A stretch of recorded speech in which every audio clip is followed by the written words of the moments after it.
I am undeniably the last remaining supreme being of the celestial realm. Yet I willingly feign a mortal existence beside the Empress, solely because at the moment I transcended to the realm of the immortal Emperor. However, the canine system informed me that the outcome is not yet complete. Moreover, a peculiar task was bestowed upon me, urging me to provoke the Ice Emperor. Reluctantly, I must endure the torment inflicted by the female tyrant during the night, while savoring the enhancement of one's cultivation bestowed by the system. At this moment, on the way to the Juke Hall, I have been meticulously organizing my thoughts. This time, various factions have sent their formal invitations, expressing their intention to pay a visit 3 days hence. Firstly, it is to congratulate the Empress on her ascension to the realm of life and death. Secondly, it is to deliberate on significant matters concerning the Eastern territories. However, in my view, this visit is likely far from straightforward. The reason I hold this belief is due to the recent influx of rumors circulating in the external environment, all pertaining to the temple of the goddess of Luo.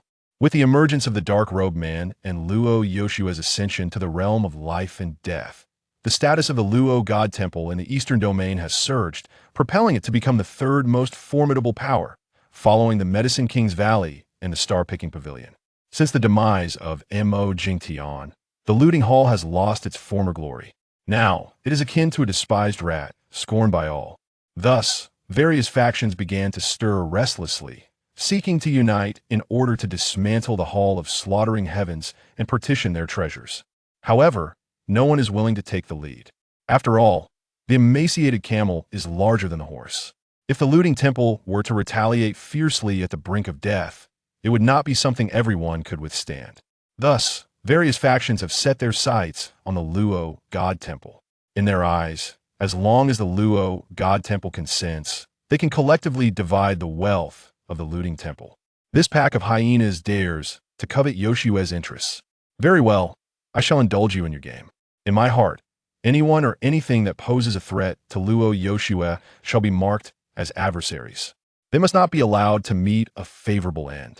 Meanwhile, I arrive before a grand hall, the domain of Yu Qianqian of the Vermilion Bird Hall. As one of the 6 prominent halls of the Luo God Temple, the Vermilion Bird Hall is dedicated to a myriad of affairs related to intelligence. The gatekeeper, upon seeing my arrival, hastily stepped forward to pay his respects. "I greet you, Lord White Dragon." I responded with an air of indifference and proceeded into the Vermilion Hall. At this moment, Yu Qianqian was engrossed in her cultivation. Upon hearing the sound of footsteps, she opened her captivating eyes. "Master Yu, I seek your counsel on a few matters." Upon hearing this, Yu Qianqian replied in a nonchalant manner. "Gathering information is permissible, but you must first agree to one condition of mine." The moment these words were uttered, a sense of perplexity washed over me. I had yet to express my intent to inquire about any matter, yet you hastened to present your terms. "Regardless, it matters not to me," Yu Qianqian declared with an air of haughtiness. "I have heard that you assisted the Long family brothers in enhancing their cultivation." As soon as the words left her lips, I instantly understood. It was because she felt I had not offered her assistance. So, this was the crux of the matter. "Dear Master Yu, you may be unaware. I initially intended to send someone to invite you tomorrow. You share a bond with Yoshua akin to that of sisters. How could I possibly forget you?" Upon hearing this, Yu Qianqian's demeanor softened, and she subsequently inquired, "What matters do you wish to investigate?" "Information regarding the Zhima sect. Please hold on for a moment." After Yu Qianqian finished speaking, she entered the back hall. Before long, she emerged, holding a scroll in her hand. "I have received the dossier and opened it for examination. In the central region of the station, the establishment of the sect has endured for 2 millennia, having witnessed 7 successive masters of the sect. The current sect leader, Lei Wanshan, is 150 years old, possessing the formidable cultivation of the 4th tier of the Undying Realm. The Demon Suppression sect shares a profound camaraderie with Sword Mountain, with a rich history of exchanges among successive sect leaders. Moreover, Lei Wanshan is known for his treacherous and cunning nature, characterized by a ruthless and resolute demeanor." Yu Qian continued, stating that recently there have been rampant rumors circulating in the outside world about the black-robed figure indiscriminately slaughtering the innocent and inflicting harm upon the disciples of the Demon Suppression sect. Furthermore, It appears that the demon suppression sect intends to come to the temple of the goddess of Luo to seek justice for their fallen disciples. Upon hearing Yu Qianqian's words, I finally comprehended the true intention behind the invitation from the demon suppression sect. It seems that the matter at hand is far more intricate than merely seeking justice. After bidding farewell to Yu Qianqian, I returned to use Huxuan. I must meticulously devise a plan for how to navigate the upcoming grand gathering. In recent days, various factions have been entering the city of Luoshan. What was once a rather tranquil place has suddenly transformed into a bustling hub of activity. 3 days have swiftly passed, and the day of our promised visit has arrived. At the entrance of the temple of the goddess of Luo, a steady stream of visitors continues to enter. The ceremonial officials called out their names in a resonant voice. The master of the starry tower, Tang Long, arrives, presenting a single stalk of the celestial grass. The master of the Thousand Paths Pavilion, Ian Bailey, arrives, presenting a luminous night pearl. The enchanting leader of the enchantress sect, Yaohor, arrives, adorned in a splendid robe of rainbow hues. The formidable leader of the ghostly spirit sect, Gui Wang, makes his entrance, bearing a revered 1,000-year-old fire spirit mushroom.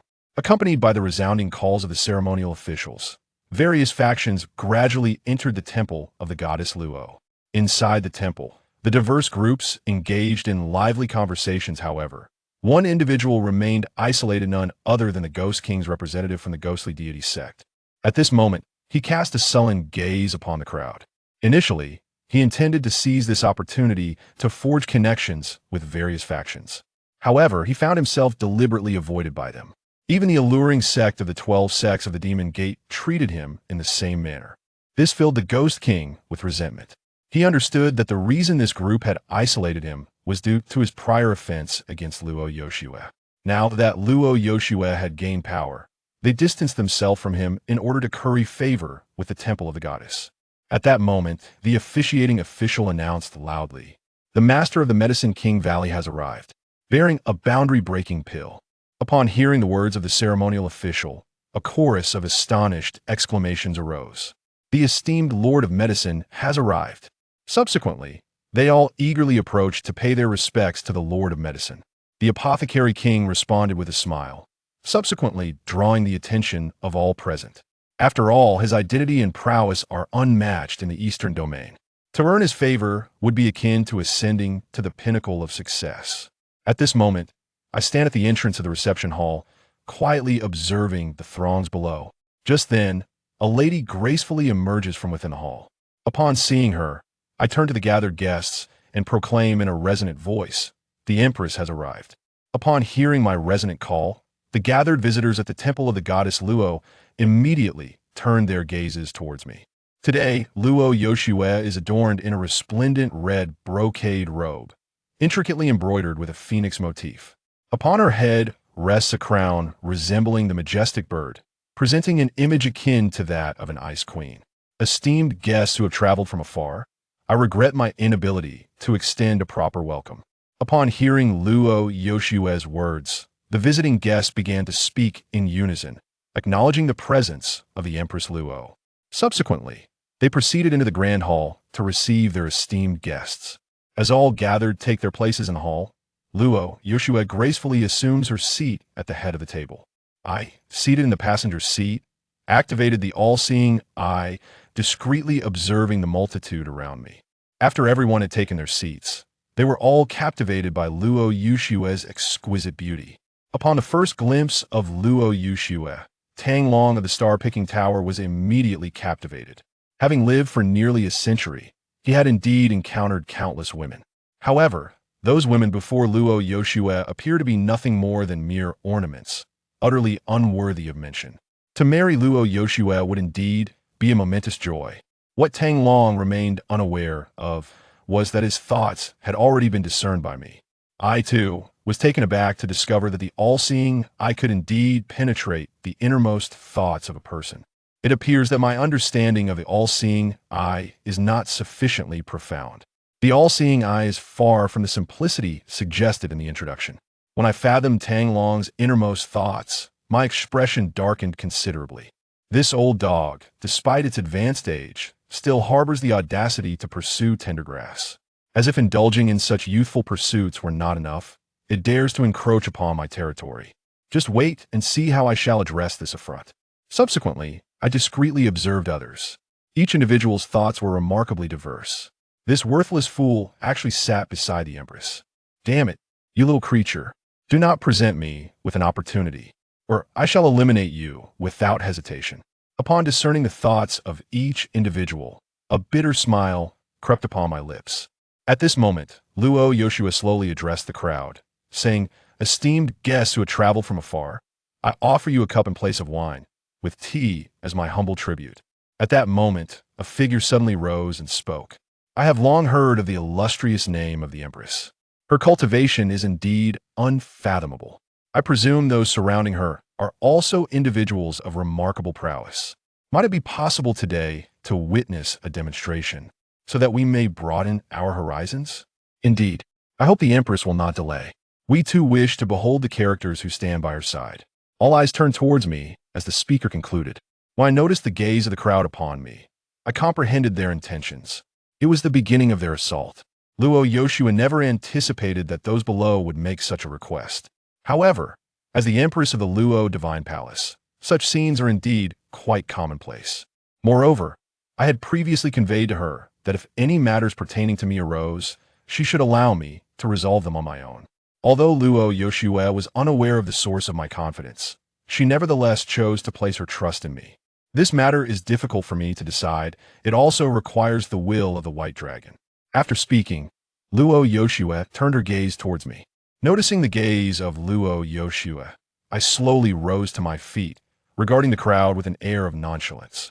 Yet within my heart, a cold smirk emerged. Since everyone is eager for me to demonstrate my abilities, I shall not decline their gracious invitation. Those below all echoed in unison. Many are eager to witness my downfall. Yet, there are a few who secretly ponder what abilities I may reveal. I gently waved my hand and turned to the first speaker, inquiring, "May I ask your esteemed name?" "Zhang Fenglu." Upon hearing the other's response, I nodded and said, "You truly live up to your name. A man of great charm and allure. I observe your gait is rather unsteady, and your complexion is pale. It seems you have recently frequented those establishments, have you not?" As soon as these words were spoken, everyone cast strange glances at Zhang Fenglu. Under the gaze of the crowd, Zhang Fenglu's face flushed with embarrassment. "What nonsense are you spouting? How could I ever visit a brothel? It appears I did not mention that the place you visited was a brothel."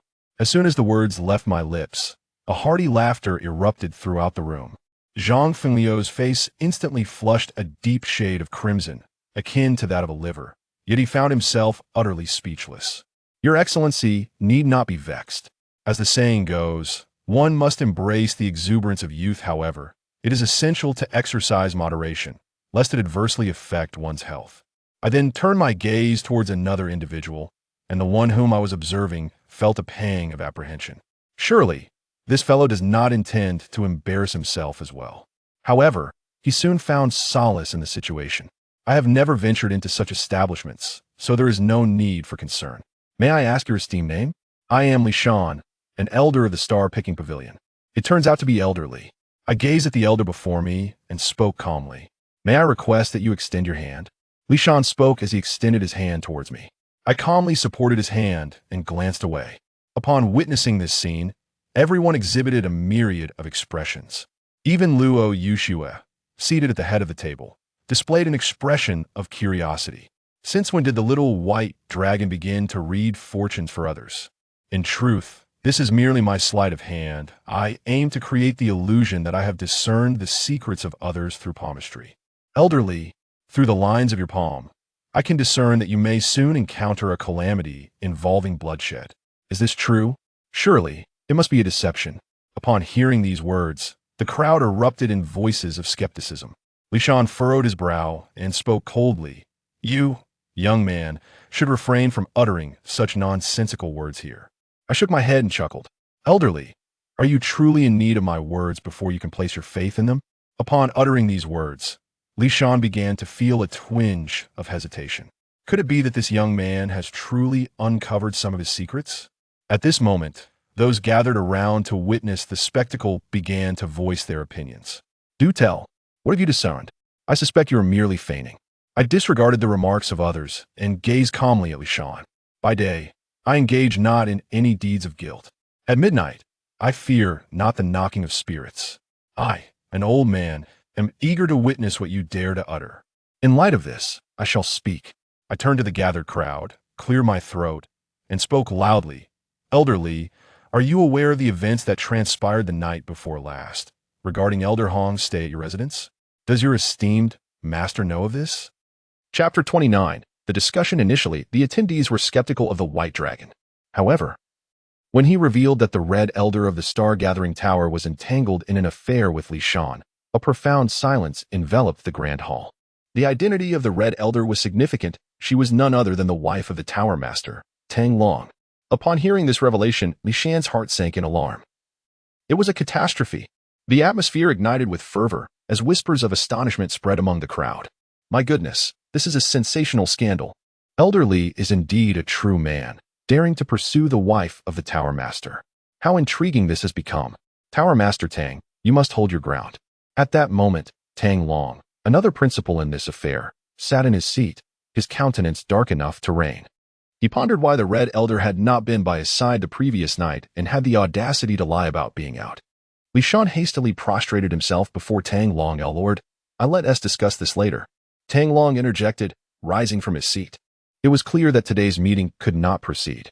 He had been publicly adorned with a grand green hat, and the news was now common knowledge. If he were to remain in this place, he would no longer deserve the title of Tower Master. Empress Luo, I have matters to attend to. I must take my leave for now. Please, do as you wish, Tower Master, Luo Yushui replied. Tang Long then departed with his entourage from the Star-Gathering Tower, while the White Dragon returned to his seat. At this juncture, the assembly finally comprehended why White Dragon had warned Li Shan of impending doom. It was indeed a calculated maneuver, ruthlessly executed. Now, everyone felt a twinge of apprehension when glancing at White Dragon, fearing he might target them next. Luo Yushui whispered to White Dragon, you shouldn't have disclosed such a secret in public. Who prompted that fellow Tang to harbor ill intentions towards me? I've been gracious enough not to reveal the details of their affair, he retorted. Though Luo Yushui feigned annoyance, her heart brimmed with delight. White Dragon quietly surveyed the audience below, contemplating whether to toy with another individual. Just then, the system notification chimed. System, Goddess's joy value has surpassed 500. System, task completed 50. Upon hearing this, White Dragon felt a surge of joy. He had unexpectedly garnered 500 points of Goddess's joy value. What splendid news. He then gradually stood, casting his gaze over the crowd. As he looked upon them, tension rippled through the assembly. They feared he might instigate further drama. Let us consider the previous incident merely a trivial interlude. Now, let us address the matter at hand. White Dragon declared, prompting a collective sigh of relief from the attendees. They finally braced themselves for the main agenda. They had not come merely to indulge in wine and idle chatter. Their purpose was to strategize against the Ltion Hall. Luo Yushui spoke. Regarding the Ltion Hall affairs, I have entrusted all authority to White Dragon. Any matters you wish to discuss, direct them to him. His will is my will. I am feeling somewhat fatigued. I shall retire for now, Luo Yushui stated before departing, leaving White Dragon standing alone on the platform. The crowd erupted in fervent discussion. How could the Empress act in such a manner? Indeed, how could such a significant task be entrusted to a mere dandy incapable of cultivation? The Empress seems to hold us in contempt. Bai Long observed the commotion below with a tranquil demeanor. After a while, when silence enveloped the assembly, Bai Long spoke. The reason the Empress has assigned this matter to me is at the behest of Lord in the Black Robe. What? Is that true? Surely, you jest. Bai Long gestured dismissively and continued, if you do not believe me, feel free to depart. Upon hearing this, the crowd instantly fell silent. If they were to leave now, their purpose for the day would be in vain. At that moment, Ian Bailey, the head of Chien Dao Pavilion, inquired, might I know what thoughts you have, Mr. Bai Long? Thoughts are perhaps too grand. I merely have a modest suggestion. Very well, do share, and we shall consider it together. Bai Long glanced at the assembly and proposed, we could initially spread the word that the Hall of Slaughtering Heaven is acting tyrannically, harming our kind. We should declare that the instigator, Mo Jing Tian, has already been dealt with and command them to disband within 7 days. Otherwise, they will face utter destruction. Upon hearing this, the crowd's eyes brightened. This idea held promise. If successful, it would dismantle the Hall of Slaughtering Heaven without a single soldier being deployed. Even if they ultimately disagreed, they could take action later. After all, the Hall of Slaughtering Heaven would remain, unable to evade their grasp. This is an excellent notion. I concur. I, too, am in agreement. Ian Bailey regarded Bai Long with astonishment. He had not anticipated that this seemingly delicate scholar possessed such cunning. It was no wonder the Empress had taken him under her wing. Ian Bailey then asked, "Once the Hall of Slaughtering Heaven is dismantled, how shall we divide the treasures left behind?" As soon as he finished speaking, all eyes turned to Bai Long. This was, indeed, their primary concern. The Hall of the Goddess shall claim 40%. Upon hearing Bai Long's words, the crowd exhibited expressions of delight. They were taken aback that Bai Long did not demand a lion's share but only sought 40% of the treasures. After all, since Mo Jingtian was slain by the figure in the black robe, even if the Hall of the Goddess had claimed half or more, they would have had no choice but to acquiesce. Now, receiving such an outcome, their surprise was palpable. Gradually, the assembly's perception of Bai Long shifted. They no longer regarded him with animosity. The enchanting Huaer from the charming sect fixed her gaze upon Bai Long, contemplating. Is this the man Sister Yushua has taken an interest in? Aside from his inability to cultivate, he excels in other aspects. Should I consider claiming him for myself? Bai Long inadvertently cast a glance at Huaer. The moment he did, a cold sweat broke out. Huaer bore an uncanny resemblance to her sister, eager to seize any man she fancied. In truth, Bai Long was overthinking. Huaer and her sister were not frivolous women. Their standards for the opposite sex were exceedingly high. The intrigue she felt towards him stemmed from a woman's instinctual jealousy. Luo Yoshua, renowned as the most beautiful woman in the Eastern Domain, surpasses her sisters in both strength and appearance. Thus, they are eager to discover what remarkable qualities a man must possess to capture the affection of such an extraordinary woman. Upon receiving a glance from the white dragon, Yao Huover felt a rush of embarrassment. Her cheeks flushed as she lowered her gaze. The white dragon addressed the assembly, stating, "If there are no objections, let us proceed as decided. What do you all think of issuing a proclamation in the name of Masterine?" "Excellent. I wholeheartedly support Mr. White Dragon's suggestion. Masterine, as a senior, is perfectly suited for this role." In an instant, Ian Bailey found himself metaphorically placed upon the rack, unable to voice his grievances. Observing the look of despair on Ian Bailey's face, the white dragon inquired, "What is it, Masterine? Are you unwilling, or perhaps afraid?" These words ignited a fervor among the crowd. How could Masterine be afraid? Indeed, he is our idol, is he not, Masterine? Do not judge a gentleman's heart by your own petty thoughts. Hearing the crowd's fervent support, the white dragon smiled, acknowledging, "I was mistaken. I should not have thought so of Masterine." The crowd chimed in, leaving Ian Bailey no room for rebuttal. Eventually, he gritted his teeth and declared, "Very well. I shall issue a proclamation in the name of my Thousand Path Pavilion. Masterine is formidable." The crowd erupted in cheers, yet internally, Ian Bailey was tumultuous, harboring a deep-seated resentment towards the white dragon.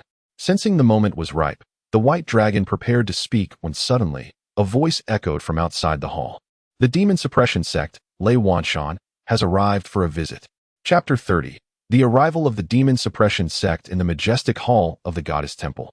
Bai Long was preparing to finalize the plans for the expedition against the Hall of Slaughtering Heavens when a group of individuals entered unexpectedly. At the forefront was a robust middle-aged man, clad in a flowing white robe and bearing a demon-slaying staff upon his back. Following closely behind him were 4 elderly men, each exuding an aura of terror. The newcomers were none other than the leader of the demon suppression sect and his 4 esteemed elders. At that moment, the apothecary king, who had remained silent until now, spoke up in astonishment, exclaiming, "The reincarnation realm." Upon hearing this, the assembly was taken aback, instinctively retreating. It was evident that this group was formidable, prompting the others to maintain a prudent distance. The middle-aged man introduced himself, stating, "I am Lei Wanshan, here today to seek justice for the fallen disciples of my sect against the figure in the black robe." Bai Long, unperturbed by Lei Wanshan's declaration, calmly replied, "The esteemed figure in the black robe is currently in seclusion. Any matters can be addressed through me." This response incited fury among the members of the demon suppression sect. "Who do you think you are to speak with our sect leader?" One of them retorted vehemently, "A mere insignificant wretch. Summon your hall master at once. How dare you send forth such a lowly creature to receive our esteemed leader?" Bai Long, seemingly indifferent, merely cleared his ears and replied with an air of impatience, If you are unwilling to proceed, then please take your leave. His tone conveyed a sense of nonchalance. How dare you speak to me like that? I will end your wretched existence, shouted one of the elders, raising his hand to strike, only to be restrained by Lei Wanshan. With a piercing gaze, Lei fixed his attention on Bai Long, attempting to discern any weakness in his demeanor, yet was met with disappointment. Bai Long remained composed, gazing back at Lei Wanshan with an expression of fearless confidence, deliberately projecting an air of indifference to create the illusion of the black-robed figure's presence, thus deterring any impulsive actions from the opposition. Lei Wanshan then proposed, since the figure in the black robe is in seclusion. Surely the Lord of the Goddess Temple can meet with us?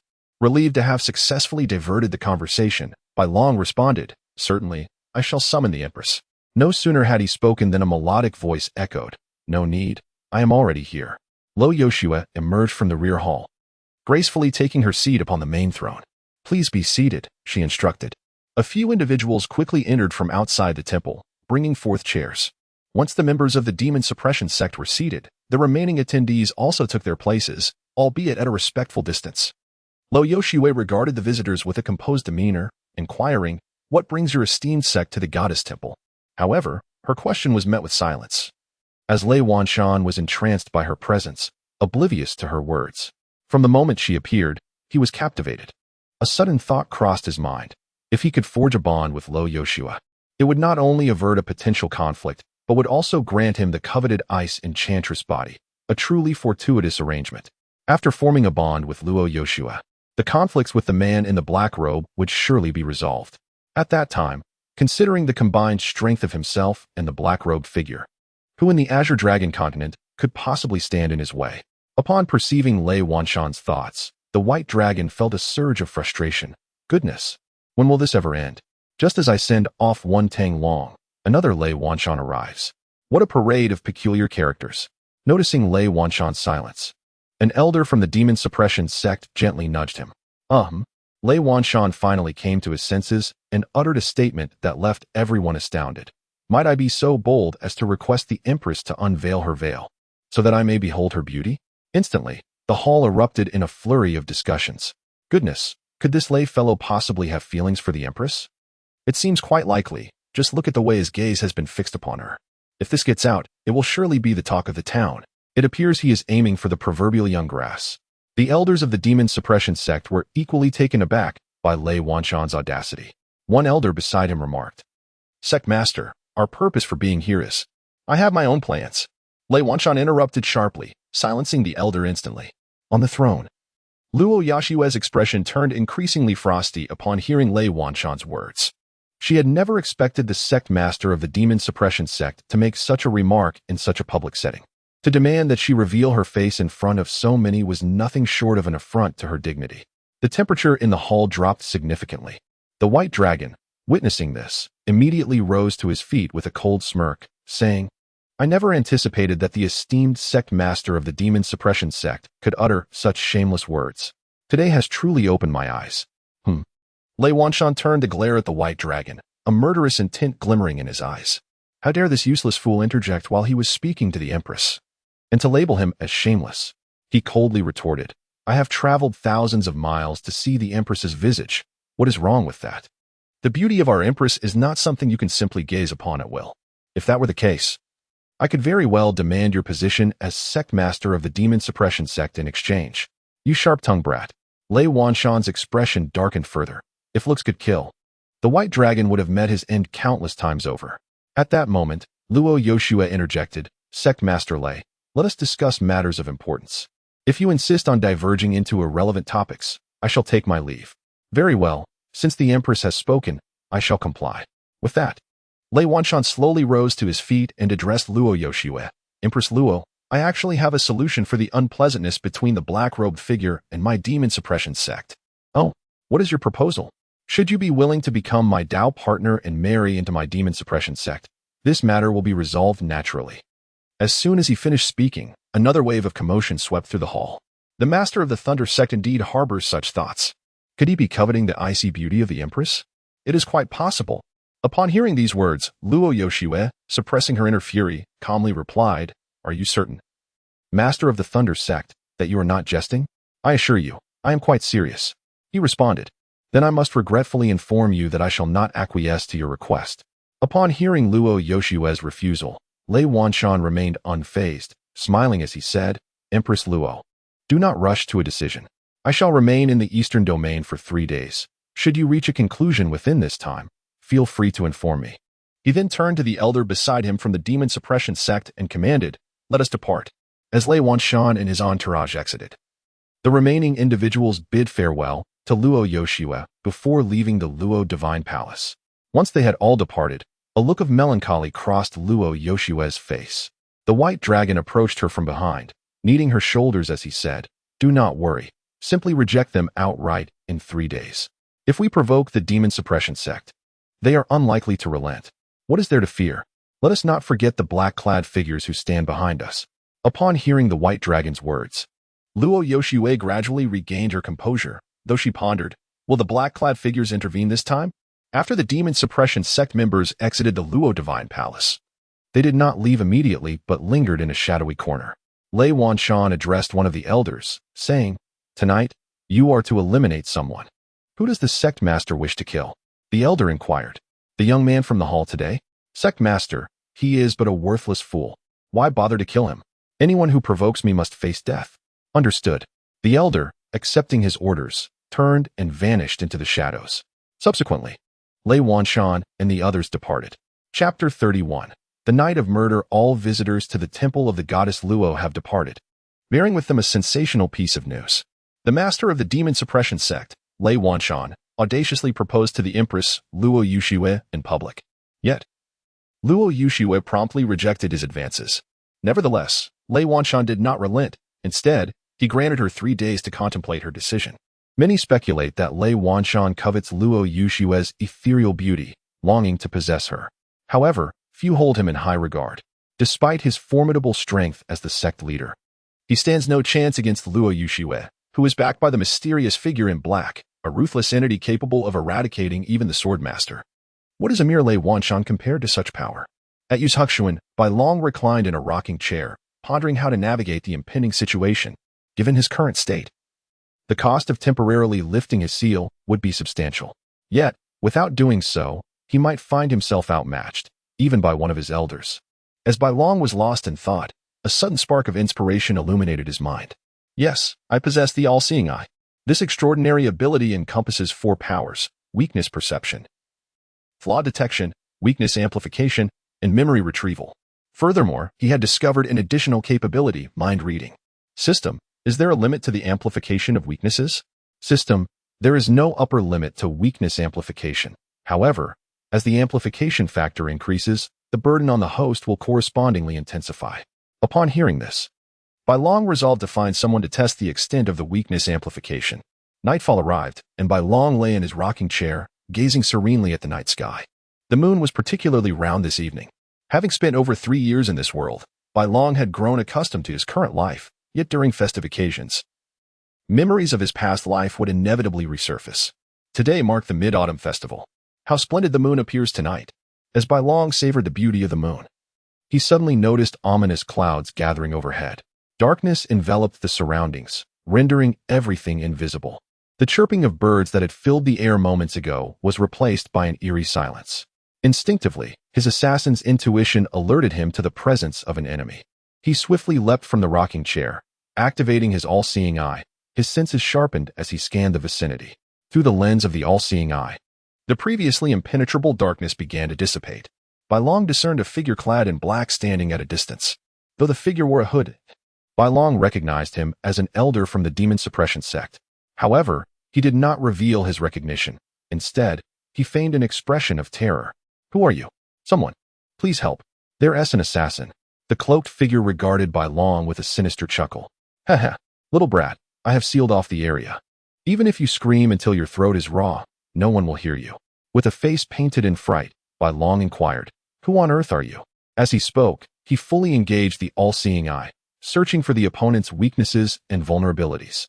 A barely perceptible, cunning smile crept across Bai Long's lips as he scrutinized the figure before him. He has discovered the weakness of this old man.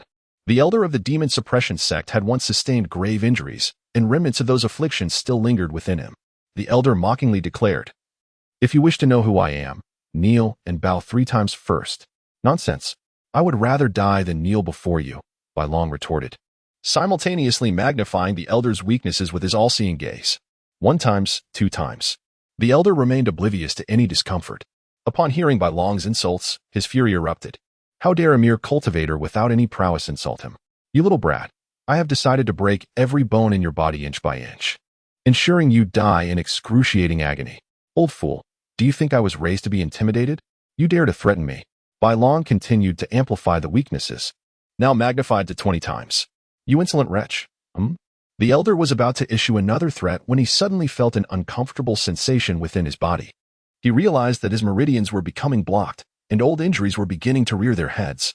Bai Long's heart soared at this revelation. It was indeed effective. The weakness had now been magnified to 25 times. He then taunted the elder to divert his attention. What's the matter, old fool? Are you intimidated by my heroic presence? Sharp-tongued, but soon you'll wish you were never born.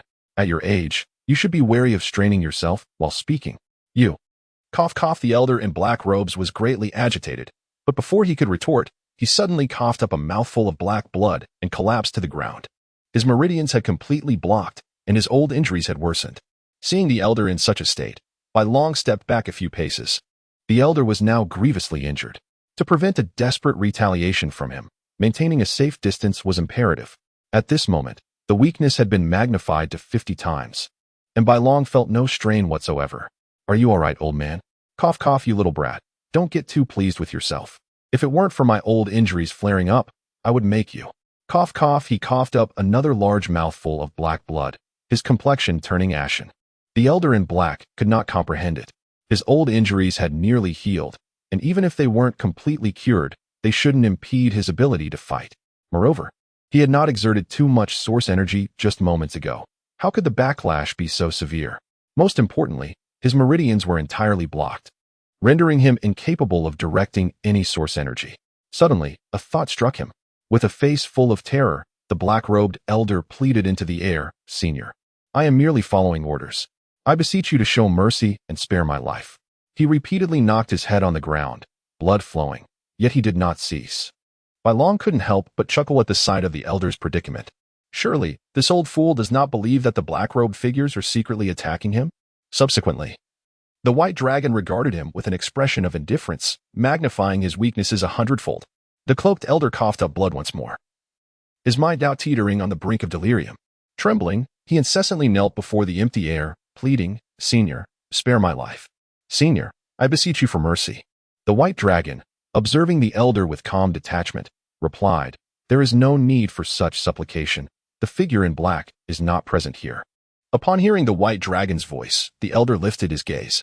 He discerned no hint of fear etched upon the white dragon's visage. Rather, it bore a trace of disdain. The elder appeared to grasp a profound truth, his expression one of disbelief as he pointed a trembling finger at the white dragon, exclaiming, It is you. Indeed, it is I, the white dragon confirmed. Yet the elder, in a fit of madness, shook his head vehemently. Impossible.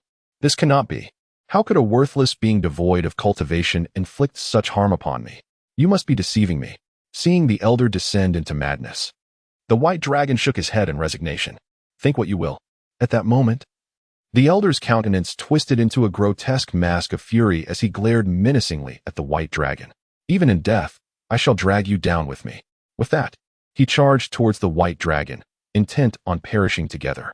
The white dragon swiftly retreated over 10 meters, simultaneously amplifying his weaknesses 200-fold. Bang! The elder's heart abruptly burst, leaving a gaping wound in his chest. His body, once in motion, was suddenly devoid of strength, collapsing to the ground, eyes wide open in death, following the elder's demise. The barrier that had enveloped the rain bamboo pavilion vanished. A full moon emerged in the sky, illuminating the white dragon's countenance. Chapter 32. Memory Retrieval in the Rain Bamboo Pavilion. Bai Long gazed upon the lifeless body of the elder from the demon suppression sect, his emotions unwavering. Engaging in memory retrieval, he delved into the depths of the black-clad elder's consciousness, extracting the remnants of his past. Instantly, a series of vivid images flickered through Bai Long's mind like a slideshow. A quarter of an hour later, he had absorbed the entirety of the elder's memories. As he had suspected, this black-clad elder had been dispatched by Lei Wanshan to eliminate him, motivated solely by a personal grievance stemming from their earlier confrontation during the day. How ruthless! Yet, it was unlikely that even Lei Wanshan could fathom that an ordinary person devoid of cultivation could vanquish a high-ranking elder of the sect. Bai Long contemplated this, given Lei Wanshan's pride and might. If he were to discover that one of his elders had not only failed his mission, but had also perished at the hands of the black-robed figure, he would undoubtedly attribute the deed to the mysterious assailant rather than suspect Bai Long. After all, who would believe that an unremarkable mortal could slay a superlative powerhouse of the reincarnation realm? This was indeed fortuitous, further corroborating the existence of the black-robed figure. Haha. Lei Wanshan, you have inadvertently aided me. I am uncertain how to express my gratitude. Through this memory retrieval, Bai Long not only discerned the reason behind the elder's assassination attempt, but also unearthed numerous secrets regarding the demon suppression sect. Aside from Lei Wanshan, the sect was comprised of 8 elders of the reincarnation realm, with countless mentors and stewards, rendering their overall strength formidable within the central region. The demon suppression sect was a recognized orthodox force, revered by many.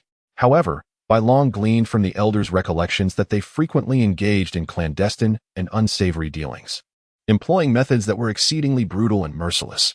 Lei Wanshan's visit to the goddess pavilion was one of retribution, essentially a demand for compensation. Following the assassination of one of his elders by the black-robed figure during their expedition in the savage, ancient domain, to remain inactive would undermine the authority of the demon suppression sect. The demise of a sect elder should serve as a sufficient warning, should it not? With his thoughts now organized, Bai Long dismissed further contemplation, eager to observe Lei Wanshan's forthcoming reaction. He incinerated the elder's corpse, erasing all traces, and then retired for the night. The following day, however, Lei Wanshan's response had yet to arrive. Instead, an explosive announcement reverberated throughout the Eastern Domain. Led by the Thousand Paths Pavilion, nearly 30 factions collectively issued a proclamation. The Hall of Celestial Slaughter, as a major sect of the Eastern Domain, was expected to unite the practitioners of the region, fostering progress and setting an example for all. Yet, they had deviated from this path, perpetrating atrocities against their fellow cultivators and oppressing the weak. Now, with the prime instigator of the chaos subdued, they demanded the dissolution of the Hall of Celestial Slaughter within 7 days, retaining all heavenly materials and treasures, lest they face utter annihilation. Upon the release of this announcement, an uproar ensued. After all, the Hall of Celestial Slaughter had long wielded oppressive power in the Eastern Domain, bullying their peers, and thus, nearly everyone applauded this decisive action.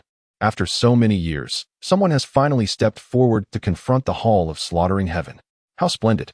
They ought to be eradicated completely. I can hardly wait to witness their transformation into pariahs, scurrying like rats. However, upon learning of this news, the Hall of Slaughtering Heaven erupted in fury, vociferously cursing the Thousand Paths Pavilion. They decried them as shameless bandits, taking advantage of the chaos. Yet, no one paid heed to their outcry, dismissing them as mere buffoons. When the White Dragon awoke from his slumber, a maid approached with tidings that the Empress summoned him to the Phoenix Pavilion. The Phoenix Pavilion is where Luo Yoshua attends to state affairs, and she seldom invites the White Dragon there. To his surprise, he was called on this day. Could it be a matter of great significance? He promptly made his way to the Phoenix Pavilion. Upon arrival, he discovered that, besides Luo Yoshua, the Dragon Brothers and Yu Qianqian were also present. However, their expressions were heavy, as if burdened by unspoken thoughts. As they noticed his entrance, they greeted him in unison. Lord White Dragon! Lord White Dragon! He acknowledged them with nods before addressing Luo Yoshua. Yoshua, what is the purpose of my summons? We are deliberating on how to deal with the demon suppression sect, she replied. As a member of the Hall of Luo, your insights are invaluable. So I called you to see if you might have any suggestions. Luo Yoshua's words nearly left the White Dragon in disbelief, prompting him to inquire again. Who are we dealing with? The demon suppression sect. What is our purpose in confronting them? Noticing the confusion etched on the White Dragon's visage, Luo Yoshua elaborated. I have come to learn of Lei Wanshan's nature. He is ruthless and vengeful. Given that I have rejected him, it is likely he will not relent. Thus we must prepare. At this revelation, the White Dragon finally understood the reason for their morning gloom. They feared an invasion from the demon suppression sect. At that moment, Long Zhantian spoke up. Lord White Dragon, do you possess any solutions? Ever since the White Dragon had aided him in overcoming his cultivation hurdles, Long Zhantian regarded him as a sage, believing he might have an answer. I do, the White Dragon replied, eliciting a wave of excitement amongst the group. their eyes widening in anticipation. Even Luo Yoshue appeared intrigued by what he might propose. Really? I knew Lord White Dragon would have a plan. What do you suggest? Little White Dragon? My suggestion is simple. Let us continue our affairs as usual, without succumbing to baseless fears. Lei Wanshan would not dare approach us. At this declaration, Luo Yoshue regarded him with skepticism. How can you be certain that Lei Wanshan would not come? That is a secret, the White Dragon replied succinctly. He then took Luo Yoshue's hand, leading her outside. You all need not worry. Proceed with your matters as planned. Nothing will happen. I am off to have breakfast with the Empress. Release me. Luo Yoshue exclaimed, her cheeks flushing as she felt a surge of embarrassment. Nevertheless, she allowed the White Dragon to guide her out of the Phoenix Pavilion. The remaining individuals exchanged glances, momentarily at a loss for how to proceed. Long Zhanshan inquired, what shall we do? We should return to our respective homes, Yu Chanshan replied, and subsequently departed. Upon witnessing Yu Chanshan's departure, Long Zhantian remarked, let us return to the White Tiger Hall. Brother, do you believe that Lord White Dragon possesses a solution? After all, this is the demon suppression sect.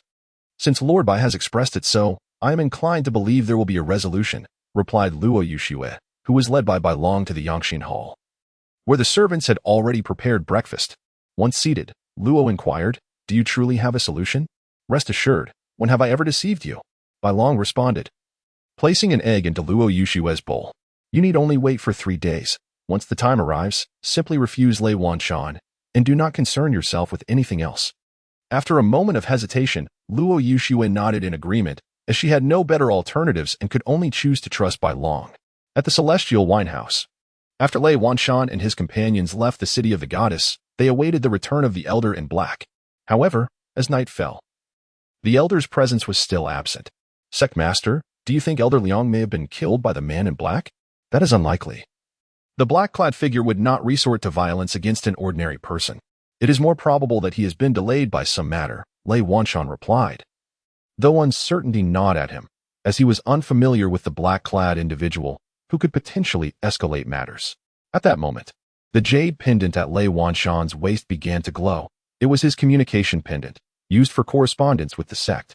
He picked it up and activated it. A quivering youthful voice emerged from the pendant. Sect Master, Elder Liang's life token is shattered. At this revelation, the room fell into an immediate silence. Lei Wanshan's expression darkened, his eyes brimming with murderous intent. This is an intolerable affront. Sect Master, what shall we do? Since the man in black has made his intentions clear, there is no need for us to remain here. Let us depart. And what of Elder Liang's demise? We will address that upon our return to the sect. With that, Lei Wanshan turned and left without a backward glance, prompting the others to hastily follow suit. Thus, even before the 3 days had elapsed, the demon suppression sect's members vacated the eastern region. Outsiders speculated that Lei Wanshan had grown impatient and left prematurely. When Luo Yoshue learned of this news, she was taken aback, realizing that Bai Long's predictions had indeed come to pass. Lei Wanshan did not come to the goddess temple to create trouble. Bai Long must know something. Chapter 33. Shopping in the Tranquil Rain Bamboo Pavilion. Bai Long reclined on a rocking chair basking in the sun, his spirits exceptionally high. With Lei Wanshan having departed, he relished the opportunity for a well-deserved respite. Just then, Luo Yoshue entered, having dismissed the attendants, and approached Bai Long. Upon seeing her, Bai Long inquired, what troubles you, Yoshue? Pray, confide in me how you discerned that the demon suppression sect would withdraw of its own accord. Do you truly wish to know? Luo Yoshue nodded. Recognizing that Bai Long was increasingly enigmatic, concealing numerous secrets from her, she was determined to uncover the truth, albeit with a hint of playful endeavor. Bai Long leaned closer, his intentions unmistakable, suggesting that a kiss from Luo Yoshue would suffice. Why do you always appear so incorrigible? Is it truly lewd to ask my wife for a kiss? Unacceptable. Let us negotiate anew. How about sharing a bed tonight? Bai Long proposed, prompting an exasperated glare from Luo Yoshue, who found his new condition even more outrageous than the last. I might permit you to hold my hand when we are alone, she stammered. If you refuse, then so be it, Luo Yoshue declared, rising to depart. But Bai Long swiftly pulled her back. Even holding your delicate hand is preferable to nothing at all. He drew her beside him, gently toying with her exquisite hands. Fine. I concede, consider it my loss. Do not take advantage of me. Speak. Luo Yoshua exclaimed, her cheeks flushed, acutely aware of the warmth coursing through her hands, her heart racing with anxiety. Bai Long, captivated by her bashful demeanor, felt a stirring within. The shy empress was truly breathtaking. My unwavering certainty stems from the fact that the man in black has visited. What? Luo Yoshua gasped, astonished by his revelation. She had not anticipated the presence of the cloaked figure. Yet, why had he sought Bai Long instead of herself? Why did the man in black seek you? She probed. With a feigned look of grievance, Bai Long replied, You must compensate me for this, Yoshua. What transpired? Just last night. An elder from the demon suppression sect sought to take my life. Were it not for the intervention of the man in black, I fear I would never see you again. Bai Long leaned his head against Luo Yoshua's arm, feigning a need for comfort. Instantly concerned, Luo Yoshua sprang up to inspect him. Are you injured? No. I was fortunate that the man in black arrived in time. Then why did the elder from the demon suppression sect wish to kill you? Who knows? Perhaps he was envious of my good looks. Luo Yoshua couldn't help but chuckle at his vanity. Indulge in your self-admiration all you wish. Regardless, you owe me a compensation. Very well. I promise to recompense you. Bai Long was taken aback by her sudden willingness, feeling somewhat unaccustomed to her newfound straightforwardness. How do you intend to compensate me? I shall arrange for a guard to ensure your safety starting tomorrow. What? A guard? Why are you unwilling? Of course, I am reluctant. With you by my side, I feel utterly secure and have no need for a guard. Bai Long mused, believing that he required no sentinel to pry into his secrets. Moreover, with the all-seeing eye present, safety was hardly a concern. But what if I am not by your side? No worries, I shall protect myself. Hearing Bai Long's insistence, Luo Yoshua could only relent. After all, Bai Long rarely ventured outside, so there should be no problems. Well then, rest well. I have numerous matters to attend to. All right. After Luo Yoshua spoke, she departed, leaving Bai Long to lie quietly alone. System: deepen relationship with the goddess. Gain 300 points of goddess favor. System: task completed 80. The sudden notification in his mind brought Bai Long a surge of joy. Such a method existed, where enhancing his relationship with Yoshua could yield goddess favor points. How splendid! An idea struck him. He could gift Yoshua something. As long as Luo Yoshua was pleased, he should be able to complete this phase of his task. Thus, he resolved to wander around Luotian City to see if he could uncover something valuable. With determination, Bai Long tidied himself up and departed from the Yuzhu Pavilion. Luotian City, North City Old Street. This area is the most renowned trading street in all of Luotian City. The goods exchanged here encompass nearly every domain, including martial arts, weaponry, spiritual herbs, elixirs, and magical beasts. In short, one could encounter anything that flies, runs, or swims. Furthermore, the emergence of the cloaked figure has significantly boosted Luotian City's reputation. An increasing number of merchant factions are establishing themselves here, enhancing its prosperity. Bai Long meandered aimlessly through the street, bombarded by the incessant cries of vendors.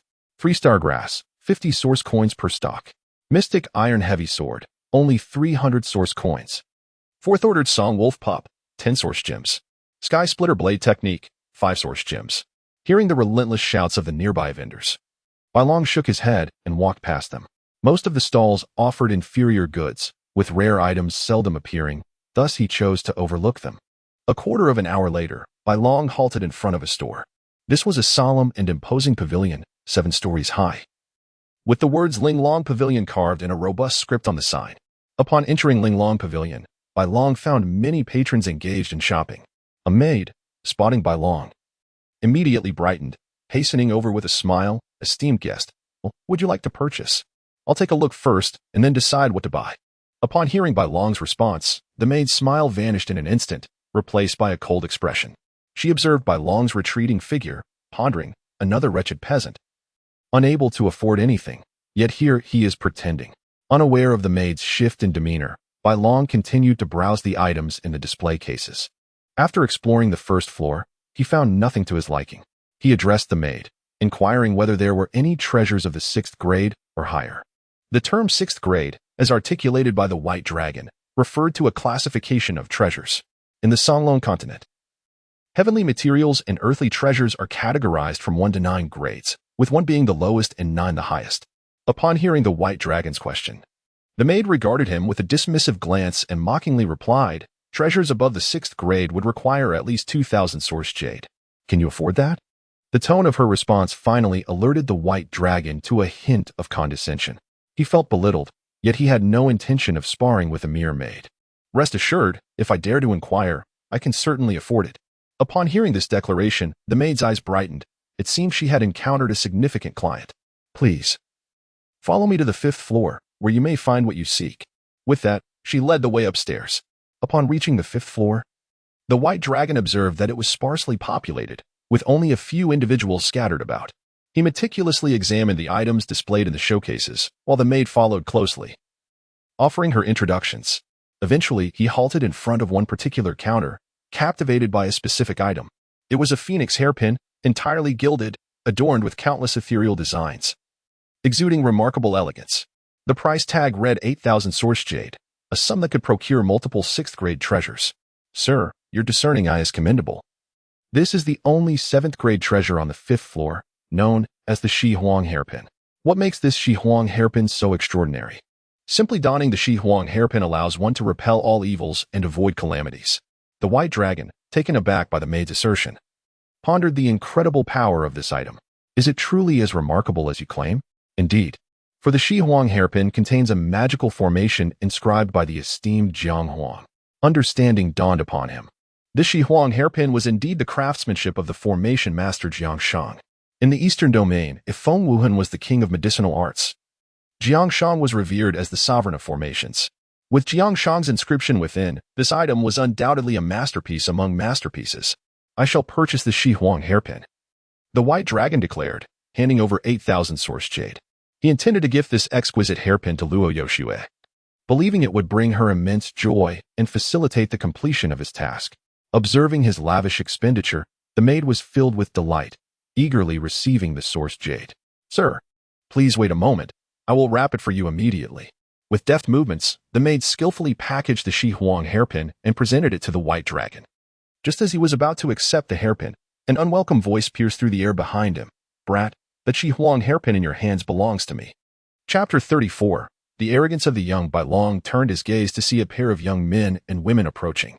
The young man was adorned in sumptuous attire, wielding a folding fan, while the young woman was heavily made up and dressed provocatively.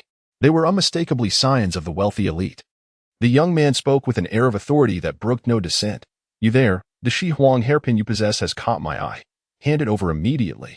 I have already purchased this Shi Huang hairpin. You should seek something else, Bai Long replied coolly, preparing to depart with the hairpin in hand. Hold on, you insolent brat. The young man retorted. What, do you have something to say? A sinister smile crept across his face as he continued. You appear to be devoid of any aura of power. I assume you are merely an ordinary person. Yes? And what of it? Bai Long countered. An ordinary person. Yet you possess 8,000 source jade? I suspect you have pilfered it.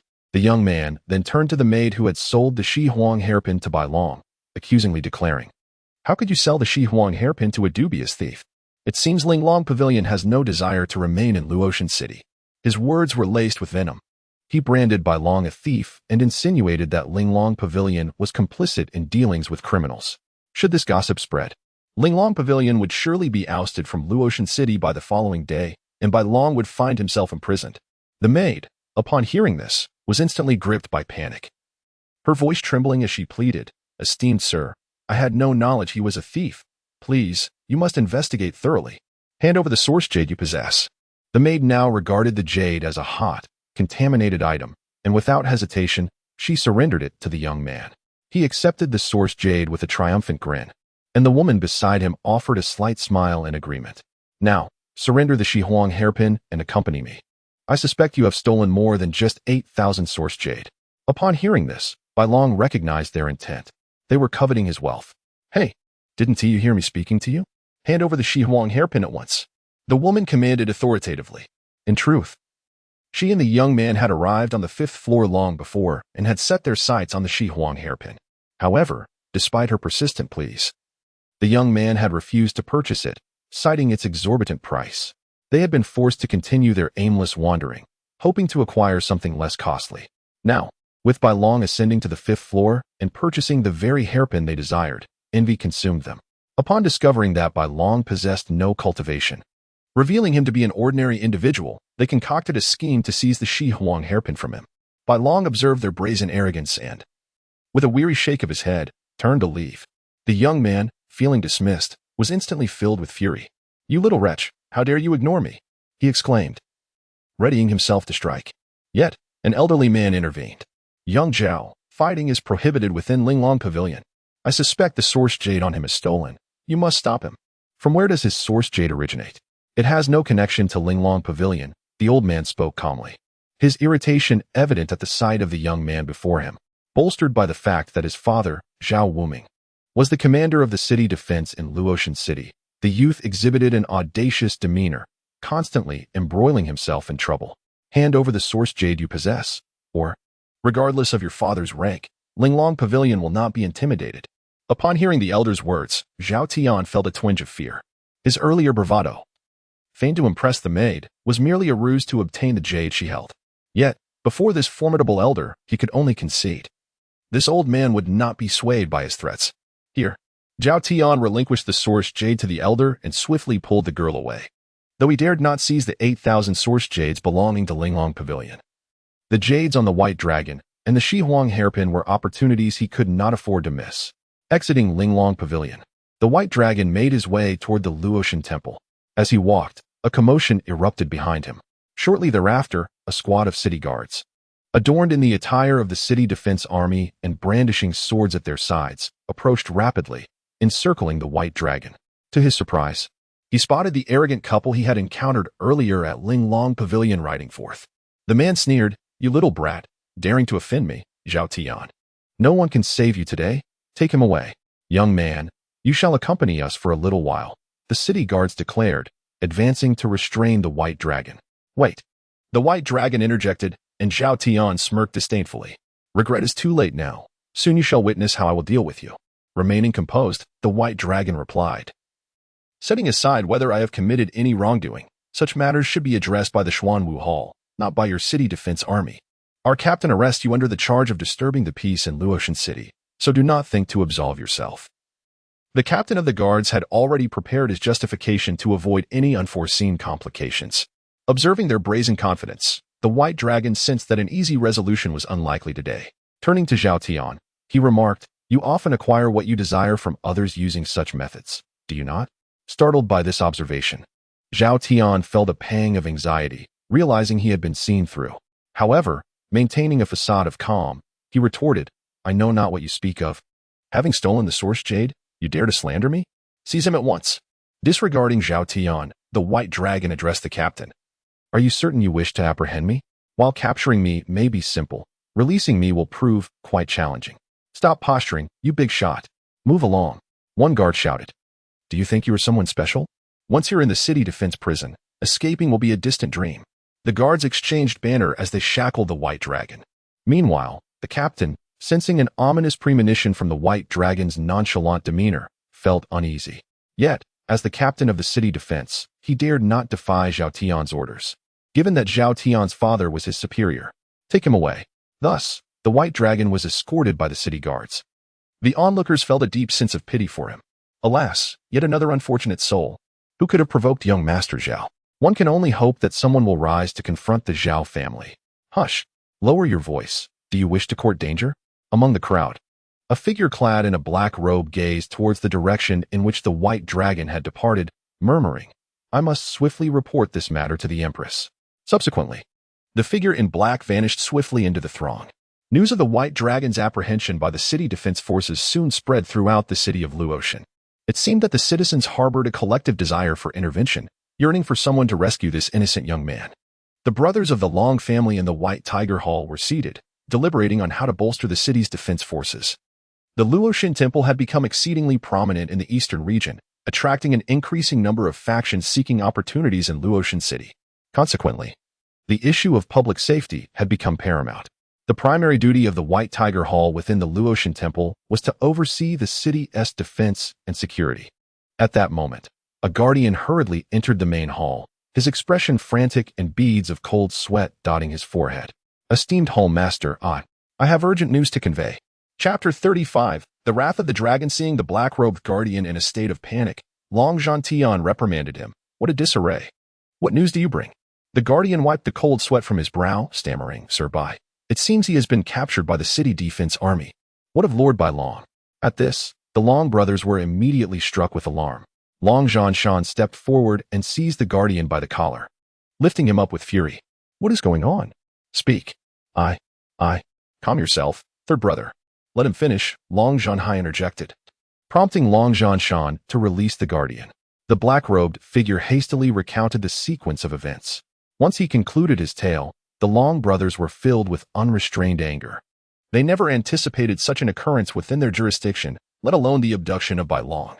A chill crept down their spines, setting aside Bai Long's formidable prowess. He was regarded as a prized possession of the Empress. If this matter escalated poorly, losing their position as hall masters would be a trivial concern. They might even risk their lives. With this thought, Long Zhantian made a decisive choice. Let us proceed to the city defense prison. At the Phoenix Pavilion, Luo Yushui was reviewing official documents when a black-robed figure hurriedly entered.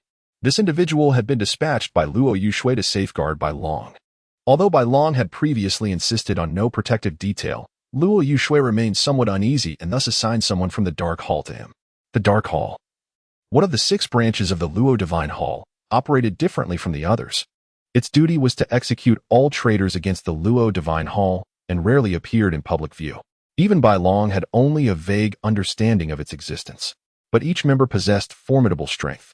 The black-robed man knelt on one knee, stating, Your Majesty, Mr. Bai Long has been apprehended by the city defense forces. Luo Yushui, who had initially appeared calm, rose abruptly upon hearing the report. What is the meaning of this? Lord Bai Long was shopping at Linglong Pavilion when Zhao Wuming's son, Zhao Tian, coveted his wealth. A conflict ensued, and ultimately, Mr. Bai Long was taken by them. Bang! Luo Yushui slammed her palm on the table, her countenance turning a deep shade of anger. A tremendous wave of frigid energy radiated from her, causing the temperature within the Phoenix Pavilion to plummet to freezing levels. Summon Longya to see me. Yes, the black-robed man complied, swiftly departing the Phoenix Pavilion. Once outside, he realized he was drenched in cold sweat. The Empress was genuinely furious. He felt nearly suffocated under her imposing aura, eager to escape. Luo Yushui coldly declared, The city defense army, Zhao Wuming, and Zhao Tian. It appears I have been far too lenient, allowing you to forget who truly holds dominion over Luo Divine City.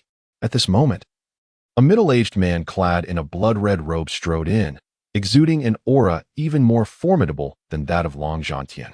This man was none other than the master of the Dark Hall, Longya. I am Longya, paying my respects to the Empress. Longya. The White Dragon has been captured in the city defense prison. Retrieve him and ensure he is presented before me unscathed. Understood. With that, Longya vanished into thin air. Although Luo Yoshue's expression was as frigid as ice, a sense of unease stirred within her. She was deeply concerned for the safety of the White Dragon. After all, he was merely a mortal, and if the city defense forces were to inflict punishment upon him, how could he endure? Moreover, there was one point that puzzled Luo Yoshue. She had bestowed upon the White Dragon a token of identity, so why had he not utilized it? Contemplating this, she swiftly pinned a few lines on the brocade cloth atop her desk. Come forth. Subordinate present, Yuan Hong. Yes. A quarter of an hour later, an elderly man garbed in an official robe arrived at the Phoenix Pavilion. This man was Yuan Hong, who, despite his modest cultivation, held the esteemed position of chief minister, overseeing all civil officials within the Luo Divine Hall. Upon reaching Luo Yoshua, he knelt before her. Old Minister Yuan Hong pays his respects to the Empress. You may rise. May I inquire why the Empress has summoned this old minister? Luo Yoshua handed the brocade cloth, on which she had just written, to Yuan Hong, saying, I have drafted an edict. You shall execute it accordingly. As Yuan Hong opened the brocade cloth to read, terror instantly marred his aged visage, and his hands began to tremble slightly. With a thud, Yuan Hong fell to his knees, exclaiming, Your Majesty, this is utterly unthinkable. Yuan Hong, must I heed your opinion on what I need to do? Upon hearing this, Yuan Hong's body quivered. He struggled to lift his gaze to meet Luo Yoshue's calm demeanor, devoid of any emotional fluctuation. This only intensified his dread. After years of service in the Luo Divine Hall, he was acutely aware that the Empress was most fearsome when she appeared tranquil. He felt as though the Empress was akin to a long-dormant volcano on the verge of eruption. Your commands shall be followed. With that, Yuan Hong departed, leaving Luo Yoshue alone within the Phoenix Pavilion. She gazed through the paper window towards the direction of the city defense prison. Rest assured, White Dragon, I shall not let anyone who has wronged you escape unscathed. In the city defense prison, sunlight scarcely penetrated, resulting in a frigid atmosphere. The damp walls of the cells were permeated with an unpleasant odor. Move faster. A guard wielding a threatening baton prodded the young man walking ahead of him. The youth's wrists were shackled with heavy cuffs, weighing several dozen pounds. I ask you, is such diligence truly necessary? How much did Zhao Tian pay you? Enough with the nonsense. The guard retorted, delivering another jolt. After a while, they arrived at the entrance of a cell, and the guard swung the door open. Enter. Unexpectedly. I too would find myself in prison one day, Bai Long remarked as he stepped into the cell. The space was cramped, with a pile of decaying straw against the wall and a dilapidated wooden bucket nearby. The jailer glared menacingly at Bai Long, saying, You, young man, have offended our Lord Tian Shao. You'll be staying here for a while. Bai Long retorted, Perhaps I shall be out soon. The jailer snorted derisively before departing, dismissing Bai Long's words as mere bravado. Over the years, he had never witnessed anyone who entered the city as formidable prison emerge alive. Only corpses were seen leaving. Bai Long settled himself upon the straw pile, closing his eyes to gather his thoughts and calculate the time. Unless unforeseen circumstances arose, news of his capture should have already reached the Luotian Hall. Now, all that remained was to wait patiently, for someone would inevitably come to his rescue. He retrieved a golden token from his robe, intricately engraved with a single character, Emperor. This was the imperial decree of the Empress Luo Yoshue. The presence of the token was akin to the Emperor himself being present. Had Bai Long revealed it in the streets earlier, he could have easily resolved the situation. However, he refrained from doing so, wishing to witness how many oppressors of the innocent and violators of imperial law existed beneath the Emperor's very feet. At that moment, an aged voice echoed from another cell, Young man, what crime has led to your imprisonment? Chapter 36, The Rescue, Part 1. Upon hearing the sudden voice, Bai Long was startled. He cautiously glanced towards the opposite cell. There sat an individual, hunched over with disheveled hair, his visage obscured. Who are you? A dying man. The elder replied. What crime have you committed? Bai Long inquired. Crime? Huh. Merely because Zhao Wuming finds me displeasing, the elder chuckled. How coincidental. I was imprisoned for being deemed unsatisfactory by Zhao Tian, the son of Zhao Wuming, Bai Long remarked as he activated his all-seeing eye, scrutinizing the elder across from him. This had become his habit. Upon encountering anyone, he would employ his all-seeing eye to probe, honing his skills. However, upon inspection, he was taken aback. He discovered that every meridian and acupoint in the elder's body was sealed, and both his divine palace and divine sea were shrouded in silence. Bai Long raised an eyebrow. This old fellow is certainly not ordinary. At that moment, footsteps echoed in the corridor of the prison. Zhao Tian approached with his girlfriend, followed by several members of the city defense forces. The woman wrinkled her nose in distaste at the surrounding air, covering her mouth and nose. Tian Ge. Let us hurry and retrieve the Shihuang hairpin, then leave, shall we? It smells dreadful here, she complained. All right, you little temptress, Zhao Tian retorted, giving her a playful slap on the rear, eliciting a sultry squeal from her. The city defense soldiers feigned ignorance, diverting their gazes elsewhere. The jailer stepped forward to unlock the cell, allowing Zhao Tian to enter. Hand over the Shihuang hairpin and the source jade on your person, and I shall spare you the agony, leaving you with a complete corpse, Zhao Tian commanded. Only a complete corpse for relinquishing treasures? How ruthless of you. Enough chatter. Quickly produce them. Bai Long remained unmoved as he continued to magnify Zhao Tian's weaknesses with his all-seeing eye, albeit at a sluggish pace. Yet he had not yet discerned them. Although Zhao Tian bore no significant injuries, his physique was frail, indicative of someone frequently indulging in debauchery. Seeing Bai Long's indifference, the city defense soldiers threatened. Did you not hear what young Master Tian said? Do you wish for death? You little wretch. It seems you want to comply, without a taste of suffering. Yes, let us teach him a lesson, Zhao Tian smugly declared. Boy, did you hear that? My brothers here are not as accommodating as I am. If you do not relinquish your belongings, do not blame me for the consequences. Come and take them if you dare, Bai Long retorted, inciting immediate fury among the group. Having already been reduced to a prisoner, his audacity was intolerable. He must be taught a lesson. You're seeking death, one of them exclaimed, stepping forward to confront Bai Long. As he took just a few steps, he suddenly felt his legs weaken, collapsing onto the ground like a dog that had been struck down. Almost immediately, he began to convulse uncontrollably. Observing this, the others rushed to assist him, but a bizarre scene unfolded. Each of those who approached encountered various afflictions, some writhed in agony, howling on the ground. Others coughed up blood and fainted, while a few laughed maniacally, appearing utterly deranged. Bailong, witnessing their pitiful condition, thought to himself how effectively the all-seeing gaze had worked, discreetly incapacitating them all. Zhao Tian, seeing his men fall as if possessed, felt the tide of battle turn against him. With a grim countenance, he confronted Bailong. "Did you orchestrate this?" The latter replied enigmatically, "What do you think?" Zhao Tian, feeling deceived, muttered, "You're overconfident. We shall see." He turned to flee. Aware that his strength was comparable to that of the city defense forces, and retreat seemed prudent. However, after only a few paces, he too felt a sudden weakness and collapsed. "Help me." "Ah!" A nearby woman, startled by the commotion, screamed in terror, disregarding Zhao Tian's cries for assistance as she leaped over him and fled. In the end, Zhao Tian succumbed to unconsciousness, teetering on the brink of life and death. From the opposite cell, a voice remarked, "Young man, you are quite remarkable." To this, Bailong replied calmly, "You are not without your own merit." Following this exchange, silence enveloped the room. The prisoner pondered his thoughts while Bailong closed his eyes in repose. At the city defense headquarters, Zhao Wuming was riding a wave of triumph. Having recently taken a new concubine, her graceful figure and enchanting voice lingered in his mind.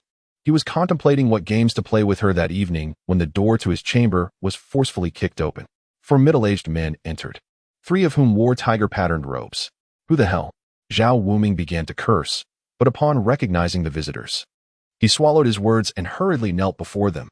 "Zhao Wuming pays his respects to General Qi. These 3 before you are the Dragon Hall Master and 2 Vice Hall Masters of the White Tiger Hall." Startled, Zhao Wuming realized he was in the presence of the Hall Master of White Tiger Hall. Although the city defense forces were affiliated with White Tiger Hall, he had never had the privilege of entering its ranks, as a general stood between them. To his astonishment, the Hall Master and 2 Vice Masters had come in person. Could this be a stroke of luck, granting him the opportunity to be close to such significant figures? His heart swelled with joy. He hastened to pay his respects. "I bow to the Hall Master and Vice Masters." Long Zhantian, observing the rotund man kneeling before him, spoke with a frigid tone, "Where is your son?" "Huh. My son should not have returned yet. Is there something you require of him?" Upon hearing this, Long Zhantian realized that Zhao Wuming was likely unaware of his son's actions. "Take us to the city defense prison immediately." Upon hearing that the other party intended to visit the city defense prison, Zhao Wuming was momentarily taken aback. He then said, "My lord, that is a place where criminals are confined. Your esteemed presence is ill-suited for such a location. Allow me to arrange a banquet for you forthwith, and perhaps you would indulge in a modest meal." Upon hearing Zhao Wuming's words, Long Zhanshan could no longer contain himself. "We are still unaware of what is happening with Lord Bailong. I have no time for trivialities. Enough of this nonsense. Take us to the city defense prison at once, or I shall obliterate you." Zhao Wuming finally sensed something amiss and hastily responded, "Very well. I shall escort you there immediately." He then led the way, guiding Long Zhantian and the others toward the city defense prison. Within the confines of the cell, Bailong awaited in silence. At that moment, the sound of hurried footsteps echoed down the corridor, and Long Zhantian and his companions approached swiftly. Zhao Wuming, seeing his son lying on the ground, rushed to assist him. "Tiana, what has happened to you?"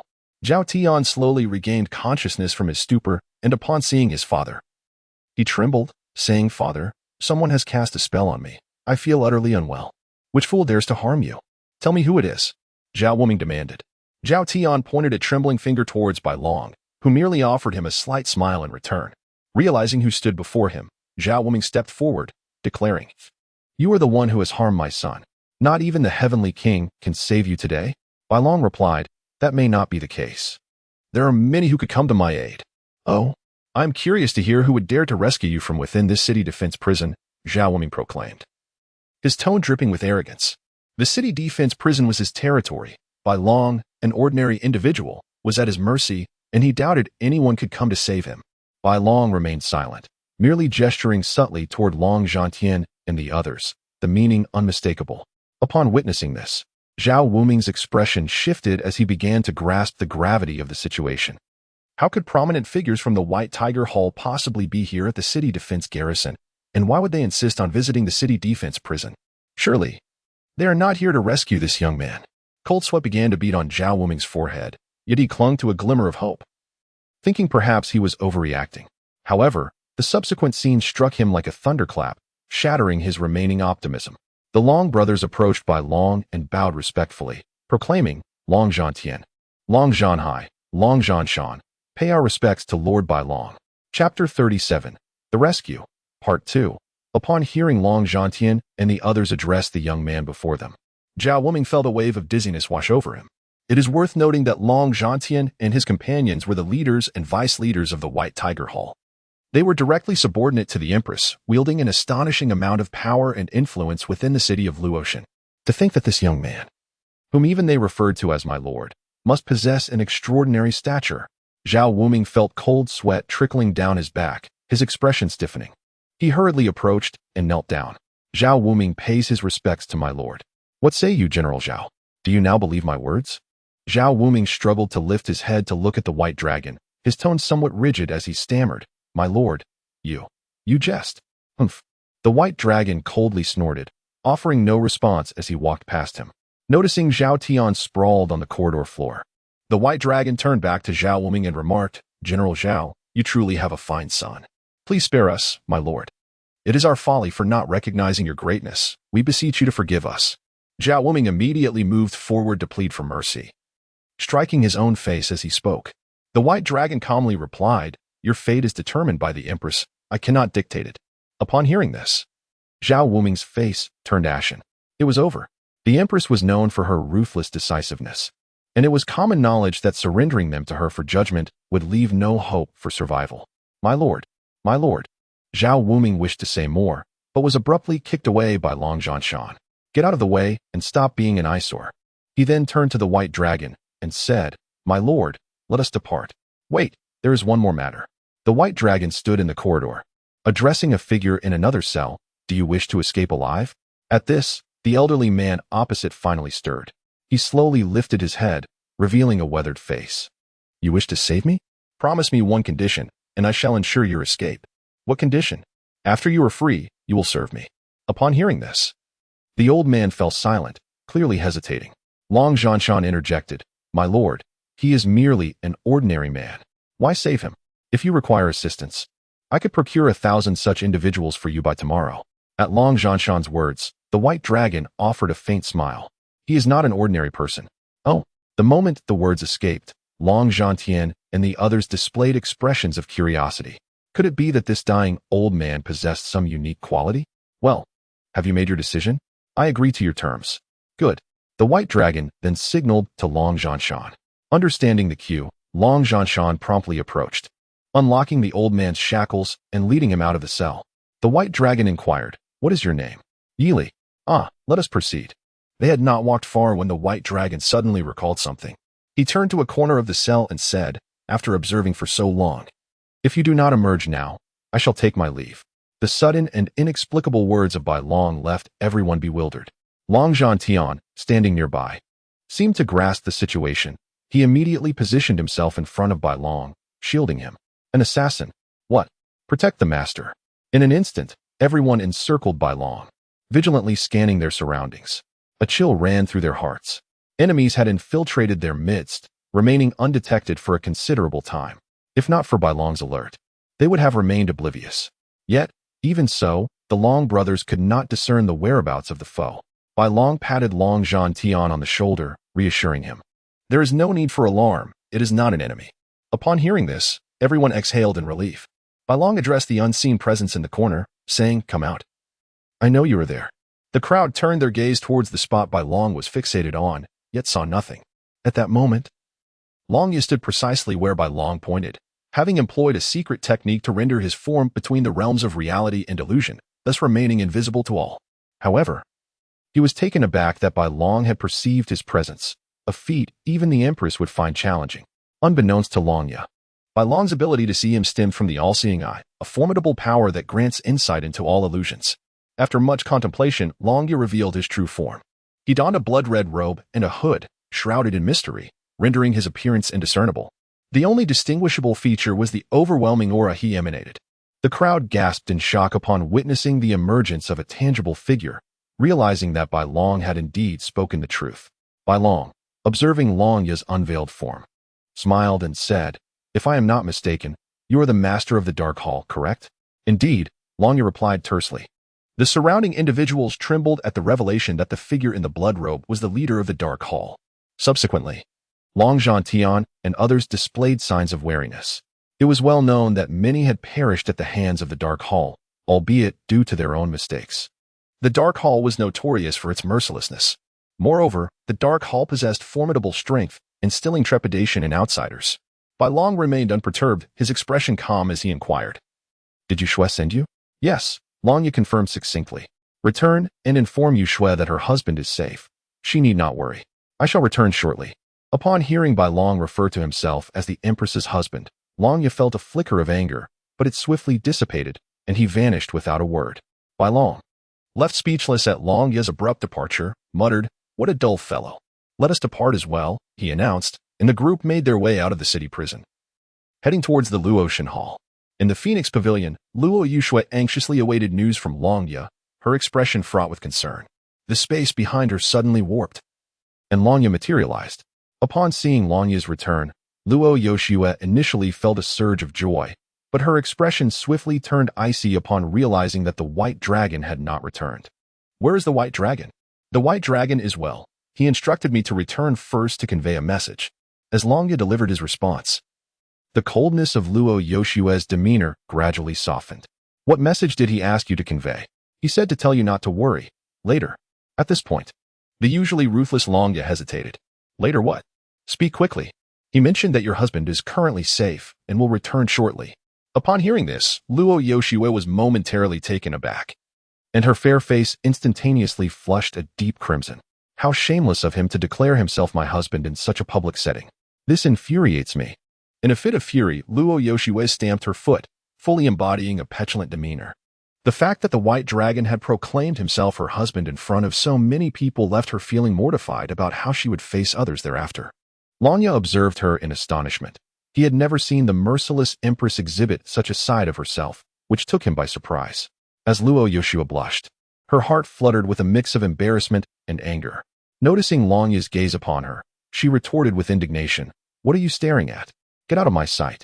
"Your subordinate takes his leave," Long Yu responded, startled by her sudden outburst, and hurriedly excused himself. Left alone, although her anger simmered, a sense of joy welled up within Luo Yoshue. "Humph, just wait until you return. I shall see how I deal with you." Chapter 38. The Lottery. Upon returning to the goddess of the Luo Temple, Bai Long bid farewell to Long Zhantian and the others.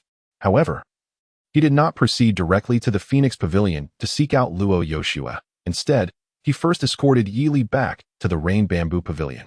He summoned a maid, instructing her, "Please take him to freshen up and find him suitable attire." "Yes, my lord," the maid replied. Bai Long then turned to Yili, saying, "Once you're done, wait for me here. Do not wander off." Yili responded, and was led away by the young maid. Bai Long hurriedly made his way to the Phoenix Pavilion. Upon entering, he found Luo Yoshua standing by the window, gazing serenely into the distance. Noticing this, Bai Long stealthily approached, intending to embrace her from behind. "You still know how to return?" Luo Yoshua's voice reached his ears, revealing that he had been detected. "I was delayed by circumstances." "So, did you miss me?" he replied with a grin. "I heard you claim to be my husband in front of others."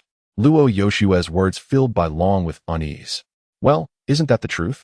Luo Yoshua turned around and, upon seeing Bai Long's playful demeanor, raised her hand to strike him. Bai Long, however, dodged with a somewhat comical motion. Seeing him like this, Luo Yoshua chuckled, her previous anger dissipating. "Not angry anymore?" "Humph, too lazy to bother with you," she said, walking to the table to sit down, while Bai Long took a seat opposite her. "Why didn't you use the token I gave you?" "Although the token would have resolved matters easily, that is not what I desired." "Have you now obtained what you sought?" Bai Long then recounted to Luo Yoshue the true purpose behind his cunning plan. Zhao Wuming, the city defense commander, had been allowing his son and subordinates to run rampant, oppressing the innocent. Moreover, it was rumored that once one entered the city's prison, there was no chance of survival. Countless innocents had perished at their hands. As Bai Long concluded his tale, Luo Yoshue's expression turned grim. "Scoundrels! These reckless beings dared to commit such heinous acts in secret. Rest assured, I will not let them off easily. You Yoshue, I shall leave this matter to you. I will not interfere." Seeing Luo Yoshue's agreement, Bai Long smiled faintly. Then he said, "You Yoshue, please close your eyes." "Why? Just close your eyes." Reluctantly complying with Bai Long's repeated requests, Luo Yoshue shut her eyes. Once she did, Bai Long retrieved the Shi Huang hairpin from his bosom and placed it before her. All right. Luo Yoshue slowly opened her eyes. As she beheld the Shi Huang hairpin, her beautiful eyes widened in astonishment. Is this for me? Of course. I meticulously selected the Shi Huang hairpin for you. Upon hearing Bai Long's words, a look of delight spread across Luo Yoshue's face. This was the first true gift she had received from Bai Long, and she was genuinely overjoyed. Allow me to fasten it for you. Luo Yoshue replied softly, her cheeks beginning to flush. The white dragon gently placed the Shi Huang hairpin upon Luo Yoshue's head. The ethereal charm of the hairpin enhanced her grace, rendering her even more enchanting. Indeed, she is my beloved wife, truly exquisite. How shameless, Luo Yoshue responded shyly, and then, disregarding the white dragon, she began to fiddle with the Shi Huang hairpin. The white dragon stood quietly by, observing her. At that moment, a notification resonated in his mind. System detected a surge in the goddess's joy value. Surpassing the critical threshold. System reevaluating the completion rate of the current task. System evaluation completed. Task completion rate has reached 150. System automatically determining this round of tasks as completed, in addition to the inherent rewards. The host will receive one additional temporary unsealing privilege and one lottery for the ability of the all-seeing eye system. All rewards have been deposited into the host's imprint and can be claimed at any time. As the notification ceased, the joy within the white dragon was beyond words. This time, he had struck it rich. He had received additional rewards. Moreover, he discovered a crucial insight. When the completion rate of his tasks reached 100, any surplus goddess joy value would push the completion rate beyond the critical threshold, granting him extra rewards. If this continued, his prospects were bound to soar. He addressed Luo Yoshue. Yoshue, I shall return for now. I will have the Yangxin Palace prepare a feast for the evening. Shall we dine together then? Go ahead, Luo Yoshue replied simply, still admiring the Shi Huang hairpin. Upon exiting the Phoenix Pavilion, the white dragon opened his personal information list. Personal information list name, White Dragon level, Immortal Realm 9th layer, sealed, martial skills, Soul Hunter Decision, God Hunter Blade Manual, Silence Code, Dimensional Decision, Thunder God Technique, sealed, weapon, Demon Blade, sealed, identity, Chief Steward of the Luo Temple, Goddess Joy value, 0 task progress, 0 power unsealing countdown, 1 year and 314 days punishment, none rewards, array classic, infinite array disc temporary storage, Jade Sky Divine Sword, 1 temporary unsealing privilege, 1 lottery for the all-seeing eye's new ability. Observing the changes in the information list, the white dragon realized the magnitude of his gains.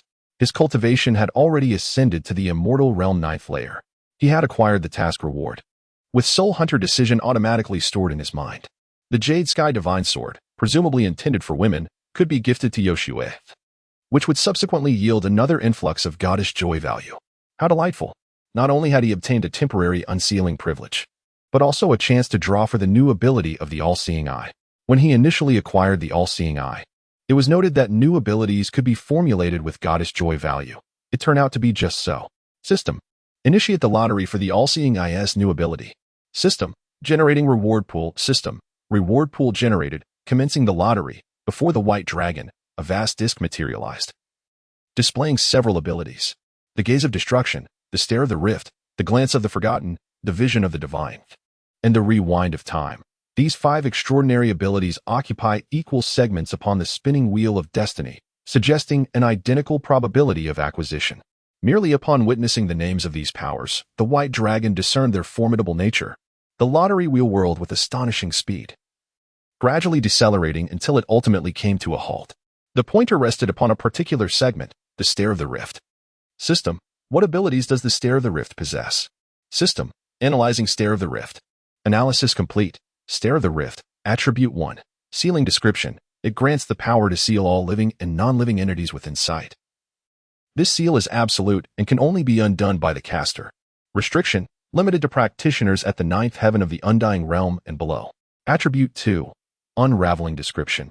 It allows for the unsealing of all entities that have been sealed, providing an absolute release devoid of any negative repercussions. Restriction, limited to practitioners at the 9th heaven of the Undying Realm and below. Upon reading the analysis of the Stare of the Rift, the white dragon could not help but exclaim inwardly, goodness, This is exceedingly powerful. The Stair of the Rift comprises two opposing abilities, one of sealing and one of unsealing. Their strength is determined by the user's own cultivation level. System: Stair of the Rift equipped. As the notification concluded, a fleeting glimmer illuminated the white dragon's eyes. I suddenly feel significantly stronger. Now, it was time to seek out an individual to test this newfound capability. He thought of one person, an elderly man named Yili, whom he had rescued from the city's defense prison. A wicked smile crept across his face. I am most curious to uncover your true identity. With that, the white dragon made his way towards the Rain Bamboo Pavilion. Chapter 39. Merciless in the ancient streets of North City, at the notice wall of Luotian City. The guardians of the White Tiger Hall were affixing new proclamations. Observers on either side of the street gathered, intrigued. What does it say? Allow me a look, said a scholar-like figure as he approached to read the announcement. As he absorbed the contents, his expression shifted dramatically from astonishment to shock, and finally to elation. The onlookers, noticing his reactions, urged him. What does it say? Speak quickly. Indeed, we're on tenterhooks. The scholar, brimming with excitement, exclaimed, It's a joyful occasion, a momentous event. Pray tell us. The announcement proclaimed that Zhao Wuming, the commander of the city's defenses, had indulged his offspring and subordinates in heinous acts, mercilessly slaughtering the innocent and disregarding imperial law. Consequently, Zhao Wuming and his son Zhao Tian were to be executed publicly, along with the annihilation of their entire clan. Upon hearing this, a wave of cheers erupted from the crowd. Splendid! The tyrannical father and son have finally met their just deserts. Truly, the heavens have opened their eyes. It must be the emperor who has shown his discernment. The scholar continued, There's more. It states that Shi Yong, the battle general of the White Tiger Hall and commander of the city's defense, has been derelict in his duties, failing to maintain discipline among his subordinates. As a result, he has been stripped of all cultivation and imprisoned in the Xuanwu prison, with his assets confiscated to support military expenses. Furthermore, Long Zhantian, as the leader of the White Tiger Hall, cannot escape culpability. He has been temporarily removed from his position and fined 10,000 source jade, pending future conduct. A collective gasp resonated among the crowd. The severity of the punishment was undeniable. Virtually no one within the White Tiger Hall was spared. Had it not been for the remarkable prowess of the Long brothers, the penalties might have been even harsher. The formidable and commanding image of the Empress was indelibly etched in everyone's minds. Word of this news spread rapidly throughout Luotian City. Those who heard it rejoiced, as they had long harbored a deep-seated animosity towards the Zhao family. In the White Tiger Hall, Long Zhantian sat in the prime seat, gazing at the brocade delivered by the chief minister, Yuan Hong, with a bitter smile. So it has come to pass. Do not be disheartened, Hall Master, Yuan Hong reassured. Though the emperor has temporarily stripped you of your title, I am confident you shall soon reclaim your position. Then I shall take your words as a good omen, replied Long Zhantian. Yuan Hong rose to take his leave. The edict has been communicated. I must take my leave now. Zhanhai, see Yuan Duran off. Of course, brother. Long Zhanhai escorted Yuan Hong away. At that moment, Long Zhanshan remarked, Brother, fret not. As long as Lord Bailong still finds us useful, the Empress will not forsake us. I share your sentiments. The Empress likely showed leniency this time out of deference to Lord Bai. Long Zhantian concurred. With that, he called out to the guardians outside the hall, summoned the preparations. Brother, why the preparations? Certainly to visit Lord Bai at Yuzhu Xian. Very well, let us go together. Long Zhanshan felt a surge of excitement. Should this visit to Yuzhu Xian yield further guidance from Lord Bailong, he might very well advance in his cultivation, breaking through to the realm of divine illumination. When Bailong returned to Yuzhuxuan, he found the old man Yeli had donned a fresh set of garments and was standing quietly in the courtyard. Upon seeing Bailong's return, Yeli approached and bowed respectfully. Addressing him as Lord Bai, Bailong walked directly to the rocking chair and reclined upon it. Where are you from, Yeli? He inquired. I am from Luzhou. The old servant replied. What brings you to Luotian City? A famine has struck my homeland, and I escaped here to seek refuge. Upon hearing Yeli's words, Bailong shook his head, pondering that this old fox spoke not a single truth. Do you know what I despise the most, Yeli? I do not know, Yeli replied. Bailong fixed his gaze upon Yeli's eyes, a cold smile gracing his lips. I loathe it when those beneath me lie. Yeli opened his mouth to defend himself. But as his gaze met Bailong's, he found himself rendered speechless, his expression stiffening. From those eyes, he seemed to see an endless starry sky, vast and unfathomable. Bailong continued to regard Yeli with a chilling demeanor. What kind of deep-seated enmity could compel one to place such formidable seals upon an ordinary person like you? Enlighten me.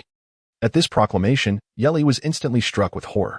It was known that the seals upon him could hardly be perceived even by the strongest of the immortal realm. Yet this young man before him had discerned them. How did you know there are seals upon me? I know far more than you can imagine. Who on earth are you? You speak too much nonsense. Do not forget, you are merely a cripple now, unqualified to question me, Balong said fiercely. Each word enunciated with conviction. Upon hearing this, Yeli deflated like a punctured balloon, slumping to the ground in despair. Indeed, I am now a cripple. His eyes lost their luster, and in an instant, he appeared to age decades. Do you wish to unravel the seals upon you? At Bailong's words, Yeli was momentarily taken aback.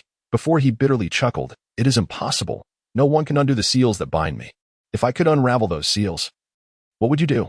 Just as Yeli was about to respond, several figures entered from outside Yuzhuxuan. It was the Long family brothers.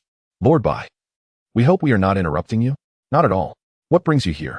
We have come to express our gratitude for your intercession on our behalf with the Empress. Had it not been for you, we would likely be facing severe imprisonment. Bailong replied with a smile, I did not plead for you. There is no need for thanks. The Long brothers felt a bit awkward, having assumed the Empress's leniency was due to Bailong's influence, only to realize their presumption was unfounded. Well, since you are here, stay and observe. All right. It was then that they noticed Yeli seated nearby. Long Zhanshan remarked, oh, who would have thought this old man could clean himself up to look somewhat respectable? Zhanshan. Long Zhantian felt a flicker of anger. After all, Yili was brought back by the White Dragon, and they had no right to pass judgment upon him. The White Dragon chuckled and admonished, you truly lack a filter. With a playful tone, he added, my lord, I beg your pardon. Subsequently, the group fell silent, awaiting the White Dragon's words. Yili, I may attempt to lift the seal upon you, but what is it that I stand to gain? Upon hearing this, Yili was filled with skepticism. He scoffed. If you can truly break the seal upon me, then I shall acknowledge you as my master. So what? Yili spoke these words lightly, harboring no genuine hope regarding the seal encasing him. Very well, it is settled then. Follow me. The White Dragon led the group to the backyard. The Long brothers felt a surge of excitement, for this marked their third visit to this place. In their previous 2 visits, they had garnered substantial rewards. And they were confident that this time, the White Dragon would not disappoint them. The White Dragon addressed the Long brothers. Please, set up a barrier. Of course, White Lord. They replied. The White Dragon took this precaution due to his concern that unforeseen circumstances might affect the outside world. A quarter of an hour later, the barrier was established. Yili, please take a seat here. MHM. Thus, Yili settled cross-legged in the courtyard, awaiting the White Dragon's next move. Chapter 40. The night of biming, the White Dragon activated his all-seeing eye, scrutinizing the seals within Yili's body. The individual who had sealed Yili's powers must have been extraordinarily formidable, although the White Dragon was unaware of Yili's cultivation level prior to the sealing. It was undoubtedly significant. However, under the weight of these seals, Yili had been reduced to the status of an ordinary person, revealing the immense strength of his adversary. Are you ready? Upon hearing Yili's response, the White Dragon nodded slightly. He then exerted all his strength to activate his all-seeing eye. Crack seal watch. Dissolution. With a soft exclamation from the White Dragon, 2 radiant beams of light erupted from his eyes, piercing into Yili's inner being. Crack. Crack. The sound reminiscent of winding gears echoed as the seals within Yili's body suddenly exhibited a hint of loosening. Though this loosening was minuscule, Yili nonetheless sensed it. A look of surprise crossed his face. Could it be that the seal could truly be broken? Noticing the effect, the White Dragon intensified his efforts, continuously sweeping his gaze across Yili. Crack. One of the seals on Yili was completely undone. Instantly, a terrifying aura emanated from him, spreading outward. The Long family brothers, sensing this aura, exclaimed in shock, divine reflection realm. Not even close. The White Dragon continued to dismantle the seals within Yili. As each seal was lifted, Yili's aura surged, ultimately stabilizing at the 9th heaven of the reincarnation mirror. Phew. The White Dragon exhaled in relief, retracting his sealing power. This endeavor had drained him considerably, as it was his first time employing the crack seal watch, and the sealing power within Yili was quite potent. Freed from the seals, Yili felt the changes within himself. His former cultivation had returned. He once again embodied the formidable being capable of annihilating worlds. Just as Yili reveled in his regained strength, he suddenly sensed something amiss. He detected 3 seals remaining within him. Realizing that his power had not fully returned to its peak state, and fury washed over his features. Why did you not unseal all of them? Are you questioning me? The white dragon regarded Yi Li coldly. He had not anticipated the extent of Yi Li's original power, which exceeded his expectations. Thus, the white dragon had intentionally refrained from releasing the final 3 seals, ensuring that Yi Li remained at the 9th heaven of reincarnation, easily manageable. Yi Li was momentarily speechless. He had indeed been furious earlier, even contemplating taking the white dragon's life. However, he quickly regained his composure. The fact that his adversary could so effortlessly undo his seals suggested that dealing with him would be equally simple. The old servant, acknowledge my mistake. I implore my master to show mercy. You should be thankful that you did not display any murderous intent earlier. Otherwise, you would already be dead. The white dragon remarked coldly. This old man was indeed extraordinary. Without his cultivation, he was an ordinary elder, but once his powers were restored, he transformed into a ruthless powerhouse. Let us proceed. With that, the white dragon turned and strode toward the front courtyard, with Yi Li following closely behind, and the Long family brothers trailing at the rear. Since Yi Li restored his cultivation, the Long family brothers dared not even breathe. They had not anticipated that this old man was so formidable, on par with the Lord of the Killing Heaven Palace, even before his full powers were unsealed. Long Zhanshan felt a chill run down his spine. He had just mocked this old fellow. If the man held a grudge, he would be in grave danger. He needed to quickly cling to Lord Bai's leg for protection. Once everyone returned to the front courtyard, Bai Long reclined in a rocking chair and inquired, "Can you now reveal your true identity?" Upon hearing Bai Long's words, Yi Li hesitated for a moment before responding. "I actually do not bear the surname Yi. My full name is Bei Ming Yi Li." At this revelation, the Long family brothers were taken aback. "What? You bear the surname Bei Ming? You cannot possibly be from the Bei Ming clan." Yi Li affirmed, "Indeed." A collective gasp escaped the lips of Long Zhantian and the others upon hearing Yi Li's confirmation. They were astonished that this unassuming old man was actually a member of the Bei Ming clan. Noticing their shock, Bai Long asked, "You seem quite astonished. What is the significance of the Bei Ming clan?" "I shall explain," Long Zhantian began. He then recounted the history of the Bei Ming clan to Bai Long, who listened in awe. The Bei Ming clan was an ancient lineage, existing for millennia and regarded as a true behemoth in the northern region. It was understood that any family deemed a millennium-old lineage on the Songlong continent must possess a formidable immortal being within its ranks. Such a family boasted profound heritage, enduring for ages without decline, reigning as true sovereigns of the continent. "Now I understand," Bai Long reflected, finally comprehending why the Long brothers were so astounded upon hearing the surname Bei Ming. It was no wonder they reacted this way, as even Bai Long felt a twinge of surprise. "Since you are the Bei Ming clan, why have you come here?" "I was expelled," Yi Li replied. "Please share your story." Yi Li then narrated his experiences. He was originally a direct descendant of the Bei Ming clan, exceptionally gifted and the designated candidate for clan leader. However, he had a cousin named Bei Ming Quangshan, who was equally talented but born into a collateral branch, thereby disqualified from the position of leader. Fueled by resentment, Bei Ming Quangshan embarked on a relentless quest for power.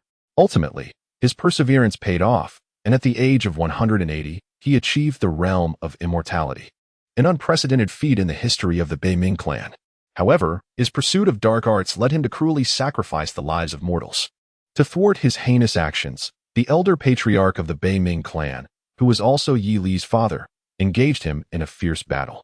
In the end, he was no match for Bei Ming Quangshan and was slain. Yi Li was then stripped of 500 years of his lifespan and had his cultivation sealed, leading to his expulsion from the Bei Ming clan. After hearing Yi Li's tale, everyone felt a wave of sympathy for him, astonished by the tragic circumstances he had endured. "Is that so? What was your cultivation level before being sealed?"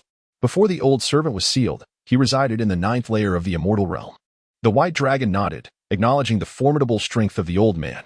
It was fortunate that he did not directly unseal all of his bindings. Otherwise, the situation could have become rather troublesome. Bei Ming Yi Li remarked, "If you are concerned about being implicated, I shall take my leave. Do you seem reluctant to remain by my side?" The old servant replied, "I dare not, but I fear causing you trouble." The white dragon spoke calmly. "What is Bei Ming Quangshan's cultivation level?" "First layer of the eternal life realm," came the response. "There is no need for concern. He is merely at the first layer of the eternal life realm and does not pose a threat to me." Upon hearing this, Bei Ming Yi Li was taken aback. The implication of the white dragon's words suggested that his prowess surpassed that of Bei Ming Quangsheng, despite his youth. The dragon family brothers were filled with joy upon hearing this. The greater the strength of the white dragon, the brighter their prospects became. Very well. Remain by my side with peace of mind. Should you excel in your future endeavors, I shall unseal the remaining 3 bindings, the white dragon declared. Thank you, master. As for Bei Ming Quangxing, there is no need for concern. If he dares to come, I shall handle him myself. I am willing to serve you until death. The old servant vowed. The white dragon replied coolly, I only value tangible actions. I hope you will not disappoint me. Understood. From now on, you shall be called Yili. Do not use the name Bei Ming anymore. I obey. The white dragon then addressed the dragon family brothers. I hope you will keep today's events confidential and refrain from revealing them. Rest assured, Lord Bai, we shall keep our silence. The white dragon glanced at the sky, noting that it was already dusk, and remembered that he still had dinner to share with Luo Yushui. Well then, if there is nothing further, we shall disperse. I have matters to attend to. Farewell, Lord Bai. Farewell. With that, the dragon family brothers departed, and Yili vanished, while the white dragon made his way to the Yangxin Palace. Chapter 41. Perception unbeknownst to the white dragon and his companions. The moment the seal within Baiming Yeli was lifted, Baiming Quangxing, far away in the northern region, had already sensed it. In Baiming City, within the Hall of the Underworld King, 4 colossal stone pillars rose majestically on either side of the grand hall, reaching up to the ceiling, adorned with intricate dragon motifs that exuded an air of solemnity. At the heart of the hall stood a bronze high-backed chair, upon which sat a middle-aged man. His eyes were slightly closed, his eyebrows sharp, and his long crimson hair cascaded down his shoulders.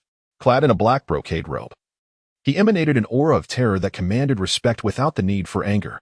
This man was none other than Baiming Quangxing. Suddenly, Baiming Quangxing's eyes flew open, 2 flashes of crimson light darting through them. A peculiar smile crept across his face. My dear cousin, I did not anticipate that your seal would be broken. Who could it be? Baiming Quangxing pondered for a moment, yet found himself at a loss. On this continent, there could be no more than 3 individuals capable of lifting my blood demon seal, but who would dare to offend me by doing so? Let me ascertain your current whereabouts. As he spoke, Baiming Quangxing began to channel his internal energy. The source energy around him began to stir, gradually converging to envelop his form, transforming into a vibrant crimson hue. Baiming Quangxing formed a seal with his hands and pointed towards the air ahead. A blood-red hexagram emerged before him, radiating a terrifying and malevolent power. Swift, he commanded, and the hexagram began to spin rapidly. At that moment, blood-colored runes floated forth from the mark, coalescing in the air. As the runes gathered, a hazy image began to take shape. As time passed, the image grew clearer. However, just then, the scene that was about to materialize abruptly vanished, and the hexagram shattered. Coughing up a mouthful of blood, Baiming Quangxing's expression darkened. He had not anticipated that the blood demon tracking technique would fail, and that he would suffer a backlash. Who could it be? To think you have become a mere shell of your former self yet remains such a source of concern. It seems I must make a personal visit. With that, Baiming Quangxing vanished from his throne. An hour later, at Panlong Mountain, within the Valley of Divine Mechanisms, the surrounding space suddenly warped, and a figure materialized, Baiming Quangxing. At that moment, a young man emerged from the valley. Though his speed was not overtly remarkable, he appeared before Baiming Quangxing in the blink of an eye. The esteemed Baiming King graces us with his presence. I apologize for not welcoming you sooner. Where is your master? Baiming Quangxing wasted no time in getting to the point. My master is at the Star Observation Tower. I shall lead you there at once. Thank you. Thus, Yu Huang guided Baiming Quangxing into the valley, ascending to the 9th level of the Star Observation Tower. Upon arrival, Baiming Quangxing beheld an elderly man clad in coarse linen garments seated at the observation platform. He approached and bowed respectfully. The younger generation, Bei Ming Quangsheng, has had the honor of meeting the esteemed Elder Shinji. Though Bei Ming Quangsheng is undeniably powerful and somewhat arrogant, he adopts a demeanor of utmost respect in the presence of this venerable old man. This elder stands as the most enigmatic figure on the Songlong continent, a being capable of effortlessly overpowering him, which leaves no room for arrogance. As his words echoed, the elder on the star observation platform opened his eyes and turned to glance at Bei Ming Quangxing. Ah, it's you, young lad. What brings you to seek this old fool? The younger man replied, I wish to request your assistance in locating someone. And who might that be? My cousin, Bei Ming Yili. Upon hearing this, Elder Shinji fell into a contemplative silence. You, young one, have come to trouble this old body once more. Forgive me. Esteemed elder, Bei Ming Quangsheng said, producing a piece of jadeite from his robe and presenting it to Elder Shinji. This jadeite, astonishingly, exhibited 9 colors and contained myriad wonders within. Elder Shinji, upon seeing the 9-colored jadeite, smiled faintly and remarked, I never expected you to acquire a piece of 9-colored jade. Your fortunes are indeed profound. This 9-colored jade is a gift for you, esteemed elder. I humbly hope for your assistance. Very well. I shall indulge this old frame one more time, Elder Shinji replied, accepting the jadeite. He then grasped a compass that lay beside him. Bei Ming Quangsheng's eyes lit up at the sight of the compass, recognizing it as the fabled star-seeking disc. A genuine 10th grade artifact. Elder Shinji channeled his source power into the star-seeking disc, which then emitted a dazzling beam of light that illuminated the void before them. A blurred image soon emerged, yet despite Elder Shinji's efforts, the image stubbornly remained indistinct. Seeing this, the elder shook his head in resignation. How peculiar, how strange. What troubles you, master? Asked Yu Huang, stepping forward. I am unable to discern his precise location. This, Elder Shinji turned to Bei Ming Quangsheng and said, Quangsheng, I cannot ascertain the exact whereabouts of Bei Ming Yili. I only have a general idea of his location. And where might that be? To the east.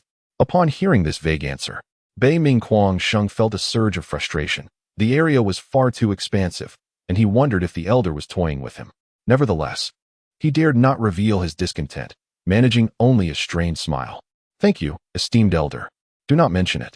I have not rendered much assistance. Yet I have accepted your 9-colored jade. Consider it a gesture of filial respect. Elder Shinji nodded in satisfaction at Bei Ming Quangsheng's words. I am feeling somewhat fatigued now. Disciple, please escort Quangsheng. Yes, master. With the elder's dismissal, Bei Ming Quangsheng could only depart alongside Yu Huang. It seems he must embark on the quest to find Bei Ming Yili himself. Elder Shinji remained seated on the star observation platform, gazing quietly into the distance. His brow furrowed as he muttered to himself, to have failed twice. Could it be that the star-seeking disc is faulty? In the hall of the goddess of Luo at the Rain Bamboo Pavilion, Bai Long had seldom experienced a period of tranquility since lifting the seal from Bei Ming Yili's body. Time swiftly passed, and a month had elapsed. During this period, he spent his days either observing others with an all-seeing eye or devising ways to amuse Luo Yoshue. Remarkably, Bai Long had become increasingly adept in this regard, often eliciting hearty laughter from Luo Yoshue, thus accumulating her joy points. During this time, he successfully completed another round of tasks, achieving a breakthrough to the first level of the Eternal Realm. Unfortunately, however, the joy points did not surpass 100, preventing him from receiving additional rewards. Nevertheless, Bai Long was quite intrigued by the inherent rewards of this round. In his hand, he held a formation disc, the reward known as the Limitless Formation Disc. This was indeed a remarkable item, a potent temptation for any master of formation. It is worth noting that this was an artifact surpassing the 9th grade. Not only could it enhance the success rate of a formation master inscribing formations, but it also contained thousands of primal formation patterns, which could serve a formation master throughout their lifetime. However, Bai Long furrowed his brow in contemplation, for this formation disc held little utility for him. He had no need for setting formations. He could resolve matters directly through force, and with the all-seeing eye, there was no formation he could not dismantle. Alas, what a pity.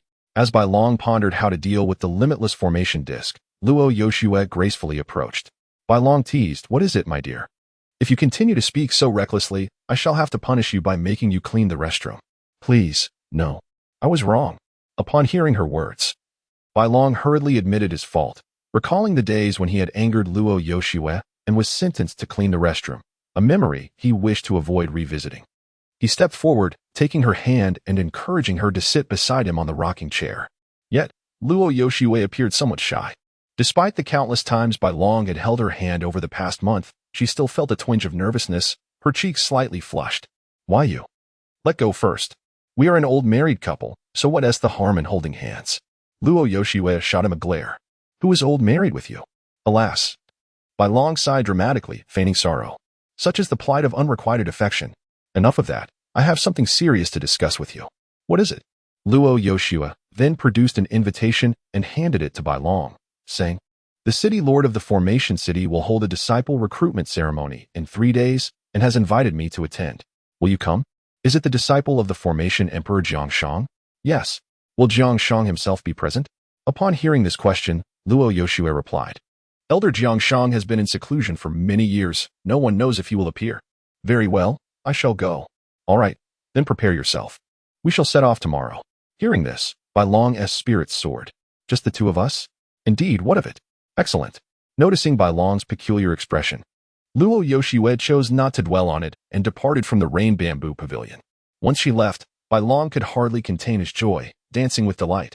This time, it is just the two of us, Yoshue. Shall we not indulge in a world of our own? Ha ha ha, how delightful. Subsequently, Bai Long addressed the surrounding air, Yili. The space behind him twisted, and Yili materialized there. He has now regained his strength.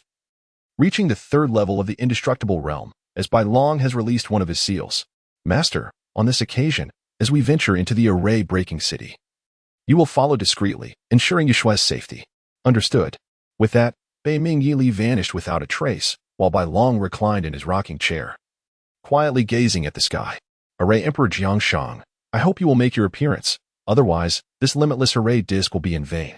Chapter 42. The city of breaking the formation. 3 fleeting days passed, and it was finally the day when Bai Long and Luo Yoshue set forth. Their journey once again commenced aboard the sky-splitting eagle towards the city of breaking the formation. The flight was smooth and uninterrupted, and after 3 hours, the duo arrived at their destination. Before them stood a remarkably ancient city, its gate adorned with the bold inscription City of Breaking the Formation, exuding an air of strength. The city walls, due to years of neglect, had begun to peel, yet this did not compromise their durability, for they were enveloped by a subtle formation. Under the sun's rays, myriad lights shimmered upon the walls. Bai Long, upon witnessing this, exclaimed in admiration, "What a magnificent city!"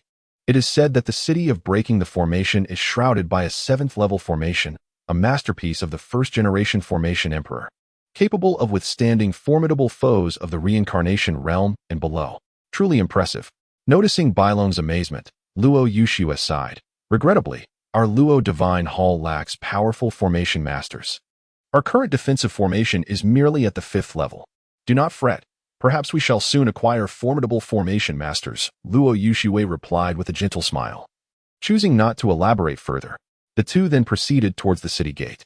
Amidst the throng of passers-by, many donned uniforms indicative of formation masters, suggesting their presence was for the purpose of participating in the apprentice ceremony. As soon as they entered the city, a few individuals approached them, led by a young man who exuded an air of refined gentility. Upon seeing Luo Yoshue, he smiled and introduced himself. I am Lu Chi-che, honored to meet you. Lady Emperor Luo. Upon encountering a stranger greeting her, Luo Yoshue inquired, and you are? My master, Zhou Bohai, has instructed me to await your arrival, Lady Emperor Luo. So, he is a disciple of the city Lord Zhou. Please, proceed, Luo Yoshue replied, as Lu Chi-che gestured graciously, embodying the demeanor of a host. He then led Luo Yoshue and Bai Long toward the city lord's residence, accompanied by several of his fellow disciples who trailed behind. Their gazes towards Bai Long were filled with disdain and contempt. How could such a powerful figure as Lady Emperor Luo associate with a mere novice? One whispered. He pales in comparison to our brother Lu. Another remarked. It is only because Lady Emperor Luo has yet to meet brother Lu. Otherwise, what place would that inept fool have? I have heard that Master intends to matchmake brother Lu with Lady Emperor Luo. Someone else chimed in. Is that true? Of course it is. The group chatted animatedly, oblivious to whether Bai Long could hear their words. Luo Yoshue, walking ahead, felt her expression turn icy upon hearing their comments. Bai Long was the man she had chosen. She could not tolerate such humiliation directed toward him. She turned to confront the speakers, but was halted by Bai Long's gentle grip on her hand. Do not concern yourself with these mere gestures, he said softly. But they insult you so, she protested. It matters not. As long as you understand my worth, that is sufficient. I wish I had known this would happen. I might have reconsidered coming to the city of breaking the formation, Luo Yoshue said, her frustration evident as she pondered her decision. The white dragon comforted her, saying, Do not worry, perhaps a delightful surprise awaits us. You shall surely bring me joy, my beloved wife, whom I must cherish. Let us proceed. With that, he took Luo Yoshue's hand and led her forward, provoking a flurry of indignation from those behind. This worthless fool dared to hold the hand of the goddess Luo. And what was more, she offered no resistance, allowing him to lead her as he pleased. Though El Qinche maintained a facade of calm, his heart simmered with fury. The goddess stood before him, yet another man, one devoid of any cultivation, held her hand, This was a reality he found intolerable. At that moment, Qingche resolved to seek an opportunity to eliminate the white dragon, thereby paving the way for his own ambitions. Upon their arrival at the city lord's mansion, they were greeted by a middle-aged man, none other than the lord of the breaking array city, Zhou Bohai. Ha ha ha, the esteemed Empress Luo graces us with her presence. I apologize for my inadequate welcome, he exclaimed. I have the honor of meeting city lord Zhou. Zhou Bohai then ushered Luo Yuxue into the mansion, entirely neglecting to acknowledge the white dragon, as though he were invisible. A cold smile crept across the white dragon's face. Damn it, if not for my wife, I would have leveled your pitiful city. As they entered the grand hall of the mansion, everyone took their seats, yet it seemed someone had intentionally overlooked the white dragon. He had no chair. Unable to contain herself any longer, Luo Yushue's face hardened as she addressed Zhou Bohai. City Lord Zhou, what is the meaning of this? If I am unwelcome, I shall take my leave at once. Seeing her irritation, Zhou Bohai quickly responded, what does the Empress mean by such words? Everyone present has a seat. Why does the white dragon not? Luo Yushue gestured towards the white dragon, standing aside. Zhou Bohai, sensing the tension, forced a smile and said, I sincerely apologize for this oversight. I shall have a chair brought immediately. Servants, quickly bring a chair for our esteemed guest. How can we treat him so poorly? A servant hurriedly fetched a chair and placed it beside the white dragon. Although Zhou Bohai had apologized and provided a chair, Luo Yushue remained somewhat displeased, feeling that the assembly was conspiring against the white dragon. The white dragon, however, merely smiled gently and reassured Luo Yushue, it is of no consequence. Perhaps it truly was an oversight. Would you not agree, City Lord Zhou? Indeed, the young man is quite magnanimous, Zhou Bohai replied, albeit with surprise. He had not expected the youth to remain composed under such provocation. Any hot-blooded individual would have reacted with anger, yet this young man exhibited no semblance of ire. Zhou Bohai's evaluation of the white dragon diminished considerably. He now regarded him as a timid scholar, lacking in fortitude. After this minor incident, everyone settled into their seats. The white dragon sat beside Luo Yushue, holding her hand and soothing her, urging her not to be upset over such trivial matters. Gradually, her expression softened, and she returned to a state of calm.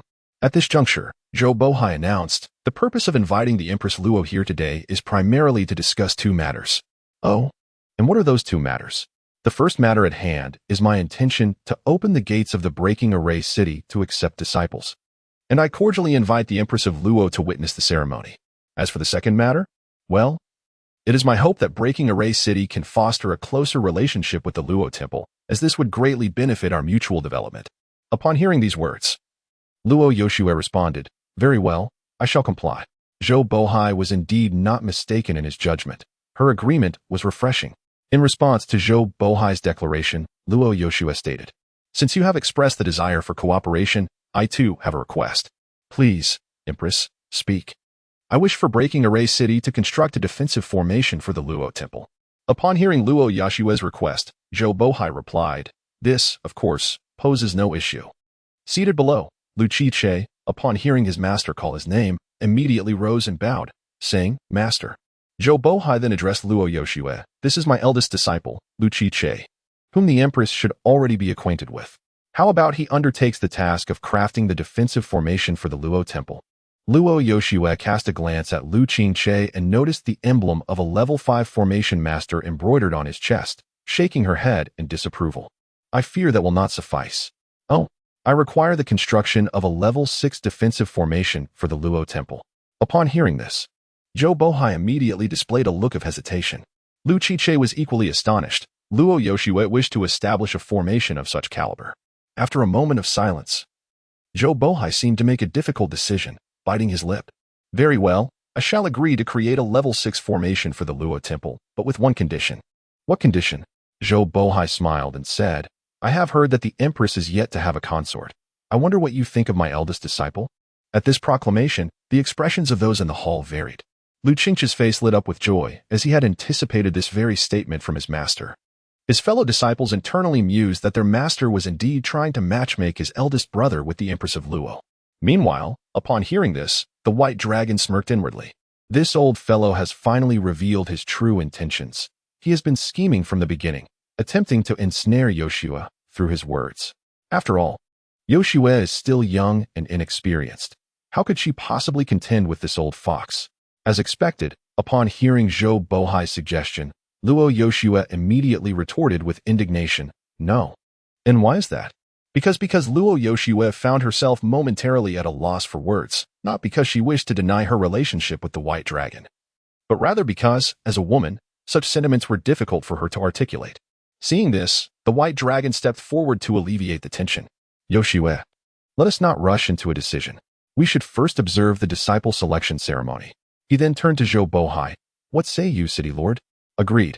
We shall proceed as you suggest." Zhou Bohai readily acquiesced. He was confident that Luo Yoshua would find his proposal difficult to resist, for in the eastern region, only Breaking Array City possessed the capability to construct formations of level 6 or higher.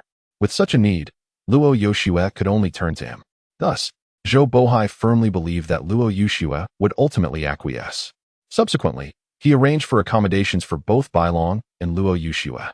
In their room, Luo Yoshua gazed at Bailong with a hint of irritation. "Why did you prevent me from rejecting Zhou Bohai? Are you angry?" She scoffed. With a glare, Luo Yoshua turned her head away, silencing herself. Bailong stepped closer, taking her hand gently. "Rest assured, for the way he treated you today, I shall ensure he pays dearly." Upon hearing Bailong's words, Luo Yoshua gradually calmed down. "Are you speaking the truth?" "I swear by the heavens," he replied. "I trust you." He then embraced her tenderly, and Luo Yoshua offered no resistance, quietly nestling into his arms.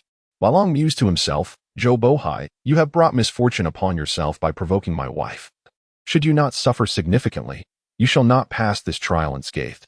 Chapter 43, Assassination, Additional Update. In the bustling black market of Pezhao City, a figure cloaked in black hurried past.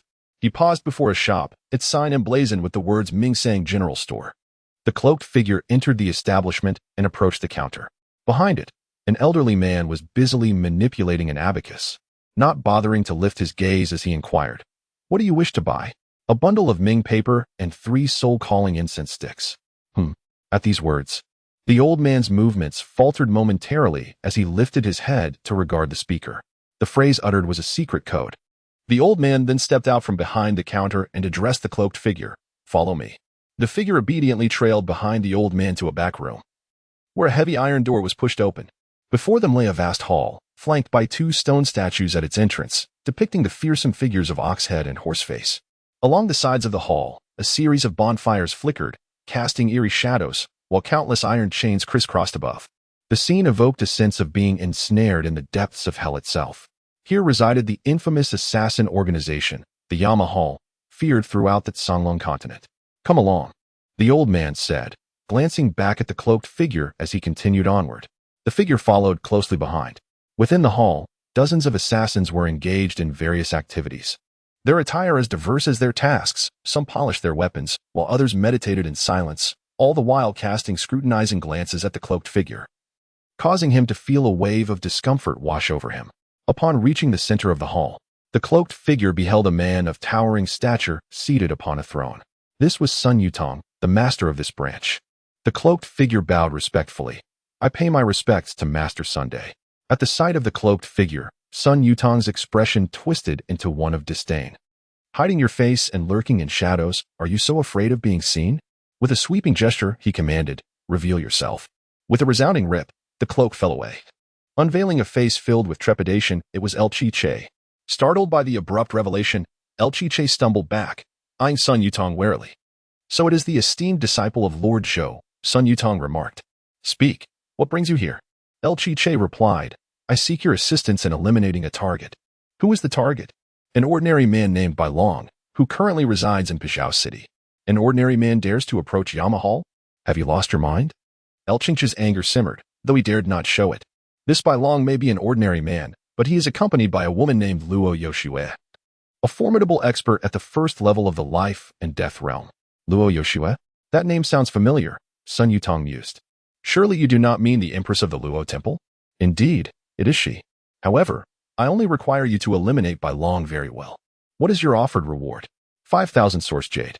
At this, El Chi-Che's expression darkened. "That is utterly outrageous. To kill an ordinary man, you demand 5,000 source jade? Might as well rob someone. If you find it expensive, you may leave." El Chi-Che was momentarily at a loss for words. Although the target you mentioned is an ordinary person, the individuals surrounding him are anything but simple, thus the price is quite reasonable. Upon hearing this, El Qingche clenched his teeth.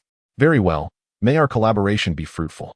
He retrieved 5,000 source gems from his pocket, a sum that pained him considerably even though it was a substantial amount for him.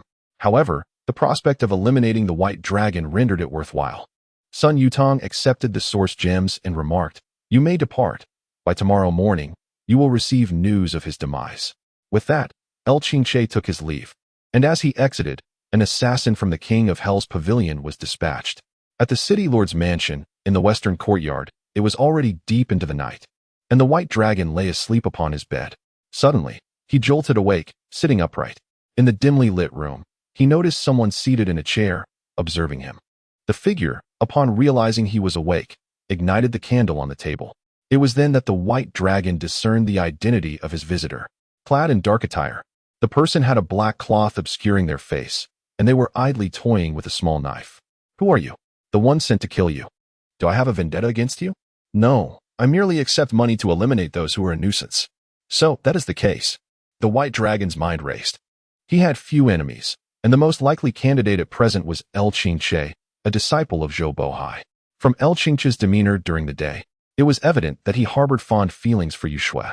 Given the unique nature of his relationship with Yushui, it was plausible that El Qingche's jealousy had led to this assassination attempt. With this realization, the white dragon shook his head and smiled bitterly. "My wife is too beautiful. She attracts a swarm of admirers wherever she goes." The assassin, taken aback by the white dragon's calm demeanor and lack of fear, felt a twinge of surprise. This was not the reaction he desired. As an assassin from the King of Hell's pavilion, he relished witnessing the terror and desperation of his prey when faced with death, their pleas for mercy culminating in a despairing end. It provided him with a perverse sense of satisfaction. Yet, the quarry before him remained unerringly composed. "Aren't you afraid?" "Why should I be afraid?" The assassin assumed the white dragon was merely putting on a brave front, masking an inner turmoil of fear. "You are about to die. Surely you must feel some trepidation? That would be disappointing for you." The assassin was perplexed by the white dragon's cryptic response, wondering what he meant by that. At that moment, the assassin remained oblivious to the presence of another figure standing behind him. Yili stood silently, watching him, ready to intervene at the slightest hint of suspicious behavior. The assassin halted his actions, deciding against toying with this prey any longer to avoid complications. "Boy, say farewell to this world." The white dragon, in serene defiance, replied, "It is in your hands." Taken aback by the white dragon's seemingly nonsensical words, the assassin froze. In that fleeting moment, a powerful hand seized his neck. Yili lifted him effortlessly. Clang! The small knife he held fell to the ground, producing a crisp sound. The assassin struggled in midair, emitting intermittent whimpers. His inner energy had been confined by Yili, rendering his attempts to escape futile. At that moment, his face had turned a deep shade of purplish red, his heart racing with sheer terror. Was it not said that the target was merely an ordinary individual? Why then was he surrounded by such a formidable protector? "Please, don't kill me." "What? Are you frightened?" Upon hearing those words, the assassin nearly lost consciousness. Just moments ago, he had posed the same question to Bai Long, and now the tables had turned. I can reveal the identity of my employer. I'm afraid I have no interest in that." The assassin felt an overwhelming urge to weep at Bai Long's response. How could he have crossed paths with such an unyielding prey today? It was utterly futile. Well then, bid farewell to this world. Wait. Before the assassin could finish his plea, Yili crushed him to death with his bare hands. His eyes widened in horror. A look of sheer dread etched on his face, meeting a most tragic end. Chapter 44, The Ceremony of Apprenticeship After the Demise of the Assassin. Bai Long conducted a memory retrieval. From the recollections of this assassin, Bai Long discerned that he hailed from the Underworld Pavilion and was indeed commissioned by Lu Qi-che. Within the Underworld Pavilion, assassins are categorized into 4 ranks: Heaven, Earth, Profound, and Yellow, each further divided into upper, middle, and lower tiers. This particular assassin was at the 3rd level of the Divine Illumination realm, classified as a middle-tier Earth assassin. Moreover, the Underworld Pavilion adheres to a rule known as the 3 kills of the Underworld. If the initial assassination attempt fails, they will dispatch another assassin until 3 attempts have been made. Should all 3 attempts fail, the employer must increase the remuneration to continue pursuing the target. Such occurrences, however, are rare.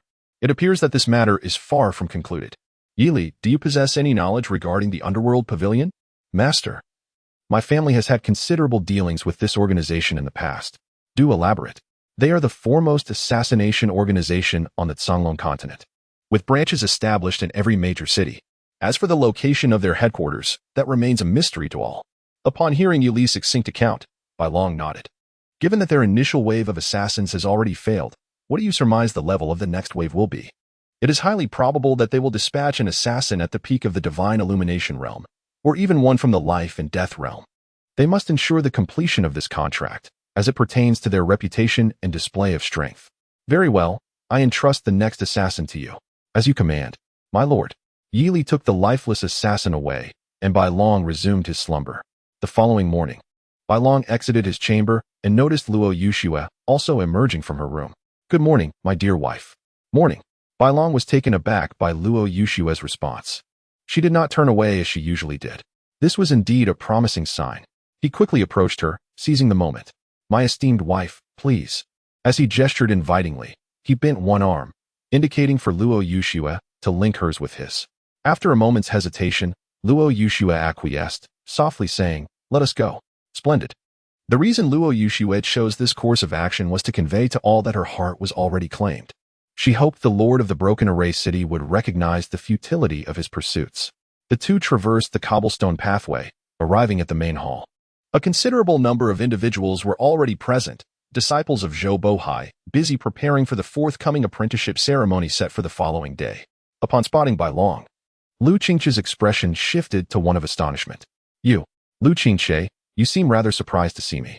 And no, I simply did not expect you to rise so early. Lu Qingche hastily concealed his shock, nearly revealing a flaw in his demeanor.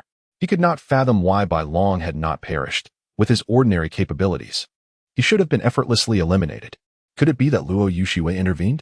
Yet, if she had, there would surely have been sounds of a struggle, alerting everyone long ago. As L. Qingche pondered, he caught sight of the white dragon casting him a meaningful smile. Promptly, he averted his gaze, choosing not to dwell on it any longer. Meanwhile, the others remained oblivious to this exchange, their attention fixated on the lady of the Luo, who was entwined with the white dragon's arm. This sight ignited a sense of envy among many men, who yearned to confront the white dragon and administer a thorough beating. Alas, how fortunate this wastrel must be. When will such fortune ever grace me?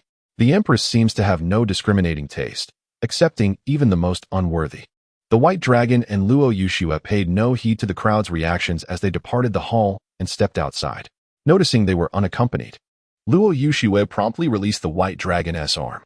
Shall we call it a day? She asked. Aren't you going to hold on a little longer? She teased, but received a sharp glare in return. Don't push your luck, she admonished. Very well, he conceded. Throughout the day, numerous factions continued to arrive, including the Qiandao Pavilion, the Charming Sect, and the Star-Gathering Tower, all extending invitations.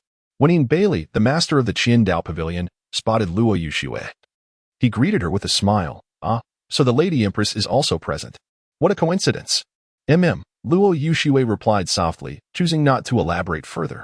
Bailey, undeterred by her brevity, Bernoul will. After all, he had reaped considerable benefits during the campaign against the Lutian Hall. Indeed, the Lutian Hall had disbanded of its own accord, leaving behind all its treasures in a desperate bid for survival. When the White Dragon first received this news, he was taken aback, having expected some form of resistance. At that moment, the White Dragon's gaze fell upon Tang Long, the master of the Kueishing Tower, who returned his glance. As their eyes met, the White Dragon perceived a glint of murderous intent within Tang Long's eyes. In response, the White Dragon offered a derisive smile. Tang Long's expression darkened. His hatred for the White Dragon had festered. It was due to the White Dragon's interference that everyone learned of his humiliation. Having been cuckolded, though the third party was deceased, his wife had also absconded. The White Dragon chose to disregard him, redirecting his attention elsewhere. Suddenly, he spotted someone. Oh. Isn't that the King of Ghosts? You seem to have withered considerably since we last met. You little brat, don't seek your own demise. The King of Ghosts seethed at the White Dragon's taunts, his teeth grinding in frustration. Ever since he had crossed paths with Luo Yuxue, his life had spiraled downward, leaving him isolated by nearly everyone. His uninvited presence at the Breaking Array City was a testament to his desperation. Your words wound me. I am merely expressing concern for you. The white dragon quipped playfully. Humph. The king of ghosts scoffed coldly. He longed for an opportunity to eliminate the white dragon. But the latter had remained cooped up within the Luo temple, always accompanied by Luo Yuxue, making it impossible for him to act. Furthermore, Luo Yushue's strength had only grown, leaving him with no chance for vengeance. With a disdainful turn, the king of ghosts departed, no longer wishing to witness the pair of lovebirds.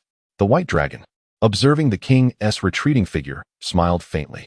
At that moment, a voice echoed in his mind. Master, shall I eliminate him? No need, he is but a fool. Incapable of making any significant waves, came the reply. Thus, the day swiftly passed. On the following day, as the sun began its ascent, the ancient and melodious chimes resonated throughout the city of Breaking Array. The grand ceremony for the acceptance of disciples had commenced. At the heart of the city, a colossal circular platform stood, designated for the duels of the formation masters, encircled by a tiered seating area. At this moment, Bai Long was seated among the spectators, attentively observing the contest below.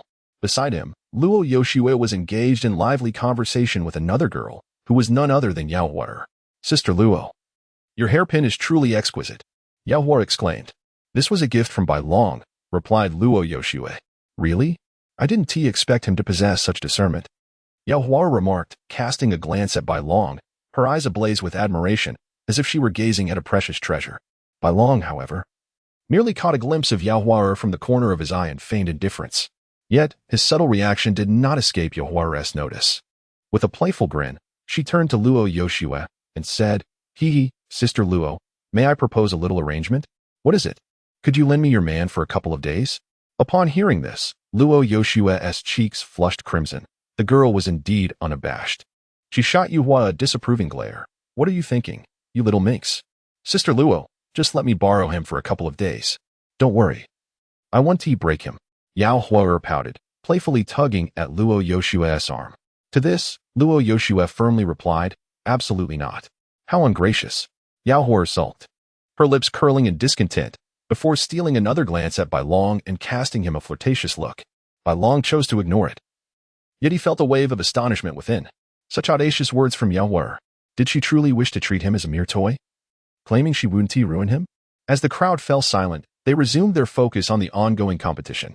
The ceremony for accepting disciples persisted throughout the day, culminating only at dusk. Bai Long bore a hint of disappointment. The renowned formation Emperor Jiangshang had yet to make an appearance, and his plan seemed destined to falter. Just as everyone prepared to rise and depart the central square, a thunderous sound echoed from the heavens. Boom! In that instant, an elderly man clad in white robes materialized in the sky, resembling an ethereal sage. A gasp rippled through the crowd. It is the formation emperor. What? It is Elder Jiangshang. Elder Jiang has actually appeared. How splendid. At this moment, Bai Long also lifted his gaze towards the elder in the sky, a faint smile gracing his lips as he remarked, at last, he has revealed himself. Chapter 45, The Array Sovereign, Jiangshang. The sudden appearance of Jiangshang, the Array Sovereign, ignited the atmosphere, for he had lived in seclusion for many years. His re-emergence elicited excitement among numerous individuals. Zhou Bohai was the first to rise, respectfully stating, I pay my respects to my master. Subsequently, the majority of those present stood up to pay their respects. We pay our respects to the ancestral master. Greetings. Senior Jiang, salutations, Lord Jiang. Jiangshang nodded in acknowledgement and then ascended to the main platform, stating casually, the array masters of this generation are commendable. Upon hearing Jiangshang's words, the newly selected array masters for the Breaking Array City displayed expressions of joy. Receiving Jiangshang's recognition signified their exceptional talent in the art of arrays, promising a bright future ahead. Following this, everyone returned to the city lord's mansion. The disciple recruitment ceremony had concluded, and various factions bid farewell to Zhou Bohai and Jiangshang before departing from the Breaking Array City. However, Bai Long and Luo Yuxue remained, as Bai Long's objectives had yet to be fulfilled. In the grand hall of the city lord's mansion, Jiangshang occupied the seat of honor, with Zhou Bohai by his side, while Bai Long, Luo Yuxue, and Zhou Bohai's disciples were present below. Luo Yuxue remarked, after many years, Senior Jiang, your cultivation has advanced yet again. Congratulations. Upon hearing her words, Jiangshang looked at her with admiration.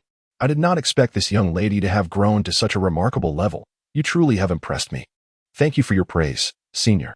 You must have a reason for staying. Please, speak. Just as Luo Yuxiue was about to respond, Zhou Bohai interjected, Master. The palace master Luo wishes for our breaking array city to construct a 6th-level defensive array for the Luo God Palace. Oh, is that so? Zhou Bohai then whispered something into Jiang Shang's ear. Upon hearing Zhou Bohai's murmured words, Jiang Shang's face brightened with joy, and he glanced at the disciple, Lu Qiche. Noticing the gaze from his ancestral master, Lu Qiche immediately bowed respectfully to Jiang Shang. Excitement surged within him. His master must have mentioned his connection with Luo Yuxiue to Jiang Shang. Seeing this, Jiang Shang nodded in satisfaction. He addressed Luo Yuxiue, Yuxiue. I have heard that you have yet to choose a dual cultivation partner. Is that true? Luo Yuxiue was momentarily taken aback by Jiang Shang's question. She had not anticipated such an inquiry and was at a loss for words. At this moment, Bailong beside her spoke up, Old man. Do not harbor any intentions towards our empress. She is already taken. This statement immediately stirred the crowd. Brat. How dare you speak to our ancestral master in such a manner? Our ancestral master is conversing with the empress. You have no place to interject. Indeed, you uncouth novice. Upon hearing their retorts, Bailong surveyed the crowd with a sardonic smile. You dare mock me? Were it not for the empress's protection, I would have dealt with you today. If you have the courage, step outside for a duel. The disciples below responded angrily to Bailong, for a mere powerless individual dared to act so brazenly in their presence. Lu Qiche shot a glance at Bailong, wearing a slight smirk of disdain. Little one, you wish to challenge me? With the backing of my ancestral master. Luo Yuxiue will undoubtedly agree. In due time, Luo Yuxiue would become his woman. The thought of training Luo Yuxiue in front of Bailong was thrilling to him. However, Lu Qingche was unaware that this notion had already caught the attention of Bailong, who, while maintaining a stoic expression, had silently pronounced a death sentence upon Lu Qingche in his heart. At that moment, Jiang Shang waved his hand, and the hall fell into silence. Young brother. Who are you? Upon hearing Jiang Shang's words, Bailong rose and declared loudly, I am the man of Luo Yuxiue, exuding an air of absolute certainty and overwhelming dominance. Beside him, Luo Yuxiue's cheeks flushed crimson, her heart racing with nervousness and shyness. This was the first time Bailong had publicly proclaimed his status as her man. Jiang Shang was momentarily taken aback. Glancing at Luo Yuxiue, he noted her lack of rebuttal and her bashful demeanor, instantly grasping the situation. However, he was puzzled as to why Luo Yuxiue would be attracted to an ordinary man devoid of cultivation.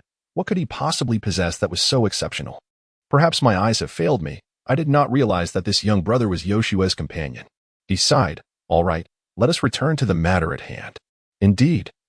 Bailong replied, addressing Jiang Shang as old man without offense. You wish to establish a 6th-level defensive formation, which is no simple task. Uncle Jiang, we can provide the materials. We only require your assistance, and we will offer substantial rewards in return, Bailong asserted. It's not merely a matter of materials. The human resources required are considerable as well, Jiang Shang lamented. Bailong observed quietly, inwardly scoffing at the old man. He was clearly someone who wouldn't act without tangible benefits. He patted Luo Yuxiue's shoulder, signaling her to remain silent. Bailong continued.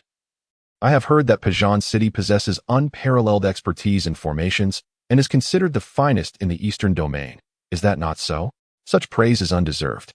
It is merely the opinion of outsiders, Zhou Bohai modestly replied, exuding humility. Barely had he finished speaking when Bailong uttered a statement that left everyone dumbfounded. I hereby declare that if any of Pejan City's disciples, including you, Zhou Bohai, can devise a formation that I cannot break, Luo Yuxiue and I will leave immediately and never disturb you again. This proclamation sent shockwaves through the crowd. The audacity of this young man to challenge all the formation masters of Pejan City was unfathomable. Had he lost his senses, or was he simply speaking recklessly? How dare you? Someone exclaimed. You think you can challenge Pejan City? Indeed, anyone can boast, Zhou Bohai added, his expression darkening. He had not anticipated being provoked by a mere child, considering it a profound insult. Luo Yuxiue was also taken aback. She believed Bailong would not speak without reason. But why had he made such a bold statement? Among those present, only Jiang Shang remained composed. At this moment, he was fixated on the white dragon, striving to perceive him thoroughly. However, after a considerable period of observation, he gleaned nothing. The white dragon emitted no trace of elemental energy. Unlike those who concealed their true prowess. What say you, Lord Zhou? Do you dare to accept my challenge? He scoffed. A mere young lad thinks he can provoke me with a few words. How naive. Zhou Bohai regarded the white dragon with a cold smirk. Should he accept the challenge, even a victory would be devoid of honor, as outsiders would merely perceive it as the breaking array city bullying an ordinary individual. On the contrary, should he lose, the repercussions would be dire. Yet, it was inconceivable that they would suffer defeat. Observing that Zhou Bohai had not taken the bait, the white dragon mused that this old fellow possessed remarkable composure. It seemed a formidable proposition was in order. Very well, Lord Zhou. Allow me to present a wager. If I am to lose, the stake shall belong to the breaking array city. But that would not suffice. Outsiders would merely view it as us taking advantage of you. Do not be so hasty to refuse. Listen to what I propose as a wager before making your decision. Upon hearing this, Zhou Bohai fell silent, genuinely intrigued to discover what enticing offering this scholarly youth might present. My wager consists of a 40% share of the celestial materials and treasures retrieved from the Eltion Hall. How does that sound? Quite substantial, wouldn't you agree? Chapter 46, The Gamble, Part 1. As Bai Long's voice faded, the hall was enveloped in an eerie silence, with all present left in a state of shock. Gradually, their breaths quickened, for the stakes at hand exceeded their expectations. Not merely modest, but astonishingly grand. One must acknowledge that this was the culmination of millennia of accumulation at the Hall of Celestial Slaughter. Even a mere 40% of it was unfathomable. Upon hearing this, Zhou Bohai found himself at a loss for words, having initially prepared to decline the proposition. He felt a surge of desire, should he emerge victorious. His city of breaking array would prosper immensely. Yet, he remained grounded, aware that the Hall of the Goddess was under the dominion of the Empress. The audacity of the young man's claim, offering 40% as if it were an easy task, was not to be taken lightly. Rest assured. I can represent Yuxue in this decision, Bai Long declared, casting a confident gaze towards Luo Yuxue. In his eyes, she perceived an unwavering strength. What Bai Long means is synonymous with my own sentiment, Luo Yuxue affirmed. Zhou Bohai was taken aback. He had anticipated Luo Yuxue's refusal. Yet she had unexpectedly acquiesced. Very well, I, the Lord of Breaking Array City, accept your challenge. Now, speak of your wager. Did you not just say? Zhou Bohai began, only to be interrupted by Bai Long. Lord Zhou, do you truly believe I would stake such an immense wager merely for the sake of reputation? Zhou Bohai grasped the implication behind Bai Long's words. The notion of securing an advantage without proper stakes was utterly implausible. What do you wish to wager? I wish to bet for a 7th-level defensive array. At this proclamation, even Jiang Shang was visibly stirred. It became evident that Bai Long had been biding his time, as none had anticipated his desire to wager such a formidable defensive array. For context, the defensive array of Breaking Array City was only of the 7th level, crafted by the original array sovereign, an achievement that even Jiang Shang found challenging to replicate. Alas, Breaking Array City cannot construct a 7th-level defensive array. Your inability does not preclude others, does it, old Jiang? Bai Long countered, directing his gaze at Jiang Shang. Upon hearing this, Jiang Shang chuckled and retorted, you rascal. So this was your intent all along. Well then, shall we proceed with the wager? Speak your mind. Very well, I shall agree, Jiang Shang replied. Zhou Bohai was taken aback by his master's unexpected consent. Master, this. It matters not. Are you truly concerned about the possibility of defeat? That is inconceivable. Then it is settled. Should we triumph over this young man, it shall serve as a lesson for him. The disciples present in the hall began to stir with excitement upon hearing Jiang Shang's words, eager to teach Bai Long a lesson they deemed long overdue. Then let us proceed to the training grounds, Jiang Shang proposed. Agreed. Soon after, everyone made their way to the training grounds. On the training grounds, Bai Long and Luo Yuxue stood on one side, while the people of Breaking Array City assembled on the opposite side. Bai Long stepped onto the platform and proclaimed, who shall step forward first? I shall. At that moment, a young man emerged from the crowd, short in stature, yet possessing the cultivation of the 5th level of the heavenly law realm. Young man, remember this. I am Liao Kuan. Enough of the idle chatter. Let us commence. Liao Kuan, upon hearing Bai Long dismiss his words as trivial, felt a surge of anger, realizing the audacity with which the boy regarded him. A sinister smile crept across his face as he proclaimed, since this is a contest, I shall exert my utmost strength. Should you sustain injuries, do not hold me accountable. Prior to his entrance, senior brother L had indeed advised him to incapacitate Bai Long, rendering him a mere shadow of his former self. If you truly possess the ability to harm me, then I shall concede your prowess. With that, Liao Kuan immediately began channeling the energy within him, almost instantaneously. Three array symbols emerged, intertwining in midair to form a colossal triangular formation. The spectators erupted into cheers. It is the three-star demon hunting array. Truly impressive. Brother Liao can summon the three-star demon hunting array. Brother Liao is formidable. This boy is doomed. A smug grin adorned Liao Kuan's face as he gazed at Bai Long, taunting. You still have time to surrender. Once you enter the formation, there will be no escape. Enough of your nonsense. Let us begin, Bai Long retorted. At his words, a glimmer of malice appeared in Liao Kuan's eyes. Enter the array. Without a moment's hesitation, Bai Long stepped into the three-star demon hunting array. The moment he crossed the threshold, he discovered that this realm was entirely different from what it appeared to be from the outside. While it seemed merely a confining array of connected symbols, once inside, he was enveloped by a tide of murderous intent in a vast space. Bai Long, wary of underestimating the situation, activated his all-seeing eye. With its keen observation, he swiftly identified the flaws within the formation. However, he refrained from dismantling it immediately, keen to explore the array's intricacies. Outside, time passed for the duration of a fragrant stick of incense. Liao Kuan, noticing the absence of any disturbance from his formation, furrowed his brow. This is unexpected. He had anticipated that Bai Long would have already surrendered, as this was a dual-layered array. The outer layer served as a confinement, while the inner layer was lethal. There was no way Bai Long could withstand it. Could it be that he is so feeble that he perished the moment he entered? Liao Kuan pondered the possibility. The other disciples engaged in hushed speculation.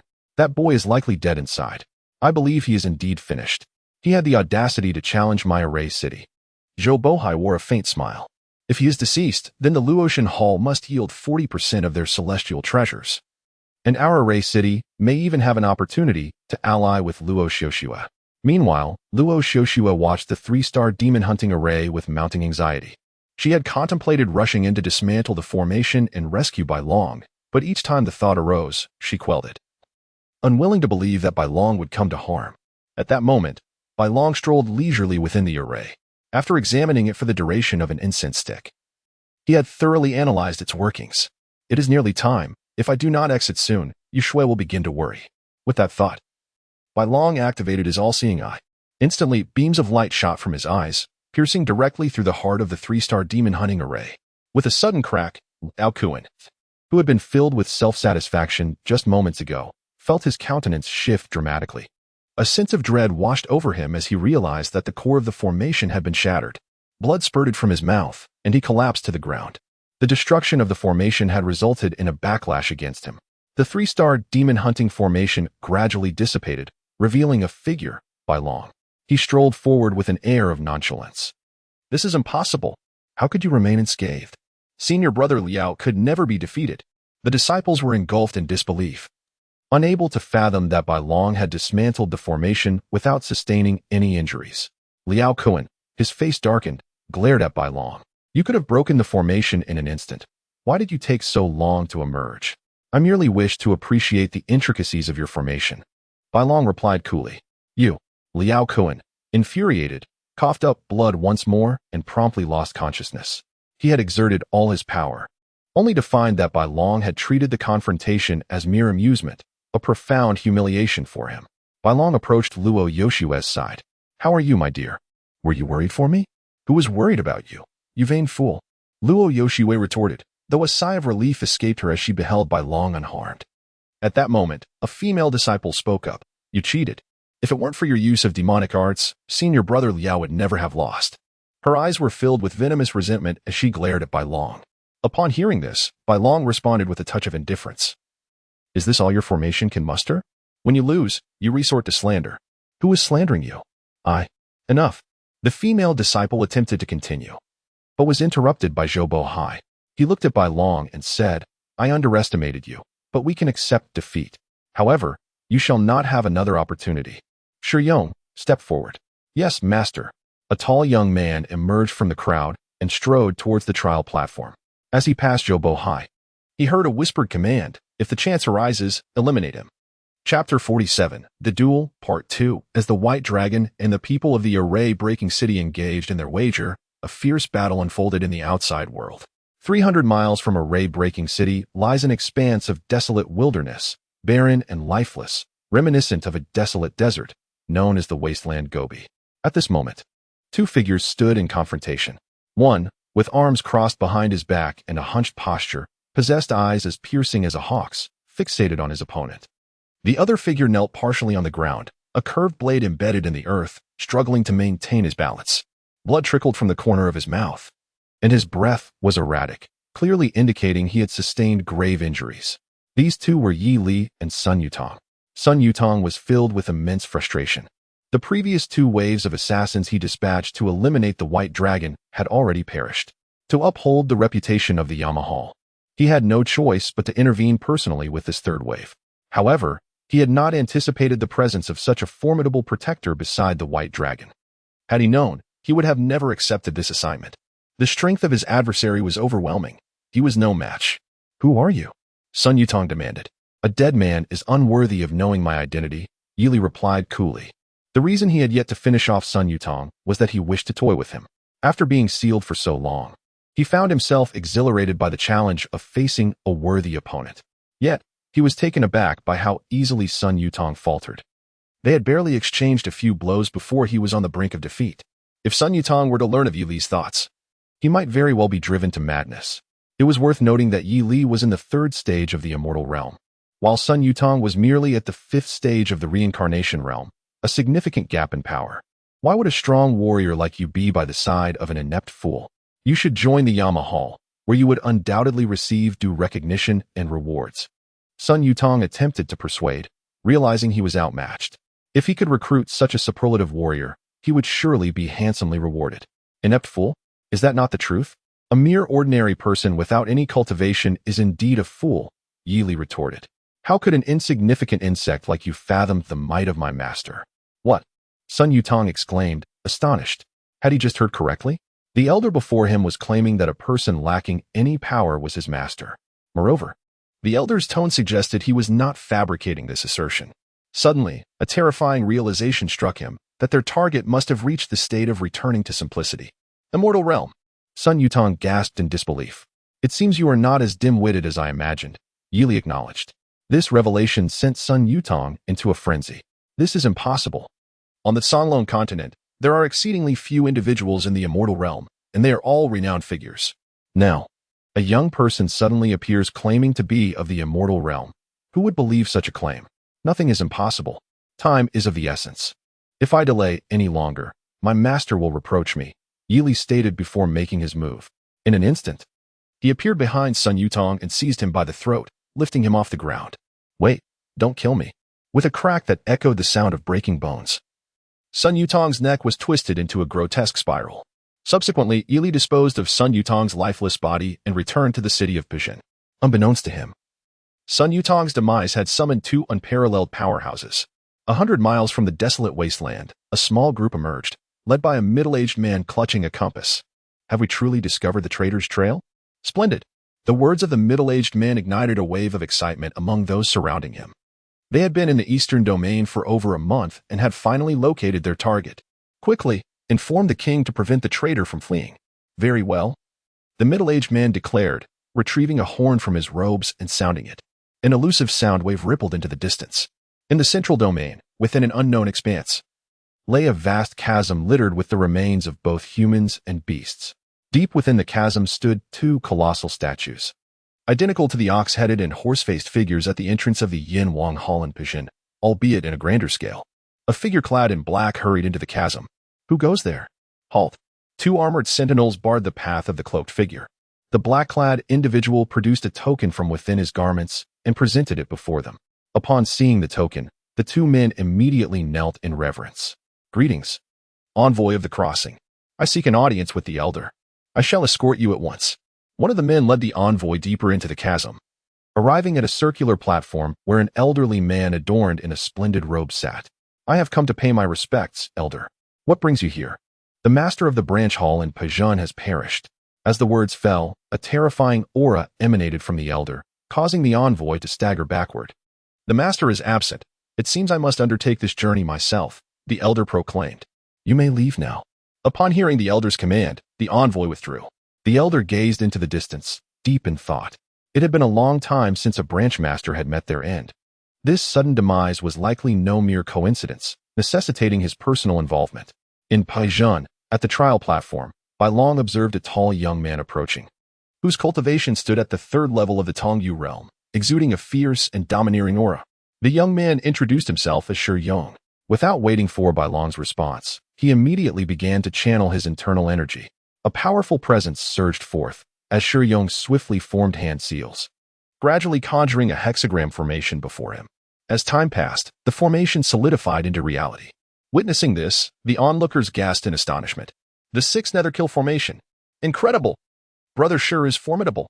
Victory is assured. This time, let us see how that country bumpkin can be arrogant. The crowd was enraptured by the array Shi Yong had deployed, with even El Chinche revealing a look of admiration, for he too could not conjure the sixth netherkill formation, which demanded specific attributes of source power from the array's creator. Shi Yong's source power surged with a fierce and explosive intensity, perfectly suited for this formation, whereas his source energy was gentle and harmonious, rendering him incapable of achieving the same.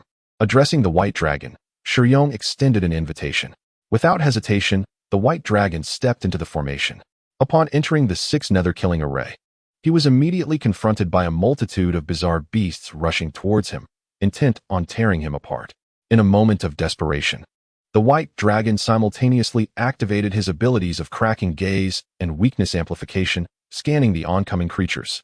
Under the dual assault of cracking gaze and weakness amplification, all the beasts were sealed, their forms gradually dissipating. The white dragon's face lit up with astonishment. It truly worked.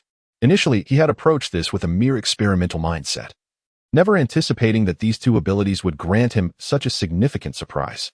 Indeed, the power of cracking gaze proved effective against both living beings and inanimate objects alike.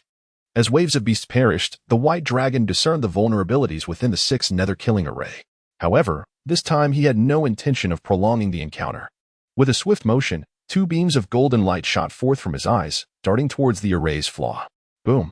The sixth nether-killing array shattered under this strike, causing Shi Yong to spit out a mouthful of blood and stagger back several steps. He gazed at the silhouette of the white dragon, astonished. Shi Yong could hardly believe that his invincible sixth nether-killing array had been so effortlessly dismantled in less than 15 minutes. Onlookers gaped in disbelief, their mouths agape. What? How long has it been? It seems like less than a quarter of an hour. Hiss. Upon hearing this, everyone was utterly stunned, drawing a sharp breath.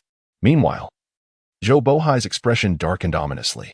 Their side had already suffered 2 consecutive defeats. Even if they triumphed subsequently, their reputation would undoubtedly suffer a significant blow.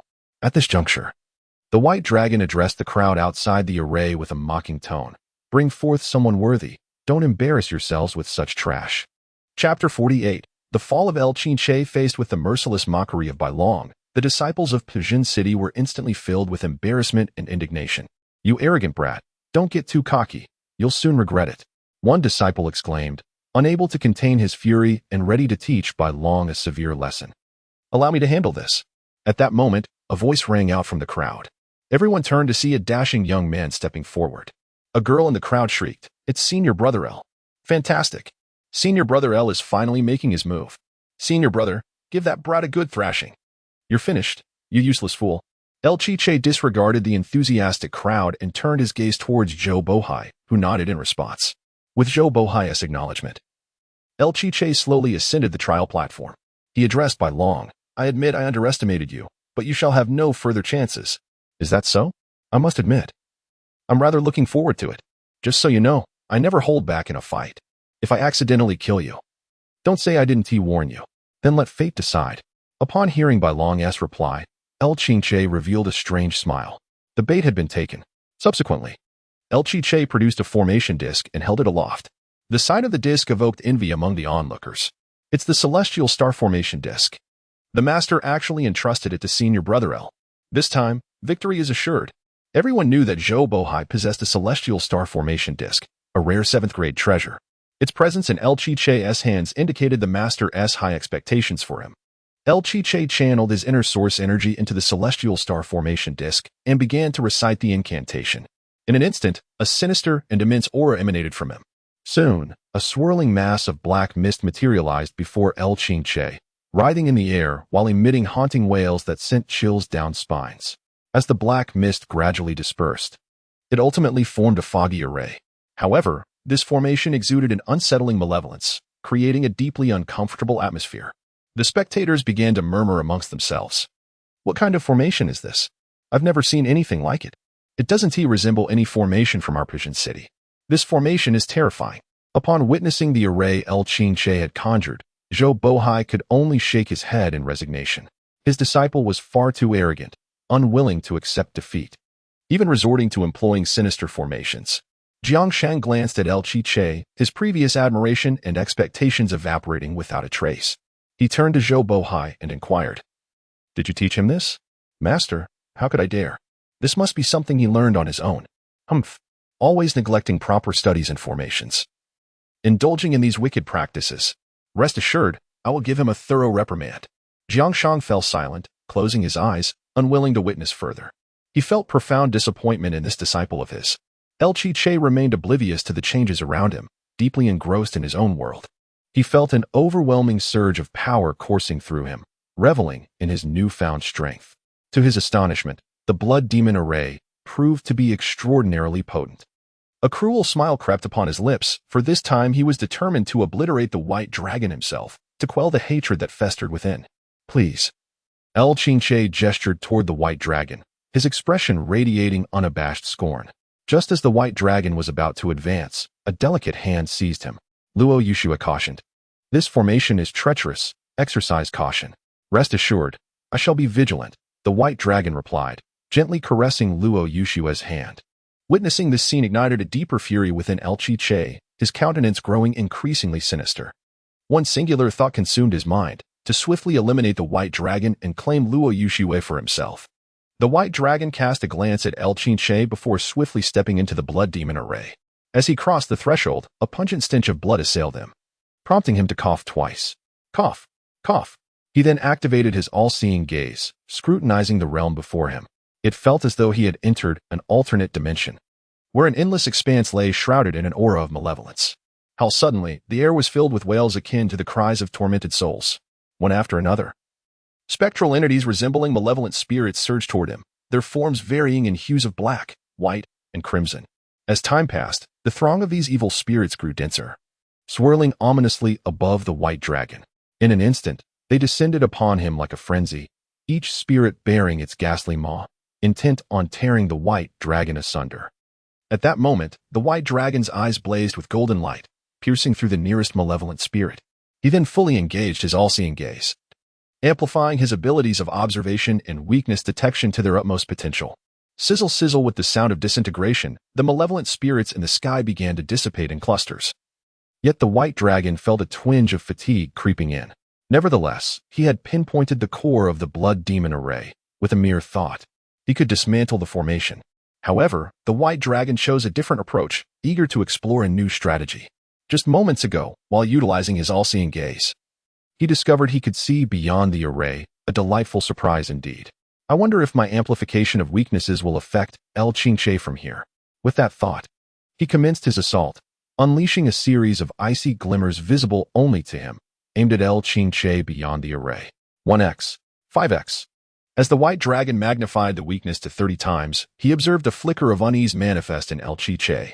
In the outside realm, El Qingche was fervently channeling the blood demon array, convinced that the white dragon would soon perish beneath the onslaught of the malevolent spirits.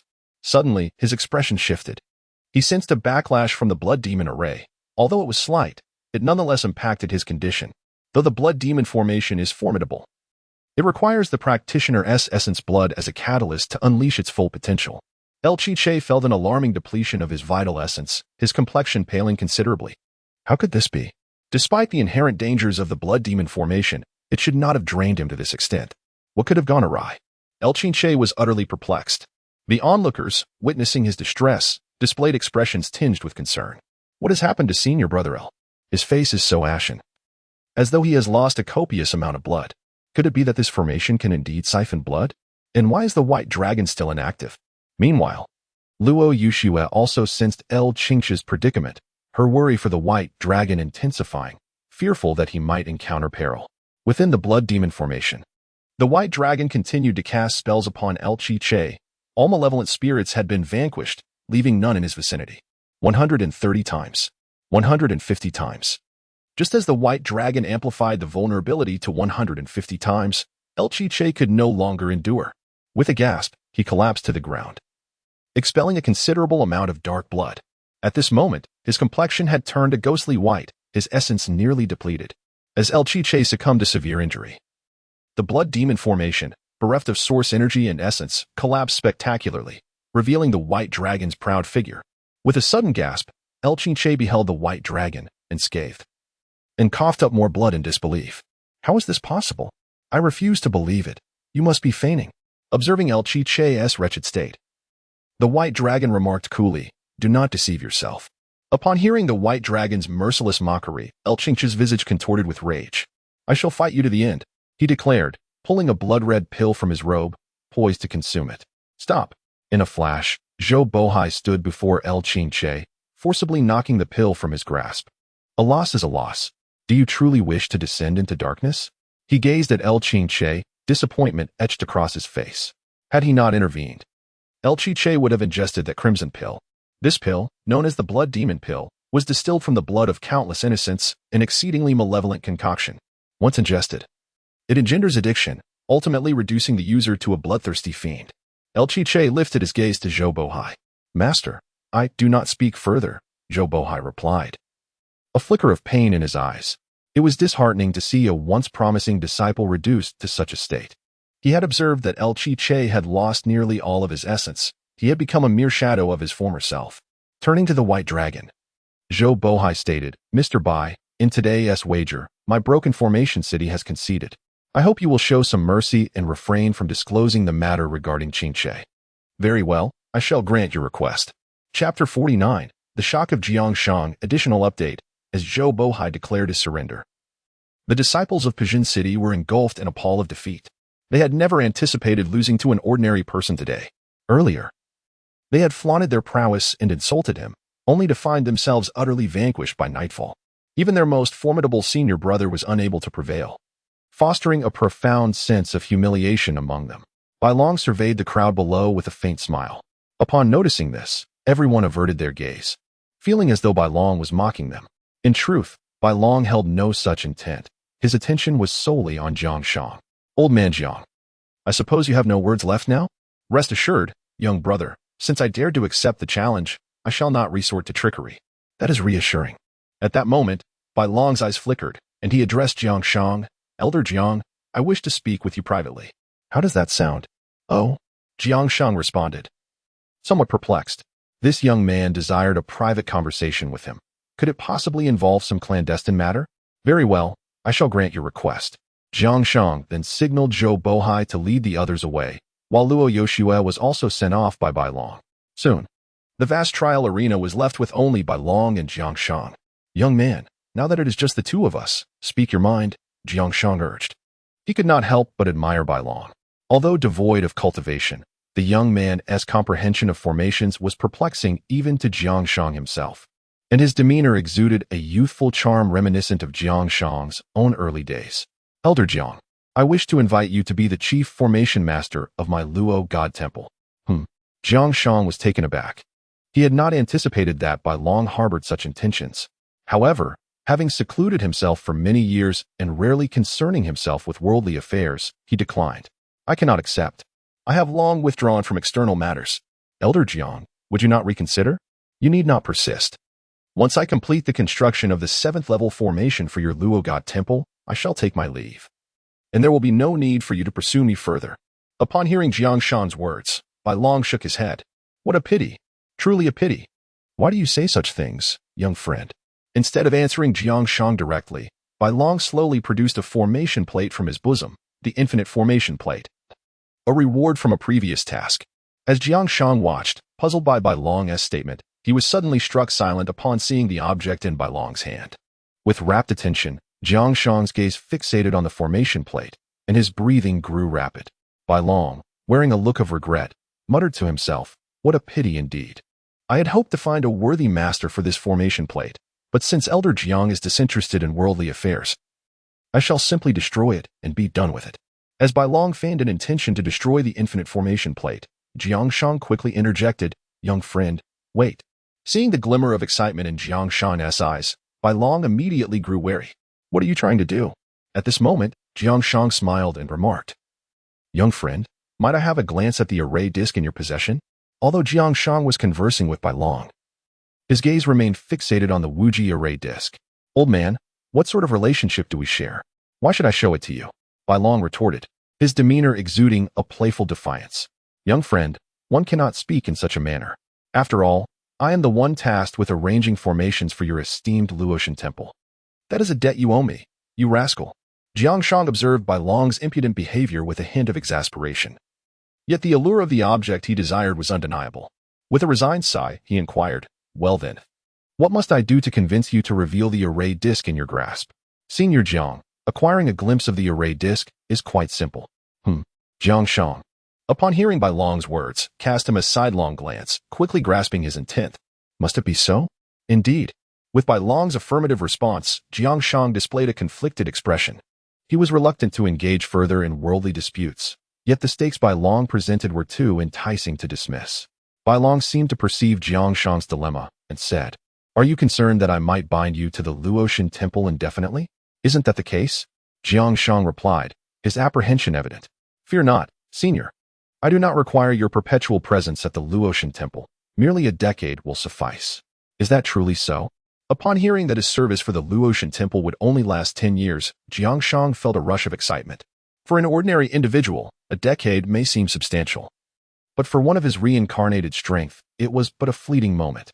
Rest assured, once the 10 years have elapsed, should you wish to depart from the Luotian temple, you may do so without hindrance, and I shall even bestow this array disk upon you. This, Jiang Shang found himself at a loss for words. Bai Long's offer was exceedingly generous, casting him in a somewhat petty light. Very well, since you have put it so, if I were to decline further, it would be ungrateful of me. I accept your terms. Welcome, senior, to the Luotian temple. You shall not regret this decision today. Bai Long declared as he handed the array disk to Jiang Shang. As Jiang Shang held the Wuji array disk, his emotions were beyond description. At that moment, his gaze upon the disk was more fervent than that of a father seeing his own child. Yes, this is the aura I have longed for. The more he examined it, the more thrilled he became. Young friend, does this array disk possess a name? Wuji array disk. A splendid name. Jiang Shang, clutching the disk, felt his eyes welling with tears, not from sorrow, but from overwhelming joy. Who would have thought that in my lifetime, I would encounter a tier 10 miraculous array disk? My life is not in vain. Senior, this is but a trifle. Allow me to present you with another gift. Upon hearing this, Jiang Shang's face reflected sheer astonishment. He pondered, just how many treasures does this young man possess? Soon after, he witnessed Bai Long produce an ancient parchment scroll. Jiang Shang hastily accepted it, examining it closely. The cover of the scroll bore 4 grand characters, Array Compilation Classic. When Jiang Shang beheld those 4 characters, he was once more struck with awe. Merely contemplating the profound essence of these words made him feel that the formations he had studied over the years were but a mere grain of sand in the vast ocean. Utterly superficial.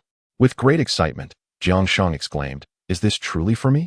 Indeed, this array compendium and the Wujizhen disk are a complete set.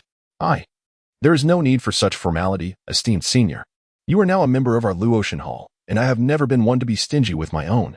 Upon hearing these words, Jiang Shang hesitated no longer and resolutely declared, No wonder Luo Yoshua holds you in such high regard. Your words truly leave me in admiration. I shall preemptively wish you further ascension in your endeavors. May your auspicious words come to fruition. The two exchanged glances, bursting into hearty laughter, reminiscent of old friends reunited after many years. Curiously, Jiang Shang then inquired of Bai Long, Young Bai, you just revealed all your treasures without fear that I might renege on our agreement and seize them? Esteemed senior, just take a glance behind you. At Bai Long's words, Jiang Shang felt a surge of bewilderment. He turned to look and was instantly filled with dread. Not far behind him, in the shadows, stood a figure, intently gazing at him. He had been entirely oblivious to the presence of this individual. A chill ran down Jiang Shang's spine. Had the person in the darkness chosen to strike, his demise would have been inevitable. It was no wonder Bai Long was unperturbed by the possibility of betrayal. Such a formidable ally was at hand. Who might this be? You may regard him as my guardian, Bai Long fibbed. If he were to inform Jiang Shang that Yili was his servant, the latter would undoubtedly be taken aback and might not even believe him. Bai Long then waved at Yili, who promptly vanished from sight. Esteemed senior, shall we return? Certainly. Thus, the two made their way towards the city lord's mansion. discussing their past experiences along the way, ultimately feeling that their reunion was long overdue. Chapter 50, Mutation. When the White Dragon and Jiang Shang returned to the Lord's mansion, Jiang Shang summoned everyone, announcing that he had something of significance to disclose. Within the Grand Hall, hushed whispers filled the air. What could the master have to say? Might it be related to the White Dragon? It seemed quite probable.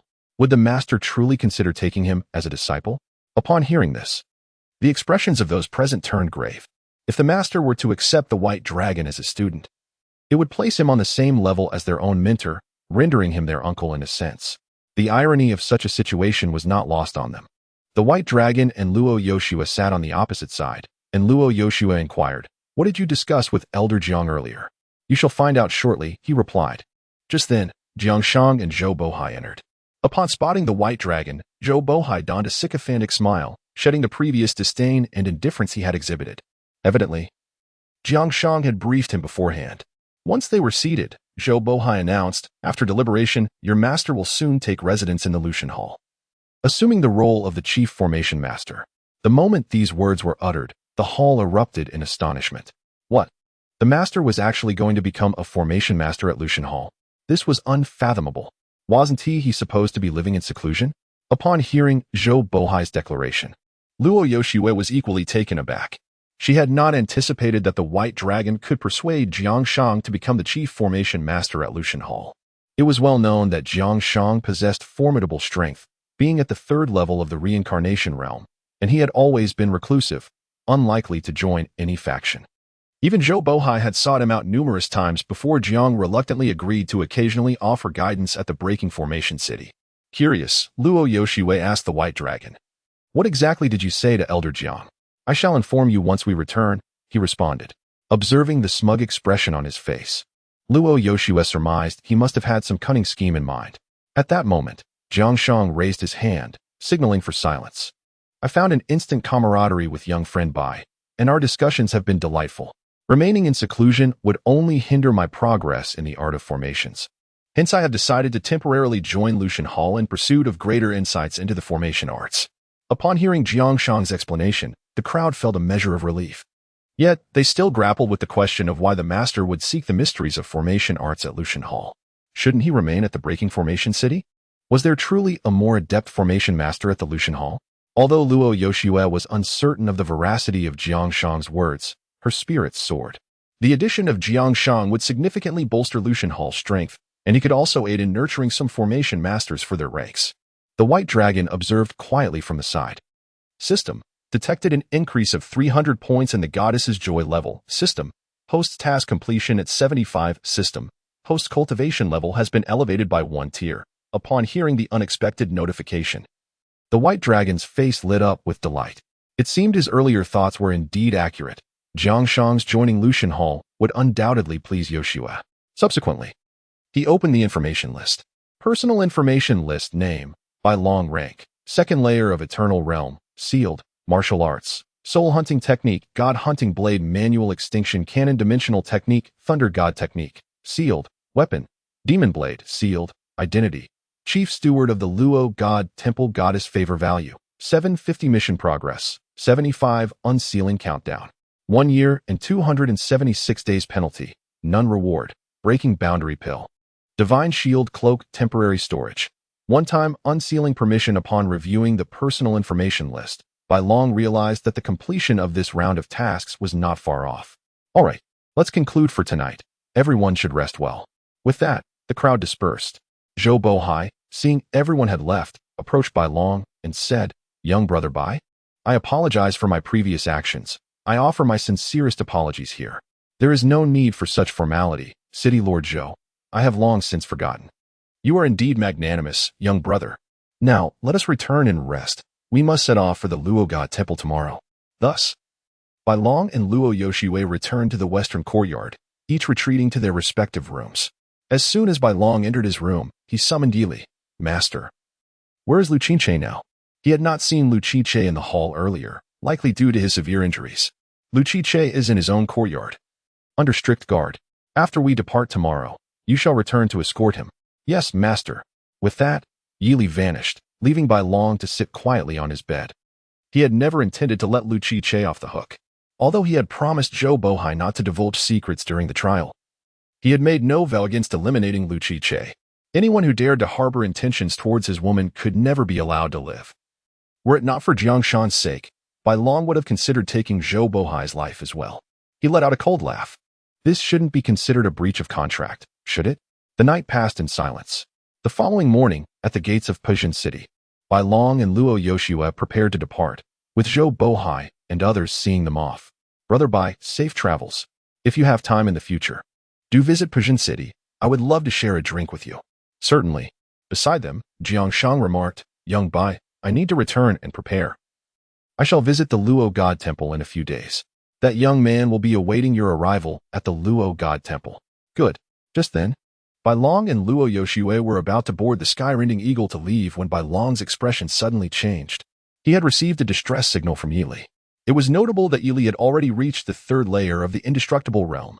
What sort of danger could compel him to send a distress signal? Boom. A deafening roar echoed from the sky, shaking the entire Pejin City. What is happening? Is there going to be an earthquake? No. It seems like someone is fighting. Is that for real? What kind of powerful individual could cause such a tremor? Let's go see.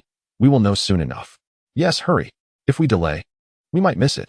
The cultivators lingering at the city gates hurried towards the source of the sound, eager to witness the spectacle. At that moment, the white dragon proposed. Shall we go and take a look?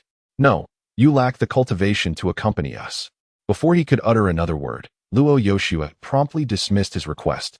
She then addressed Jiang Shang and the others, saying, Senior Jiang, let us proceed to investigate.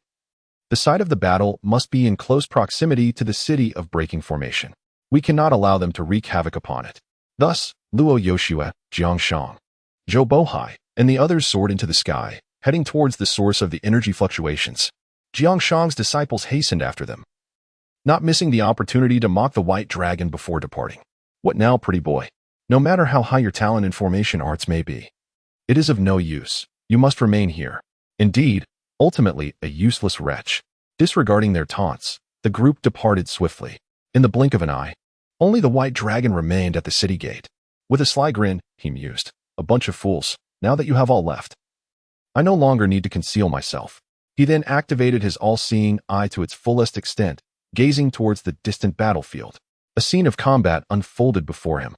Yili was engaged in a fierce struggle with another individual, though he appeared to be at a disadvantage, continually on the back foot. Furthermore, his opponent seemed to be holding back, toying with him instead. Upon seeing the face of that individual, the white dragon was taken aback. Bai Mingquanqing, how did he find his way here? Just then, he noticed another figure at the edge of the battlefield, a man clad in a crimson robe, emanating a formidable and malevolent aura. At that moment, the elder stood by, observing the clash. Chapter 51, The Cloak of Darkness and Gratitude to Readers. An additional chapter is offered. 100 miles from the city of Breaking the Formation, Yili was engaged in a fierce battle with Bai Mingquanqing. Yet he found himself retreating step by step, perilously close to defeat. Bai Mingquanqing sneered. Yili of the North, after such an extended clash. Where is your master? Surely he dares not show himself? Do not be so smug. My master will arrive shortly, Yili replied, though a sense of unease gnawed him. After all, he had only recently met the white dragon and was entirely unaware of his true strength, leaving Yili uncertain of the outcome. It appears your injuries are not severe enough. Allow me to assist you further, Bai Mingquanqing declared, launching himself at Yili with alarming speed. Yili summoned all his strength to defend himself, yet he was still struck violently, sent flying by a powerful blow. With a thud, Yili rolled over several meters, spitting out blood, his breath shallow. Bai Mingquanqing loomed over him.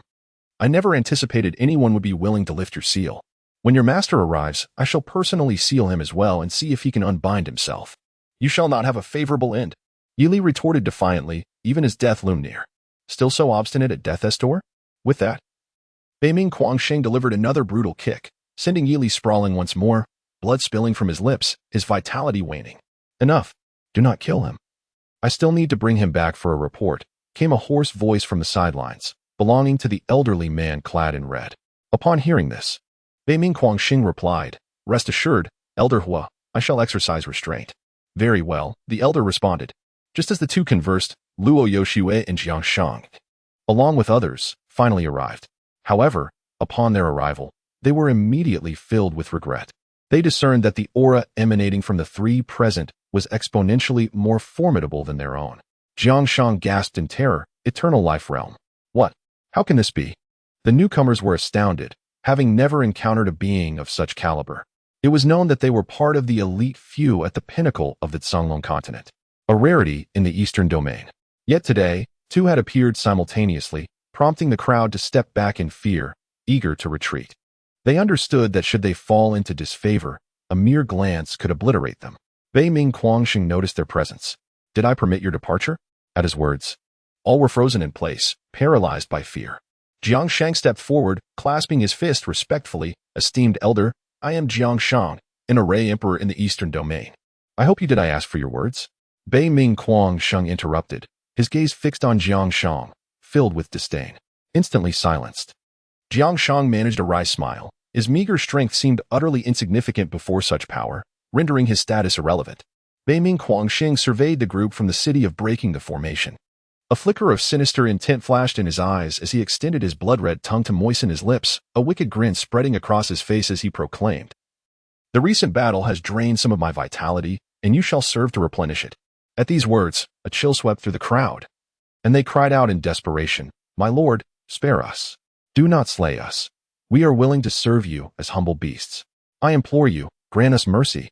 Observing the incessant supplications before him, Bei Ming Quangxing erupted into a fit of maniacal laughter. Ha ha. Suddenly, his expression twisted into a menacing snarl as he commanded, "Kneel before me." The crowd recoiled in shock, and soon, one by one, individuals began to prostrate themselves and surrender. One person, then another, and before long, a multitude knelt, leaving only three standing firm: Luo Yuxue, Jiang Shang, and Zhou Bohai, all of whom regarded Bei Ming Quangxing with wary defiance. These were seasoned warriors, their reputations well established. And despite their inferior strength, they could not easily acquiesce to such humiliation. Death seemed a more honorable fate. Bei Ming Quangxing gazed at the trio and remarked, "You possess quite the spirit." With a scoff, he added, "Unless I am to perish, I shall not kneel." Luo Yuxue boldly retorted, exuding the regal demeanor of an empress. Upon hearing her words, Bei Ming Quangxing appraised her with a predatory look, threateningly stating, "Very well, your spirit is commendable. I have decided to take your life today." The kneeling onlookers felt a surge of relief. If only she were to perish, they might escape their fates. Instantly, they began to incite further hostility, exclaiming, "Yes, esteemed one. She must die. How dare she defy you? She is akin to the Empress of the Ice Goddess Palace, possessing the Ice Enchantress physique. My lord. She's of the Ice Enchantress." The crowd's vitriol intensified, their words dripping with venomous disdain, as if Luo Yuxue were the true villain. "You." Luo Yuxue's face flushed crimson with indignation. She had not anticipated that her attempt to speak would render her the target of collective ire. Unexpectedly. In such a humble place, to encounter such a physique is quite intriguing. Bei Ming Quangxing licked his lips, his expression one of lewd desire. "I have decided to take you back for some thorough education. What say you? Dream on. The more you resist, the more exhilarated I become. I shall claim you today." Luo Yuxue's countenance darkened profoundly at his words. She sensed that escape from his clutches was becoming increasingly unlikely, and that death might be her only means of preserving her integrity. At that moment, an elder in crimson robes approached. "Enough, it is time to depart." "Very well. I believe the puppet master dares not show himself. Nightly shall be delivered to you at the Yama Pavilion. This woman is not to be contested," he declared. "We have no interest in the Ice Enchantress physique," the elder replied. "That is well." As the two prepared to engage in combat, Luo Yuxue steeled herself for her impending demise. Just then, a chilling voice resonated from the heavens. "Neither of you shall take them." At the sudden proclamation, all eyes turned skyward. There, amidst the tempest, stood a figure clad in a flowing black robe, devoid of any discernible aura, the fabric billowing fiercely in the wind. The bizarre scene immediately aroused a sense of vigilance in both Bei Ming Quangxing and the elder Huazun. They exchanged startled glances, their minds racing with questions. When had this figure in the black robe appeared, and why had they been completely oblivious? While they were momentarily stunned, the mysterious figure had already positioned himself before them, shielding Luo Yuxue behind him. As Luo Yuxue gazed at the cloaked man before her, an uncanny feeling welled up within her. This marked the third occasion that he had come to her rescue. The first time, she had been gravely injured and unconscious, rendering her unaware. The second time, The same circumstance had prevailed. Now, in this third encounter, she finally beheld him, albeit only his silhouette. A sense of familiarity washed over her, yet she could not recall where she had previously seen him. The white dragon fixed his gaze upon Bai Ming Quangxing and declared, "It is you who has harmed me and dares to take what is mine. Who are you? You are unworthy to know." Enraged by the white dragon's words, Bai Ming Quangxing felt a surge of indignation at being so scorned. How audacious! He resolved to drain the very essence from the intruder as punishment. "Let us see if you possess the capability to do so," retorted the white dragon, and with that, he launched his attack. Channeling his source energy, he concentrated it into his fist and struck towards Bai Ming Quangxing with unparalleled speed. Witnessing this, Bai Ming Quangxing's pupils constricted in alarm. He hastily attempted to block the blow. Yet the force behind the white dragon's strike was overwhelming. With a thunderous crash, their collision unleashed a shockwave of energy that sent the onlookers flying, some of whom, lacking the strength to withstand it, spat blood and were grievously wounded. Bai Ming Quangxing was sent sprawling 100 meters away, barely managing to regain his footing. A numbing sensation coursed through his arm, and his expression darkened as he realized that the strength of the cloaked figure was on par with his own. The white dragon observed the distance he had created from Bai Ming Quangxing, nodding with satisfaction. He had not exerted his full power in that exchange. Rather, he had suppressed his realm to the first level of the eternal life stage, eager to test his combat prowess at such a tier. It appeared to be quite satisfactory, considering both opponents were also at the first level of the eternal life stage. Determined to conclude the confrontation swiftly and avert unnecessary complications, the white dragon lifted the suppression upon himself. Instantly, a far more formidable aura emanated from him, compelling the onlookers to retreat in haste. Bai Ming Quangxing and the elder Huazun could no longer maintain their previous composure. They gasped in astonishment, the fourth level of the eternal life stage. Chapter 52. The God Hunter's triple blades. Upon witnessing the formidable prowess displayed by the white dragon, both Bai Ming Quangxing and Elder Hua's expressions darkened considerably. Elder Hua had not anticipated that the figure shrouded in black robes before him possessed a cultivation level that rivaled that of his own master. In the vast expanse of the Songlong continent, no more than 10 individuals had achieved the realm of eternal life, transcending the third level. He was familiar with nearly all of them and had never encountered this enigmatic black-robed person. Suddenly, a possibility struck him. If his conjecture were indeed accurate, it would undoubtedly be sensational news. Maintaining his composure, Elder Hua discreetly transmitted a signal that soared into the distance, unnoticed by those present. Bai Ming Quangxing approached Elder Hua's side. "Let us join forces." Agreed. Neither of the two hesitated. At this juncture, arrogance would lead to dire consequences. Perceiving the situation, the white dragon turned to his companion, Luo Yushue, and instructed, "Step back a bit." Understood, Luo Yushue obediently replied, retreating a considerable distance alongside Jiang Shang and others. The white dragon extended his right hand, and a dark blade coalesced within his grasp. It was the demon blade. The two opponents across from him were taken aback at the sight of such a weapon. This was undoubtedly a top-tier artifact of the 10th grade. Bai Ming Quangxing felt a surge of trepidation. The presence of an expert at the 4th level of eternal life was already formidable enough. And now the emergence of an artifact-grade blade was akin to adding insult to injury. At that moment, Elder was suddenly unleashed his fury. "With all my strength." As he spoke, he summoned his internal source energy and charged towards the white dragon, wielding a magical staff, his life-s weapon, a pinnacle-grade artifact of the 8th tier. Witnessing this, Bai Ming Quangxing had no choice but to muster his courage and assist. Thus, the three engaged in a fierce clash. Boom, boom, boom. Three distinct colors of source energy intertwined and collided, producing a cacophony of sound. Blood Demon Spire. Just as the white dragon and Elder Hua were embroiled in a fierce struggle, Bai Ming Quangxing unleashed his famed technique, the Blood Demon Art. 5 blood red. Spire-like protrusions formed before him, emanating a terrifying and malevolent aura as they shot toward the white dragon with remarkable speed. From a distance, Luo Yushue immediately cautioned, "Be careful." However, the velocity of the blood demon spires was too swift. In the blink of an eye, they reached the white dragon, piercing through his form. Bai Ming Quangxing erupted into maniacal laughter. "Ha! You've fallen victim to my blood demon spire. Even if you don't perish, you shall be grievously wounded."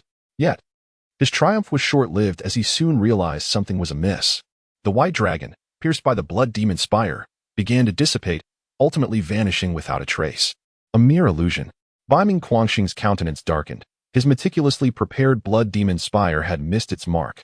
The speed of this black-robed figure was simply astonishing. From a distance, Luo Yushua, witnessing the black-robed figure evade the attack, let out a sigh of relief. Elder Hua surveyed the surroundings, only to suddenly change his expression. "He is behind you." "What?" Baiming Quangxing exclaimed, startled.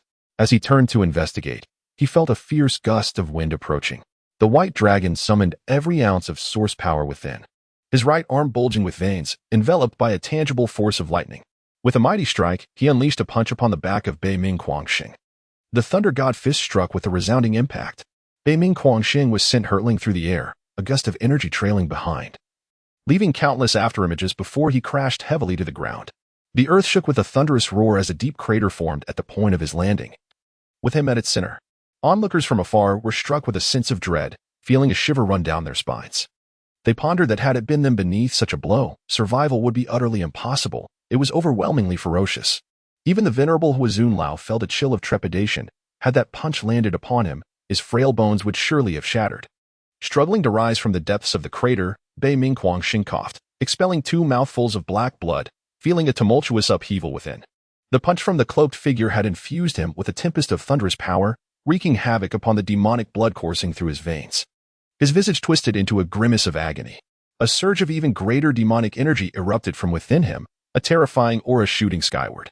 "Today, I shall end your life," he bellowed as he charged at the white dragon, heedless of his own injuries. Huazun Lao joined the fray, and the three engaged in a fierce battle once more. In a clash of titans, Baiming Quangxing and Huazun Lao poured forth all their might, determined to contest life and death with the white dragon. Witnessing the escalation, the white dragon held nothing back. He positioned his blade with fervor, infusing it with source power. The first slash of the hunter's blade, mountains and rivers shatter, unleashed a colossal arc of blade light that cleaved through the void, targeting their combined assaults. The three techniques collided mid-air with a resounding explosion. The sheer force of the source power sent them reeling back several dozen feet. Steadying himself, the white dragon did not falter. Without a moment's hesitation, he executed the second form of the hunter's blade. The second slash, all beings annihilated, sent forth another arc of blade light towards his adversaries. Realizing the imminent danger, Baiming Quangxing and Huazun Lao rushed to defend themselves, but they were a beat too slow, and the blade struck, sending them hurtling dozens of miles away. Both spat blood, indicating their serious injuries. Seizing the moment, the white dragon pursued relentlessly, unleashing the third form of the hunter's blade. The third slash, heaven and earth transform, caused the very essence of the heavens to quiver violently. The sky behind the white dragon ignited in a fiery crimson, accompanied by the blade light that surged towards Huazun Lao and Baiming Quangxing. As the lethal arc approached, Baiming Quangxing's face contorted with fury. "Damn it, will this never end?" he shouted, while Huazun Lao wore an expression of despair. They could not comprehend why the source power within the cloaked figure seemed as boundless as the ocean, inexhaustible and relentless. Did he not require rest? As the third blade was about to descend upon them, a glimmer of malice flickered in Baiming Quangxing's eyes. He swiftly maneuvered behind Huazun Lao, channeling every ounce of strength into a powerful palm strike. Apologies, but before the venerable Hua could react, he was forcefully hurled away by a strike from Baiming Quangxing, hurtling towards the blade's radiance. "Baiming Quangxing, you despicable scoundrel, I curse you." Before he could finish his words, a blade of light swept past his body. Bang! The venerable Hua's form was obliterated into countless fragments of flesh and bone, cascading downwards. At that moment, a wisp of soul emerged, attempting to flee into the distance. Observing this, the white dragon pointed at the fleeing spirit. "Soul Hunter." A beam of dark light shot forth from his fingertip, piercing directly through the venerable Hua's soul. From afar, Baiming Quangxing witnessed the utter annihilation of Hua's very essence, sending chills of terror coursing through him. At that instant, he harbored no desire to confront the cloaked figure any longer, yearning only to escape this accursed place.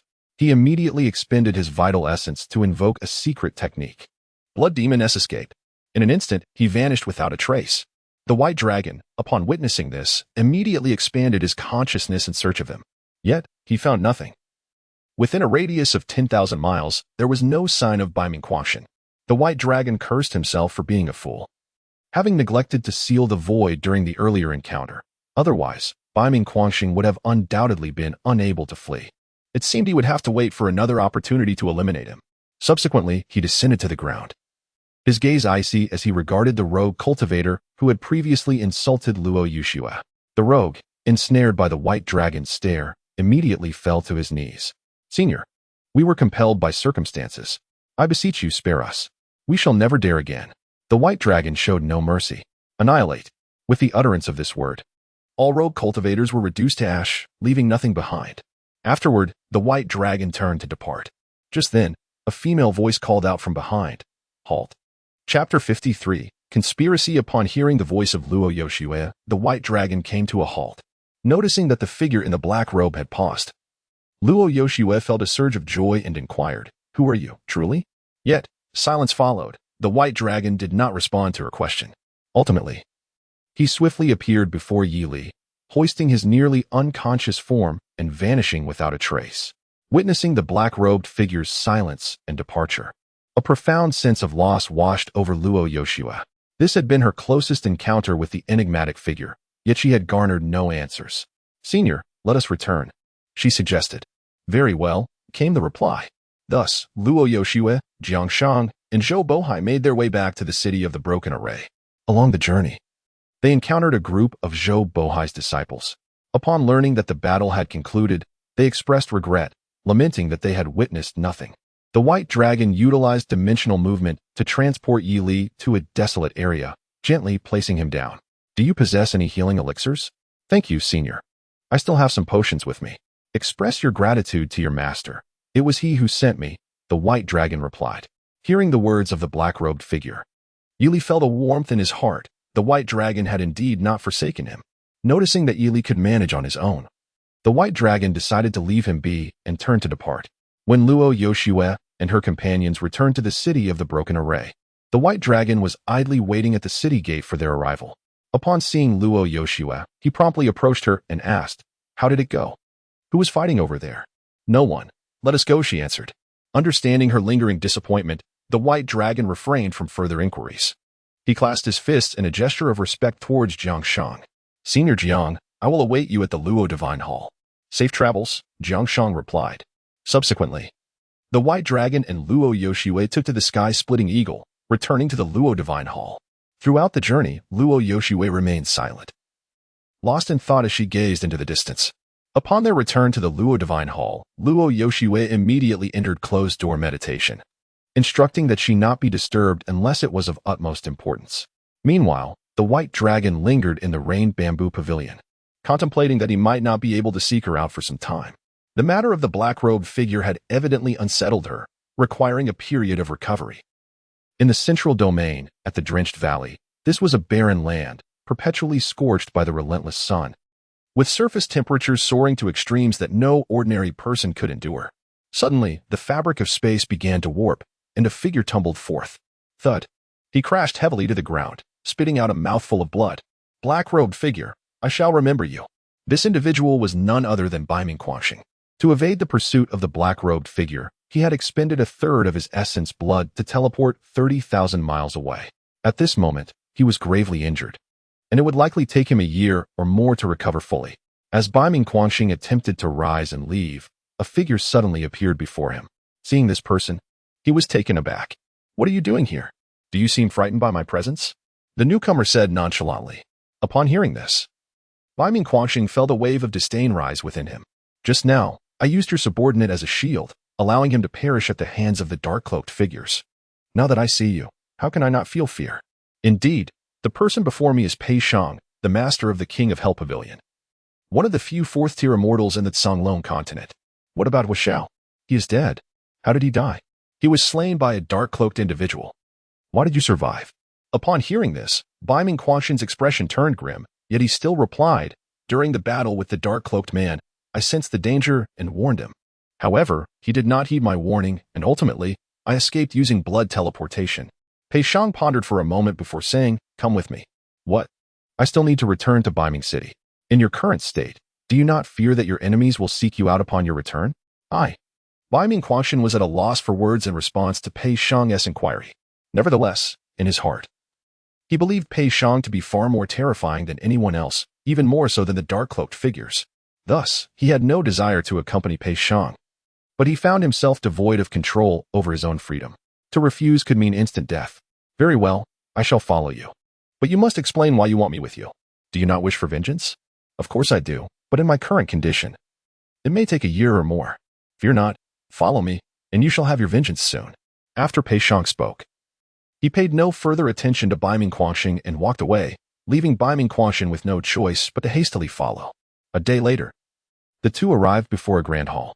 At this moment, Bai Ming Quangxing's injuries had nearly healed, thanks to a pill Pei Shang had given him. Initially, Bai Ming Quangxing hesitated to consume it, fearing Pei Shang's intentions, but ultimately, he took it, as his injuries were too severe. To his astonishment, the pill proved remarkably effective. Gazing at the plaque above the hall, he murmured, "Resetsa Hall. What kind of place is this?" Pei Shang replied, "You will soon find out." The two then entered the hall, where they found a dozen mirrors surrounding them and a high platform at the center. Pei Shang ascended the steps and stood atop the platform. Channeling the source power within him, he silently recited an incantation, forming numerous strands of source energy between his hands. Whoosh, whoosh, whoosh. Accompanied by the sound of slicing winds, the strands of source energy were thrust into the surrounding mirrors. Before long, images of people began to emerge one after another within the mirrors. Pei Shang, what brings you to contact me? Is there something of importance? Pei, my brother. Do you have good news to share? If there is nothing urgent, I shall take my leave. The individuals within the mirrors began to converse. Bai Ming Quangxing was astonished to witness such a treasure Pei Shang possessed, enabling distant communication. At that moment, Pei Shang waved his hand, signaling for silence. I have summoned you today because I have discovered a practitioner from another continent. Upon hearing this, everyone was utterly shocked. Is this true? Do not deceive us. Who is this individual, and where can he be found? It is essential to understand that traversing continents requires at least a mastery of the seventh realm of immortality.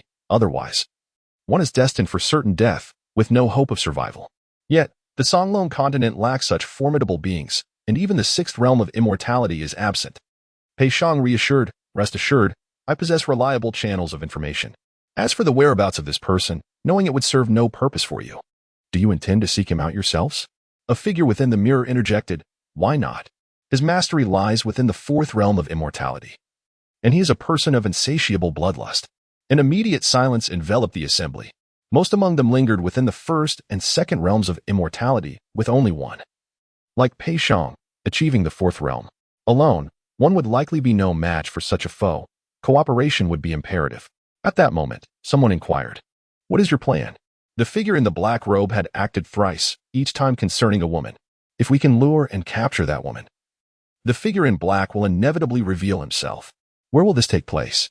I will inform you in due course to prevent any leaks of information. Upon hearing Pei Shang's words, everyone nodded in agreement.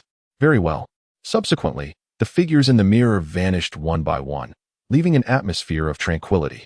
Bai Ming Quangxing stepped forward and asked, why did you mislead them into believing the figure in black hails from another continent? Who told you I was deceiving them? Is it true then? Of course. Otherwise, where do you suppose the figure in black emerged from? Bai Ming Quangxing grasped the implication of Pei Shang's words. He expressed his surprise at not having heard of such a figure before, especially one of such formidable strength, and realized he indeed came from another continent. However, given that he is only at the fourth realm of immortality, how could he possibly traverse continents? That is precisely what I wish to ascertain. You should return to Baiming City. Once I have made the necessary arrangements, I will notify you. Understood. With that, Bai Ming Quangxing departed, leaving Pei Shang alone in the grand hall. A mysterious smile graced his lips. Figure in black, my anticipation grows. Chapter 54, sharing the same bed in the subsequent period. The outside world remained tranquil, devoid of any significant happenings. The divine temple gradually fell into a stable rhythm.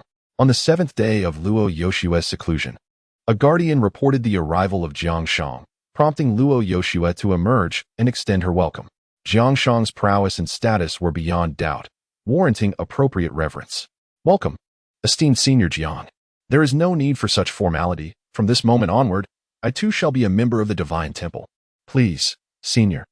Luo Yoshue first escorted Jiang Shang to the reception hall, at which point Bai Long also arrived. If you had delayed any longer, I would have had to come and fetch you myself. Ha ha ha, you rascal.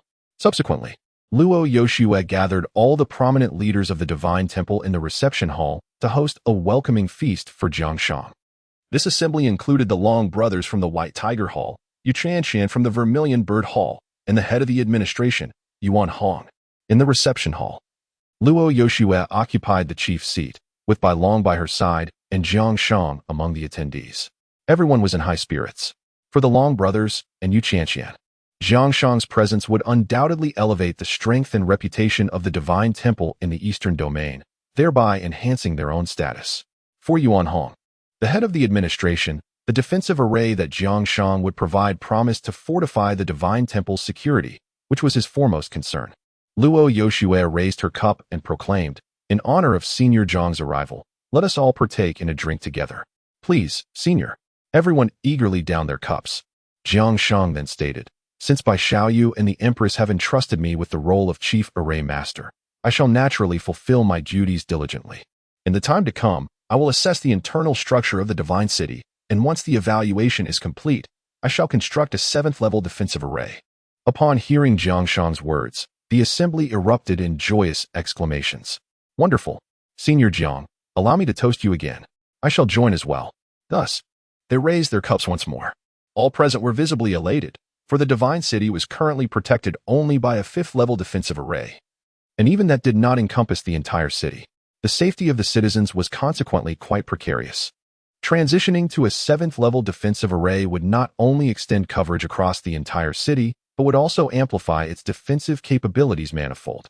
At this juncture, Yuan Hong inquired, "Master Jiang, may I ask about the materials required for the array?"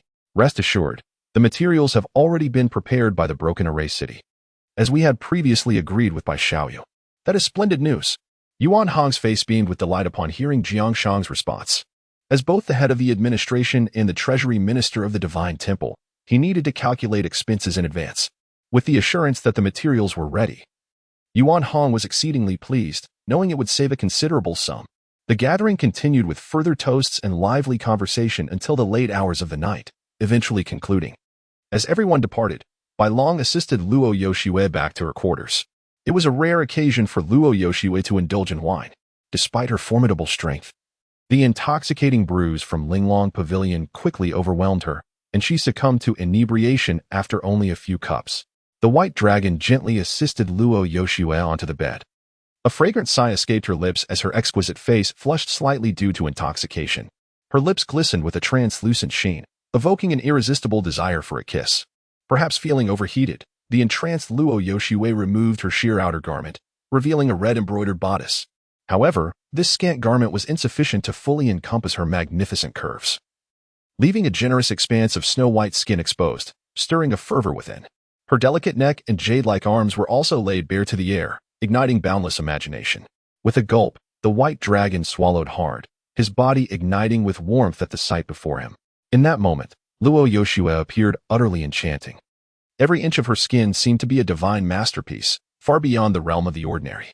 The captivating beauty reminded him of a famous saying from a past life. In the north, there is a beauty, unparalleled and solitary, a single glance can topple a city. A second can topple a nation. This phrase encapsulated Luo Yoshue perfectly.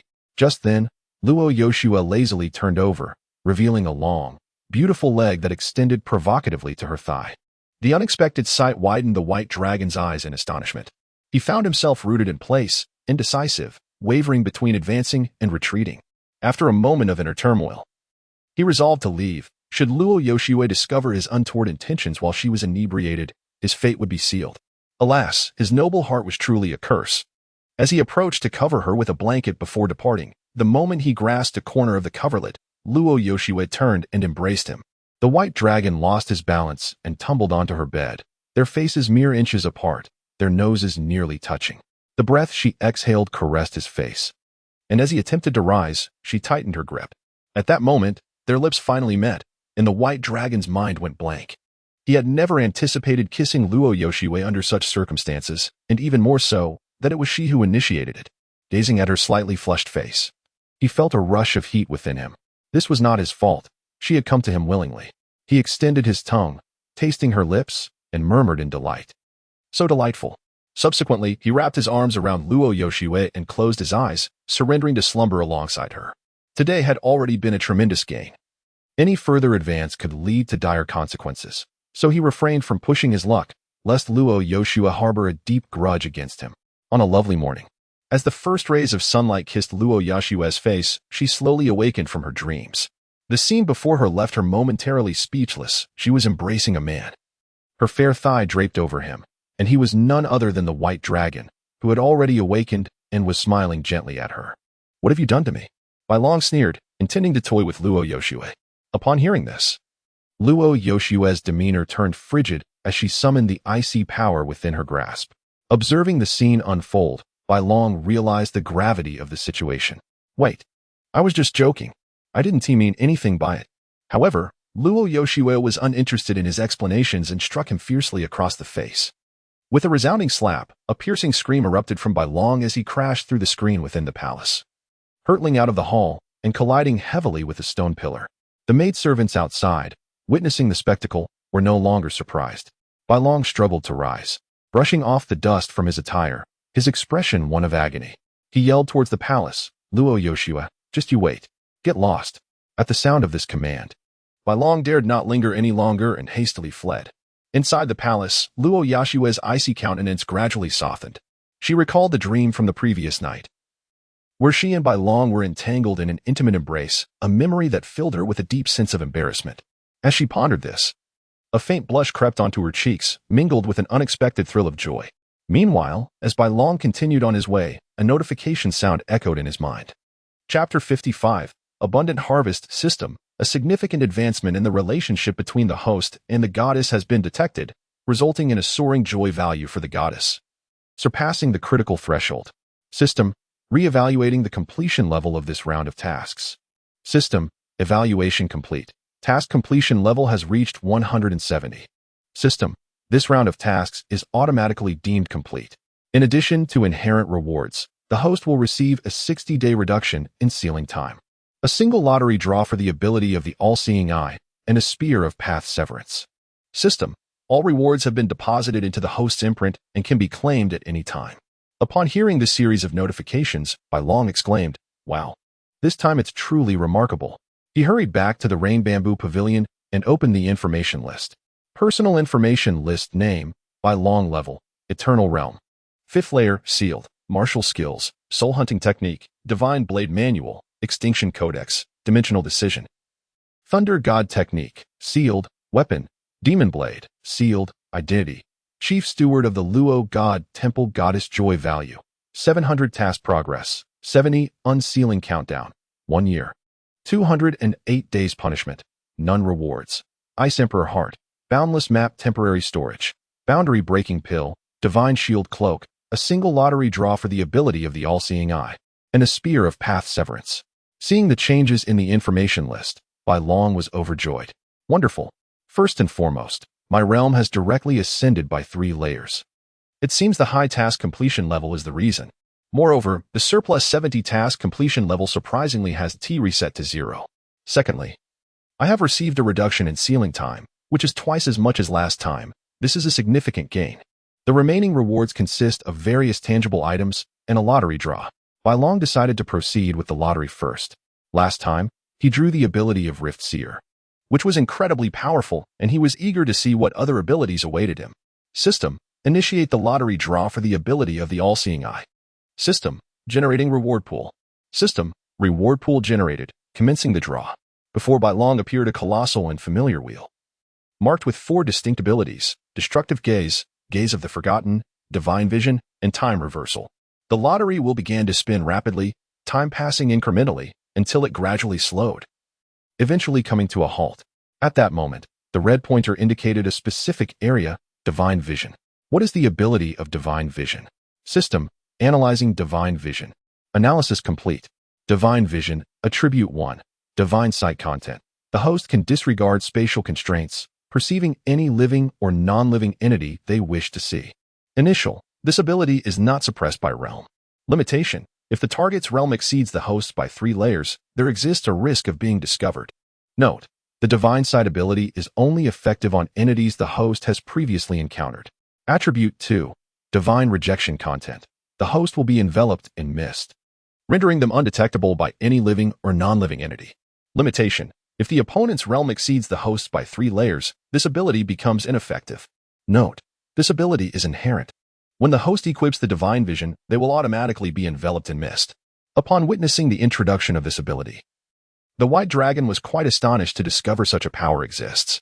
Henceforth, he would have the capability to observe anyone he desires, provided he has previously encountered them. A sly grin crept across his face. If he were to sneak a glance into Yoshue's chambers at night, who knows what treasures he might uncover? He soon dismissed further thoughts. Although discovery seemed improbable, caution was still advisable. System, equip divine vision. System, divine vision has been equipped. In an instant, the white dragon felt an augmentation in his gaze. He resolved to test this newfound ability immediately, pondering for a moment before suddenly recalling a certain individual. How could I have forgotten him? The white dragon activated the all-seeing eye, and his eyes momentarily flashed with golden light. Divine sight, North Underworld's Madborn. Suddenly, two golden beams shot from the white dragon's eyes, piercing the void. Before long, a scene materialized in front of him. In a wintry landscape, an immense palace emerged, adorned with the inscription Palace of the Underworld King above its grand entrance. North Underworld's Madborn stood before the hall, receiving the adoration of thousands. A cold smile curled on the white dragon's lips. Who would have thought this old rascal had such a following in the north? He then deactivated the all-seeing eye. North Underworld's Madborn was not in a hurry to kill. He himself could not easily unseal his powers. So it was prudent to allow him to live a few more days. Having tested the capabilities of divine vision, the white dragon felt quite satisfied. Relying solely on the all-seeing eye would not have permitted such distant sight, and the energy consumption would have been substantial. The white dragon then retrieved the breakthrough pill. Breakthrough pill, attributes, realm ascendance. Eternal life realm, consuming it allows a breakthrough to the first heaven. Indestructible realm, consuming it allows a breakthrough to the second heaven. Reincarnation realm, consuming it allows a breakthrough to the third heaven. Life and death realm, consuming it allows a breakthrough to the fifth heaven. Note, those below the life and death realm cannot consume it, or they will be unable to withstand the potency and perish. Upon seeing the effects of the breakthrough pill, the white dragon immediately thought of Luo Yoshue. This pill could be administered to Yoshue. Currently, Luo Yoshue was at the third heaven of the life and death realm.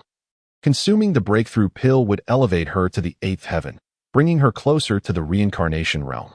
He stored the breakthrough pill away and then took out the Divine Shield Cloak and the Spear of Path Severance. Divine Shield Cloak, attributes, defense, grade, 10-tier divine artifact. Content, can conceal itself on the owner, resisting attacks from the indestructible realm and below. Note, if subjected to an attack from an eternal life realm practitioner, it will sustain 3 hits before being permanently damaged.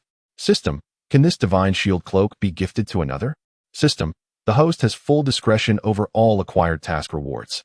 Very well, conceal the Divine Shield Cloak on Luo Yoshue. System, Divine Shield Cloak has been equipped. The white dragon then proceeded to examine the Spear of Path Severance. Spear of Path Severance, attributes, deprivation. Grade, growth type weapon, enhancing with the host realm. Content, the host can forcibly strip the target life form of all its cultivation. This is an absolute deprivation and irreversible. Limitations, a cooldown period of 3 months. Warning, the target's realm must be beneath that of the host. Otherwise, severe backlash will ensue, resulting in a 3-tier drop in one's own realm. After examining the attributes of the Spear of Severance, the white dragon mused, this is rather ruthless. Anyone whose realm is inferior to that of the white dragon can have their cultivation forcibly stripped away. For adversaries, this experience is akin to a nightmare, far more agonizing than mere death.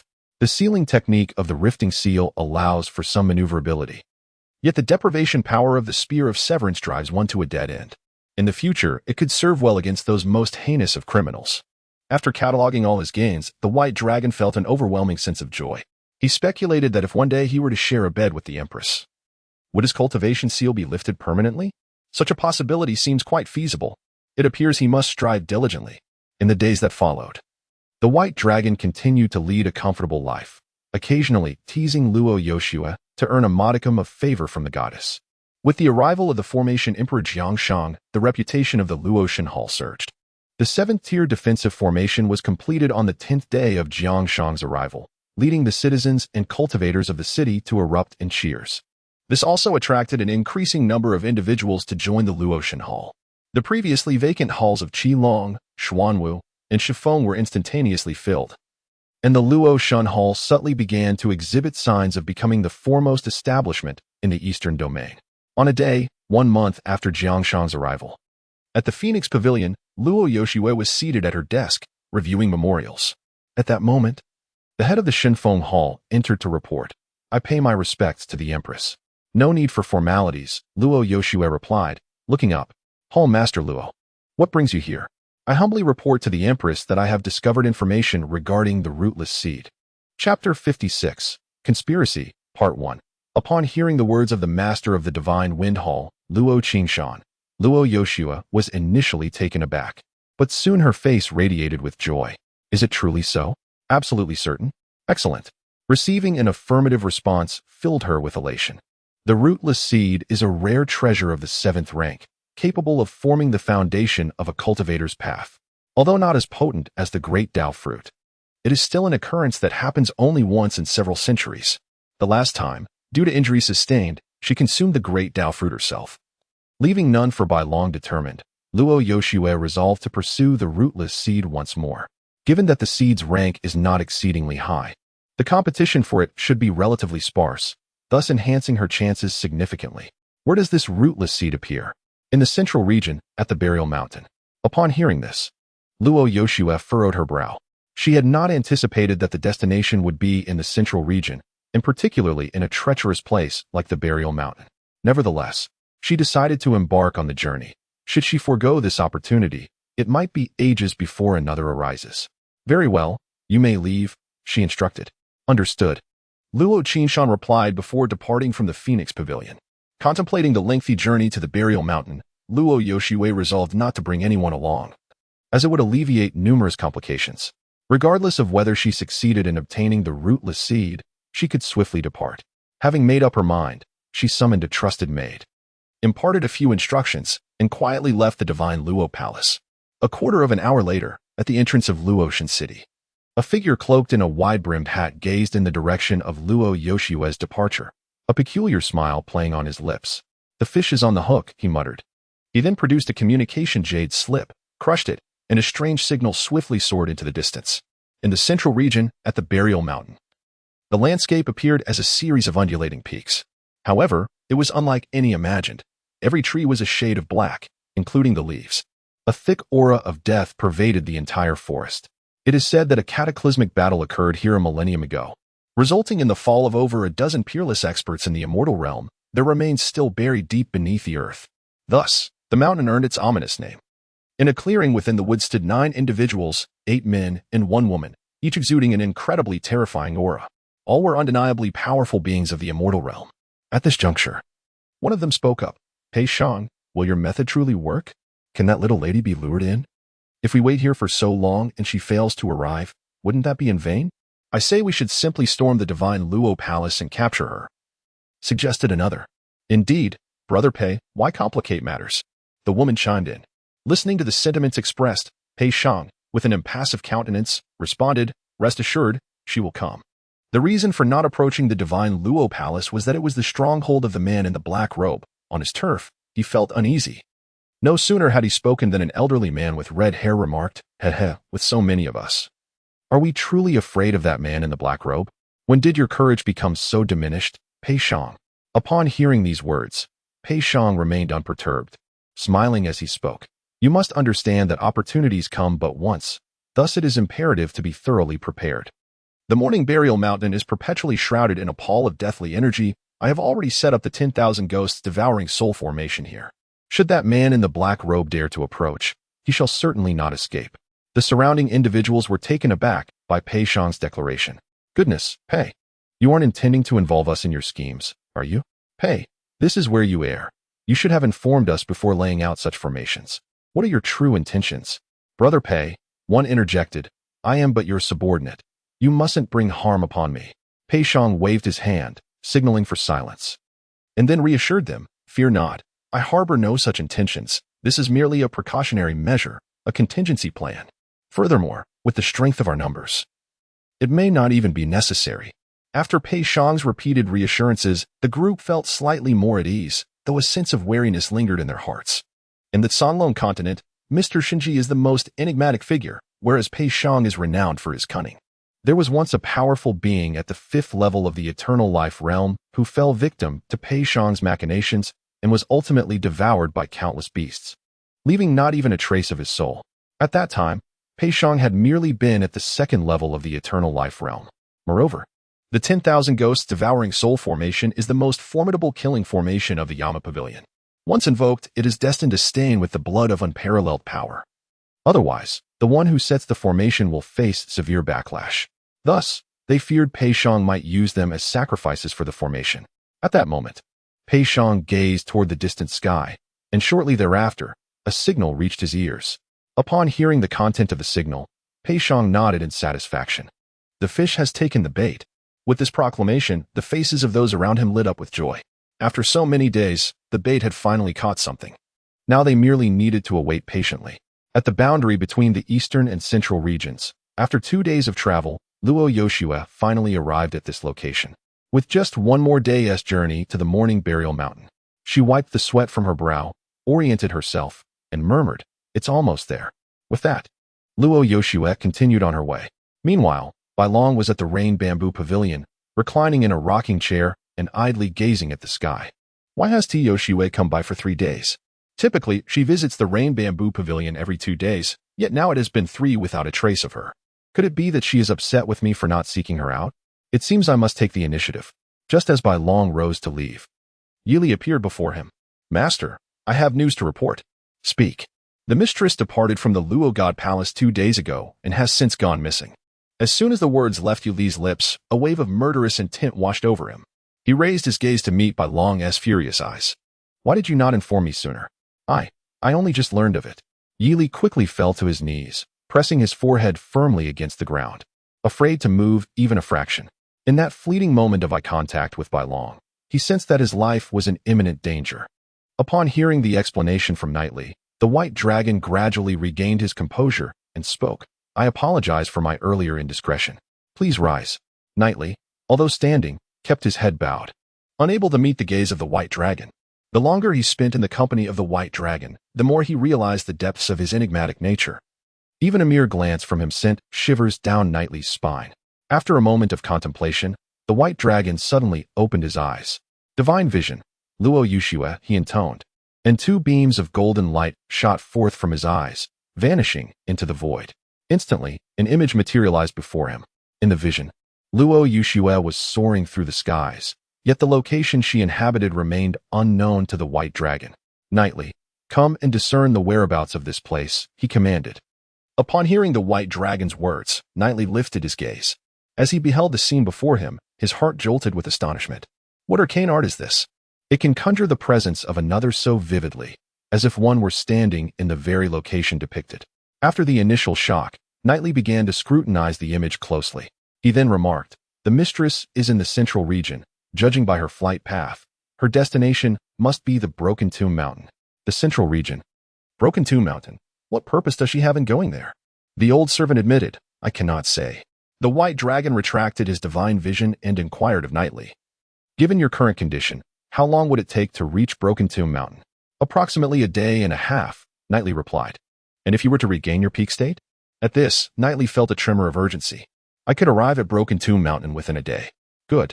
2 beams of light shot from the white dragon's eyes, directly entering Knightley's body. Instantly, Knightley sensed the final seal within him dissipate, and a mighty aura radiated from his being. He had restored himself to the 9th heaven of the indestructible realm. "I require you to reach Broken Tomb Mountain before Yoshua does and ensure her safety. Should you encounter insurmountable odds, you may send word to me." "Your command shall be obeyed," Knightley responded, turning to depart, leaving the white dragon alone within the Rain Bamboo Pavilion. Furrowing his brow, the white dragon muttered to himself, "Why does Yoshua venture to Broken Tomb Mountain without informing me in advance?" After pondering for a while, he ceased his reflections and exited the Rain Bamboo Pavilion, heading towards the Vermilion Bird Hall. Chapter 57. Conspiracy, Part 2. In the Juke Hall, the white dragon occupied the main seat when Yu Chanqian entered. "Little white dragon, what brings you here?" she inquired. "Are you aware of Yushua's departure from the Luo God Palace?" Upon hearing the white dragon's words, Yu Chanqian appeared astonished. "The Empress has left? How was I not informed?" she remarked casually, taking a seat beside him and sipping from the tea on the table. The white dragon rose, his expression frigid as he regarded Yu Chanqian as the master of the Juke Hall. How can you be oblivious to such a significant matter as the Empress's absence from the palace? I begin to doubt your capability to fulfill this role. Noticing the unusual tone in his voice, Yu Qianqian sensed something amiss and glanced at him, her pupils narrowing as she met his unyielding gaze, which was laden with murderous intent. A sudden dread gripped her heart. Despite his lack of cultivation, he exuded an aura akin to a ferocious beast. I, she stammered. The Empress may indulge you, but that does not mean I will tolerate your idleness. Should this happen again, I will personally end your life. At these words, Yu Qianqian shuddered. She had never anticipated that the usually gentle and refined white dragon could harbor such a ruthless side. Reminiscent of a fiend that had traversed mountains of corpses and rivers of blood. Immediately, she knelt and pleaded, I understand my error. Please forgive me, my lord. Rise. The white dragon commanded, and Yu Qianqian slowly stood, respectfully positioning herself behind him. Summon the other 5 hall masters to the council chamber at once. Yes, she replied, promptly exiting, while the white dragon made his way to the council chamber. Half an hour later, the 6 hall masters finally gathered in the council chamber. However, aside from the Long brothers and Yu Qianqian, the others arrived belatedly. The newly appointed hall masters spoke up. What do you want from us, little white face? Indeed. You lazy fool, I am quite busy. If there's nothing of importance, we shall take our leave.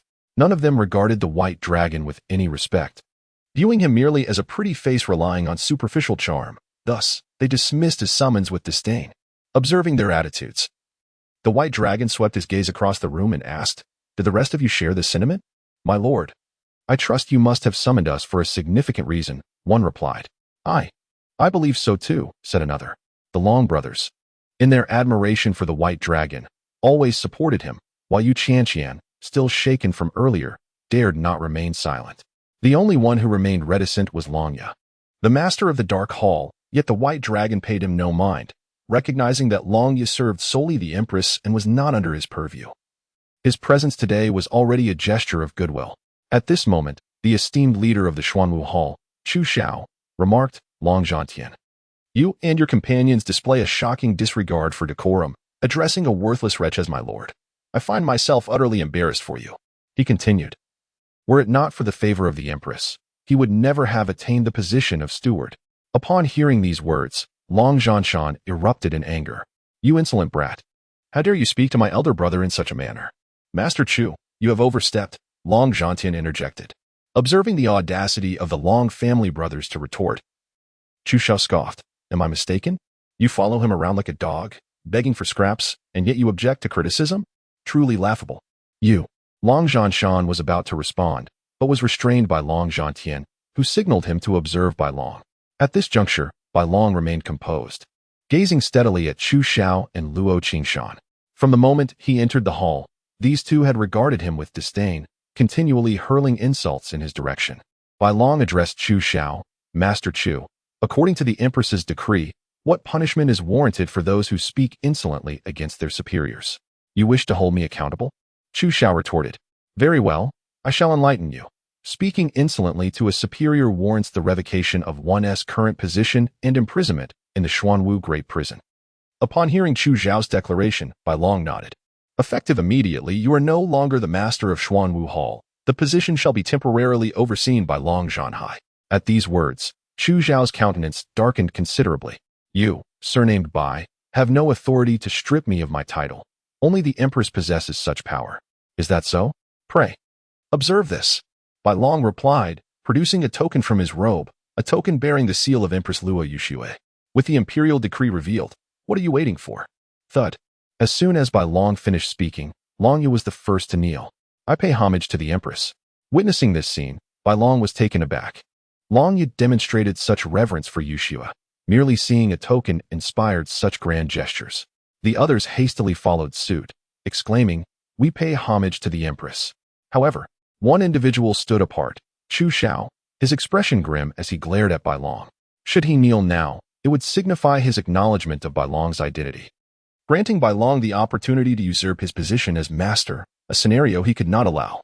With steely resolve, Chu Xiao spat. Bai Long, how dare you present a counterfeit token to deceive us all? I see you seek your own demise. Some in the assembly expressed confusion. Could it be that Bai Long wielded a false token? Did that mean they had knelt for naught? Bai Long, upon hearing this accusation, felt a chilling amusement. He had been searching for a suitable reason to accuse Chu Xiao of a grave offense, and now the fool had unwittingly delivered it to him. Chu Xiao, your audacity is remarkable, daring to slander this token as fake. Such an act is tantamount to disrespecting the Empress. Longya, according to the Dark Hall's regulations, what is the punishment for disrespecting the Empress? Longya responded, one who disrespects the Empress shall have their cultivation stripped away and subsequently face severe punishment. Very well. Let us first nullify Chu Xiao's cultivation and imprison him in the dark prison. At this proclamation, the assembly gasped in astonishment. They merely believed that the white dragon intended to intimidate them. They never anticipated that he would act with such resolve. Chu Xiao, his face twisted with rage, proclaimed, You little wretch, do you think brandishing a token can threaten me? Today, I shall render you powerless. As he spoke, he attempted to channel the energy within him, yet found himself met with an unsettling silence. Panic gripped Chu Xiao as he realized that his cultivation had been sealed, and he was utterly oblivious to when this had transpired. Cold sweat began to beat on his forehead, and fear enveloped him.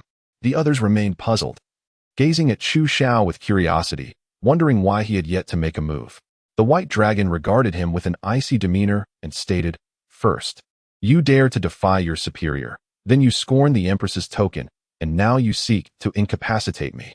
There is no need to send him to the dark prison. He only occupies space. Simply take him outside the palace for judgment. I accept the command, Longya replied as he stepped forward to seize Chu Xiao. At that moment, Luo Qingshan attempted to intervene. Observing this, the white dragon coldly declared, Anyone who seeks to plead for Chu Xiao shall share in his punishment. Upon hearing this, Luo Qingshan immediately halted his actions, yielding a path for Longya. As Longya approached, Chu Xiao was consumed by panic. With a face full of terror, he pleaded, You cannot kill me. I am a hall master appointed by the Empress herself. Longya paid no heed to his words, grasping the back of Chu Xiao's collar and dragging him towards the palace exit. As Chu Xiao struggled, he screamed in despair, White Dragon, you cannot kill me.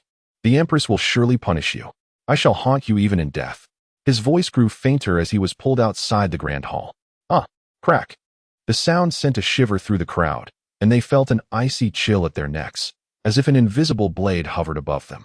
They witnessed a different facet of the white dragon today, starkly contrasting with his usual smiling, idle demeanor. In this moment, he resembled an emotionless sovereign. Everyone speculated that perhaps this was the true nature of the white dragon, previously concealed beneath a veneer of civility. The white dragon returned to his throne and commanded, Please, take your seats. Now, let us have a serious discussion. Yes, everyone complied, returning to their places, awaiting the white dragon's words. Chapter 58, Conspiracy, Part 3. As everyone settled into their seats, Longya returned to the hall. Bailong inquired, Does anyone know about the Empress's departure? Upon hearing Bailong's words, the crowd displayed expressions of confusion. The Empress has left the palace? When did this happen? Indeed, I am entirely unaware. Lord Bai, did the Empress not inform you? Bailong shook his head, indicating he too was oblivious to Lu Yuyu's exit. At that moment, a guardian entered the hall. Reporting to you, my lord. There is a maid waiting outside. She claims to know the whereabouts of the Empress. Let her in at once. Soon, a young girl dressed in maidservant attire stepped inside. Recognizing her, Bailong understood she was Xiao Wan, Lu Yuyu's personal maid. Xiao Wan, how do you know the Empress's whereabouts? Reporting to you, Lord Bai, the Empress informed me before her departure. Speak quickly. The Empress said that if Lord Bai inquired about her whereabouts, I should say she has gone to Duanzong Mountain and will return shortly. Upon hearing the name Duanzong Mountain, Bailong's heart filled with understanding. It seemed Nightlai's speculation was indeed correct. Liu was headed to Duanzong Mountain. Yet, what purpose could she have there? Do you know what the Empress intends to do at Duanzong Mountain? I do not know. Very well, you may leave now. The young maid exited. Bailong refrained from further questioning. He had observed her with his all-seeing eye and discerned she spoke the truth. At that moment, Bailong suddenly noticed an unusual demeanor from the leader of Chiffon Hall, Luo Qingshan. He appeared to be sweating profusely, his movements somewhat awkward. Luo Hallmaster, what troubles you? Startled by Bailong's inquiry, Luo Qingshan hurriedly knelt, stating, Master, I know the reason the Empress went to Duanzong Mountain. This revelation elicited astonishment from the others. Bailong immediately rose. Why did you not mention this sooner? I am wronged, my lord. I merely discussed the matter of the rootless seed with the Empress, never anticipating she would venture to Duanzong Mountain. Luo Qingshan explained, wiping the cold sweat from his forehead. What is this rootless seed? Clarify your words. Why yes. Luo Qingshan recounted the entire sequence of events. Everyone soon understood. It was revealed that due to Bailong's inability to cultivate, Liu had been attentive to news regarding celestial materials capable of shaping the Dao roots. Just 2 days prior, Luo Qingshan had acquired reliable information indicating that a rootless seed, a rare treasure aged 800 years, had appeared at Duanzong Mountain. He had subsequently informed Liu of this news, unaware of her journey to the mountain. As Bailong listened to Luo Qingshan's account, he scrutinized him with his all-seeing eye, confirming he was not lying. Nevertheless, an unsettling feeling lingered within Bailong. The Dao fruit had only recently emerged, and yet another rootless seed had appeared. When did such treasures, capable of shaping Dao roots, become so abundant and easily available? From where did you obtain this information? I acquired this information from an organization known as the Wanbao Chamber of Commerce, whose premises are situated in the city of Luotian. Upon hearing this, Bailong commanded, Long Zhantian, you and Luo Qingshan should immediately proceed to the Wanbao Chamber of Commerce and apprehend the individuals selling this information. I have questions to pose. As for the rest, you may return to your posts. Yes, my lord, came the reply, and soon everyone departed. Bailong leaned against the table, his forehead resting upon his hand, lost in deep contemplation. In the central domain, at the Graveyard Mountain, Yili arrived here in merely half a day. By now, Luo Yoshiwei should still be en route. Bailong placed his trust in him. And in return for lifting his seal, he was determined to repay even the smallest kindness with profound gratitude. Sensing the pervasive aura of death enveloping the Graveyard Mountain, Yili furrowed his brow. The stench of decay was even more potent than before. Consequently, he ventured into the mountain, intending to scout ahead and prepare the way for Luo Yoshiwei. An hour later, a flicker of doubt crept into Yili's mind. He had been moving directly toward the heart of the Graveyard Mountain, yet he found himself back at the starting point. What was happening? Had he misremembered? Dismissing the thought, he pressed onward, but after another hour, he returned to the same place once more. At this moment, Yili finally recognized something was amiss. He felt ensnared within some sort of formation, endlessly revolving in the same spot, unable to escape. A chill ran down his spine. It was known that he was at the pinnacle of the immortal realm, and few formations in this world could trap him, yet here he was, ensnared. Who could be responsible for this? As Yili pondered, an eerie laughter echoed from the surrounding void. Heh. This old man is not as foolish as you might imagine. He has actually discovered the truth. Heh. He possesses more wit than expected. I hadn't anticipated his vigilance to have increased. What to do now? Should we kill him or incapacitate him? Let us first seal his powers. He may yet prove useful. Upon hearing this sinister laughter and dialogue, Yili instantly became alert. He circulated his internal energy, his eyes darting around, yet he perceived nothing. A growing chill settled in his heart. With his cultivation level, anyone capable of concealing their presence from him must be at least at the peak of the immortal realm. Swish, swish, swish. Accompanied by the sound of rushing wind, 9 figures clad in black robes materialized around Yili. Upon seeing them, Yili was struck with terror. Immortal realm. If it were merely one individual of the immortal realm, it would not have alarmed him so. But he realized that all 9 before him were at that level. This was utterly terrifying. But why were they appearing at the Graveyard Mountain? Suddenly, a possibility dawned on Yili. Could they be here targeting his master? With this thought, he immediately attempted to send a signal, directing it away. Yet, it failed to transmit. We have already sealed off the area. You might as well remain obedient, came the voice. Upon hearing this, Yili's face contorted with fear. Indeed, this group had come for his master. Before Yili could finish his words, a figure clad in black swiftly approached him. In the blink of an eye, he stood before Yili. With a surge of crimson energy, a blood-red skeletal hand materialized from his palm and struck directly against Yili's chest. The impact sent Yili hurtling backward, crashing to the ground as he coughed up a mouthful of blood. He realized that his cultivation had once again been sealed. You are Bei Ming Quangsheng. Upon hearing Yili's words, the assailant slowly removed his hood, revealing a face marked by treachery and cunning. My dear brother, we meet again. The sight of Bei Ming Quangsheng caused Yili to spit out another mouthful of blood. He had not anticipated such a swift recovery. Gritting his teeth in fury, Yili declared, Bei Ming Quangsheng, you shall meet a dire fate.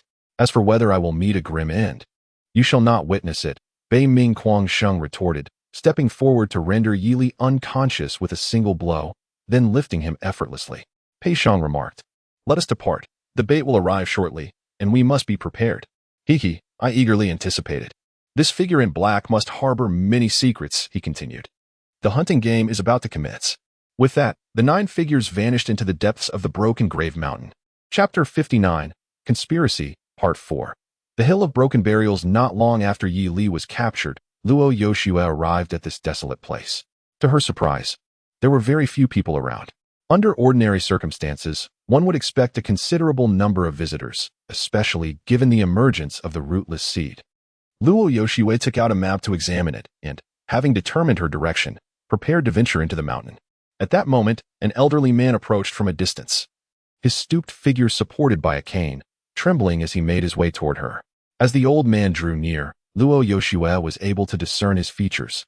Clad in coarse linen, he had a mane of red hair and a face etched with deep wrinkles. In a hoarse voice, he requested, "Young girl, could you assist this old man with a small favor?" Surprised by the elderly man's plea for help, Luo Yoshua noted the rarity of such encounters in this day and age, where strangers seldom sought assistance from one another. Nonetheless, she responded politely, "Elder, what issue do you require help with? If it does not take much of my time, I would be glad to assist you." "Thank you. I have indeed encountered a kind-hearted soul," the old man replied gratefully, yet a sly grin soon crept across his face as he ominously added, "Heh. I require your person for a brief use." "What?" Luo Yoshua's confusion was palpable, just as she noticed a wide sleeve rushing toward her with alarming speed. Suddenly, darkness enveloped her, and she lost consciousness. When Luo Yoshua awoke from her stupor, she found herself in an unfamiliar location. Struggling to sit up, she felt an overwhelming weakness throughout her body. Surrounding her was a vast open space, and beneath her lay an ancient stone slab adorned with blood-red patterns. Just as bewilderment set in, a figure appeared before her. It was the red-haired elder once again. "Ah, you awakened swiftly," he remarked with a sinister gleam in his eye. "Who are you? Where's this place?" Luo Yoshua inched backward, her voice laced with apprehension. Upon hearing her inquiry, the elderly man displayed an exceedingly lewd smile, rubbing his hands together as he said, "Hee, I am the flower thief of the Hill of Broken Burials. Today, I have brought you here to savor the essence of your body. What do you think, my dear?" You. Luo Yoshua's face went pale with alarm. "Enough, Ding Laoang, do not frighten our bait." A group approached from afar, led by Pei Shang. Seeing this, the old man chuckled. "I was merely having a bit of fun with her, no need to be anxious. Who knows what wicked scheme you are concocting? If we had not arrived, you might have committed unspeakable acts," retorted Ding Laoang with ire. "Jiang Kuei, don't make things difficult for yourself." Ding Laoang snapped in response. "Come, my hands are itching. Let me have a taste of you before we engage in earnest."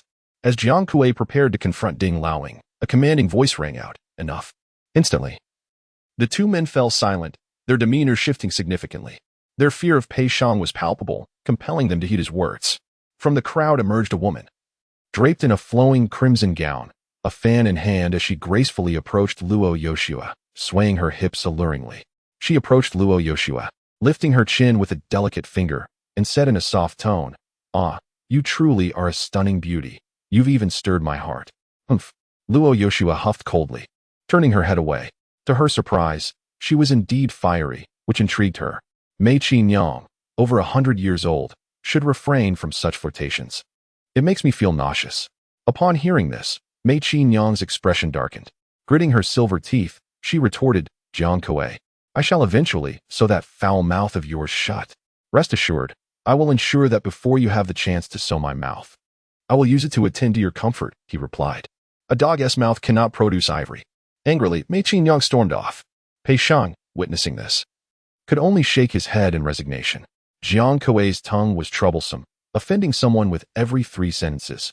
His survival thus far relied solely on strength. He then approached Luo Yoshua, squatting down to inquire, "What is your connection to the man in the black robe?" Luo Yoshua quivered at Pei Shang's words, pondering. Could this group have come for the man in the black robe? Steadying herself, she replied, "I do not understand what you are saying. There is no need for pretense. I know your connection with the man in the black robe is significant. Agree to help me draw him out, and I shall release you." "I truly do not know what you speak of." Pei Shang, unfazed by her denial, chuckled. "The man in the black robe has saved you 3 times. Am I correct?" "You." Upon hearing this, Luo Yoshue widened her eyes. Yet, in an instant, regret washed over her. Her earlier reaction had been too conspicuous, revealing her awareness of the black-robed figure.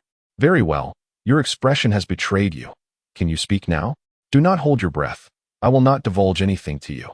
Just as her words fell, before Pei Shang could respond, Old Man Ding stepped forward, suggesting, I believe we should first give her a thorough beating. She will surely talk then. Indeed, I concur. For once, Jiang Kuei agreed with Old Man Ding's sentiment, growing somewhat impatient. Pei Shang interjected, no need for haste. Let the people from Luoshan City spread the word that Luo Yoshue is in our possession. If they wish to rescue her, have the man in the black robe come to Duanzong Mountain. What is the deadline? If he does not arrive within a day, prepare to collect Luo Yoshue's remains. In the Luoshan Hall, in the council chamber, Bai Long sat deep in thought as Long Zhantian and Luo Qingshan hastily entered. Both bore grave expressions. Noticing only the two of them had returned, Bai Long inquired, what has transpired? Where are the individuals you were to capture? My lord.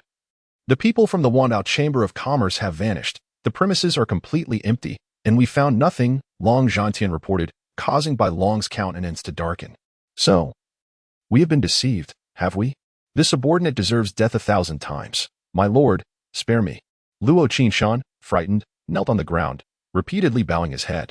Due to the dissemination of a false rumor, Luo Yoshue ventured into the perilous realm of Duanzong Mountain. Should any misfortune befall her, Luo Qingshan would undoubtedly meet his end. Your transgression will be addressed upon Yoshue's return. Yes, yes, Luo Qingshan hastily nodded in agreement, for survival offered a glimmer of hope. Bai Long resolved to employ the divine vision once more to locate Luo Yoshue and ascertain her current whereabouts. Divine vision, Luo Yoshue. In an instant, a vivid tableau materialized before Bai Long. He beheld an array of towering, obsidian peaks, yet there was no sign of Luo Yoshue. What could this mean? Why was there no trace of Yoshue? Only a solitary mountain. As Bai Long pondered this enigma, a guardian rushed in from outside the hall, breathless with urgency. My lord, trouble has arisen. Upon hearing the guardian's words, Bai Long ceased his incantation. What is it? Speak. Rumors have spread within Luoshan City, claiming that the Empress has been captured. Should one wish to rescue her, they must send the figure in the black cloak to Duanzong Mountain. If she remains unrescued after a day, her life will be forfeit. Upon receiving this report, Bai Long experienced a profound epiphany. He finally comprehended the scheme at play. Everything was orchestrated to draw out the figure in the black cloak. The emergence of the rootless seed was a bait, luring Luo Yoshue into a conflict, leading to her capture and the inevitable summoning of the black-cloaked figure. Moreover, the adversary appeared to possess a keen understanding of the relationship between the black figure and Luo Yoshue, certain that the black-cloaked figure would rush to her aid. So that was it. Bai Long grasped the entirety of the situation and subsequently produced the Empress's decree, tossing it to Long Zhantian. Convey orders to the Baihu Hall. Mobilize all Baihu soldiers to patrol the city. Those who spread rumors shall be executed without mercy. Those who incite chaos shall be executed without mercy. Those who fan the flames shall be executed without mercy. Upon hearing the 3 decrees of executed without mercy, Long Zhantian felt a surge of blood pulsing through his veins. The Lord is preparing to take action. As you command, he replied, accepting the orders and departing with Luo Qingshan and the Guardian. Bai Long stood there, momentarily dazed, still grappling with his confusion. They summoned me to Duanzong Mountain, yet why did I not perceive any presence within just moments ago? Suddenly, a spark of realization ignited within him. Could it be this way? Once more, Bai Long summoned the divine vision, this time augmenting it with an initial capability to pierce through illusions.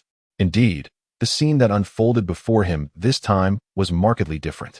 In the heart of Duanzong Mountain, he discerned an open space where Luo Yoshue sat at its center. Her complexion was pale, revealing a semblance of frailty, while 9 figures stood scattered around her. Among them, one was familiar to Bai Long, Bei Mingquanxing. Seeing Luo Yoshue in distress, a pang of anguish pierced Bai Long's heart. As his countenance darkened, his eyes brimmed with murderous intent. If it is war you seek, then I shall grant you war. Let us see if you can withstand it. Chapter 60 Prelude to War. Broken Burial Mountain. 3 hours had elapsed since the news of Luo Yoshue's capture had spread. Although the city of Luoxing had descended into a frenzy, with rumors prompting a citywide search, the enigmatic figure in black remained conspicuously absent. Jiang Kuei paced restlessly in the open space, his agitation palpable. Damn it! Will that black-robed figure not make an appearance? Even I am beginning to lose patience. Surely, he does not lack the courage to show himself? Beside him, Pei Shang remained calm. There is still ample time before the day's deadline. Do not rush. I propose we first deal with this young lady, which should provoke the black-robed figure. Elder Ding gazed at Luo Yuxiwei, captivated by her beauty, unable to quell the flames of desire within him. Were it not for the presence of others, he would have acted long ago. Once we capture the black-robed figure, this woman shall be at your mercy. Really? Upon receiving Pei Shang's affirmation, Elder Ding's spirits soared, and he danced with glee. Approaching Luo Yuxiwei with a lascivious grin, he declared, "My dear, did you hear? Soon you shall belong to me. I will not allow you to succeed, even in death." Huh. You are hardly in a position to resist, so just await my favor. From a distance, Bei Ming Quangxing cast a malevolent glare at Elder Ding. Luo Yuxiwei was rightfully his, yet he was outmatched by Elder Ding, who was considerably stronger, embodying the second tier of the eternal life realm. The group continued to wait in the open space for the black-robed figure's arrival. Meanwhile, Yili lay trapped in a deep ravine, discarded by Bei Ming Quangxing. His cultivation was sealed, and he was gravely injured, rendering him unable to escape. Suddenly, the space before him warped, and a black-robed figure materialized. Taken aback by the unexpected appearance, Yili exclaimed, "You, lower your voice, unless you wish to meet your end," the black-robed figure admonished, prompting Yili to immediately silence himself. Bai Long assessed Yili's condition, shaking his head in disbelief. He had only recently unsealed Yili's powers, and now he found him sealed once more. Such misfortune was unparalleled. Without delay, he utilized the rift gaze to liberate Yi Li from his bindings. As the seals dissipated, Yi Li, filled with excitement, expressed his gratitude. "Thank you, esteemed elder. I shall rescue Yuxiwei. Please ensure her safety." "Esteemed elder, with your prowess, could you not simply carry us away?" "No. This time, I intend for the entire Songlong continent to witness the consequences of attempting to bully her." The black-robed figure's words sent a chill down Yi Li's spine, foreboding a monumental battle ahead. Yet, a flicker of doubt crept into his mind regarding the black-robed figure's chances of victory, given the sheer number of adversaries. "Very well. I shall escort you out of Broken Burial Mountain." With that, Bai Long guided Yi Li away from the mountain.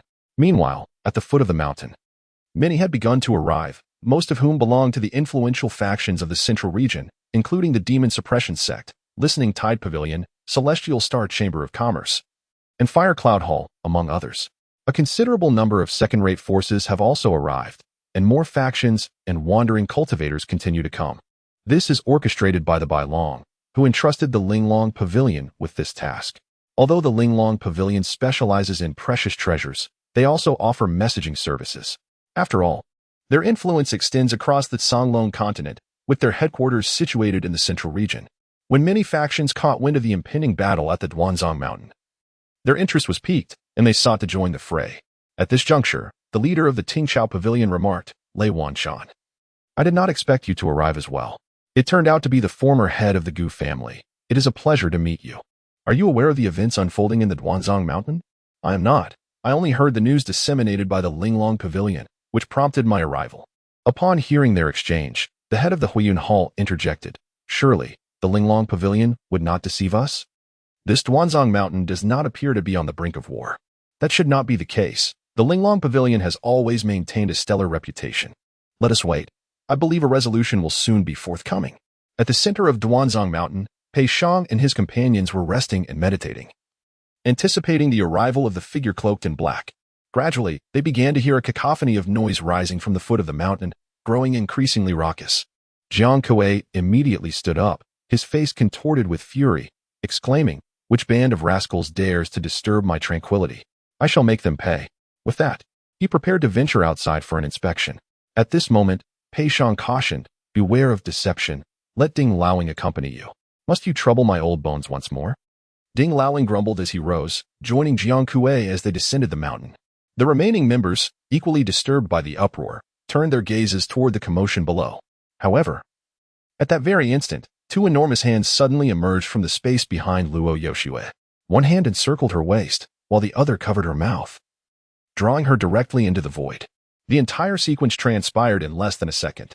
At the foot of the mountain, the area was nearly overflowing with people, all engaged in animated discussions, creating an exceedingly lively scene. Who do you think will battle here? Who knows? The Linglong Pavilion did not specify. I suspect the combatants will be extraordinary. Otherwise, the Linglong Pavilion would not make such grand proclamations. Let us wait and see. When Jiang Kuei and Ding Laoing arrived at the foot of the mountain, they were taken aback by the scene before them. Jiang Kuei exclaimed, "How can there be so many people here? How would I know?" As the crowd noticed Jiang Kuei and Ding Laoing emerging from the woods, a curious young man stepped forward and asked, "Were you two on the mountain before?" "Yes," Jiang Kuei instinctively nodded in response. "Do you know who will be fighting here soon?" "What?" Jiang Kuei stepped forward, seizing the collar of the young man who spoke. With fury, he demanded, "Tell me, how do you know that a battle is about to occur here?" Suddenly grasped by the collar and enveloped by Jiang Kuei's menacing aura, the young man, visibly terrified, stammered, I heard it from the Linglong Pavilion." "The Linglong Pavilion?" As Jiang Kuei set the young man aside, he exchanged a knowing glance with the elder Ding. They both recognized the gravity of the situation. Why would Linglong Pavilion deliberately disseminate information about them? Suddenly, a realization struck them, and they spoke in unison. The man in the black robe. The elder Ding then urged, "We must leave quickly. Trouble is imminent."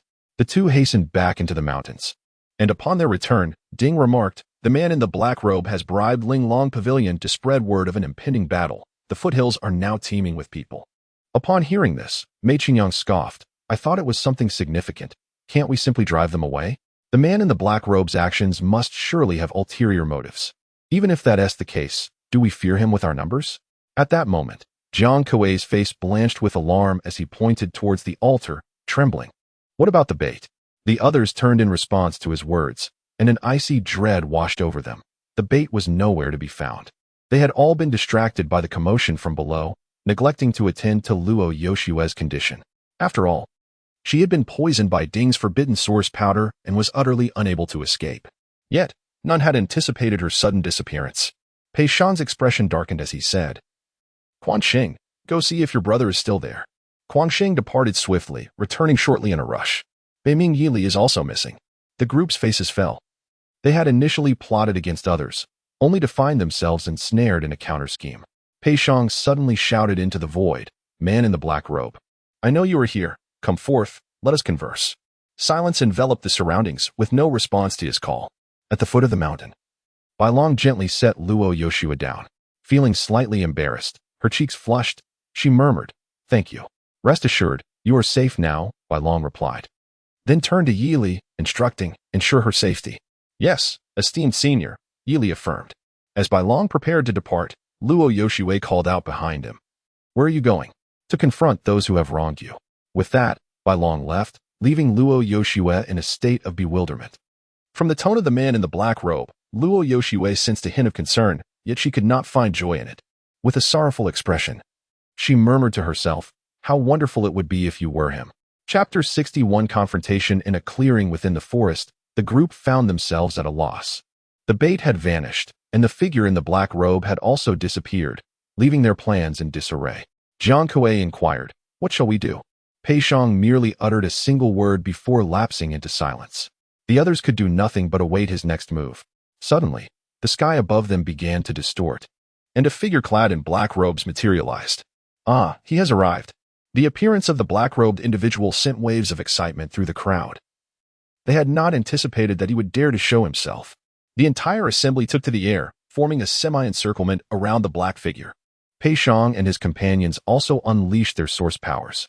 In an instant, 9 formidable auras radiated outward from the heart of Duanzong Mountain, felt within a 1,000-mile radius. Those at the foot of the mountain sensed this overwhelming force and gasped in astonishment. The eternal life realm. Someone truly intends to fight here. To their astonishment, a group of ancient beings from the eternal life realm had gathered. The scene bore a striking resemblance to the great battle that had occurred over a millennium ago.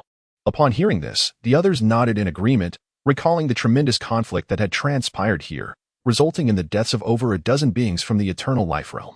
In the clearing, the white dragon gazed at Pei Shang and his companions, calmly stating, "Who conceived the idea of using that girl as bait?"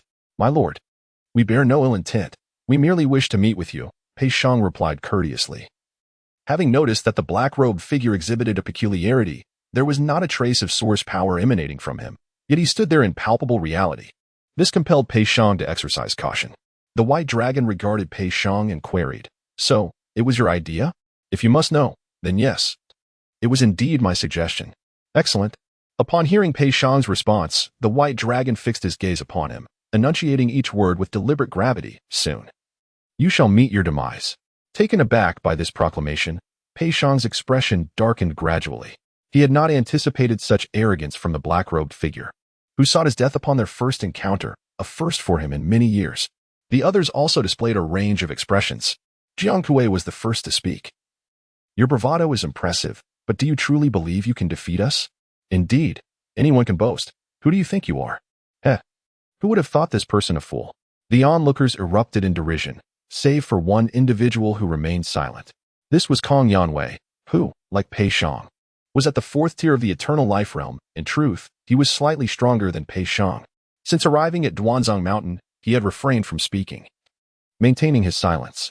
The others had not engaged him, as his aura was overwhelmingly potent, with only Pei Shang able to withstand it. At that moment, Kong Yanwei remained vigilant, his gaze fixed on the white dragon, his source power surging to its utmost limits. Deep within him resided a formidable, malevolent entity, which accounted for his extraordinary strength. However, as the white dragon made his entrance, an uncanny event unfolded. The creature within Kong Yanwei's body was desperately attempting to flee the premises, seeking to escape at all costs, seemingly even forsaking its host. Were it not for Kong Yanwei's firm restraint, it likely would have already made its escape. Kong Yanwei inquired about the reason for its agitation, to which it merely urged him to hurry and flee, warning of certain death if they lingered. Such a response plunged Kong Yanwei's heart into despair. The figure in the black robe displayed no overt strength, yet had managed to instill such terror in the creature within him, suggesting only one possibility: the black-robed individual's power far exceeded his own. Kong Yanwei addressed the white dragon. "My lord, if I were to withdraw, would you allow me to depart?" His tone was notably polite, bordering on seeking the white dragon's counsel. This statement elicited astonishment from those present. "Kong Yanwei, what is the matter with you? Are you afraid? And here you are, a mere fourth layer of the eternal life realm, reduced to a coward." Ignoring their jibes, Kong Yanwei continued to regard the white dragon. Observing this, the white dragon returned his gaze, noting the imposing stature of the young man before him. To his surprise, Kong Yanwei's strength was indeed at the fourth layer of the eternal life realm. "Provide me with a reason to permit your departure," the white dragon demanded. "I harbor no ill intentions towards that girl, nor have I ever laid a hand upon her," Kong Yanwei replied. From the moment the white dragon had appeared and uttered his first words, Kong Yanwei had discerned the significance the white dragon placed on the girl captured by Pei Shang. Thus, he sought to ascertain whether his words would bear any weight. The white dragon scrutinized Kong Yanwei, his all-seeing gaze affirming that he had not spoken falsely. "You may leave, but do not let me see you again." Upon hearing the white dragon's consent, Kong Yanwei exhaled a sigh of relief. "Thank you." He then disregarded Pei Shang and the others, hastily making his exit. As Kong Yanwei departed, the countenances of the remaining individuals soured. The battle had yet to commence. Yet one had already fled, causing the group's morale to plummet dramatically. Jiang Kuei could no longer contain himself. "Damn it, let me see just what you're made of." He activated the power within him, silently reciting incantations. In an instant, a surge of earthy energy enveloped him, gradually converging around his fists. Jiang Kuei's hands were tightly wrapped in this energy, his arms bulging with veins, and his visage contorted with intensity, while the surrounding atmospheric energy became increasingly agitated. Jiang Kuei bellowed at the white dragon. "Black-robed man, receive my punch." With a resounding blast, he lunged toward the white dragon at remarkable speed, closing the distance in the blink of an eye. Zhurong fist. Jiang Kuei's fist, imbued with explosive and fierce energy, struck toward the white dragon's chest. As the fist approached, the white dragon remained unperturbed, taking a single step back. His movements were minimal, yet effortlessly dodged Jiang Kuei's strike. Witnessing this, Jiang Kuei's pupils constricted. Though their clash had been brief, he recognized that he was at a disadvantage against the black-robed figure. He had unleashed all his strength in that punch, only to have it evaded instantaneously, revealing a speed that far surpassed his own. However, the subsequent scene left Jiang Kuei utterly terrified. He observed as the white dragon extended his right hand, firmly grasping Jiang Kuei's fist. With an air of calmness, the white dragon declared, "You have already struck. Now it is my turn." With that, he redirected the energy within him, channeling it into his left fist, which now pulsed with a formidable, tyrannical force akin to thunder. As the white dragon's punch hurtled toward him, Jiang Kuei attempted to evade. Alas, contrary to his intentions, one of his hands remained ensnared in the white dragon's unyielding grip, rendering him unable to escape. Bang! Ah! Accompanied by a heart-wrenching scream, Jiang Kuei was sent soaring through the air, trailing waves of force, blood gushing from his mouth. Ultimately, he landed before Pei Shang, who managed to catch him just in time. Cough, cough. Jiang Kuei expelled 2 mouthfuls of dark blood. Shaking his head, feeling the turmoil within him, his breath in utter disarray. The others gasped at the sight, astonished by the overwhelming strength of the figure in the black robe. With a single punch, he had severely wounded Jiang Kuei. Even the departed Kong Yanwei would likely have struggled to achieve such a feat. Their expressions turned grave as they regarded the white dragon. You are not of the 4th tier of the eternal life realm. Who informed you that I am of the 4th tier of the eternal life realm? Confusion spread among the group as they directed their gazes toward Bei Ming Quangsheng. Seeing their attention fixated upon him, Bei Ming Quangsheng panicked. He hastily explained. When I fought him, he truly was of the 4th tier of the eternal life realm. Quangsheng, it matters not if they discover this. You need not worry. The white dragon interjected, adding fuel to the fire. Upon hearing this, Bei Ming Quangsheng grasped the situation. The figure in the black robe was attempting to frame him. Inciting his fury, he charged at the white dragon, shouting, "You're spewing nonsense. Do not believe him. He is trying to ensnare me." However, the others glared at him with palpable hostility. Even Pei Shang began to harbor doubts. After all, he was the only one who had returned, while Hua Xiao had perished at the hands of the black-robed figure. Nonetheless, Pei Shang maintained his composure, saying, "We shall address your matters later. First, we must deal with the figure in the black robe." Very well, the others ceased their inquiries. And Bei Ming Quangsheng exhaled in relief as Pei Shang mediated the situation. The white dragon, observing that they had not descended into infighting, felt no disappointment. After all, there was little to lose. He turned to Pei Shang and proclaimed, "Next, it is your turn." Chapter 62. Fierce confrontation with a determined expression. The white dragon charged towards Pei Shang, manifesting a demonic blade in his hand. The onlookers felt a shiver run down their spines upon witnessing the sword, as it emanated an aura that suggested boundless power. Unfazed, Pei Shang met the white dragon's advance head-on, wielding his own 9th-grade treasure, the 9 Phoenix Fan. The white dragon swiftly swung his blade, executing the first move of the hunting god blade technique, Mountain and River Shatter. A colossal white blade of light erupted from the sword, slicing through the air towards Pei Shang. In response, Pei Shang unfurled his fan, summoning forth a fiery red phoenix that soared towards the incoming onslaught. A thunderous explosion resonated as the two forces collided, sending both warriors reeling backwards. Though Pei Shang was propelled further than the white dragon, the residual energy from their clash surged outward, prompting the spectators to retreat several hundred paces to a safer distance. Pei Shang's expression turned grave. The figure in the black robe exuded formidable strength, seemingly holding back. Undeterred, the white dragon pressed on, channeling source energy into his blade to unleash the second move of the hunting god blade technique. Life and death extinguished. Suddenly, a cold wind swept through the area, accompanied by the haunting wails reminiscent of lost souls. An abundance of deathly energy coalesced around the blade, solidifying into a tangible force. The white dragon felt a surge of elation.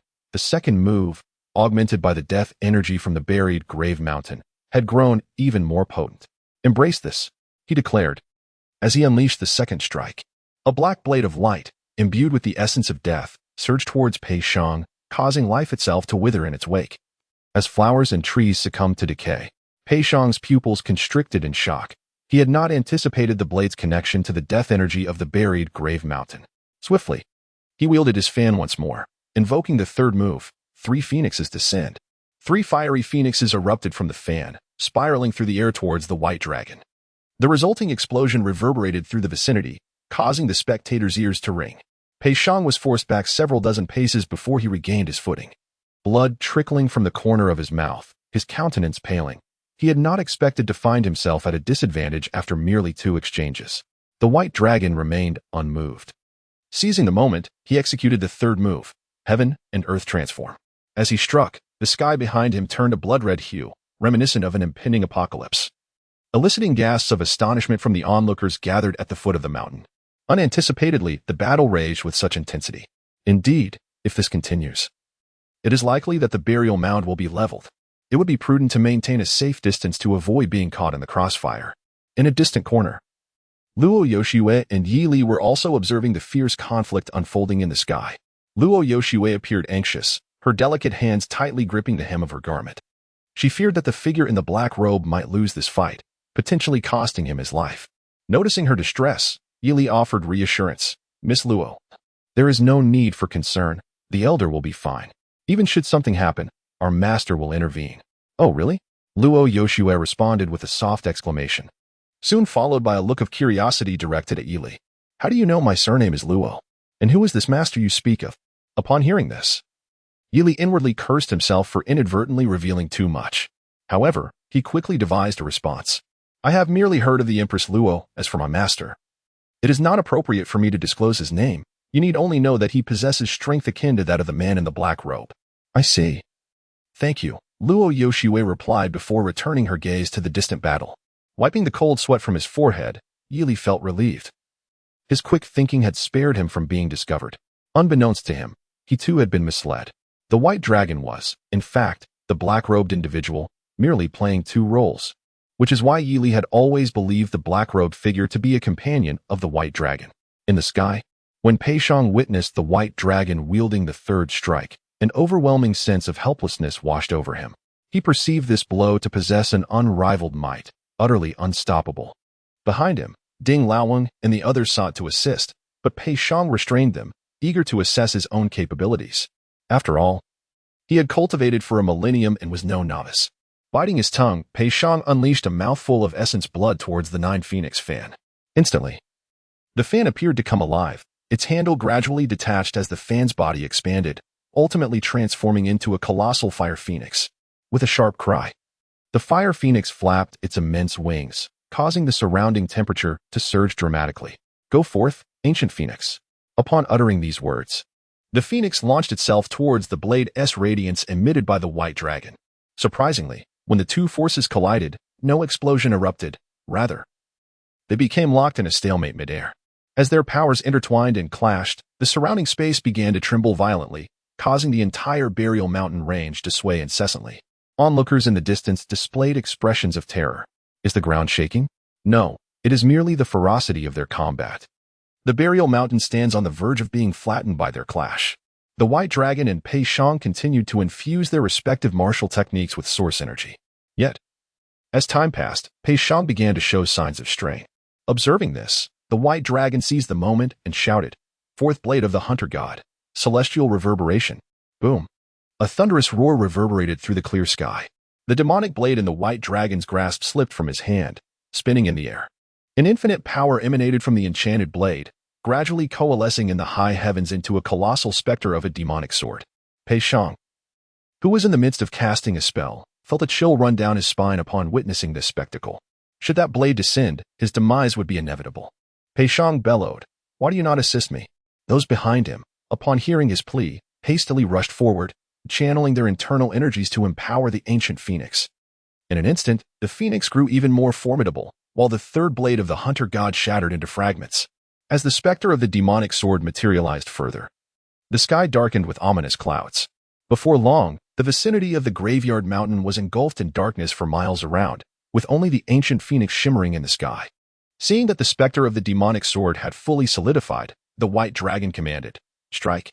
At his command, the immense specter of the sword lunged toward the ancient phoenix. In comparison to the formidable blade conjured by the white dragon, the phoenix summoned by Pei Shang appeared diminutive. Upon their collision, the phoenix was obliterated, disintegrating into innumerable particles that ultimately dissipated into the void.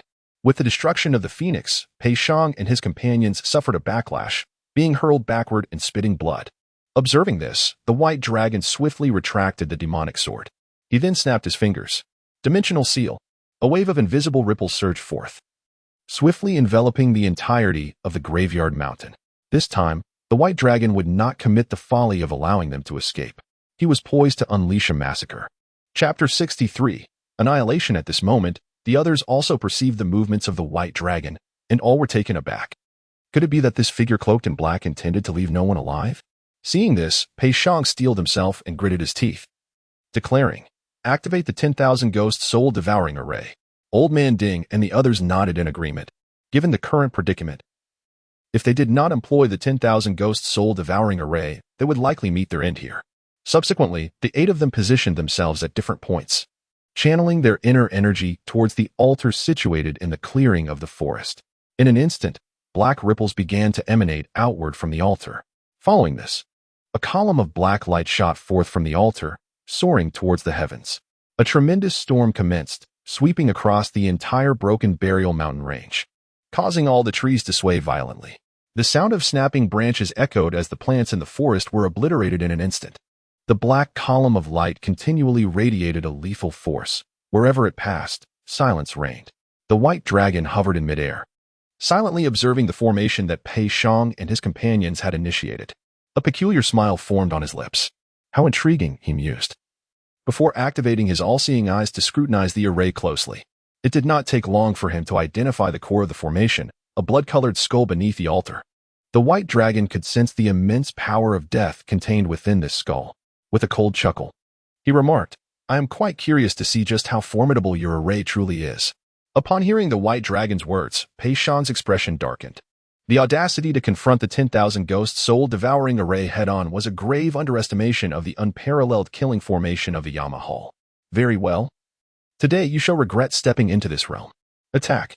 At Pei Shan's command, everyone intensified their input of energy. The black column of light surged violently.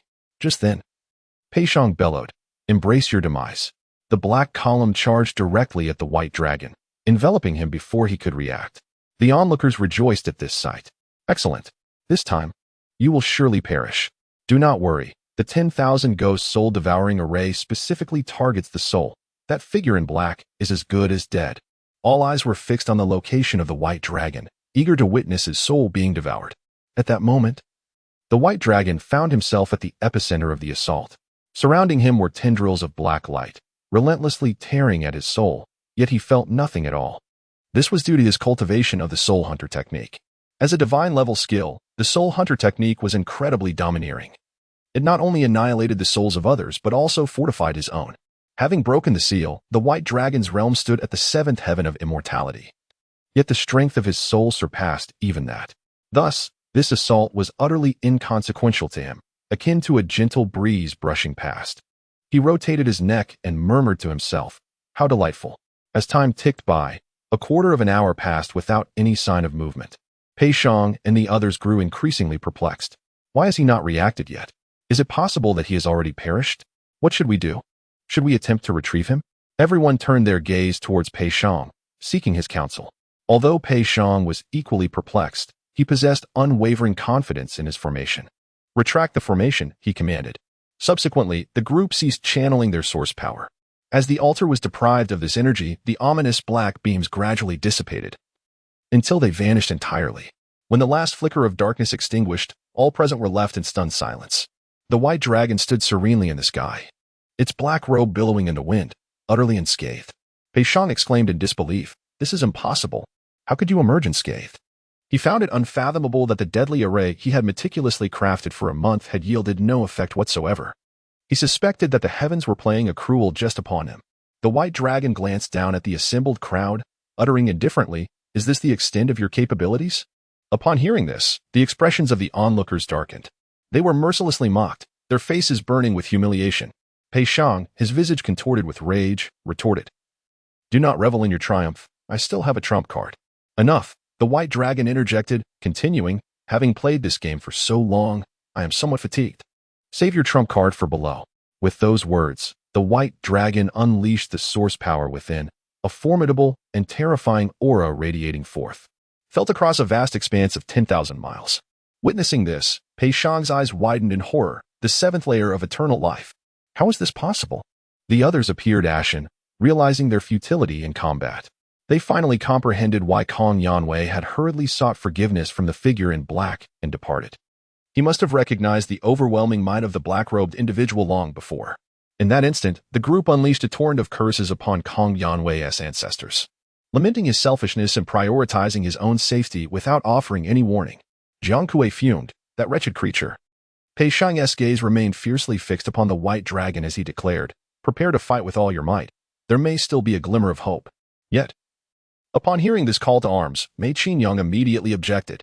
She had come in hopes of securing some benefits, and now, not only had she gained nothing, but her life was also at stake.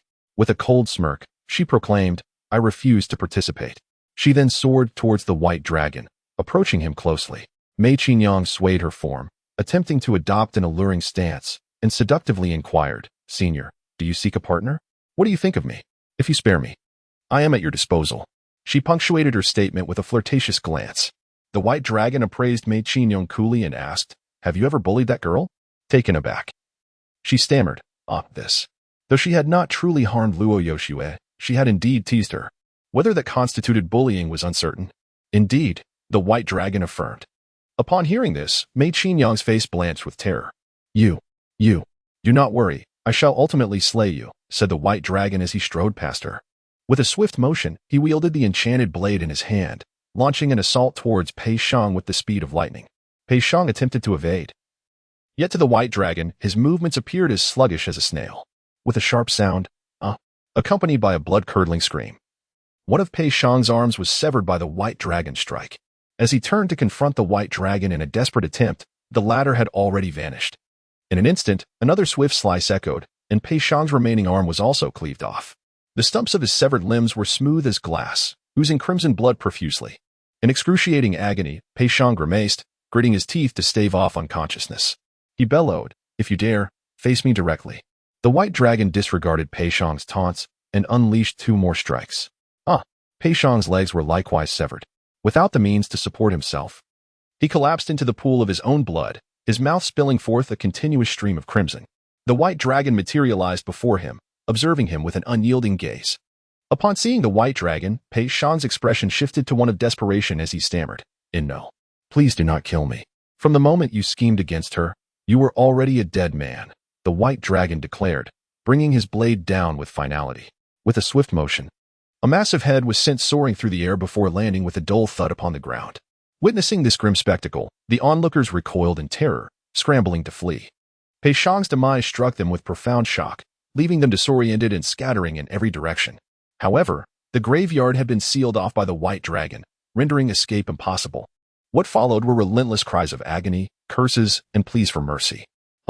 Senior, spare my life. I am willing to become your slave. Please, let me go. You shall not escape unscathed. I will haunt you even in death. I shall fight you to the bitter end." A quarter of an hour later, as Mei Qingyang's head was severed, the white dragon completed his grim work. He plunged the enchanted blade into the ground, gazing quietly towards the distant sky, a trace of a smile gracing his features. Chapter 64. The world in shock after the white dragon annihilated all adversaries. He collected their treasures and departed from the grave of the dead. At the foot of the mountain, the onlookers, previously confined to a distance due to the white dragon's spatial barrier, were left in awe by the breathtaking battle. Whispers circulated among the crowd that figure clad in black robes possesses immense power. Surely, this peak warrior's exploits will soon echo throughout the continent. Amidst their discussions, a gentle breeze swept over them. The black-robed figure soared above, swiftly passing and alighting behind the throng. Luo Yoshue gazed at the approaching figure with delight. The white dragon descended before her, causing those around to instinctively retreat, granting him passage. In their eyes, the white dragon was a paragon of strength, deserving of reverence from afar. Luo Yoshue, who had intended to step forward, now appeared somewhat flustered and anxious, her heart racing with uncertainty. Noticing her demeanor, the white dragon couldn't help but chuckle. Even the formidable empress had her moments of trepidation. "Come," he said, "I shall escort you back to the Luo god temple." Luo Yoshue replied softly. With that, the white dragon whisked both her and Yili away, leaving a bewildered crowd in their wake. At the site where the black-robed figure had vanished, the master of the demon suppression sect, Lei Wanshan, remarked with self-deprecation, "How foolish of me to think I could seek vengeance against him." Upon arriving at the Luo god temple through dimensional travel, the white dragon instantly brought the two into the council hall. Recognizing the familiar surroundings, Luo Yoshue finally exhaled in relief. She looked at the black-robed figure, hesitating to voice her thoughts. The white dragon, sensing her inner turmoil, spoke gently, "Focus on your training. When the time is right, you will understand who I am." Luo Yoshue nodded in agreement. "Farewell," the white dragon said, vanishing in the blink of an eye. Yili, witnessing the departure of the black-robed figure, bid Luo Yoshue farewell. expressing hopes of meeting again in the future. Once they were alone, Luo Yoshue instantly resumed her icy demeanor as the Empress. At that moment, the white dragon re-entered the hall. "You Yoshue, how have you fared? I heard you were captured." "I'm fine. A senior helped me," she replied.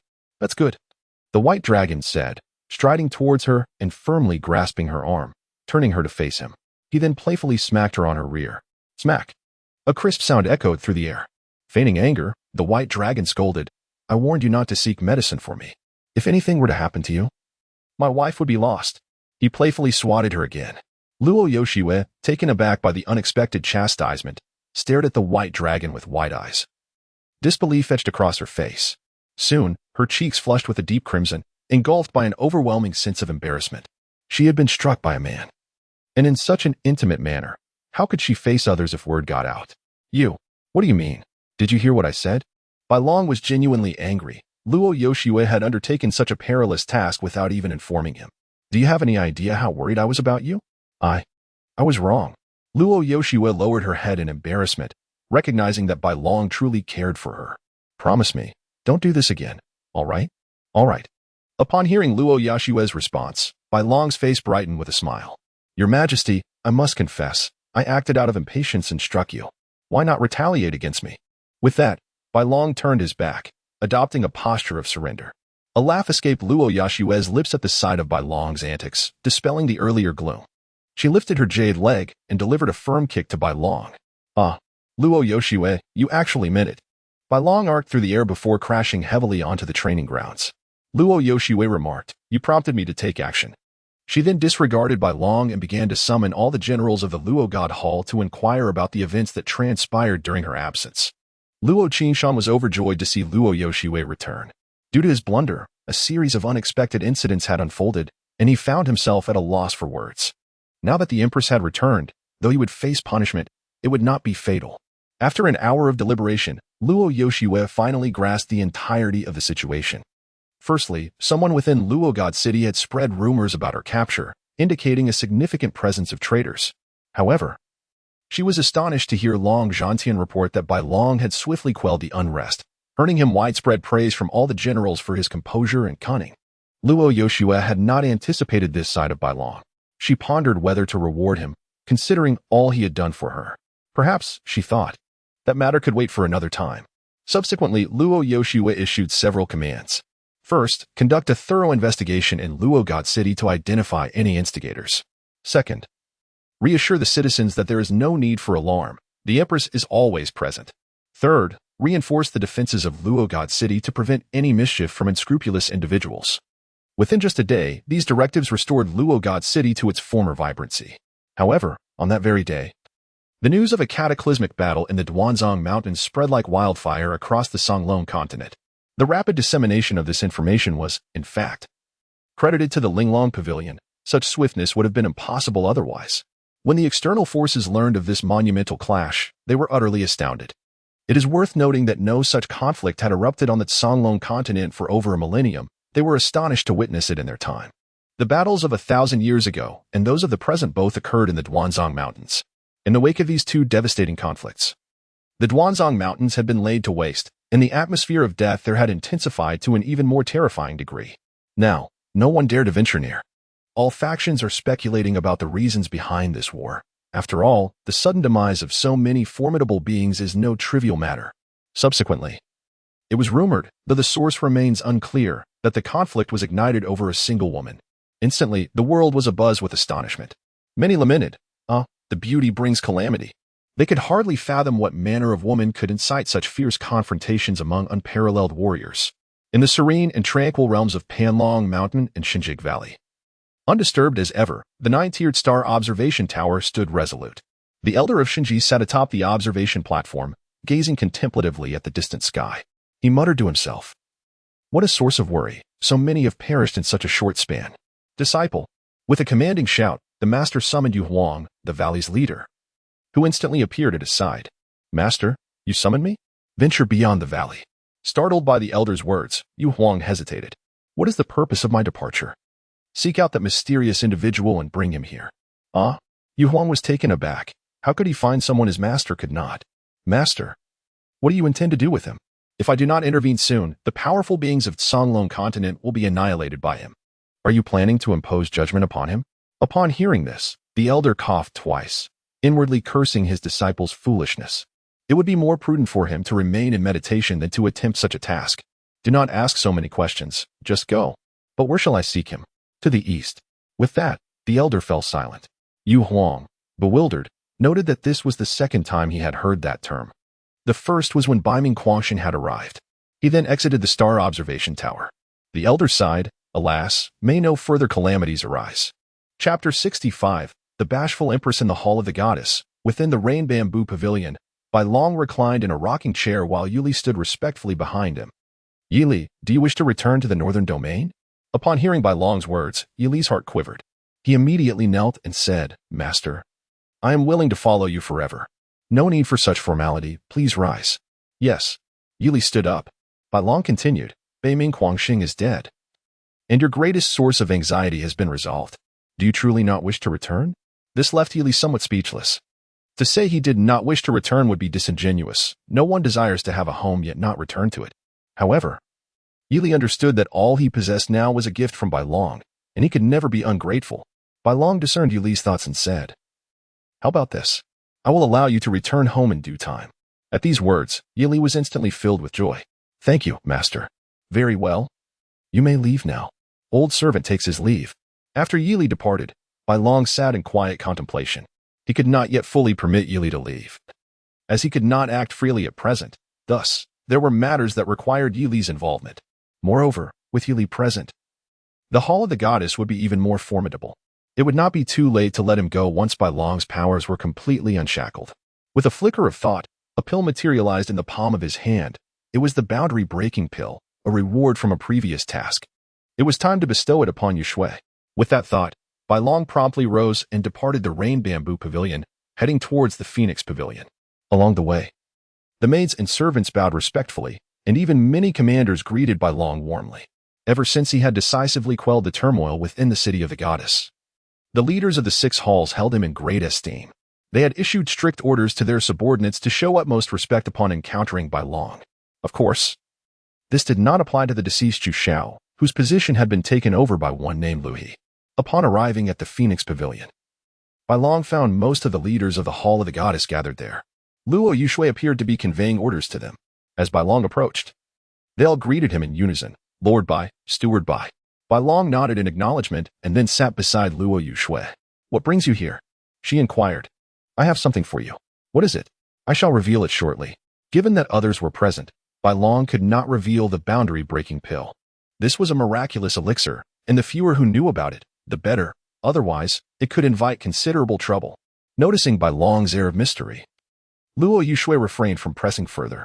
She said, It's fortuitous that you have come. I have something to discuss with you as well. What is it? Not long from now, the Tianxing Commerce Association will hold a grand auction in the Eastern Domain, at a location known as the Starry Triangle. Upon hearing Luo Yushui's words, Bai Long's curiosity was piqued. Although he had been in this world for over 3 years, he had yet to attend such a large-scale auction. Moreover, the Starry Triangle was notorious in the Eastern Domain as a lawless area, rife with chaos. Luo Yoshue continued.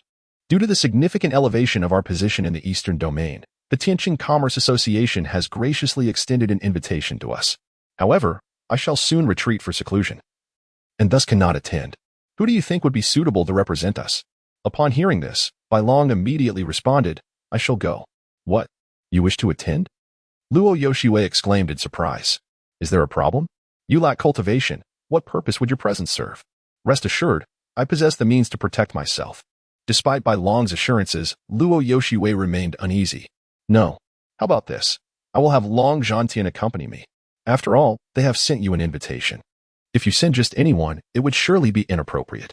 Although I lack cultivation, my status demands that we treat this matter with the seriousness it deserves. Besides, I've been cooped up in the city. I yearn for a change of scenery. Reluctantly, Luo Yoshue acquiesced to Bai Long's reasoning, deciding that she could simply assign additional guardians to ensure his safety. Very well, but you must not cause any trouble. I promise to avoid any conflicts. Observing that Bai Long and Luo Yoshue had reached an agreement, the others fell silent. They were merely subordinates, obliged to follow orders. Subsequently, Luo Yoshue rose and announced, "For this journey to the Starry Triangle, Bai Long and Long Zhantian shall go together.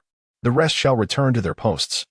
With the recent influx of new forces into the Luo Temple, we must ensure everything remains in order." "Understood," the crowd replied in unison before departing from the Phoenix Pavilion. Once everyone had left, Bai Long promptly produced a treasure box from his robes and presented it to Luo Yoshue, saying, "Open it and take a look." Curiosity piqued. Luo Yoshue accepted the box and opened it.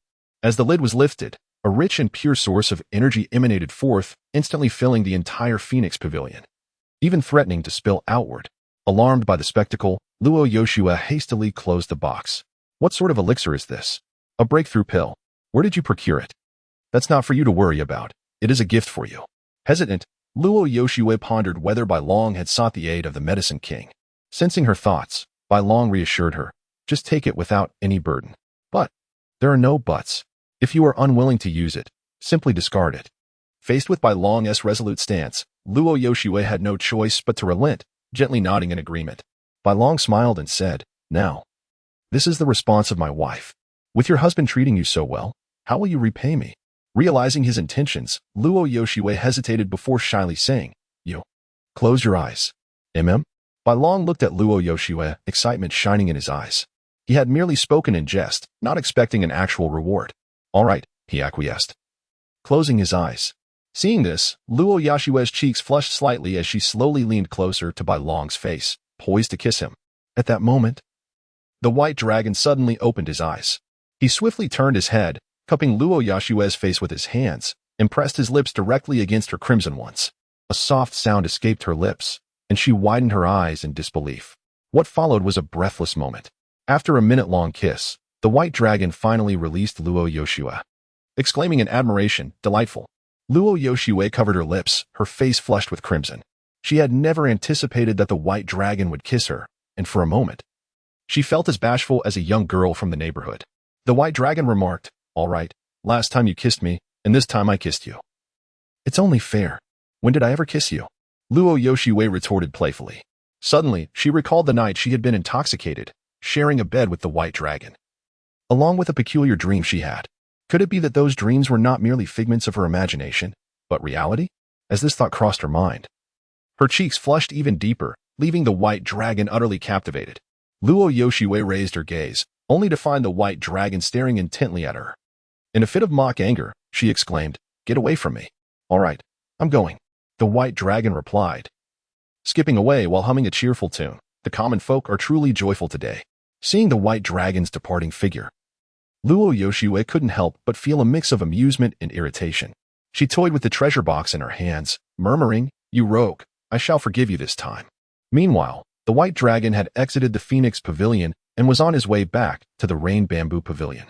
System detected an increase in Goddess's joy value by 450 points. System, this round of the task has been completed 45, hearing the notification in his mind. The white dragon joyfully exclaimed, "Excellent." Chapter 66, Departure to the Starry Triangle due to the temporary lifting of the seal. He had exhausted all the divine joy he had acquired. Now, having amassed such an abundance of joy once more, it felt like a considerable gain. Subsequently, the white dragon returned to Yuzukshuan. Nightly, upon hearing the white dragon's voice, instantly appeared behind him. "Master, this time to the Starry Triangle, I shall accompany you. And there is no need for concealment." "At your command," Nightly replied, his heart brimming with joy. Previously, he had always trailed behind the white dragon or Luo Yoshue in the shadows, seldom able to appear in the public eye, which had left him feeling quite stifled. Now, basking in the sunlight, his spirits soared. The white dragon then sought out the leader, Yuan Hong, and withdrew 20,000 source jade from the treasury of the Luo Temple for expenditures. The auction hosted by the Tianqing Chamber of Commerce promised to be granted scale, and the white dragon believed it would showcase numerous priceless treasures. 20,000 source jade would undoubtedly be insufficient. However, he possessed several 9th-grade treasures and over a dozen 8th-grade ones, all scavenged from Pei Shang's group. These items could not be left with the Luo Temple, for they would bring endless troubles to Luo Yoshue. Yet, they could be entrusted to the Tianqing Chamber of Commerce for auction, certain to fetch a handsome price. Resolute in his decision, he informed Long Zhantian. Although Long Zhantian was not exceptionally strong, he could handle minor issues, while any significant troubles would be left to Nightly. On a clear morning, at the training grounds of the Luo Temple, the White Dragon and Long Zhantian prepared to depart for the Starry Triangle, with Luo Yoshue and the other two brothers from the Long family seeing them off. As Luo Yoshue adjusted the White Dragon's attire, she cautioned, "Once you arrive at the Starry Triangle, consult with the Long Hall Master when encountering matters. Do not provoke trouble, understand? Rest assured, my dear wife. However, do not neglect your own well-being. If anyone dares to bully you, have Long Zhantian send word to me." "All right," the White Dragon agreed with a smile, adding, "Since I am about to leave, how about a farewell kiss?" Upon hearing this, Luo Yoshue shot him a glare, replying, "We'll talk about that when you return." "Very well. I shall keep a mental note and expect it upon my return," he said with a grin. The White Dragon then approached the Long brothers. "Do not worry. I will bring your elder brother back safe and sound." "Thank you, Lord Bai." Long Zhantai expressed his gratitude, but Long Zhanshan seemed somewhat distracted, voicing his discontent about not being included in the trip to the Starry Triangle. The White Dragon discerned his inner thoughts and remarked, "If we encounter any pills capable of breaking through to the Divine Radiance realm at the Tianqing Chambers auction, I shall bring one back for you to assist in your breakthrough." "Really? That would be splendid." "Thank you, Lord Bai. I knew you would not forget me." Long Zhanshan exclaimed, his face lighting up with joy.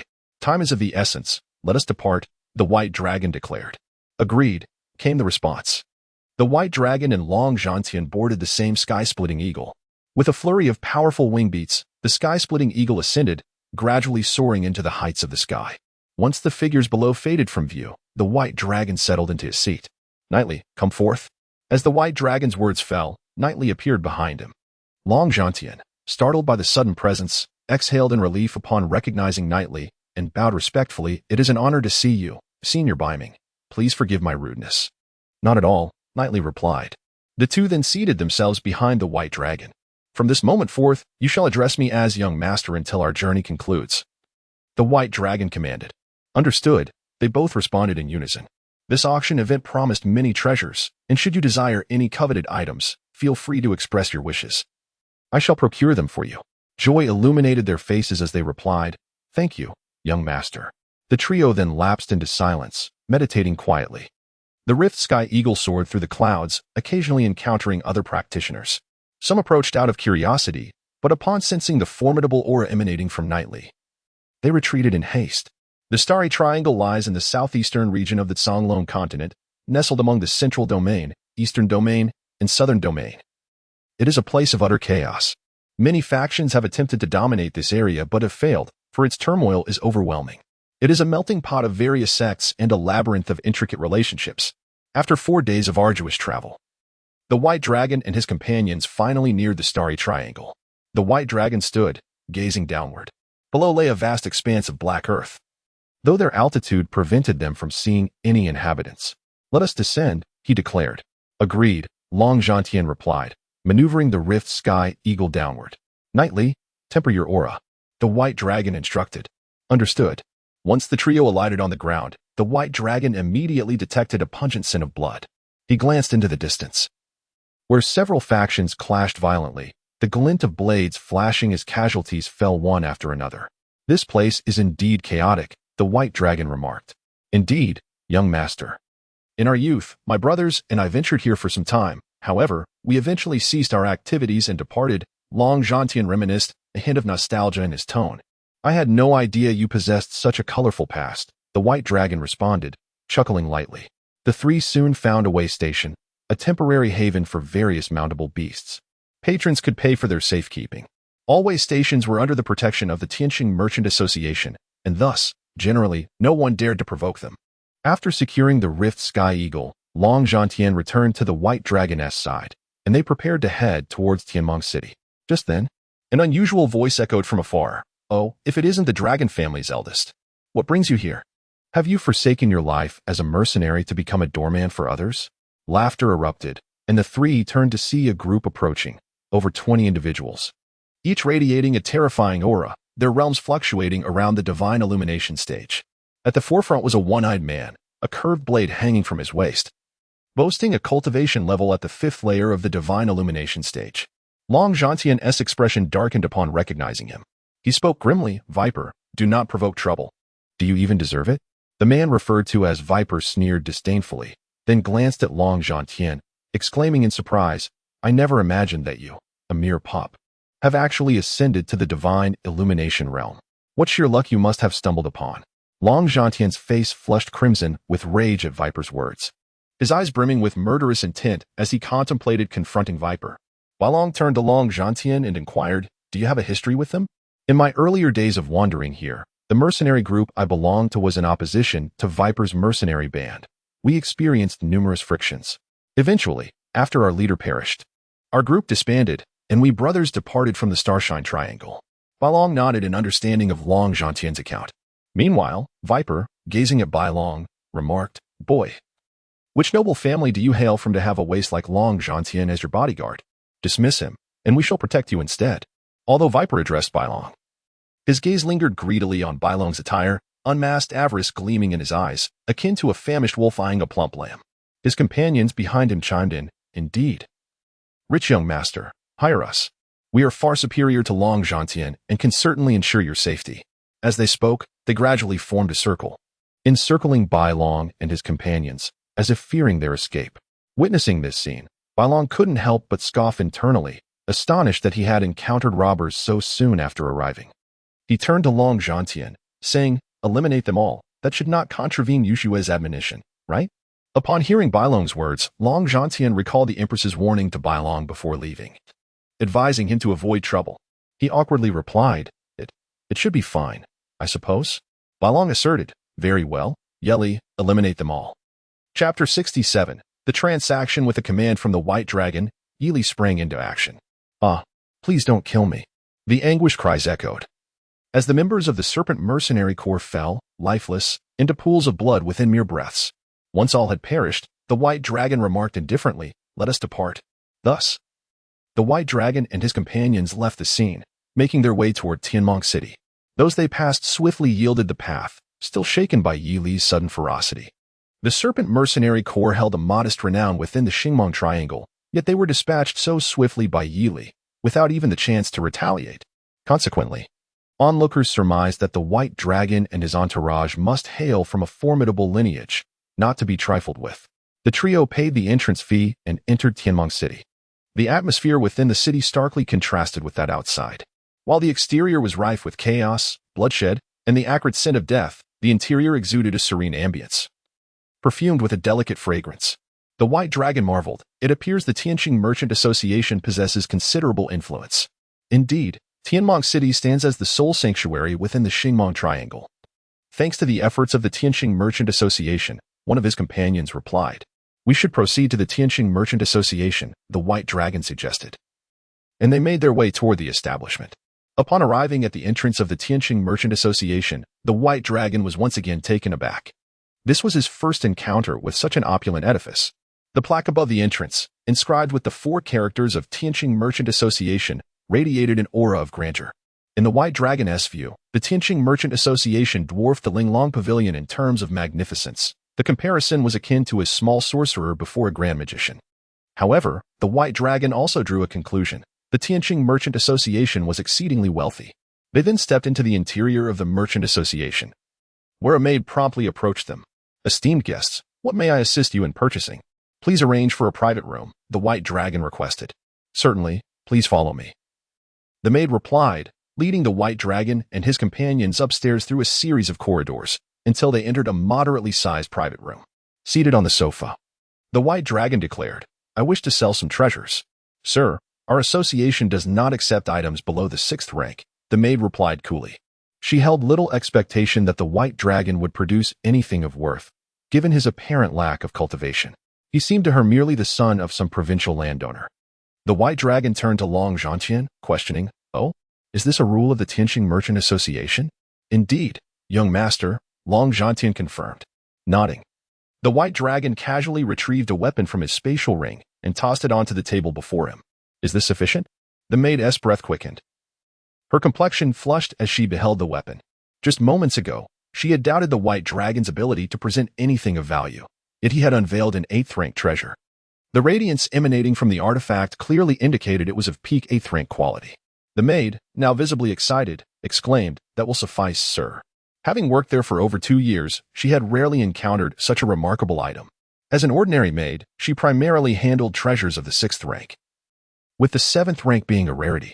Encountering an 8th rank treasure today, how could she not feel exhilarated? Should the transaction succeed, she would earn a substantial commission.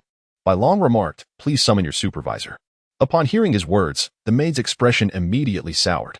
After finally coming across a high-quality item, the other party wished to negotiate with her superior, which left her feeling quite aggrieved. "I have many of such items. Are you certain you can make the decision?" Upon hearing Bai Long's retort, the maid fell silent. If what Bai Long claimed was true, she indeed lacked the authority. "I shall fetch the supervisor at once." "Please do." The maid then exited the room. Bai Long and Long Zhantian exchanged knowing smiles. Bai Long had intentionally teased her, for the maid had shown him nothing but disdain prior to revealing the 8th rank treasure. Moments later, the door to the private room opened, and a woman clad in an ornate qipao entered. Her hair was elegantly styled, adorned with a hairpin, and her flawless visage was accentuated by her crimson lips, lending her an air of allure. The slit of her qipao extended to her thigh, revealing her snowy legs that tantalizingly caught glimpses of light as she moved, stirring endless imagination. At first sight, Bai Long conceived a singular thought. She was undoubtedly a siren. The woman spoke in a gentle tone. "Greetings, sir. I am Qi Yanhong, the supervisor of the Tianqing Chamber of Commerce." "Hello, Supervisor Qi," Bai Long replied. "I hear you wish to sell some 8th rank treasures to our chamber. May we take a look?" Without responding, Bai Long simply cast a glance at the maid behind Qi Yanhong. At this, Qi Yanhong instantly understood. "You may leave for now. I will handle this," she instructed the maid. "Understood," the maid replied before departing. Once the maid had left, Bai Long exchanged a glance with Yili. Understanding the cue, Yili promptly sealed the private room to prevent any external intrusions. Noticing this, Qi Yanhong smiled slightly and said, "There is no need for such precautions, sir. The chamber's private rooms are naturally protected by barriers. I only trust myself." After Bai Long finished speaking, he took out 3 treasures, all of the 8th rank. Qi Yanhong's expression brightened upon seeing them. "Sir, are these all you have? Let us discuss the price first. We can present more items later if needed." "What price do you have in mind for these?" Bai Long replied calmly, 50,000 source jade for each treasure. Upon hearing this figure, Qi Yanhong's expression turned troubled. 8th rank treasures typically ranged around 50,000 source jade, yet most did not reach that value. "Sir, I fear that may not be feasible." "What? Are you concerned that the quality of my treasures might not suffice?" Bai Long countered, producing several artifacts and placing them on the table. Qi Yanhong's eyes sparkled at the sight of these artifacts. What Bai Long had presented thus far were all exquisite items of the 8th rank, boasting immense worth. However, a hint of doubt arose in Qi Yanhong's heart. This young man did not appear to be a scion of any prominent faction. How could he possibly produce such a plethora of high-quality items? Nonetheless, she quickly dismissed her musings, for the Tianqing Chamber of Commerce was known for its indifference to the origins of goods. "Very well, let us conclude the transaction for 50,000 source jade." Upon hearing Qi Yanhong's agreement, Bai Long produced all of his 8th-grade treasures, totaling an impressive 14 items. Witnessing this spectacle, Qi Yanhong's face broke into a radiant smile. She had not anticipated such lavishness from the gentleman. "Let us proceed with the trade." Subsequently, Qi Yanhong handed over 700,000 source jade to Bai Long, finalizing the transaction. At that moment, Bai Long stated, "I have a few more items I would like your esteemed chamber to assist in auctioning." Qi Yanhong was utterly astonished. She had assumed that this was the entirety of Bai Long's possessions, only to discover he had more. However, she quickly composed herself and inquired, "Might I ask what else you wish to auction?" "You may take a look," Bai Long replied, presenting a weapon, a 9th-grade treasure. Instantly, a formidable aura filled the private room, and had it not been for Yi Li's imposed restrictions, it would have undoubtedly reverberated beyond. Qi Yanhong's eyes widened in disbelief. This, is it suitable for auction?" Upon hearing Bai Long's query, Qi Yanhong promptly replied, "Absolutely, sir. Though our chamber must collect a 5% commission." "No problem," Bai Long responded, then once again revealed 4 additional 9th-grade treasures, placing them on the table. "Let these be auctioned as well." Chapter 68. Qi Feng and Yu Huaqi's Qi Yanhong beheld Bai Long producing several exquisite 9th-grade treasures. She felt an overwhelming sense of breathlessness. When did 9th-grade treasures become so devalued that they could be summoned at will, and in such abundance? She suspected that Bai Long must have plundered the treasury of some ancient, illustrious family. "Sir, the items you present are far too precious. I must confer with my superiors," she stated. "Very well, I shall await your return, Bai Long replied. Afterward, Qi Yin Hong exited the private room. Bai Long remarked, "This Tianqing Chamber of Commerce is quite troublesome. Even a simple transaction requires such formalities. I shan't return next time." Hearing Bai Long's words, Long Zhantian chuckled. "The primary issue is that you, young master, are offering far too many items. Remember, each ninth-grade treasure is valued at no less than 500,000 source jade, and yet they are scarcely available in the market." Bai Long nodded in understanding. At that moment, the door to the private room swung open, and two men entered. One appeared refined, impeccably clean, clearly an affluent scion, while the other resembled a youth. Qi Yin Hong trailed closely behind them. The affluent young man spoke, "Greetings. My name is Qi Feng, and I am one of the managers of this establishment." "Very well, if you do not mind, may I address you as Brother Bai?" Bai Long replied with a smile. "Certainly, and who is this?" he inquired, glancing at the youth beside Qi Feng. However, the youth did not acknowledge them. His gaze was fixed intently on Yi Li. At that moment, he felt as though he were treading on thin ice.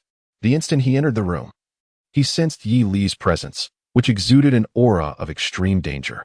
This was an innate ability of his. He thought to himself that this individual was undoubtedly a master, his prowess rivaling his own. Just then, Qi Feng nudged him. "You, what troubles you?" "Huh? Nothing," he stammered, and then turned to Bai Long, offering a faint smile. "I am Yu Huang." "Ah, so it is Mr. Yu. My apologies," Bai Long responded. Qi Feng continued, "Just moments ago, you and I were enjoying tea in the courtyard when we heard Sister Hong mention a client wishing to auction several ninth-grade treasures. Thus, you wish to come and take a look. I hope you do not mind." "Not at all," Bai Long replied calmly. He discerned that Yu Huang possessed considerable strength, yet he emanated a refreshing aura, leading Bai Long to believe he was not of ill intent. Bai Long then produced the weapons once more. Upon seeing them, Yu Huang's pupils constricted. He recognized each of these weapons, and their former wielders were renowned across the Canglong continent. The infamous thief Ding Lao Wang, the Lord of Storms Jiang Kuei, and the deadly Mei Qi Nyang, among others. They had once held dominion over this realm, but had all met their demise at the hands of the man in the black robe. At that moment, Yu Huang's gaze towards Bai Long and the others shifted entirely, filled with confusion, excitement, and curiosity. He felt he was drawing closer to the enigmatic figure draped in black and believed he would soon encounter him. None of the others noticed Yu Huang's transformation. Qi Feng, observing the ninth-grade treasures on the table, no longer retained his previous demeanor of a dashing young gentleman. His eyes were fixated on several precious treasures, saliva nearly dripping from his mouth. "To my astonishment, I am witnessing so many ninth-grade weapons at once. I wonder what price Brother Bai intends to sell them for?" Bai Long replied, "I plan to auction them." "Very well," Qi Feng agreed immediately. He then cast a beseeching glance at Bai Long and said, "Brother Bai, might I inquire if you could part with one for me? Is there something among them that piques your interest?" Bai Long inquired. "Not at all, Brother Bai. These are treasures that one could only encounter by chance. Moreover, there is one weapon that suits me perfectly, so..." At this juncture, Qi Feng felt a tad embarrassed. However, Bai Long replied nonchalantly, "No problem. Which one do you fancy? Just give me the market price." "All right, Brother Bai is quite accommodating." He then turned to Qi Yin Hong and said, "Sister Hong, we shall only collect a 2% commission from Brother Bai's auction." "Young master, this..." "No need for further discussion. It's settled." "Very well." Although Qi Yin Hong was somewhat reluctant, she had no authority to oppose. Qi Feng said, "Brother Bai, this is the maximum I can offer." "Thank you." Upon hearing Bai Long's response, Qi Feng nodded. He picked up a ninth-grade sword from the table and said to Bai Long, "Brother Bai, how about I procure this sword for 800,000 source jade?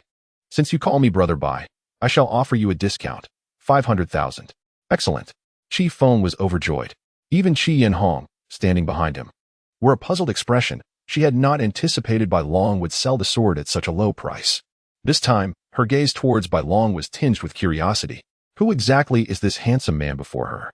"Brother Bai, you must have also been invited to the auction, correct?" "Indeed, I represent the Luotian Hall." "Oh, I did not realize you were from the Luotian Hall," Qi Feng exclaimed, somewhat surprised. He had presumed Bai Long to be a scion of a venerable family.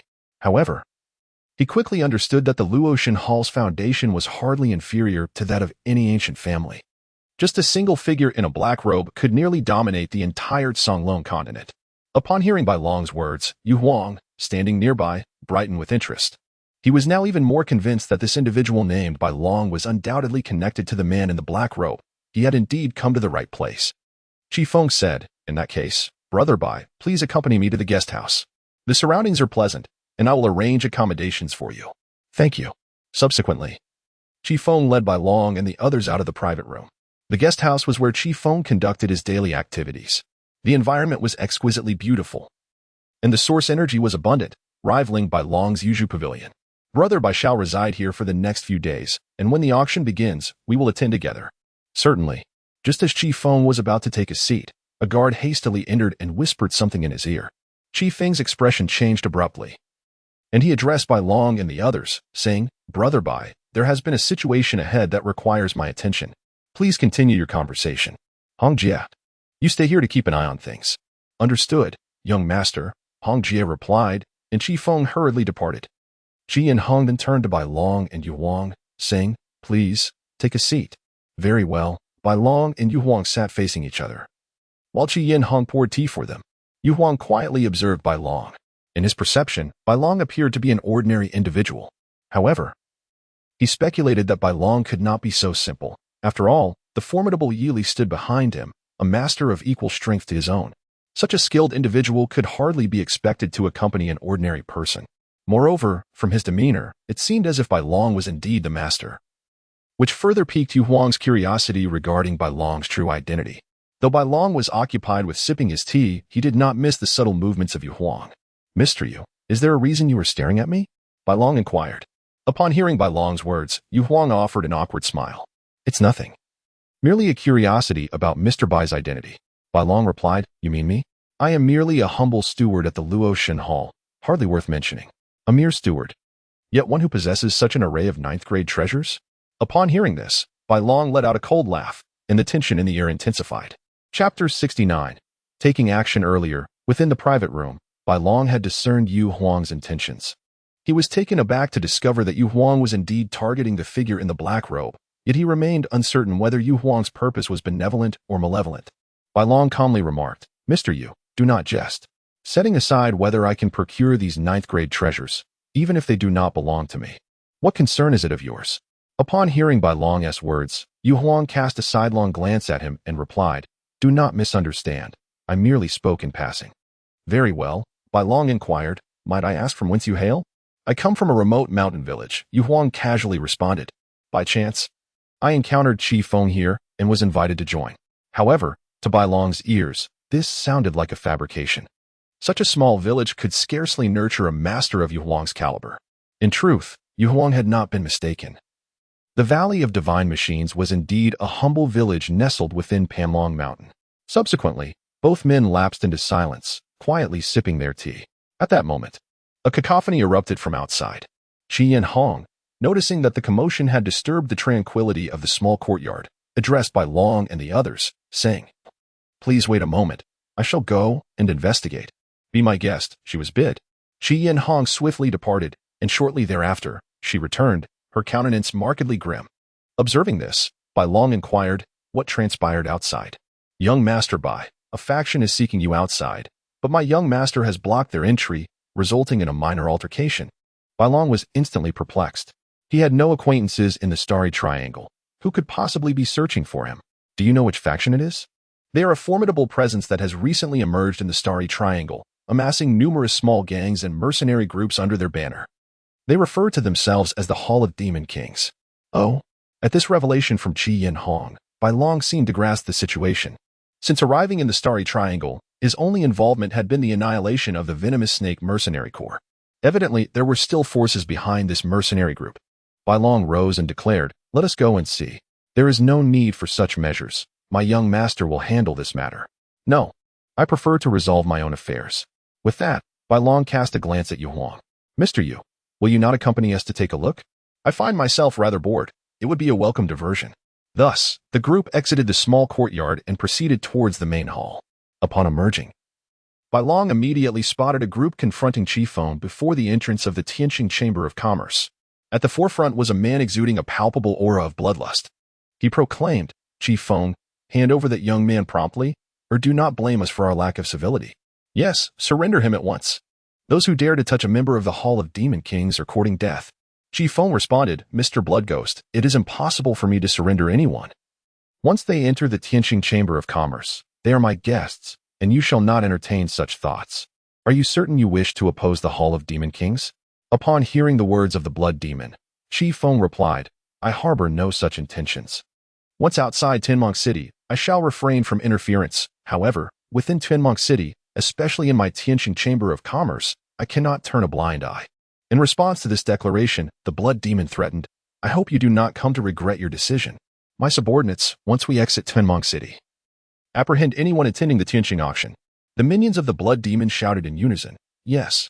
Seeing this, Chi Feng's expression darkened considerably. He had not anticipated such a bold move from his adversary. If, as they claimed, all attendees of the Tianqing auction were to be intercepted, the auction would be rendered futile. Furthermore, his position as the branch manager would surely be jeopardized. As a third-generation scion of the Qi family, he understood the vastness of his lineage. The Qi clan in Songlong continent was merely a branch of a much larger family. His ambition to ascend from the lower ranks necessitated absolute caution. Any misstep could lead to irreparable ruin. This auction was not merely a transaction. It was an opportunity to forge alliances. If the event were to be thwarted, such connections would be impossible. Moreover, his standing within the family was not particularly elevated. Otherwise, he would not have been assigned to this desolate region of the Xingmong Triangle. With a grim expression, Chi Feng threatened, Blood Demon, you would do well to refrain from provoking trouble, for the Qi family will not spare you. Upon hearing Chi Feng's threat, the Blood Demon and his lackeys erupted into laughter. The Blood Demon then derisively remarked, who do you think you are intimidating? On this continent, who is unaware of the trivial rules of your Qi family?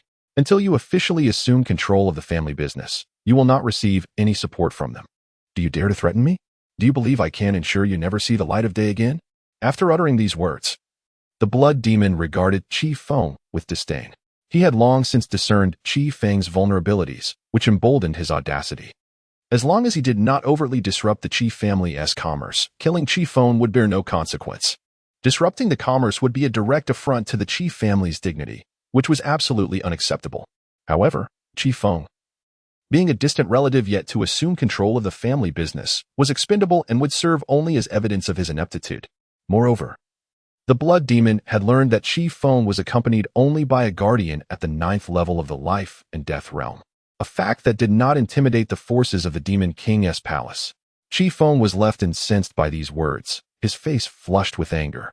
At that moment, the Blood Demon coldly demanded, so, will you surrender the person or not? Hesitation crept into Chi Feng as he weighed his options. Refusing to comply would undoubtedly lead to chaos, jeopardizing the auction. However, acquiescing would tarnish his reputation and future prospects for friendship.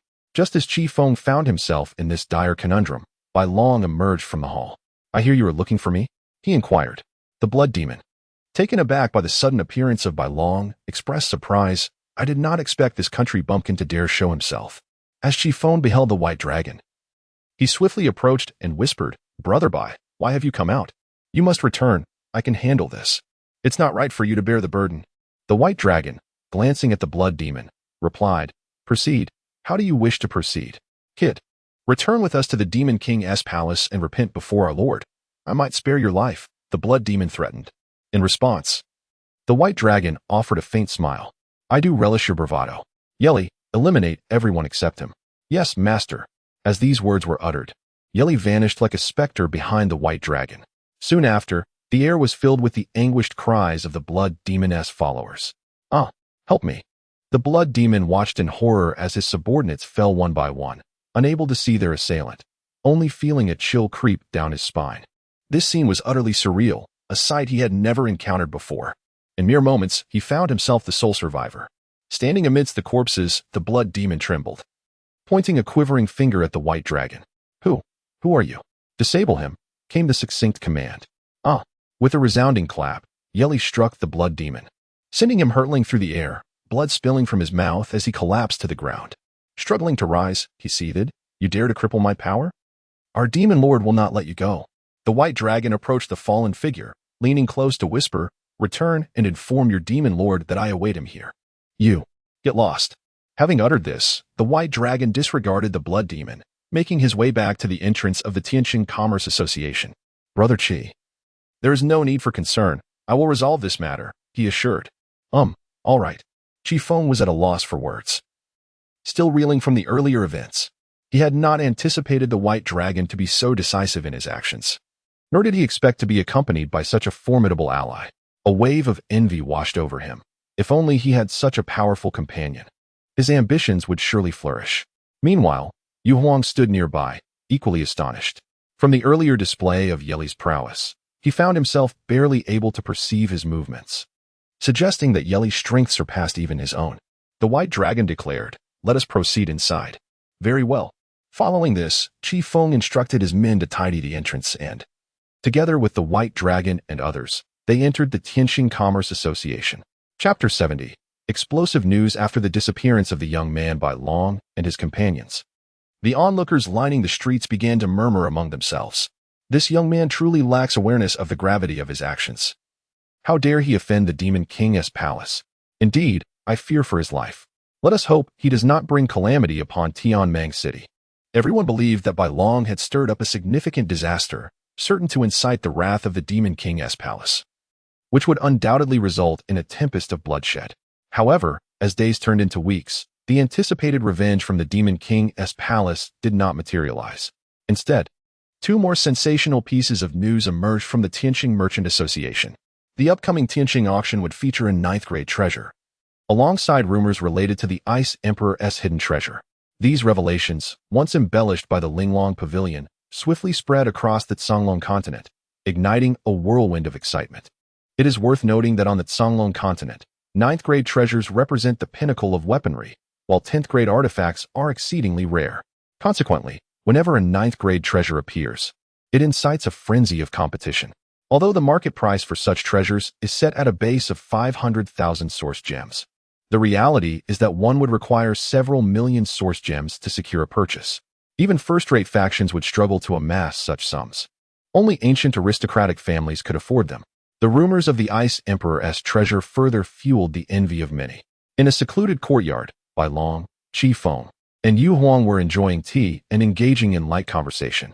Bai Long inquired, who exactly was the Ice Emperor? Upon hearing this, Qi Feng smiled ruefully, indicating his own lack of knowledge. Yu Huang, however, chimed in, I possess some information regarding the Ice Emperor. Oh, please, do share. Thereafter, Yu Huang recounted the tale of the Ice Emperor. Her real name was Xin Lingjun, a peerless figure from a millennium ago, specializing in ice-type source energy, and having reached the 9th level of the Eternal Life realm. In that era, she was a veritable prodigy, a powerhouse among many. With a staggering talent, she ascended rapidly, achieving the pinnacle of the Eternal Life realm before the age of 300, and was once deemed the strongest person on the continent. Yet, for reasons unknown, she vanished abruptly. When she was eventually found again, she was already deceased.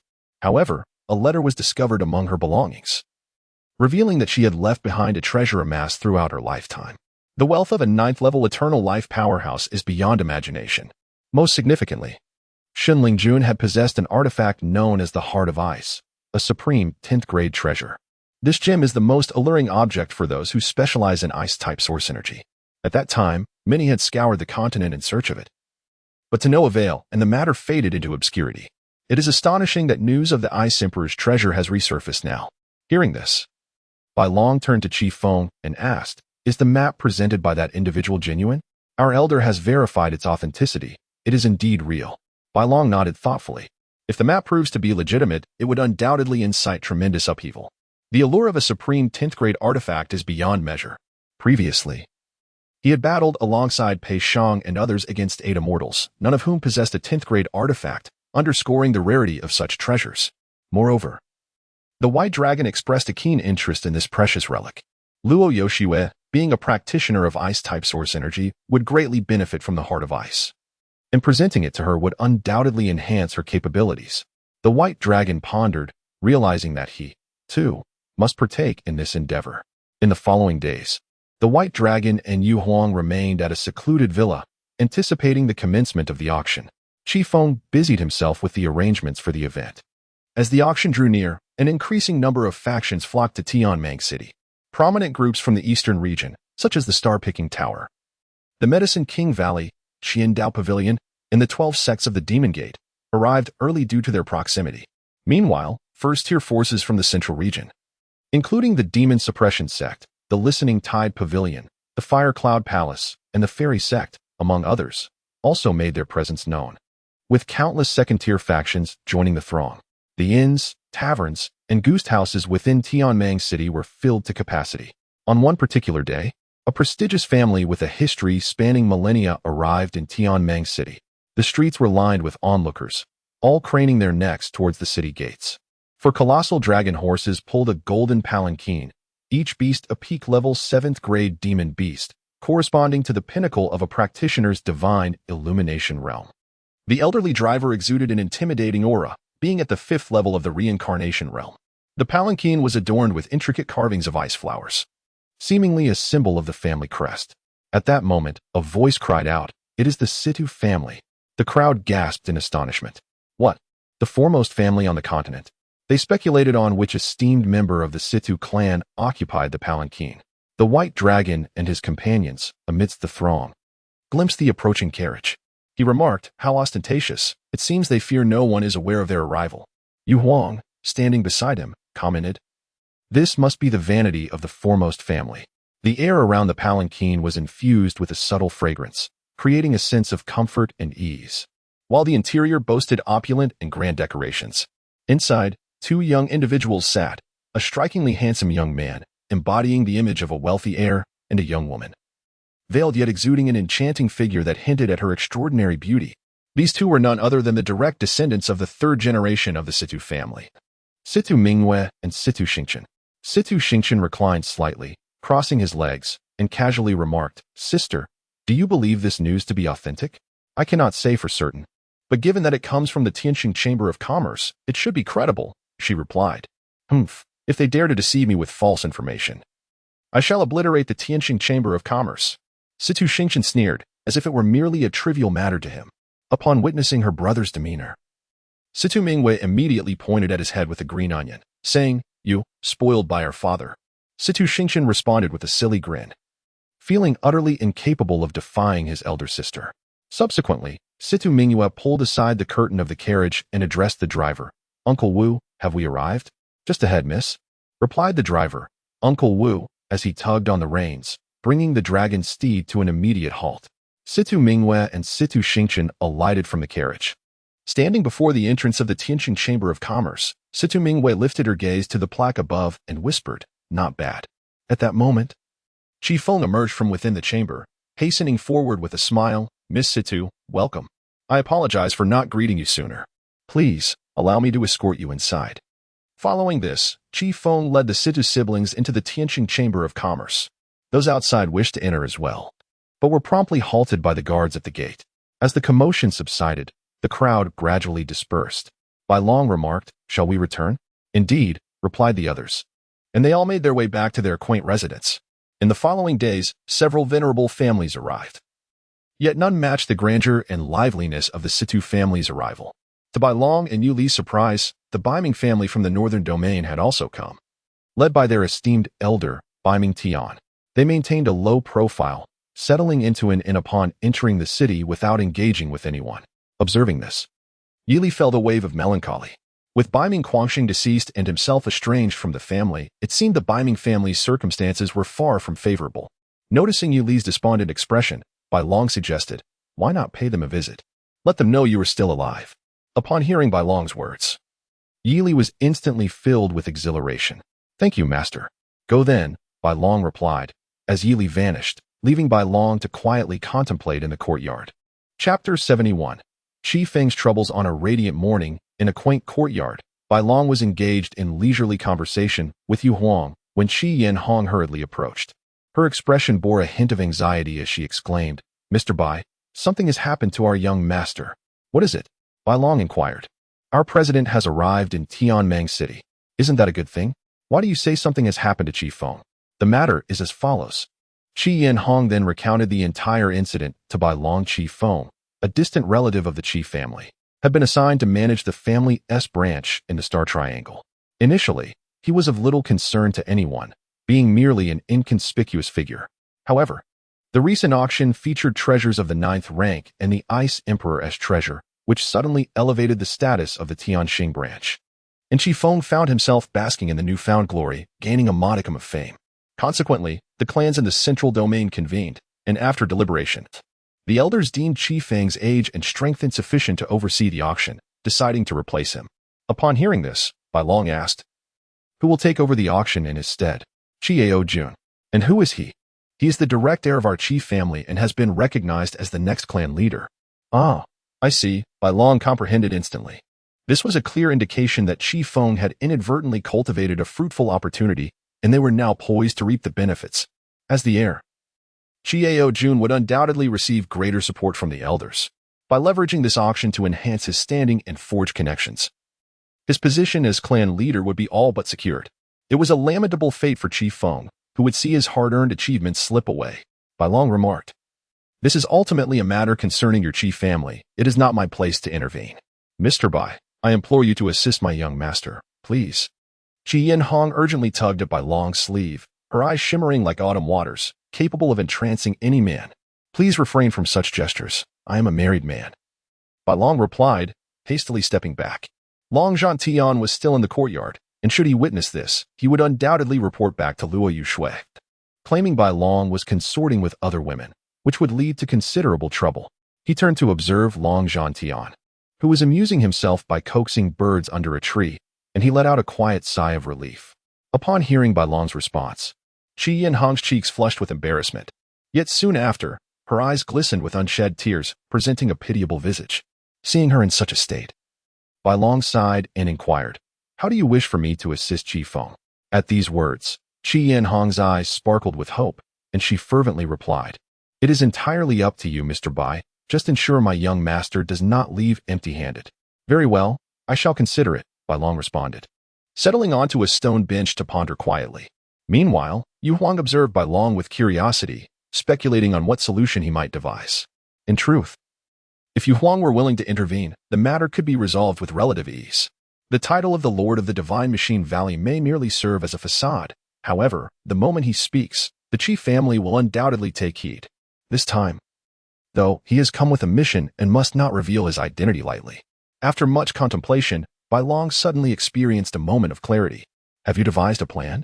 "Young master Bai?" "Yes, take me to meet your esteemed young master." "Very well, please follow me." Subsequently, Qi Yanhong led Bai Long and Yu Huang away from the small courtyard. In the grand hall of the Tianqing Chamber of Commerce, a middle-aged man occupied the main seat, surrounded by several elders and 2 young men. One of the younger individuals was embroiled in a heated argument with the elders. His face flushed with indignation. "Why must you strip me of my position as the head of the chamber? Qifeng, you are still young, lacking the experience and strength required. The Council of Elders has decided to temporarily appoint Ao Jun as the manager of this chamber. And what of me? What am I supposed to do? You must return to the clan. The family has other plans for you." At these words, Qifeng let out a cold laugh. "What plans? Surely, they intend to send me to some remote corner to clean up a mess, leaving me to fend for myself." He glared darkly at Qiao Jun, who, due to his direct lineage, would receive preferential treatment from the family in all matters. Such appropriation of another's efforts had occurred in the past, yet he never expected it to happen to him. Qiao Jun cast a disdainful glance at Qifeng, his expression filled with contempt. He had never regarded his cousin with any respect. After all, Qifeng belonged to a lesser branch of the family and should possess the self-awareness to recognize his position. "Do not worry, cousin Qifeng," he remarked coolly. "My elder brother will manage the chamber well for you." "You must be dreaming," Qifeng shouted. At this exclamation, the elders in the hall erupted in outrage. "Qifeng, mind your tone. The future patriarch of the chief family sits before you. You must understand your place. This time, we shall overlook it, but if you transgress again, you will be expelled from the family." Upon hearing this, Qifeng's face flushed with anger. He could hardly believe how the council treated him. Not only did they dismiss his contributions, but for merely countering Qiao Jun, they threatened his expulsion. He felt disheartened. Such a heartless family would only lead him to despair. At that moment, the middle-aged man in the main seat spoke up. He was Qi Tianhong, the patriarch of the chief family. "Qifeng, this matter was unanimously decided by the Council of Elders, and you must comply. Do you understand?" Hearing Qi Tianhong's words, Qifeng's heart sank completely. He had not anticipated that even his uncle would be powerless. The council's decision was not to be defied. With a despondent expression, he replied, "I will abide by the family's arrangements." Upon witnessing Qi Feng's acquiescence, the elders present expressed their delight. "Excellent. This is how it should be. It is only fitting that the family's investment in you is not in vain." Chiao Jun said nothing further, merely gazing triumphantly at Qi Feng, as if to convey that no matter how hard he tried, he could never surpass him. At that moment, a voice resonated from outside the hall. "I disagree." Several individuals slowly entered. Among them were the White Dragon and Yu Huang. Upon hearing this unexpected utterance and seeing the unfamiliar faces, the elder of the Qi family inquired, "Who are you? Who permitted your entry?" Suddenly, he spotted Qi Yin Hong standing beside the White Dragon and furiously exclaimed, "Qi Yin Hong, how dare you bring outsiders into the hall uninvited? What punishment do you deserve?" "Elder, Qi Yin Hong, trembling with fear, found herself at a loss for words. If she were truly found guilty, her fate would be dire. The White Dragon, unimpressed, merely scratched his ear and retorted impatiently, "Enough of your barking, old man. One would think you're in heat." "You." The elder was taken aback by the White Dragon's audacious insult, his anger flaring. "You insolent brat, I shall dispose of you." With that, he prepared to launch an attack on the White Dragon. The White Dragon commanded, "Yili, teach him a lesson." "Understood." As Yili spoke, he instantly appeared before the elder of the Qi family. A resounding slap echoed through the hall as the elder fell to the ground, dazed. He had barely registered the speed of the attack. It had all happened too swiftly. His face twisted in fury, he growled, "How dare you humiliate me in such a manner? You little wretch, I shall end you today." Another slap. Slap. Slap. Slap. The crisp sounds of slapping filled the air, each resonating sharply, sending chills down the spines of those present.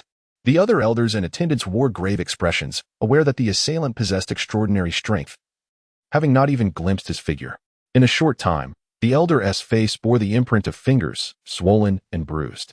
Struggling to rise, he spat out a few bloody teeth, his expression one of sheer terror as he stammered, "Who are you?" Chapter 72. The Rescue. Upon hearing the words of the elder from the Qi family, Balong replied nonchalantly, "From a personal standpoint, I am a friend of Qi Feng. And from an official perspective, I am merely a guest of your Tianqing Chamber of Commerce." Qi Tianheng, seated at the head, regarded Bailong with a measure of confusion. "Even as a guest of Tianqing Chamber of Commerce, you should not humiliate the elder of the Qi family in such a manner." "I have acted. What will you do now?" Qi Tianheng stood, asserting, "If you can withstand 10 exchanges with me, this matter will be dropped."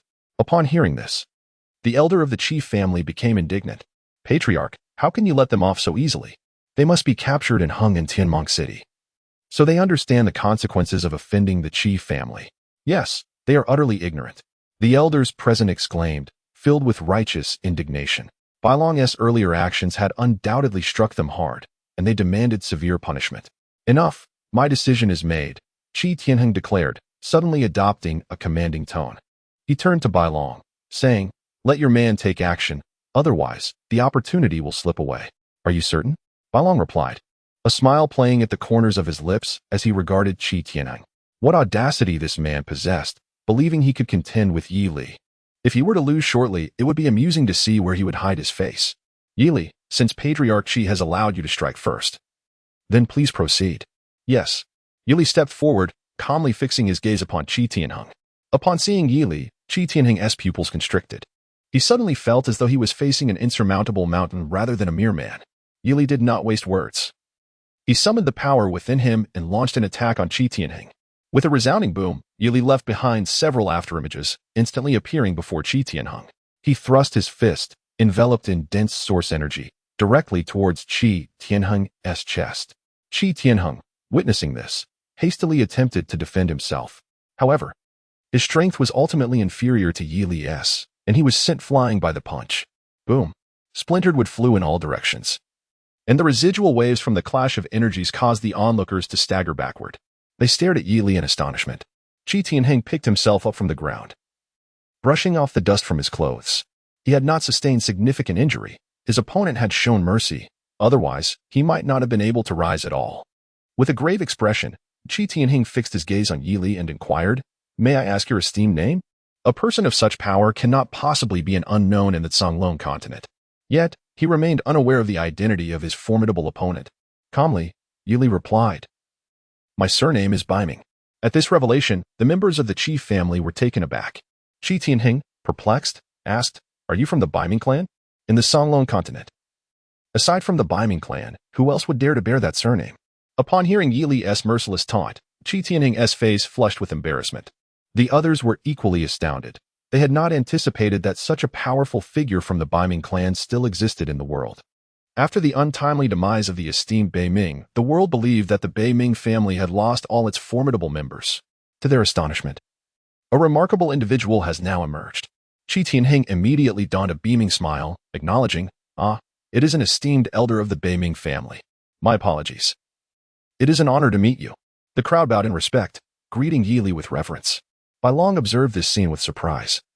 He had not anticipated that Yili would receive such high regard, indicating that the prestige of the Bei Ming family far exceeded his expectations. At that moment, Yili sidled aside to grant Bai Long space, stating, "This is my young master."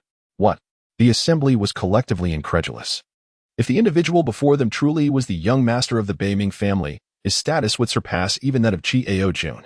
Though the Tianqing Merchants Association was powerful, it was merely a branch on the Songlong continent and could not possibly compare to a time-honored family like the Bei Ming. Instantly, all the elders from the Qi family approached with enthusiastic salutations, expressing their surprise. "We had no idea you were the young master of the Bei Ming family. Truly, one should not judge by appearances. Indeed, we were in the wrong earlier. We hope we did not startle you. Young Master Bei Ming, have you had breakfast? Perhaps you would care to join us for a meal?" Witnessing this, Bai Long felt a cold amusement within. These old fellows were indeed superficial. "I have already had breakfast. Let us discuss matters concerning Qi Feng." Very well, the assembly returned to their seats. Qi Tianheng remarked, "Young Master Bei Ming, although you are friends with Qi Feng, this is ultimately a matter for my Qi family, and I hope you will refrain from intervening. Indeed, matters of our family should remain within our circle," echoed the elders of the Qi family. If outsiders were permitted to meddle in their internal affairs, would it not invite any commoner to interject, thereby tarnishing the Qi family's reputation? Bai Long replied, "I shall not involve myself in your decisions." That is good to hear. However, if Qi Feng is no longer to serve as the manager of this association and preside over the auction, I will withdraw all the 9th grade treasures I have consigned and cancel our cooperation with the Tianqing Merchants Association. At this pronouncement, the Qi family members were visibly stunned. Qi Tianheng inquired, "Are those 9th grade treasures yours?" "Indeed," Bai Long affirmed. The crowd gasped in unison. They had not anticipated that the treasures consigned for auction were all crafted by the young man before them. In an instant, their perception of the Bei Ming family was profoundly transformed. The millennia-old family indeed possessed deep-rooted heritage, capable of presenting such a plethora of 9th grade treasures for auction at once. Qi Tianheng, somewhat troubled, remarked, "Young Master Bei Ming, do you not think your decision is rather hasty? I have given it considerable thought. In any case, I will only transact with Qi Feng. You may deliberate as you see fit." Upon hearing this, Qi Feng cast a grateful glance at Bai Long. Astonished that someone he had only known for a few days would extend such profound assistance, the elders of the Qi family found themselves in a dilemma. If they acquiesced to Bai Long's demands, then Qi Jun would not be able to make a grand appearance before the world. However, should he refuse the request of the White Dragon, all 9 grade treasures will be withdrawn. When the attendees of the auction discover the absence of these treasures, they might drown him in their spittle, and the reputation of the Tianqing Chamber of Commerce would suffer greatly. Although the Ice Emperor's treasure is far more precious, it is not suitable for everyone. The majority of individuals are primarily drawn by the allure of the 9 grade treasures. Thus, their decision bears immense significance. A slight misstep could lead to a complete debacle. Qi Tianheng remarked, "Young Master Baiming, do not rush. Allow us a moment to confer." He then led the elders to the back hall, leaving Qiao Juan alone. Qiao Juan's expression was exceedingly grim. The meat that was nearly in his grasp was being forcefully extracted by the opposing party. He fixed his gaze on the White Dragon, his countenance filled with malice. Yet, the White Dragon paid him no mind. The White Dragon turned to Qi Feng and said, "Do not worry. I trust that the head of the Qi family will arrive at a judicious decision." "Thank you," Qi Feng replied. "There's no need for such formality. We are friends." Indeed, as they conversed, Qi Tianheng and the elders of the Qi family emerged from the back hall.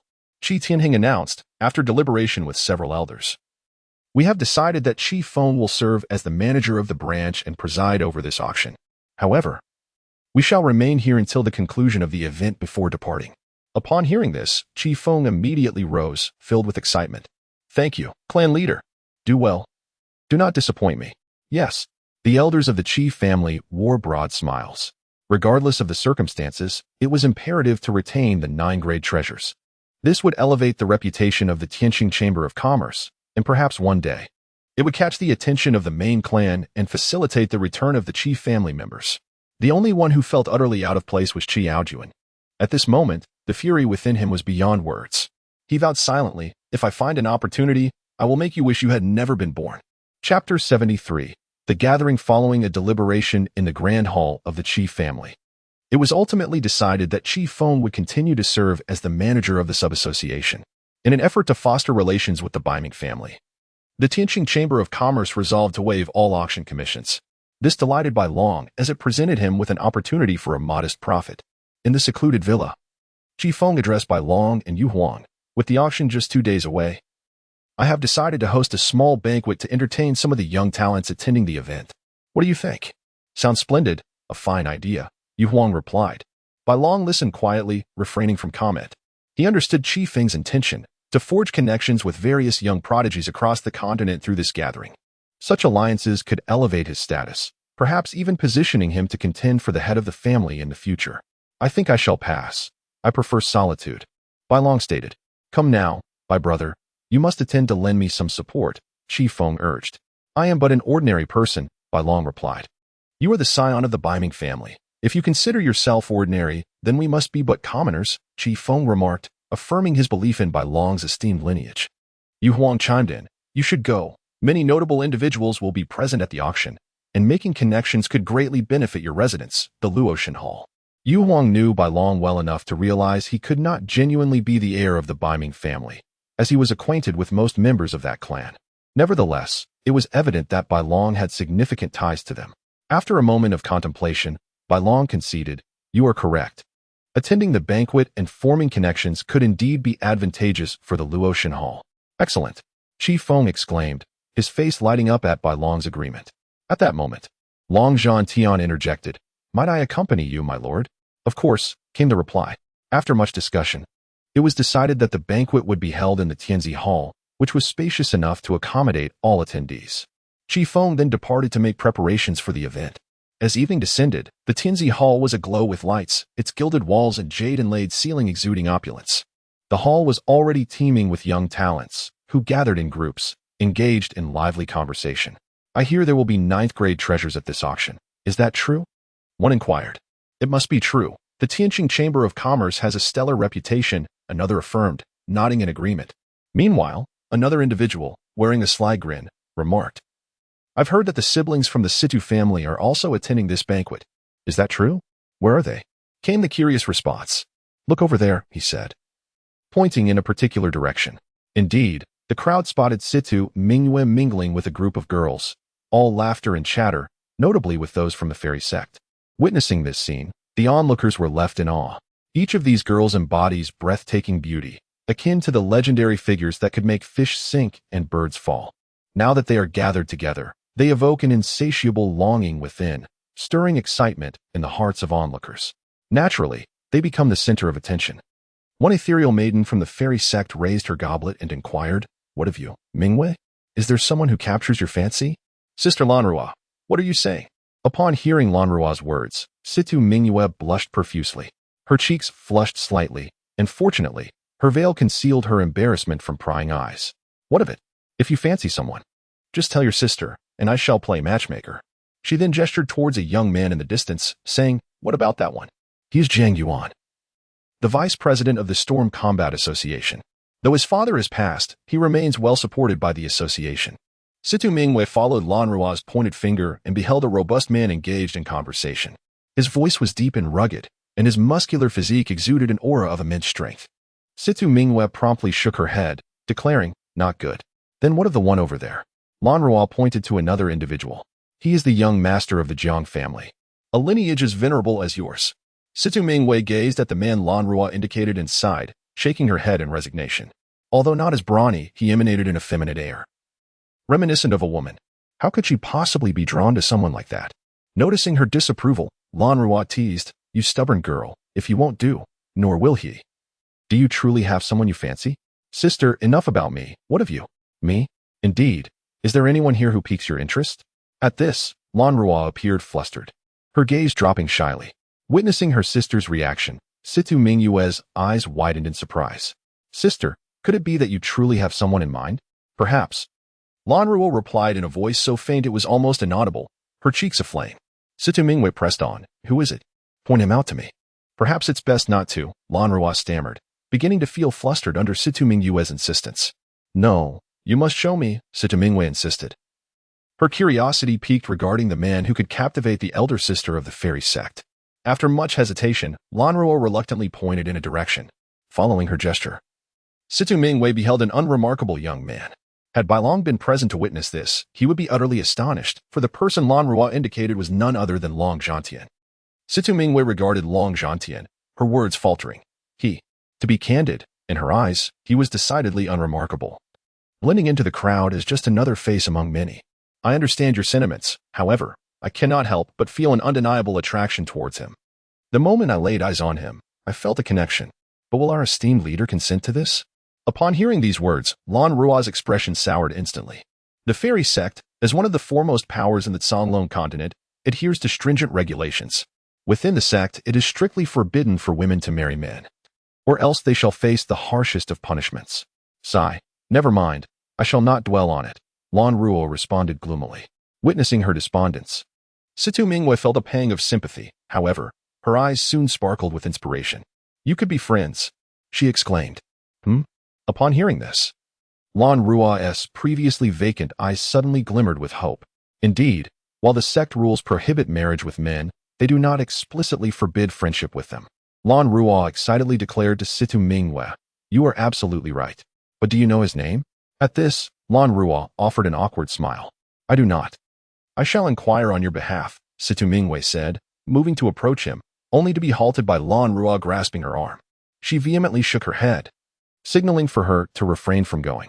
Yet, Situ Mingyue disregarded Lan Ruo's plea and strode directly towards Long Zhantian. Realizing she could not prevent it, Lan Ruo reluctantly followed her. Everyone present took notice of this exchange, turning their heads to observe the two. As the center of attention, Situ Mingyue and Lan Ruo captured the gaze of all, their audience intrigued by whom they sought. At that moment, Long Zhantian stood there, appearing somewhat forlorn. He had initially hoped to forge connections with remarkable individuals at this banquet, only to find that no one even glanced in his direction, let alone engaged him in conversation. Just then, he noticed two exceptionally beautiful women approaching him. Long Zhantian thought to himself that they were merely passing by, so he hurriedly stepped aside to grant them passage. Knowing that these women hailed from elite factions, he could not afford to offend them. To his surprise, the two women stopped right beside him. Situ Mingyue inquired, May I ask your esteemed name? Long Zhantian was momentarily taken aback. They were approaching him? What could this mean? However, he quickly regained his composure and replied, I am Long Zhantian. Chapter 74. A lesson. Upon hearing Long Zhantian's response, Situ Mingyue was momentarily taken aback. In her recollection, she had never encountered a figure by the name of Long Zhantian, leading her to believe he was not a disciple of any significant power. Behind Situ Mingyue, Lan Ruo felt a sense of shyness and dared not to gaze directly at Long Zhantian. Long Zhantian inquired, May I ask what brings you here? Are you seeking to befriend me? At these words, he found himself momentarily perplexed, merely by observing their attire. It was evident that the two young women were prodigies hailing from prestigious factions. To his astonishment, they had approached him for friendship, and to make matters more bewildering, they were both women. The onlookers gathered around, intrigued by the unfolding scene. They were astonished that the esteemed Miss Situ would initiate conversation with someone. Who was this man? They had never seen him before. The expressions of the men watching turned slightly envious. The fact that Situ Mingyue was actively seeking to befriend a seemingly ordinary man, devoid of any remarkable traits, stirred a sense of discontent among them. Meanwhile, in a secluded corner, Bai Long and Yu Huang were enjoying their drink. Yu Huang remarked, What is happening? Why is everyone congregating over there? Bai Long replied, Who knows? It's likely some wealthy young master flaunting himself again. Let us focus on our own revelry. He clinked glasses with Yu Huang once more. As Situ Mingyue awaited Long Zhantian's reply, he found himself at a loss, though he yearned to accept her invitation. The multitude of scrutinizing gazes felt as if they were poised to devour him. After a moment of hesitation, he steeled himself and earnestly declared, "I am Long Zhantian. It is a privilege to be considered a friend by you." "Mississippi very well," Situ Mingwei replied with a sweet smile. "I am Situ Mingwei, and this is my sister, Lan Rua." She then gently pulled Lan Rua forward to introduce her to Long Zhantian. As Lan Rua lifted her gaze, her cheeks flushed, and she looked at Long Zhantian. At that moment, he was utterly captivated, marveling at the existence of such a woman, her face flawless, her eyes as clear as autumn waters, and her demeanor enchanting. Long Zhantian felt as if he had discovered true love. Instinctively, he reached out his hand to shake Lan Rua's, but quickly retracted it, deeming the gesture inappropriate, and instead cupped his fists, saying, "Miss Lan Rua, Miss Situ." Lan Rua responded softly. The unfolding scene incited a wave of indignation among the onlookers, who muttered amongst themselves, "Who is this country bumpkin attempting to ascend the ranks of the Situ family and the Celestial Maiden sect?" Suddenly, someone stepped forward and demanded, "Boy, which faction do you belong to? State your name." Another chimed in, "To seek friendship with Miss Situ and Miss Lan Rua is not a privilege afforded to just anyone." With disdain, they continued, "Your cultivation is merely at the first level of the divine illumination realm. You must be a talent of exceedingly poor aptitude."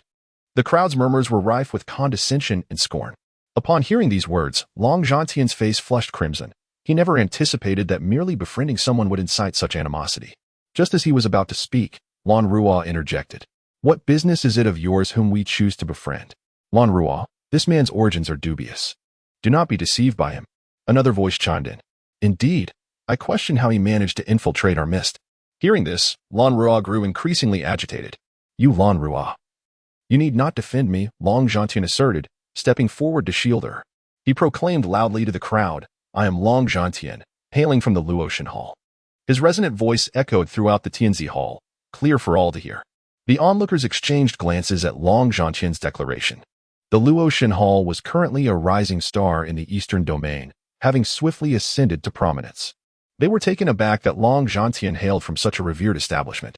However, for many first-rate powers and ancient families, there was little to fear, as much of the legend surrounding the figure in the black robe was merely hearsay, and some were entirely uninformed.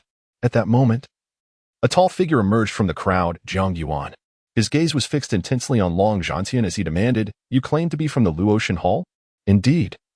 Long Zhantian replied just as Jiang Yuan erupted in fury. "Return my father's life."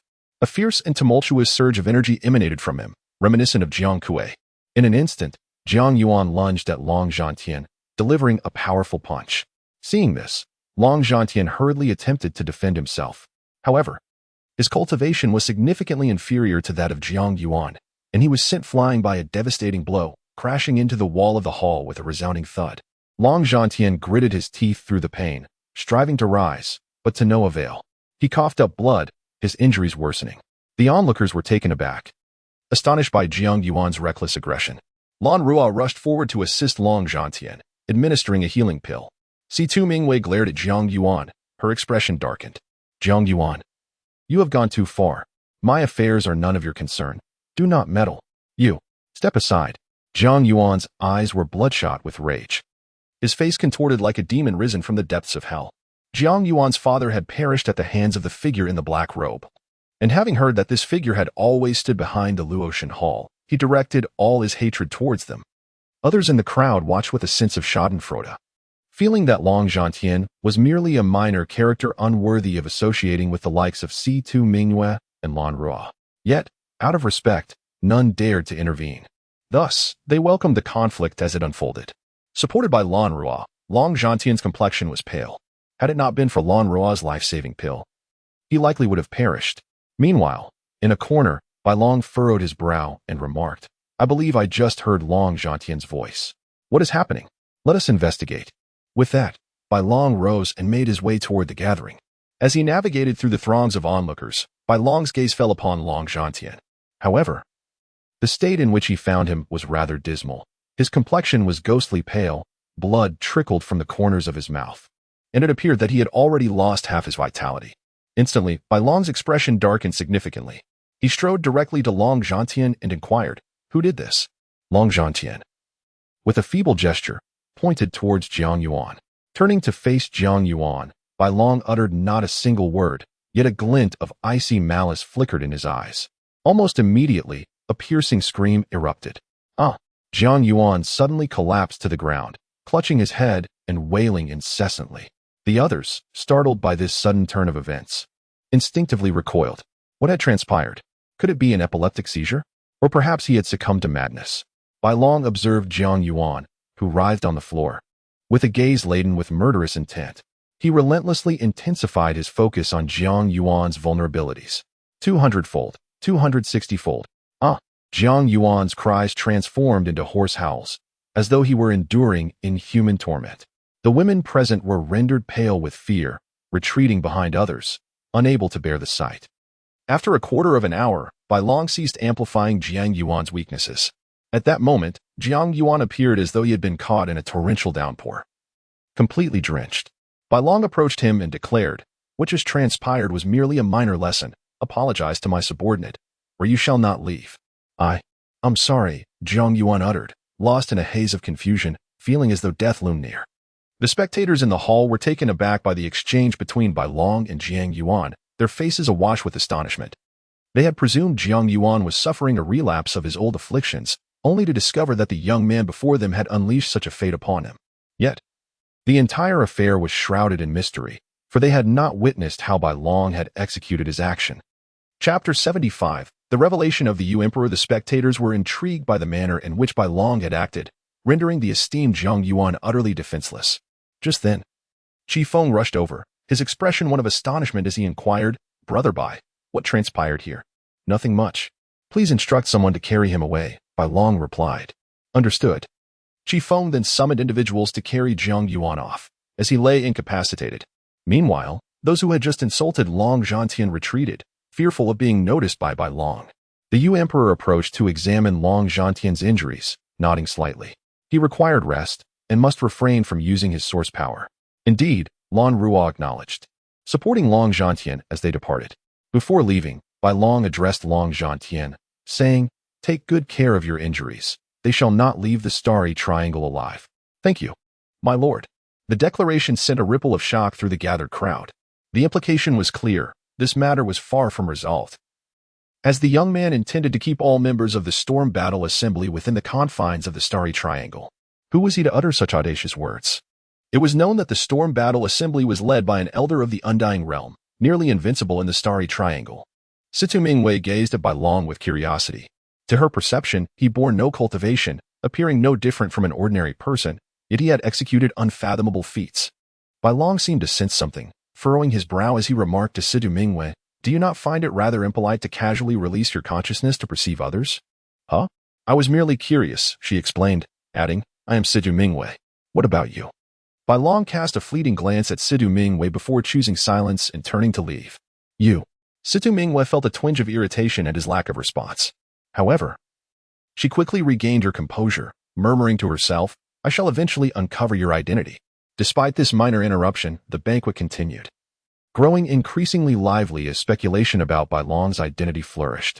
They were aware that Long Zhantian hailed from the goddess temple, and Bai Long's intervention suggested he too might be associated with the temple. At the Tianlan Inn, when Jiang Yuan was brought back, he had regained consciousness. Though a dull ache persisted in his head, an elderly man stood beside him, his expression grim as he demanded, "Who did this to you?" "I do not know," Jiang Yuan replied, shaking his head. Yet he added, "That young man seems to have ties to the goddess temple." Again, the goddess temple. The elder's face turned ashen. Their own president had perished at the hands of the temple's black-cloaked figures, and now the temple sought to trouble them once more. Did they truly believe the Storm Battle Assembly was made of clay? "Investigate. We must ascertain the identity of that young man." "Yes," someone responded, then vanished without a trace. In a secluded abode, Long Zhantian was assisted by Lan Ruo as he returned to recuperate. Although Lan Ruo felt a hint of shyness, she was no longer as bashful as before. "Who was the one who intervened earlier?" she inquired. Upon hearing this, Long Zhantian refrained from responding, as he could not easily reveal the identity of the White Dragon. At that moment, the White Dragon entered the room. Long Zhantian hurriedly rose to his feet. "Young master." Please lie down." Subsequently, the White Dragon turned to Lan Ruo, inquiring with curiosity, "And you are?" "I am Lan Ruo, a member of the fairy sect." "Ah." So you are a fellow disciple of the fairy sect. It is a pleasure to meet you. The white dragon observed Lan Rua and discerned a hint of emotion in her gaze, leading him to understand her sentiments.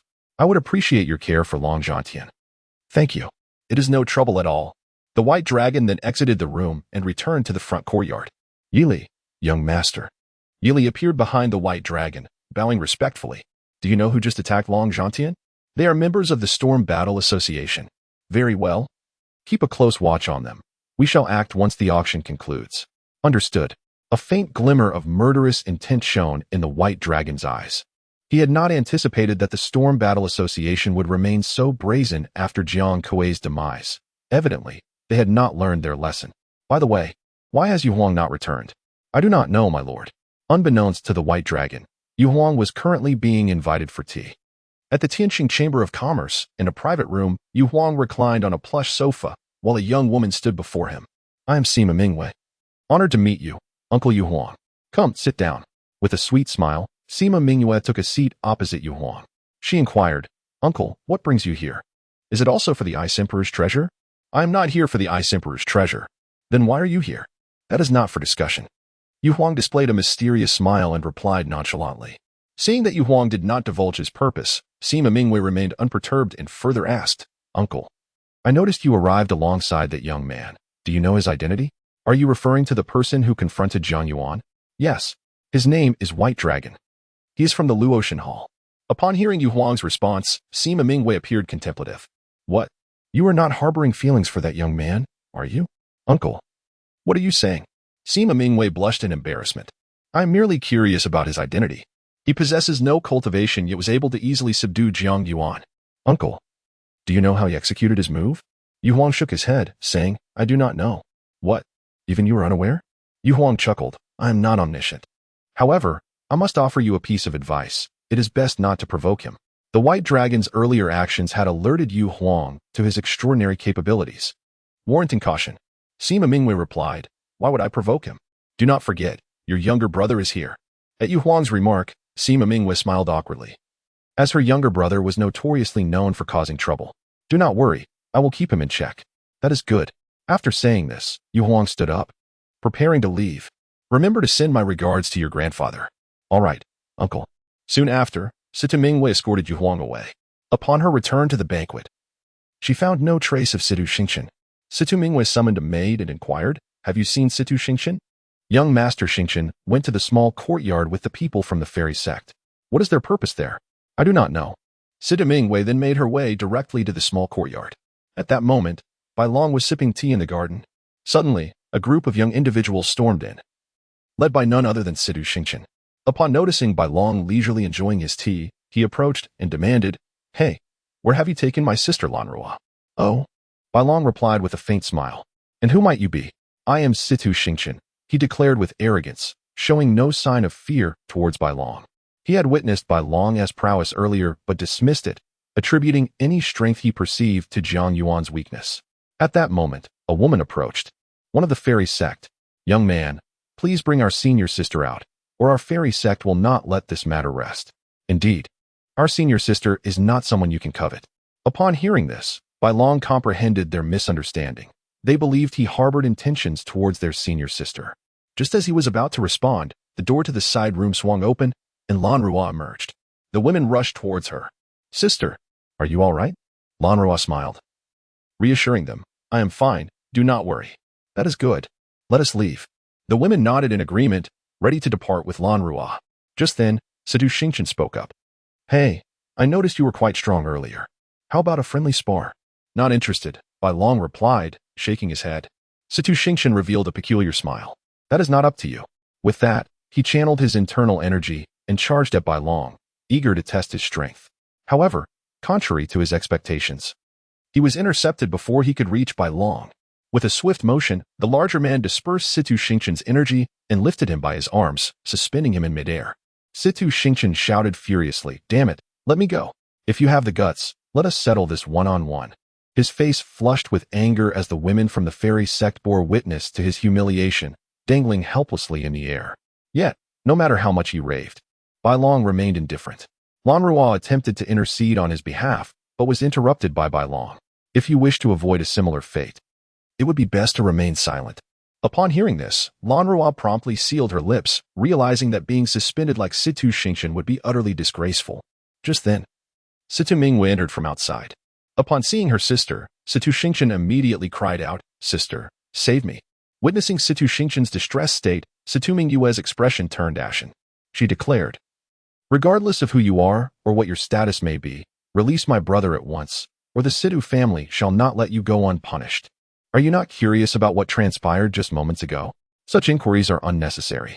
Hearing this, Bailong shook his head. "Very well. It is no wonder that you are from the foremost family in the continent. Your words carry great weight.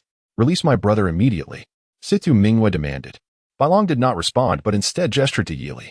Upon noticing the signal, Yili seized Situ Xingqian by the neck, preparing to squeeze the life out of him. At this sight, Situ Mingwei gasped. Do you dare to kill him?" Bailong replied to her with a smile. Feeling the chilling demeanor emanating from Bailong's smiling visage, Situ Mingwei shuddered, recognizing the audacity of her adversary. Meanwhile, Situ Xingqian ceased his frantic cries, acutely aware that his life was hanging by a thread. The two sides remained locked in a tense standoff for a quarter of an hour, during which cold sweat began to bead on Situ Mingyue's forehead. She recalled the warning from Emperor Yu, cautioning her to avoid provoking Bailong at all costs. Suddenly, Bailong spoke. "Yili, release him." "Yes." Following this command, Yili unceremoniously tossed Situ Xingqian to the ground. Bailong then stated, "Remember, the reason I do not take your life today is not due to the strength of the Situ family, but rather my disinclination to commit murder at this moment. You may leave." Upon hearing Bailong's words, Situ Mingwei turned towards him. The instant their eyes met, she felt a tremor run through her body. Without further hesitation, she departed the small villa with Situ Xingqian and the members of the fairy sect. Yili inquired, "Why did you not kill him?" "Because someone requested that I spare his life." For the subsequent duration, Bailong lived in tranquility. It was not until 2 mornings later, when he heard the tolling of bells resonating through Tianmong City, that he realized the long-awaited auction was finally about to commence. Chapter 76. The Auction Gala in the Grand Hall of the Tianqing Chamber of Commerce. A cacophony of voices filled the air as the long-anticipated auction was about to commence. Bailong and Yu Huang occupied the opulent Tianzi No. 1 private box on the 3rd floor, affording them a sweeping view of the entire venue. Below, they spotted many familiar faces, including the renowned medicine king Feng Wuhan, the enchanting Yao Huer, and the formidable Ghost King, all seated in the main auditorium. As the crowd buzzed with excitement, a woman emerged from backstage. It was Qi Yanhong, adorned in a striking crimson qipao that hugged her graceful figure. She swayed her hips as she walked, leaving many in a state of eager admiration. Bailong remarked, "Qi Feng's methods are quite impressive." "Indeed. She knows how to capture the audience's attention," Yu Huang replied. Qi Yanhong gracefully approached the center of the auction stage and bowed slightly, addressing the crowd, "Welcome, everyone, to this auction. We have 300 precious items up for bid, and I trust they will meet your desires." As she concluded, a voice from the crowd called out, "Let us get started." "Yes, I can hardly contain my excitement," another chimed in. With a gentle smile, Qi Yanhong responded, "Very well, since everyone is so eager. Let us officially commence today's auction. May I invite forth the first item?" A maid appeared from backstage, carrying a tray covered with a red cloth. Some in the audience attempted to sense the contents through their spiritual awareness, but the fabric shielded their perception. Qi Yanhong took the tray and lifted the red cloth, proclaiming, "The first item for auction is a 6th-grade Qianqing flower. The starting bid is 500 source jade, with increments of no less than 50 source jade." Upon hearing the details of the first item, the audience erupted in cheers. The auction was indeed exceptional, as even the first item was so rare. Although the Qianqing flower was merely a 6th-grade medicinal herb, its scarcity made it highly sought after, rivaling some 7th-grade treasures in value. Its remarkable ability to detoxify was particularly enticing to those who frequently ventured into perilous situations. Typically, treasures of 6th grade and below were traded using source coins. But due to the Qianqing flower's rarity, transactions would occur using source jade. Soon, bids began to emerge. 500 source jade. 600 source jade. I bid 700. As the bidding war intensified, the price of the Qianqing flower swiftly soared to 1,000 source jade. Then, a venerable voice resonated through the hall. 1,200 source jade. "This Qianqing flower is mine. I hope you will grant me this favor." A casual mercenary, taken aback, retorted, "And who might you be?" "I am the medicine king Feng Wuhan," came the reply. Gasps filled the room. "It's the medicine king. Realizing the identity of the speaker, the mercenary quickly withdrew. In that case, I shall concede my bid. Me too, echoed another voice, as the earlier bidders fell silent, realizing they could not afford to offend such a revered figure. As no one continued to raise the bid, Qi Yanhong announced loudly, "Congratulations, the first item has been sold for 1,200 source jade. After the auction concludes, the transaction will take place." With that, the maid carrying the tray departed. Qi Yanhong continued, "Next, let us invite the second item to the stage." Once the second item was presented, Qi Yanhong lifted the red cloth and proclaimed, "The second item, a 7th grade treasure, the Gathering Source Pearl." In an instant, a profound source energy emanated from it, gradually filling the entire hall. Qi Yanhong stated, "The capabilities of the Gathering Source Pearl are well known, even without my explanation. The starting price is 1,000 source jade, with increments of no less than 100. As soon as Qi Yanhong finished speaking, someone immediately shouted a bid, 1,200 source jade. I bid 1,300. 2,000 source jade. In box number 1. Bai Long gazed at the pearl radiating boundless source energy on the tray, feeling quite tempted. This treasure would make a splendid gift for Yu Shui. Carrying the Gathering Source Pearl would greatly enhance his cultivation. I bid 3,000 source jade. As soon as Bai Long's words left his lips, gasps of surprise filled the air. No one had anticipated that Bai Long would be so affluent, raising the bid by 1,000 source jade in one go. Qi Yanhong's face beamed with delight. The higher the auction price, the more profit the Tianqing Chamber of Commerce would reap. Someone recognized Bai Long's voice as Jiang Yuan's, and immediately, his expression darkened. "It's that brat who attacked me at the banquet," he declared. "I bid 4,000 source jade." Jiang Yuan stood up, his voice laced with animosity. "Brat, if you have the guts, continue bidding against me." The crowd exchanged glances. Sensing the brewing conflict, the tension was palpable. Bai Long recognized Jiang Yuan's voice and replied coolly, 5,000 source jade. 6,000. 7,000 source jade. 8,000. The escalating bids were charged with animosity. Bai Long frowned, realizing that Jiang Yuan was intent on competing with him. However, a peculiar smile crept across his face. 9,000 source jade. I bid 100,000. Jiang Yuan slammed his hand on the table, shouting furiously. The elder beside him could not contain him, wearing a look of helplessness. Upon hearing Jiang Yuan's bid of 1,000 source jade, everyone gasped at his wealth. Although the 7th grade Gathering Source Pearl was indeed precious, it should have capped at around 5,000. Yet here it was, reaching an astounding 1,000. Qi Yanhong's heart danced with joy. This was a tremendous profit. Bai Long nearly burst into laughter at Jiang Yuan's furious outburst. "Since you have bid 1,000, it seems you are determined to acquire the Gathering Source Pearl. I shall refrain from contesting." Jiang Yuan was taken aback by Bai Long's words. Just moments ago, Bai Long had been fervently bidding, and now he suddenly ceased, leaving Jiang Yuan feeling outmaneuvered. Anger boiled within him. He longed to confront Bai Long right then and there. The elder beside Jiang Yuan cautioned Jiang Yuan, "Do not act impulsively. We will deal with that brat in due time. Do not forget our purpose for being here." Upon hearing the elder's words, Jiang Yuan collected himself and nodded in agreement. As Qi Yanhong observed the absence of competing bids, she proclaimed loudly, "Congratulations. The second item has been sold for 10,000 source jade." She then introduced the third item for auction. The subsequent treasures were continuously claimed at various prices, and Bai Long acquired several items he deemed necessary. The more than 10 8th grade treasures he had previously sold to the Tianqing Commerce Guild were all brought forth for auction, ultimately fetching a value far exceeding Bai Long's initial selling price. In his heart, Bai Long mused, "Qi Yanhong is indeed cunning. She has managed to deceive me out of so many source jade." As time passed into the dusk, 295 treasures had been auctioned. What remained were the 9th grade treasures and the final Ice Emperor's treasure map. The excitement within the hall reached a fever pitch. Noticing the escalating fervor, Qi Yanhong announced, "Next, we will commence the auction of the 9th grade treasures." Her words were met with a chorus of fervent cheers from the audience. After a full day of auctioning, everyone eagerly anticipated the final few 9th grade treasures. As they finally approached the stage, it was impossible for the crowd not to be exhilarated. Bai Long, seated on the sofa, also wore an expression of anticipation, hoping for a favorable price for the forthcoming 9th grade treasures, which were all consigned by him. At that moment, a middle-aged man slowly emerged from backstage. Upon recognizing him, someone exclaimed, "It is the president of the Tianqing Commerce Guild."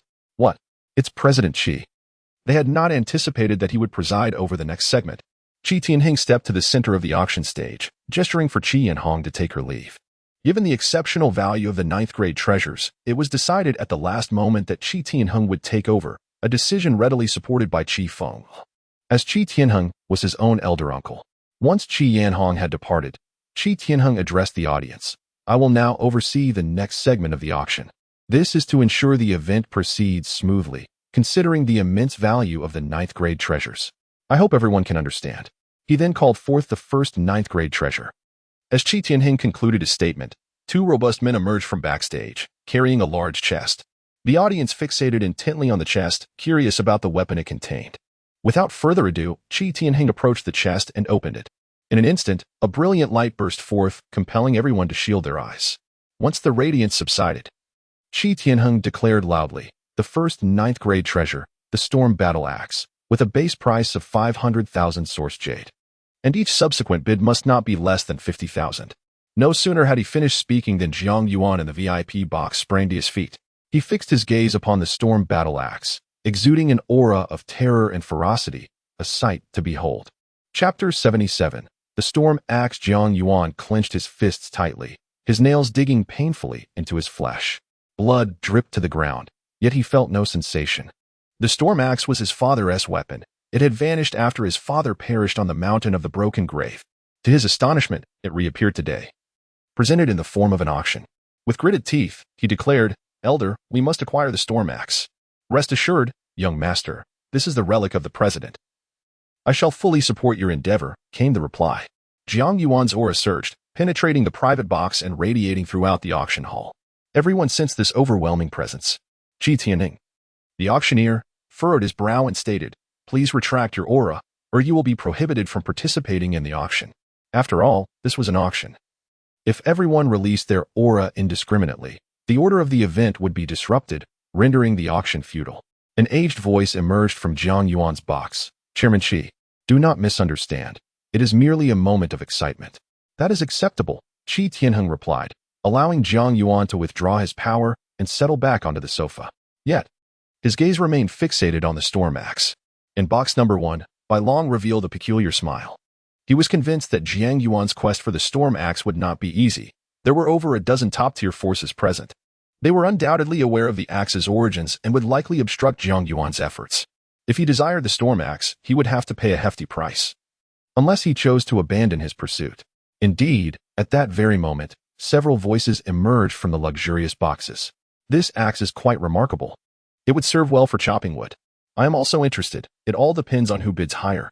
Count me in. Upon hearing these conversations, Jiang Yuan's expression darkened to an extreme. Beside him, the elder advised, do not be enraged. At worst, we can forego competing for the Ice Emperor's treasure map. We will undoubtedly secure the Storm Axe. Thank you, elder, Jiang Yuan replied, his emotions slightly easing. He boldly announced, I bid 500,000 source gems.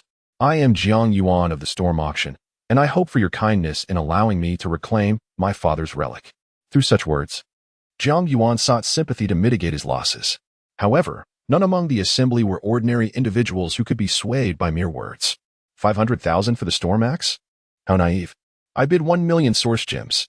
With that proclamation, the audience erupted in astonishment. A ninth-grade treasure was indeed exceptional. The second bid soared to 1 million directly. Jiang Yuan's countenance darkened considerably as he shouted, 120,000. 150,000. Came the reply directed at Jiang Yuan's box. Jiang family brat. You won't get the Storm Axe for anything less than a few million. Laughter erupted among the others. When Jiang Kuei was alive, they had refrained from offending the Storm Auction. Now that he was gone, they felt emboldened. Jiang Yuan's face flushed with anger. You all. I shall offer 2 million source jade. Whoever dares to raise the bid further will find themselves at odds with the Storm War Association to the bitter end. In his frustration, he invoked the name of the Storm War Association. Remarkably, this tactic proved effective, as the atmosphere within the hall grew significantly quieter. Qi Tianheng felt a flicker of anger. He had not anticipated that Jiang Yuan would resort to such shamelessness, wielding his organization's power as a threat when he could not best others. It seemed that the battle axe would not fetch a high price after all. At that moment, Bai Long spoke up. I shall offer 3 million source jade. Everyone present heard his voice, astonished that someone would dare to offend the Storm War Association by competing for the battle axe. Jiang Yuan retorted furiously, You reckless youth. It seems you are courting death. If you lack the capability, do not embarrass yourself by resorting to such base tactics. It is utterly naive. Very well. I shall bid 3,100,000 source jade. Bailong let out a laugh, having expected Jiang Yuan to raise the stakes significantly, but was surprised by such a meager increase. For 1,000,000 source jade. At this proclamation, a collective tension gripped the crowd. To outsiders, it appeared that Bailong had irrevocably offended the Storm War Association. Suddenly, Jiang Yuan exclaimed, "President Qi, I suspect he is merely shouting arbitrary figures. He cannot possibly produce such a sum." "What? Is that true? How dare he disrupt the Tianqing auction house?" Qi Tianheng, hearing Jiang Yuan's words, could not help but smirk inwardly. "Were you aware that the other party possesses 4 pieces of 9th-grade artifacts for auction, you would not utter such foolishness." Nevertheless, he replied, "We have verified the credentials of the guest in box number 1. He is indeed capable of meeting the price." Upon hearing this, Jiang Yuan fell silent. Resolutely, he shouted, "I shall bid 5,000,000 source jade. Should you raise the price again, the battle axe shall belong to you. Since young Master Jiang has stated it thus, I shall refrain from further bidding." Bailong had initially aimed for 5,000,000 source jade. The value of the battle axe was approximately 3,000,000 source jade. If the bid were raised too high, Jiang Yuan might very well withdraw, so it was prudent to know when to stop. Hearing Bailong's declaration, Jiang Yuan exhaled in relief. A minute passed without any further bids. Qi Tianheng announced, "Congratulations to this esteemed guest for acquiring the battle axe for 5,000,000 source jade. We shall now present the second item for auction." A guard emerged, bearing a large tray. Qi Tianheng unveiled the red cloth atop it and proclaimed, "The second 9th-grade artifact. The Divine Desire Umbrella, starting bid of 500,000 source jade, with increments no less than 50,000 source jade." Upon the appearance of the Divine Desire Umbrella, representatives from various elite factions looked on with intrigue. This umbrella belonged to the notorious thief, Old Ding. The previously auctioned battle axe was Jiang Kuei's weapon. Both had perished in battle against the cloaked figure on the mountain of buried corpses. It was astounding that their weapons had resurfaced here for auction. Could it be that the cloaked figure had commissioned the Tianqing Merchants Association to handle the sale? Bidding had already begun. 600,000 source jade. 650,000 source jade, 260,000 source jade. The bidding for this item was not as fervent as that for the Storm Battle Axe earlier. This was partly due to the absence of malicious competition and partly because the Divine Umbrella was considered a sinister artifact, leading to its limited appeal among potential users. A hooded figure hoarsely called out, 280,000 source jade.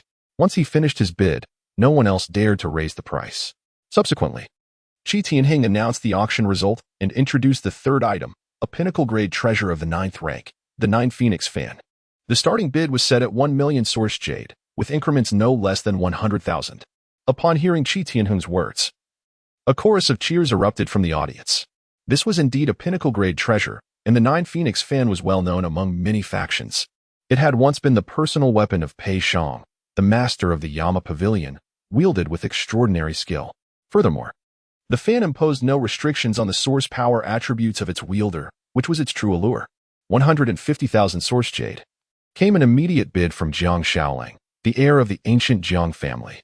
He lounged on the sofa, a maid ensconced in his embrace, his hands roaming indiscriminately.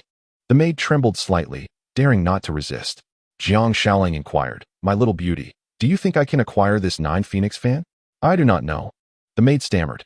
At this, Jiang Shaoling pinched her sharply, causing beads of cold sweat to form on her brow, yet she remained silent. From another booth, a voice called out, 200,000 source jade. At this sound, Jiang Shaoling's expression darkened, and he tightened his grip. 220,000 source jade. He declared, 260,000 source jade. Just as Jiang Shaoling finished his bid, the opposing party immediately raised the price. The new bidder was from the Baiming family. Chapter 78. The Fiery Heat in the Luxurious Room 7. The eldest son of the Baiming family, Baiming Huayu, gazed indifferently at the 9 Phoenix fan held by Qi Tianheng. His intent in bidding was to acquire the fan for Baiming Yeli. With the recent demise of Baiming Quangshan, the power of the Baiming family had waned significantly. Were it not for Baiming Yeli's emergence before them, they would have felt their lineage on the brink of decline. Nevertheless, maintaining the dignity of a millennia-old family proved increasingly challenging. Therefore, they felt compelled to take action. If Baiming Yeli possessed the 9 Phoenix fan, he would at least have a fighting chance against the formidable Eternal Realm practitioners, perhaps even an opportunity for a breakthrough. Beside Baiming Huayu, a young girl inquired, "Brother Huayu, Are you purchasing the 9 Phoenix fan for Uncle Yelly? Indeed, he replied, but Uncle has mentioned he will not be returning to the family for the time being. He must be preoccupied with some matters, yet he will return soon. Oh, Bai Ming Huachang responded, falling silent as she swung her delicate jade legs, watching the auction unfold below. In room 1, Yelly overheard that the bidder was Bai Ming Huayu, and he let out a bitter chuckle, shaking his head. What's the matter? Asked Bai Long. It's that kid Huayu. I never expected him to participate in the bidding, Yelly replied. It must be for you. Indeed, Yelly nodded. Although Bai Ming Huayu was the son of Bai Ming Quangshan, his temperament was entirely dissimilar to that of his father, who was infamous for his cold-blooded ruthlessness and unparalleled arrogance. In contrast, Bai Ming Huayu possessed a gentle demeanor and treated everyone with kindness. He had once had a fierce argument with Bai Ming Quangshan over matters concerning Bai Ming Yelly, leading to his confinement until his father's death. While he mourned the loss of his father, he understood the importance of the family's continuity, which filled him with joy at his uncle's appearance, hoping he would return to Bai Ming City to take charge. Bai Long advised, you should tell him to cease bidding. Yes, Master, Yelly responded, sending a message to Bai Ming Huayu. Just then, Bai Ming Huayu shouted, 350,000 source jade. The competitor, Jiang Xiaolang, was seething with anger. Every time he raised his bid, Huayu immediately countered, as if he were the target of a personal vendetta. I bid 400,000 source jade, Jiang Xiaolang declared. Upon hearing this, Bai Ming Huayu prepared to raise his bid again. Suddenly, he perked up, then fell silent.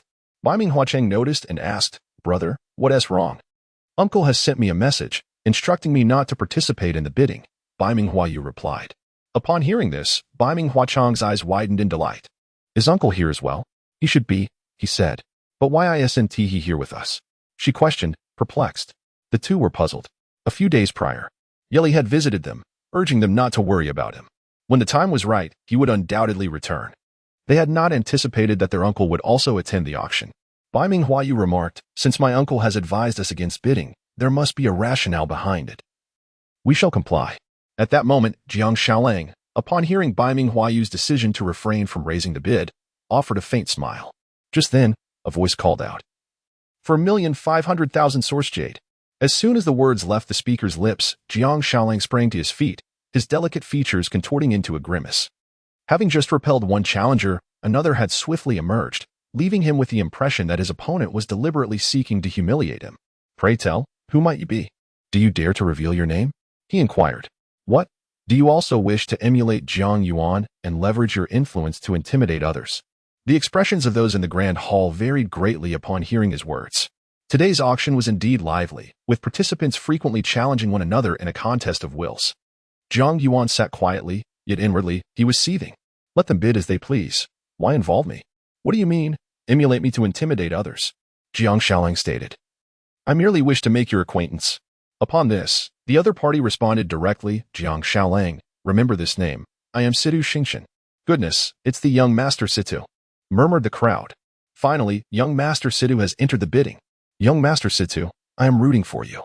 As Jiang Xiaolang heard Situ Xingqian's declaration and the voices of support from the audience, his face flushed crimson. He had not anticipated that his attempt to threaten would backfire so spectacularly. Noticing Jiang Xiaolang's silence, Situ Xingqian smugly taunted, What say you, Jiang Xiaolang? Do you still wish to compete with me in bidding?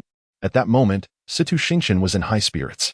Just days prior, he had endured public humiliation at the hands of Bai Long, leaving him vexed for 2 full days. Now, with Jiang Xiaolang presenting himself as an opportunity for retaliation, he felt a surge of elation. Jiang Xiaolang replied, Since it is young Master Situ who desires the 9 Phoenix fan, I shall yield. That is for the best. Situ Xingqian responded, though inwardly he felt displeased. Jiang Xiaolang had denied him the chance to unleash his frustration. Qi Tianheng, on the auction stage, interjected, Young Master Situ, should you engage in malicious bidding, the Tianjin Chamber of Commerce will revoke your bidding privileges. Oh no, I was merely jesting. Situ Xingqian quickly offered his apologies. The Situ family was intent on acquiring the Ice Emperor's treasure map. If his bidding privileges were revoked, he would surely face dire consequences at home. With the farce concluded, the bidding resumed its proper course. For 1,800,000 source jade, 5 million source jade, 8 million source jade. After a quarter of an hour of competitive bidding, the 9 Phoenix fan was ultimately purchased by an unknown wandering cultivator for the sum of 8 million source jade. However, the fervor within the hall did not wane. Rather, it intensified. Everyone understood that the most significant segment of the day was about to commence. The hall gradually fell silent. All eyes fixated on Qi Tianheng, eagerly awaiting his next announcement. Qi Tianheng declared, "Next up for auction is the final item of the day, which I trust you all are aware of. Please welcome the Ice Emperor's treasure map." As Qi Tianheng concluded his statement, an elderly man emerged from backstage. He held a brocade box in his hands. The people in the hall held their breath, their eyes fixated on the ancient man's brocade box, eager to peer into its depths. Qi Tianheng took the box and proclaimed loudly, "What lies within is the Ice Emperor's treasure map. Starting at a base price of 3 million source jade, with each subsequent bid raised by no less than 500,000 source jade." No sooner had he spoken than someone questioned, "Just because you say it is the Ice Emperor's treasure map, how can we be certain? What if it is a forgery? You must prove it to us." The hall was abuzz with voices of skepticism. However, many representatives from influential factions remained silent, fully aware that the Tianqing Chamber of Commerce would never tarnish its reputation by presenting a counterfeit item. Qi Tianheng smiled reassuringly, "Rest assured. I have prepared a method of verification. One trial will suffice." Without waiting for a response, he opened the brocade box slightly. Instantly, an icy chill emanated from within, sweeping through the entire hall, penetrating even the restricted VIP rooms. Everyone was taken aback. The overwhelming force of the ice source emanating from the box caused the temperature of the auction venue to plummet drastically. Situ Mingwei rose to her feet, her gaze fixed intently on the brocade box in Qi Tianheng's grasp. "Indeed, it is this very force. I sense it is even purer than the ice source power possessed by my grandfather. Sister, does this mean it must be authentic?" "Yes, splendid. At last. Our visit has not been in vain." At that moment, the white dragon also sensed the ice source power, its purity surpassing that of Yoshiwei by 1,000-fold. The white dragon murmured, "It seems I must compete for it." Chapter 79. The Ice Emperor's Treasure Map. Once Qi Tianheng verified the authenticity of the Ice Emperor's treasure map in his possession, the bidding commenced with fervor. 3 million source jade, 3,500,000 source jade, 8 million source jade. As numerous elite factions continued to place their bids, the price of the treasure map swiftly soared to 8 million. Bai Long, seated on the sofa, couldn't help but express his astonishment. He had not anticipated such allure emanating from the map. After all, it was the lifelong legacy of a powerful being at the 9th level of the eternal life realm, naturally drawing the interest of many. Beside him, Yu Huang remarked nonchalantly, "You do not wish to acquire it?" "Of course I desire it, but I lack the funds," Bai Long replied. Upon hearing Yu Huang's response, he ceased further inquiries and joined the bidding. 10 million source jade, Bai Long exclaimed, elevating the price of the treasure map to a staggering 10 million. In an instant, many in the hall displayed expressions of regret, realizing that this treasure would likely elude them. At that moment, Jiang Shaoling shouted, "I bid 10,050,000 source jade." However, his bid was swiftly overshadowed by another voice. 20 million source jade.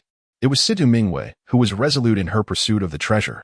As her words resonated, many attendees turned their gazes toward her private box, silently acknowledging that the Situ family, being the foremost clan on the continent, possessed considerable wealth. Bai Long was also taken aback. Even the continent's leading family could not resist the allure of the Ice Emperor's treasure. Sensing Bai Long's confusion, Yu Huang elucidated. The Situ family primarily cultivates ice-type source power, particularly Situ Mingwei's grandfather, who has reached an unfathomable mastery of ice source power. "Ah, I see," Bai Long nodded. Recognizing that he had encountered a formidable competitor, he proclaimed, 13 million source jade. Curiosity swept through the crowd. They wondered about the identity of the individual in box No. 1. Previously, he had clashed with Jiang Yuan, leaving a lasting impression, and now he was boldly contending with the esteemed Miss Situ. Situ Mingwei, feeling a surge of indignation, realized that her rival was Bai Long and perceived his actions as deliberate provocation. 14 million source jade, she declared. 15 million source jade. Bai Long immediately countered. "You." Situ Mingwei's cheeks flushed slightly, convinced that Bai Long was intentionally trying to outbid her. The entire hall's attention was riveted on the two boxes, including Qi Tianheng at the auction podium, all eager to witness the sparks flying between these two bidders. Bai Long calmly remarked, "Miss Situ, there is no need for anger. If you cannot afford the bids, there is no requirement to participate." "Who says I cannot afford it? I bid 16 million source jade. 17 million source jade." Bai Long raised the stakes, surpassing Situ Mingwei's offer. However, his heart ached. The total value of all the treasures he had brought amounted to merely 18 million source jade. If the bids exceeded that, he would be unable to make the purchase. The reason for the abrupt and decisive increase in the bid was to convey to Situ Mingwei that he possessed considerable wealth, thereby dissuading her from further participation. However, it appeared that this strategy had faltered. Indeed, Situ Mingwei retorted with a commanding tone, "I bid 20 million source jade." The moment those words escaped her lips, the atmosphere in the room fell into a profound silence. Many attendees gaped in astonishment, their expressions a mixture of disbelief and admiration. 20 million source jade was a staggering sum, enough to form a small mountain. Qi Tianheng was nearly overwhelmed with joy. Such a high price meant a substantial commission for their trading association. More importantly, it enhanced the perceived value of the auctioned item, promising even greater returns in the future. Upon hearing Situ Mingyue's declaration, Bai Long fell silent, recognizing that he could not compete with her immense wealth. The Situ family indeed lived up to their reputation. He conceded defeat.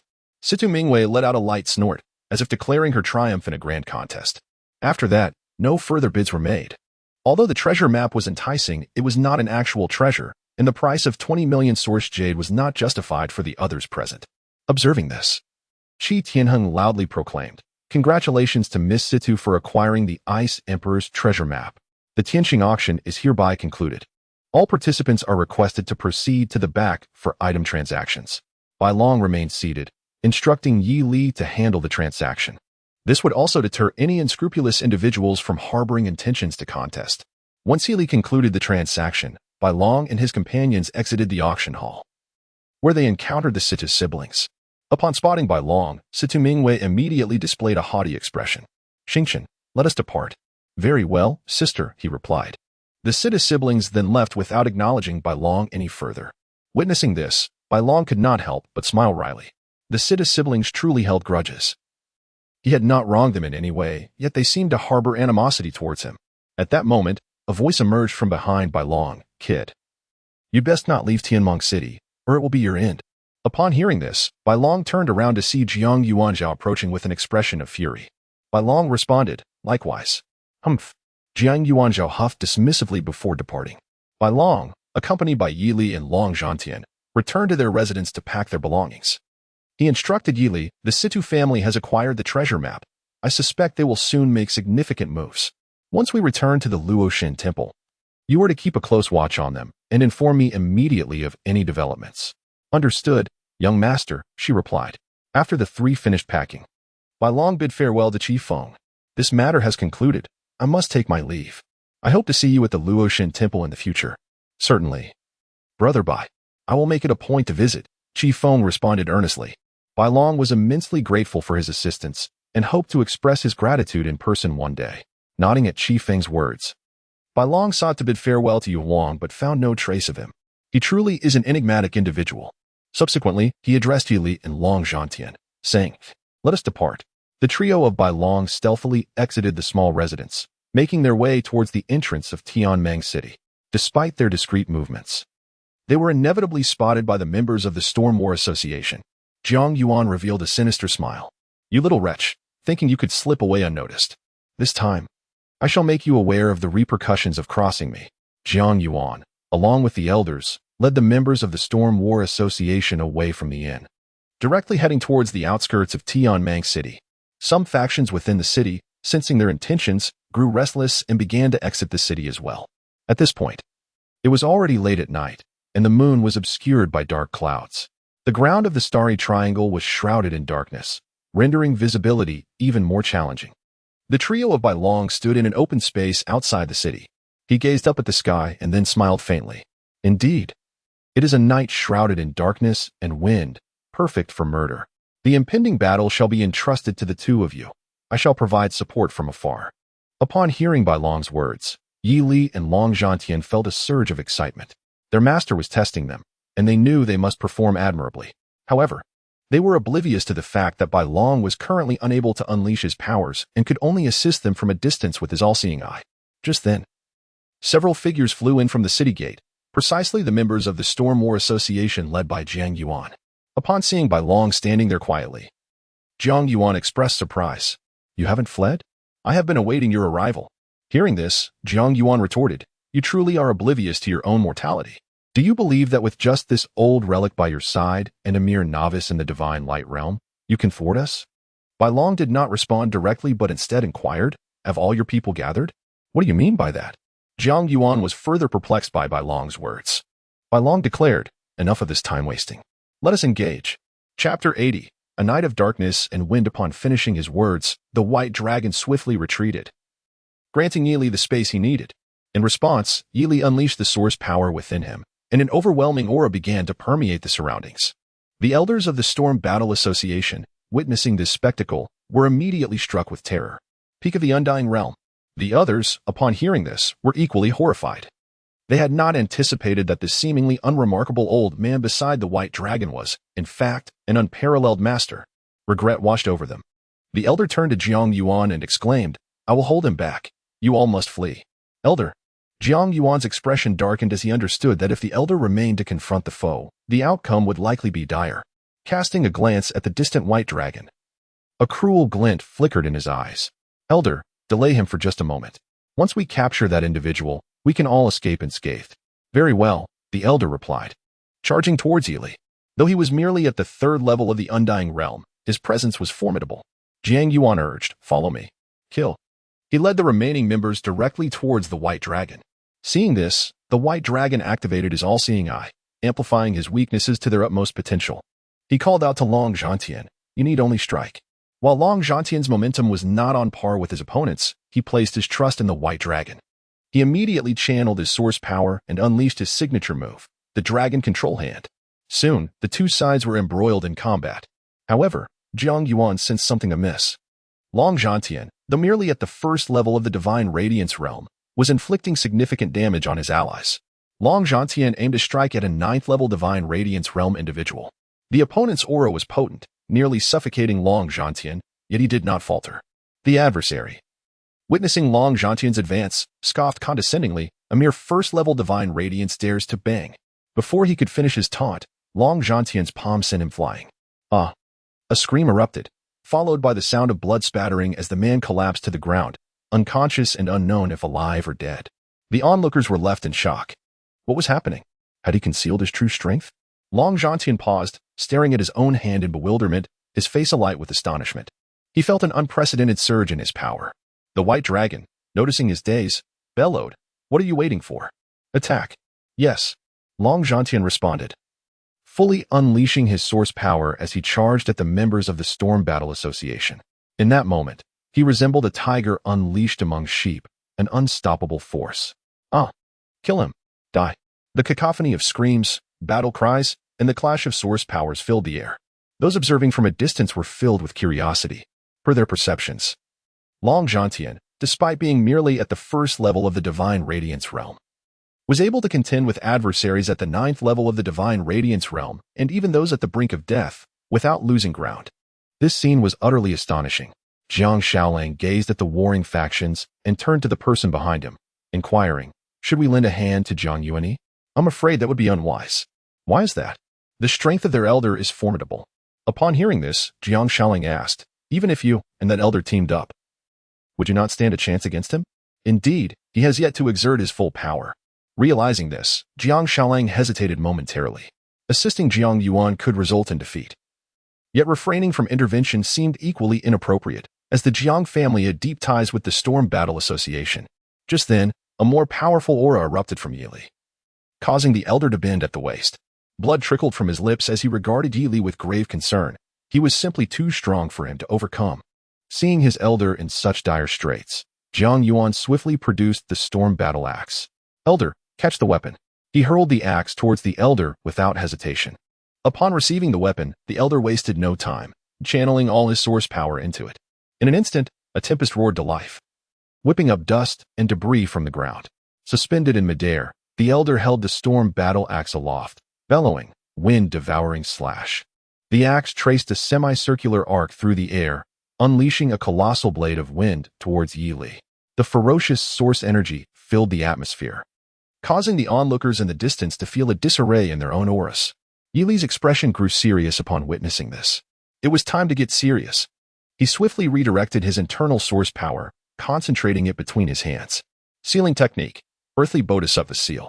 A rune materialized before him, gradually expanding. Those observing from afar gasped, exclaiming, "That is the sealing technique of the Biming family." What? The elder was actually from the Biming family? It was unexpected that such a powerful individual emerged from the Biming lineage. The elder in the sky recognized the technique Yi Li was employing and inwardly cursed his fate. This sealing technique was a pinnacle martial art of the Biming family, exceedingly domineering. When the wind blade collided with the sealing rune, instead of unleashing a cataclysmic explosion, it simply vanished. Everyone understood that the wind blade had been sealed by the rune. Observing this, Yi Li swiftly executed his second move. Sealing technique, King of the Underworld Seal. Another rune formed between his hands, yet this rune emanated a sealing power far surpassing that of the previous one. The elder, witnessing this, was struck with terror. He attempted to wield the storm battle axe in defense, but it was too late. The immense sealing rune pierced through him and surged into the distance. Subsequently, the elder's aura plummeted rapidly, reducing him to an ordinary person. He and the storm battle axe plummeted from the sky simultaneously. Thud. The elder crashed heavily to the ground, spitting out blood, utterly dispirited. Jiang Yuan, still engaged in battle with Long Zhantian, panicked at the sight. Elder. Then he directly exited the battlefield, rushing towards his elder. However, halfway through, he let out a blood-curdling scream. Subsequently, Jiang Yuan collapsed to his knees, clutching his head with both hands and wailing incessantly. Bai Long had struck against him. Yi Li approached the elder, picking up the storm battle axe from the ground. The fallen elder, with a grimace of despair, pleaded, "I beg you, spare our young association leader. I am not in a position to make decisions." As Yi Li spoke, he turned to Bai Long, seeking his command. Bai Long, with a detached demeanor, uttered, "Kill him." Thereafter, Yi Li seized the elder by the neck, lifting him up and exerting pressure. A sickening crack echoed as bones shattered. The elder's head tilted, his eyes wide open in death. Witnessing this, Jiang Yuan emitted a piercing howl. If it weren't for my impulsive desire to kill Bai Long, our elder would not have perished. Young association leader, save me. Do not kill me. I do not wish to die. The subordinates of the Storm Battle Association were systematically eliminated by Long Zhantian. Their desperate cries in their final moments incessantly tormented Jiang Yuan, driving him to a breaking point. With a resounding explosion, Jiang Yuan's head burst open, flesh and shattered bone scattering across the ground. The scene was grotesquely bloody and horrific. Those observing from a distance felt a chill run down their spines. This spectacle was utterly appalling. They gazed at Bai Long, who stood calmly in the center of the battlefield, and suddenly perceived him as a demon from hell. Bai Long surveyed the surroundings, his gaze ultimately landing on Jiang Shaolang. Upon meeting Bai Long's stare, Jiang Shaolang trembled, swallowing hard, paralyzed by fear. At that moment, Bai Long addressed Yi Li and Long Zhantian, saying, "Let us depart. It is time to return." "Yes," came the reply, and the three of them left the scene. The remaining onlookers released a collective sigh of relief. The harbinger of doom had finally departed. Meanwhile, Jiang Shaolang realized his clothes were drenched in sweat, and a wave of dread washed over him. Chapter 81. Enchanting scenes when the White Dragon and his companions returned to the goddess of Luo Temple, for days had already passed.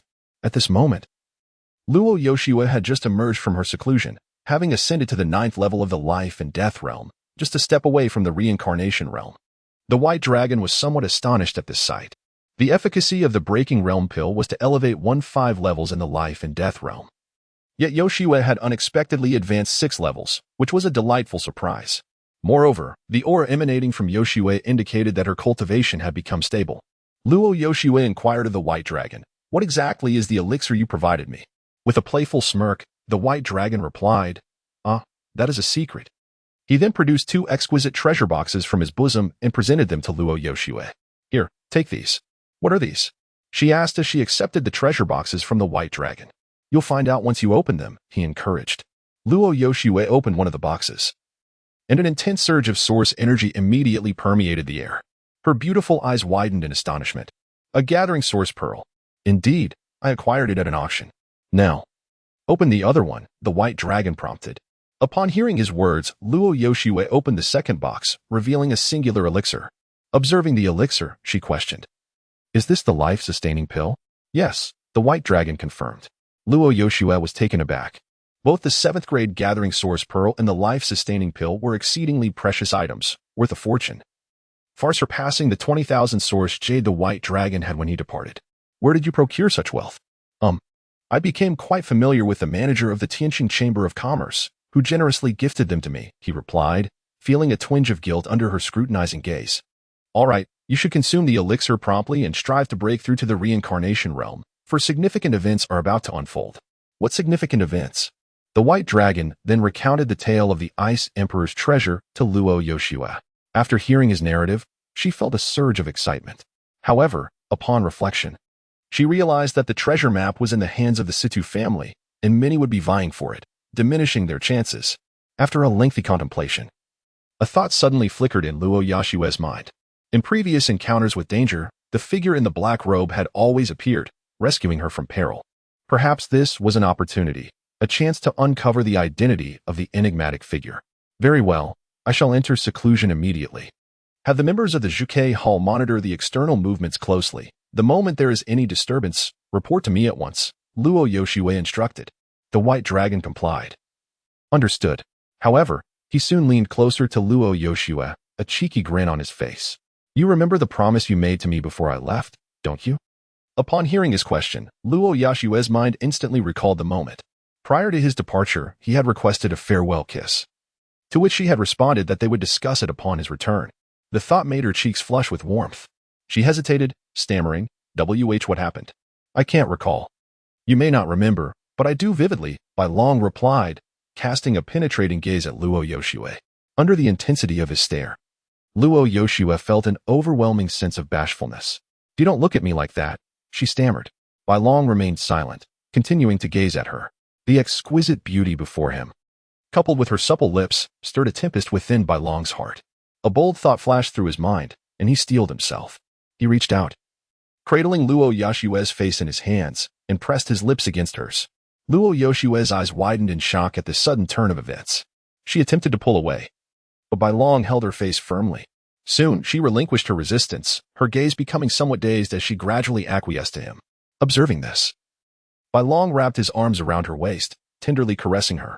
After a minute of kissing, Luo Yoshue felt breathless, instinctively parting her lips to draw in fresh air. In that fleeting moment, Bai Long seized the opportunity, penetrating her defenses with his tongue. A soft moan escaped Luo Yoshue's lips. However, this time she did not resist. Willingly entwining her delicate tongue with his, Bai Long's heart soared with joy. The Empress was finally opening her heart to him, a momentous revelation indeed. He pressed on, showering her with gentle touches across her graceful form. As he caressed and kissed her, Luo Yoshue felt herself grow weak, ultimately nestling into Bai Long's embrace. The two entwined together, as harmonious as fish and water, the air thick with the intoxicating scent of desire, rendering the scene utterly enchanting. After a prolonged kiss, Bai Long's hands grew bolder, gliding over Luo Yoshue's waist and gradually ascending towards her alluring curves. His heart raced with excitement. He was on the verge of claiming another victory. Yet, at that moment, Luo Yoshue suddenly raised her delicate hand, striking Bai Long's wandering grasp. With a sharp sound, he recoiled in pain, releasing her. Ah, he cried out, halting their embrace. What was that for? He asked. Who gave you permission to be so unruly? Did you even consider my consent before kissing me? Luo Yoshue replied playfully. Her cheeks flushed, her demeanor captivating. Upon hearing her words, Bai Long retorted, You owe me this. You, she exclaimed. Well, I've collected both the principal and the interest. I'm leaving now, Bai Long declared, departing without awaiting her response. At that moment, it was the perfect time to exit, allowing the Ice Empress some breathing room. Such ebb and flow would only leave her yearning for more. After Bai Long's departure, Luo Yoshue sat alone, reminiscing about the enchanting scene that had just unfolded. Her cheeks flushed with a delicate hue, her heart brimming with subtle joy. To her surprise, upon returning from the Starry Triangle, her courage had grown considerably. Humph. I shall make you pay for this. As Bai Long strolled, he received a notification from the system. System detected an enhancement in the relationship between the host and the goddess, with a significant surge in the goddess's joy value, surpassing the critical threshold. System reassessing the completion of the current task. System evaluation completed. Task completion rate has reached 120. System automatically determining the current task as completed. In addition to inherent rewards, the host will receive a temporary unsealing privilege once. System all rewards have been deposited into the host's imprint and may be claimed at any time. Upon hearing the series of notifications, Bai Long smiled faintly. Indeed, it did not disappoint me. He then opened his personal information list. Personal information list name, by long level, eternal realm. Sixth heaven, sealed, martial arts. Soul hunter technique, God slayer blade manual silence sutra dimensional decision thunder god technique, sealed, weapon, demon blade, sealed, identity. Grand steward of the Luo god palace goddess joy value. 0 task progress. 0 strength unsealing countdown. 1 year. 189 days penalty. None reward. Boundary breaking pill. Ice Emperor technique temporary storage. Ice Emperor heart sutra, boundless map. Temporary unsealing privilege once. Observing the changes in the information list, Bailong was somewhat astonished. This time, his realm had only elevated by 1 heaven. He took out the Ice Emperor Heart Sutra to examine it. Name, Ice Emperor Heart Sutra attribute, cultivation technique level, divine content. This Heart Sutra was born between heaven and earth. Those who practice it will gain complete mastery over ice elements. At its profound level, one can manipulate the laws of ice, turning all things to ice with a mere thought. Accompanied by Ice Emperor Technique Restrictions, Practitioners of Ice Elemental Energy. Upon reading the introduction of the Ice Emperor Heart Sutra, Bailong realized that it was intended for Yu Shui. The next round's reward, Ice Emperor Technique, was also meant for her. System. Transmit Ice Emperor Heart Sutra to Luo Yu Shui. System. Transmission of Ice Emperor Heart Sutra has been completed. Meanwhile, in her chamber, Luo Yu Shui suddenly felt an influx of new knowledge in her mind. Recognizing this information, a look of confusion crossed her face, swiftly replaced by overwhelming joy. Bailong continued to examine the boundless map. Name, boundless map attribute, level, content, restrictions, due to the host's insufficient realm. It cannot be viewed. Seeing a multitude of question marks, Bailong was taken aback. Even at the 6th heaven of the eternal realm, he was informed of insufficient realm. It appeared that the boundless map was indeed a high-tier item. Subsequently, Bailong ceased to ponder further and returned to the Rain Bamboo Pavilion. Chapter 82 Preparations. In the ensuing days, Luo Yoshue remained in seclusion, fervently striving to break through to the cycle realm in preparation for the contest over the Ice Emperor's treasure. Meanwhile, Bailong spent his days within the Rain Bamboo Pavilion, occasionally seeking insights from the outside world through Yuli. During this period, the Long family brothers paid a visit, and in gratitude for the elixirs bestowed by Bailong's, Long Zhanshan successfully ascended to the divine illumination realm. The atmosphere within the city of Luotian was perpetually harmonious and bustling. However, the external world was rife with tumult. In the aftermath of Jiang Yuan's demise, the Storm War Association found itself embroiled in significant internal strife. While Jiang Yuan was alive, he commanded the support of the majority, given his exceptional talent and the potential to cultivate into a second Jiang Kuei. Yet, with his passing, some individuals began to stir restlessly, eager to vie for the position of president. Coupled with the encroachment of rival factions, the Storm War Association teetered on the brink of disintegration. Upon learning of this development, Bailong could only scoff disdainfully. They reap what they sow. Although the turmoil within the Storm War Association garnered much attention, another incident ignited the curiosity of all factions. Following the conclusion of the Tianqing auction, the Situ siblings departed Tianmong City under the cover of night, clutching the treasure map as they hastened back to their family. However, they were intercepted midway by a cloaked figure intent on seizing their map. The elder Situ siblings' loyal servant, a formidable figure in the cycle realm, fought valiantly to obstruct the assailant, allowing their escape. Nevertheless, they were soon pursued, and, in desperation, Situ Mingwei shattered the life-preserving jade slip bestowed by her grandfather. In a decisive moment, Situ Longwu manifested a doppelganger to repel the would-be robber. As this news spread, it sent shockwaves throughout the realm. Who were the Situ family?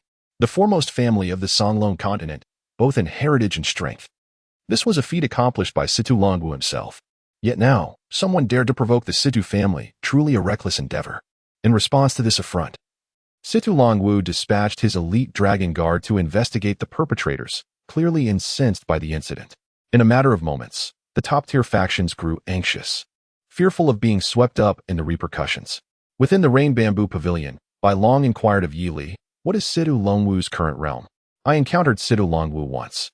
At that time, he had already reached the 5th layer of the Eternal Life realm, approximately 500 years ago," replied Yili, nodding at Yili's words.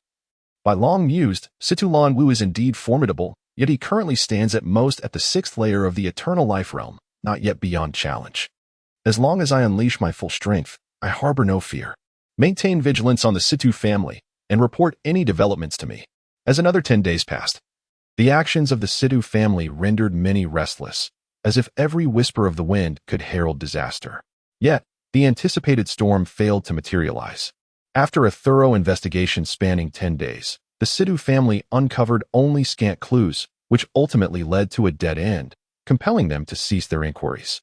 One day, Yili arrived to report, "There have been movements within the Sidhu family." Bailong asked, "What direction are they taking?" The elder of the Sidhu family led a team of over 20 individuals, including Sidhu Mingwei and Sidhu Xingqian, as they ventured into the northern domain. The northern domain? Upon hearing Yi Li's words, Bailong felt a hint of confusion. Could it be that the Ice Emperor's treasure is located in the northern domain? Contemplating this, Bailong activated his all-seeing eye. The divine sight of Sidhu Mingwei emanated from his eyes, piercing through the void before him. Suddenly, an image materialized. A well-organized group trudged through the frigid landscape, led by a man in his 60s, whose strength was at the first level of the eternal realm. Following closely behind were Sidhu Mingwei and Sidhu Xingqian, confirming that this was indeed the Sidhu family's entourage. Bailong remarked, "Take a look at their current location." Upon hearing this, Yili stepped forward to observe. Recognizing the scene before him, Yili couldn't help but marvel at his master's profound abilities. After a while, he spoke, "Master, they are currently in the Wulong snow domain, and judging by their direction, it seems they are headed towards the extreme north ice field. Your family has ruled the northern domain for so long. Have you ever explored the extreme north ice field?" Bailong inquired. Yili replied, "We have indeed conducted several investigations in the past, but each time we found nothing. It is a desolate wasteland devoid of life." "Very well," Bailong concluded, retracting his divine vision. "This upcoming contest is of utmost importance. You should return to the northern domain and inform your family. When we arrive, you will assist us." "Understood." "Master," Yili acknowledged before vanishing from sight. Bailong summoned a maid. "Relay a message to the heads of the 6 halls and Elder Jiang to convene in the council chamber." In the council chamber, Bailong occupied the main seat while the heads of the 6 halls and Elder Jiang had all gathered. "I have summoned you today to discuss matters concerning the Ice Emperor's treasure." Upon hearing this, the attendees were filled with curiosity. The Ice Emperor's treasure? What might that be? Could it be the relic of an unparalleled powerhouse? Bailong raised his hand to signal for silence. The matter of the Ice Emperor's treasure cannot be easily summarized in a few sentences. Just know that it is of great significance to our Lucian temple. This time, besides Yoshiwei and myself, I intend to bring along a few more individuals. Before Bailong could finish, Long Zhanshan interjected, "My lord, allow me to accompany you." He had just broken through to the divine illumination realm and was feeling quite elated. However, Bailong firmly rejected him, saying, "No, your cultivation level is too low." "What?" Long Zhanshan's expression fell into one of despair. Bailong continued, "This operation is fraught with danger, and those participating will primarily be top-tier forces and ancient clans. So those with lower cultivation levels should refrain from joining. Elder Jiang and Long Ye may participate." Upon hearing Bailong's words, both responded in unison, "Very well." Seeing this, Bailong added, "The rest of you should remain at your posts during this period and must not become complacent." Just then, a rumble of thunder resonated from outside. With a resounding rumble, the sky became shrouded in dark clouds, accompanied by flashes of lightning and the roar of thunder. Bailong raised his brows in anticipation. Yu Shui was on the verge of a breakthrough. He swiftly exited the council hall, followed closely by the others. Upon stepping outside, Bailong beheld a striking figure standing proudly against the tempestuous sky. It was Luo Yu Shui. Clutching the Yu Xiao divine sword, she gazed upward, where ominous thunderclouds churned, resembling a multitude of thunder dragons writhing within the clouds. Suddenly, a colossal thunder dragon descended towards Luo Yu Shui, radiating an overwhelming force of destruction. Maintaining her composure, Luo Yu Shui raised the Yu Xiu divine sword and executed a sweeping arc toward the thunder dragon. In an instant, a surge of sword energy erupted, colliding with the descending thunder dragon. The explosion reverberated, causing the surrounding space to tremble violently. As the first wave of tribulation passed, a second wave emerged, this time with 3 even larger thunder dragons. A hint of seriousness crossed Luo Yu Shui's face as she channeled her inner energy directly into the Yu Xiu divine sword. In an instant, the sword gleamed with brilliance. With a soft command, she proclaimed, "Biluozen." A razor-sharp beam of sword energy sliced through the air, obliterating the oncoming thunder dragons. Yet, she did not relent, for the tribulation was not yet concluded. The third wave descended with 5 entwined thunder dragons, forming a colossal pillar of lightning aimed directly at her. Without hesitation, Luo Yushui swung her sword against the oncoming storm. With a thunderous crash, the tribulation shattered, and the dark clouds above began to dissipate. Standing resolute, Luo Yushui felt her aura surge dramatically, ultimately stabilizing at the first level of the reincarnation realm. Observing this moment, Bai Long revealed a faint smile. At last, she had succeeded. Chapter 83 Departure Luo Yushui retracted the Yuxiao divine sword and descended gently from the sky. At that moment, her demeanor resembled that of a celestial maiden from the heavenly realms, making her seem utterly unattainable. Everyone congratulated her, exclaiming, "Congratulations to the Empress on her ascension to the reincarnation realm." Her promotion was undoubtedly monumental news for the Luo God Temple and its followers. The Luo God Temple could now truly claim the title of the foremost power in the Eastern Domain. Although this title held some weight in the entirety of the Canlong continent, it was a marked improvement over the past. The strength of the figure in the black robe could not be counted, as he only revealed himself in times of peril for Luo Yushui. Luo Yushui replied softly. At that moment, the white dragon spoke. "The Sidhu family is stirring. We must take action. Do we know the location for this endeavor?" "The Northern Domain. The extreme northern ice field." Upon hearing the white dragon's words, Luo Yushui nodded. "Issue the orders. During my absence, each position must be diligently guarded. Should there be any lapse, there will be no leniency." "Understood," everyone replied in unison. Subsequently, the others dispersed, leaving only Jiangshang and Longya. The white dragon remarked, "The competition for the Ice Emperor's treasure will be exceedingly challenging, so I took the liberty of bringing these two along." "Very well, let us depart at once. I shall share pertinent information with you along the way." Luo Yushui nodded in agreement. Thus, the four of them proceeded directly to the training ground. This time, their mode of transportation was not the 6th-tier sky-splitting eagle, but rather the 7th-tier variant. The journey to the Northern Domain was remarkably distant. Even the 7th-tier sky-splitting eagle would require half a month of flight. The four ascended onto 2 sky-splitting eagles, with the white dragon and Luo Yushui on one, and Jiangshang and Longya on the other. The sky-splitting eagles flapped their enormous wings, soaring into the heights, piercing through the clouds. Once the flight stabilized, the white dragon stepped forward and wrapped an arm around Luo Yushui's waist. Feeling the strength of his embrace, Luo Yushui furrowed her brow. "What are you doing?" "I'm cold.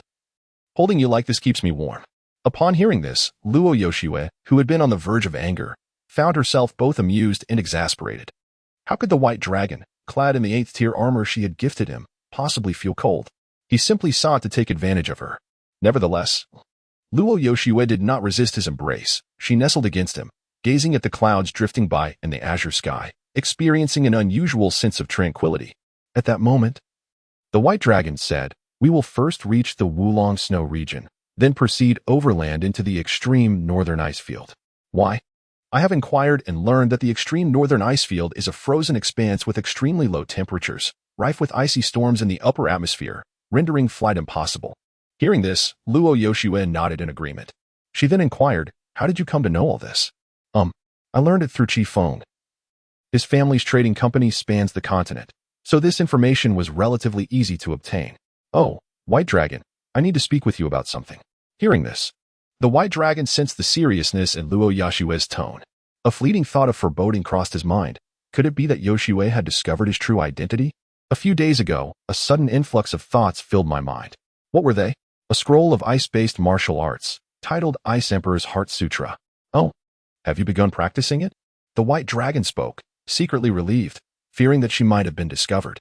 Luo Yushui remarked, "I feel as though I have always possessed this technique. It flows effortlessly for me.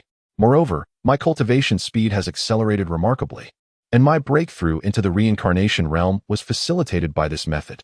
I wonder if there might be something amiss with this technique." Upon hearing Luo Yushui's words, the white dragon instantly grasped her meaning. She suspected that her rapid advancement was due to an unorthodox practice. The white dragon reassured her, "Rest assured. My Yushui is pure and virtuous, and with the Shi Huang hairpin in her possession, no unworthy adversary will dare approach. Only you can speak so eloquently." Luo Yushui chuckled at the white dragon's jest.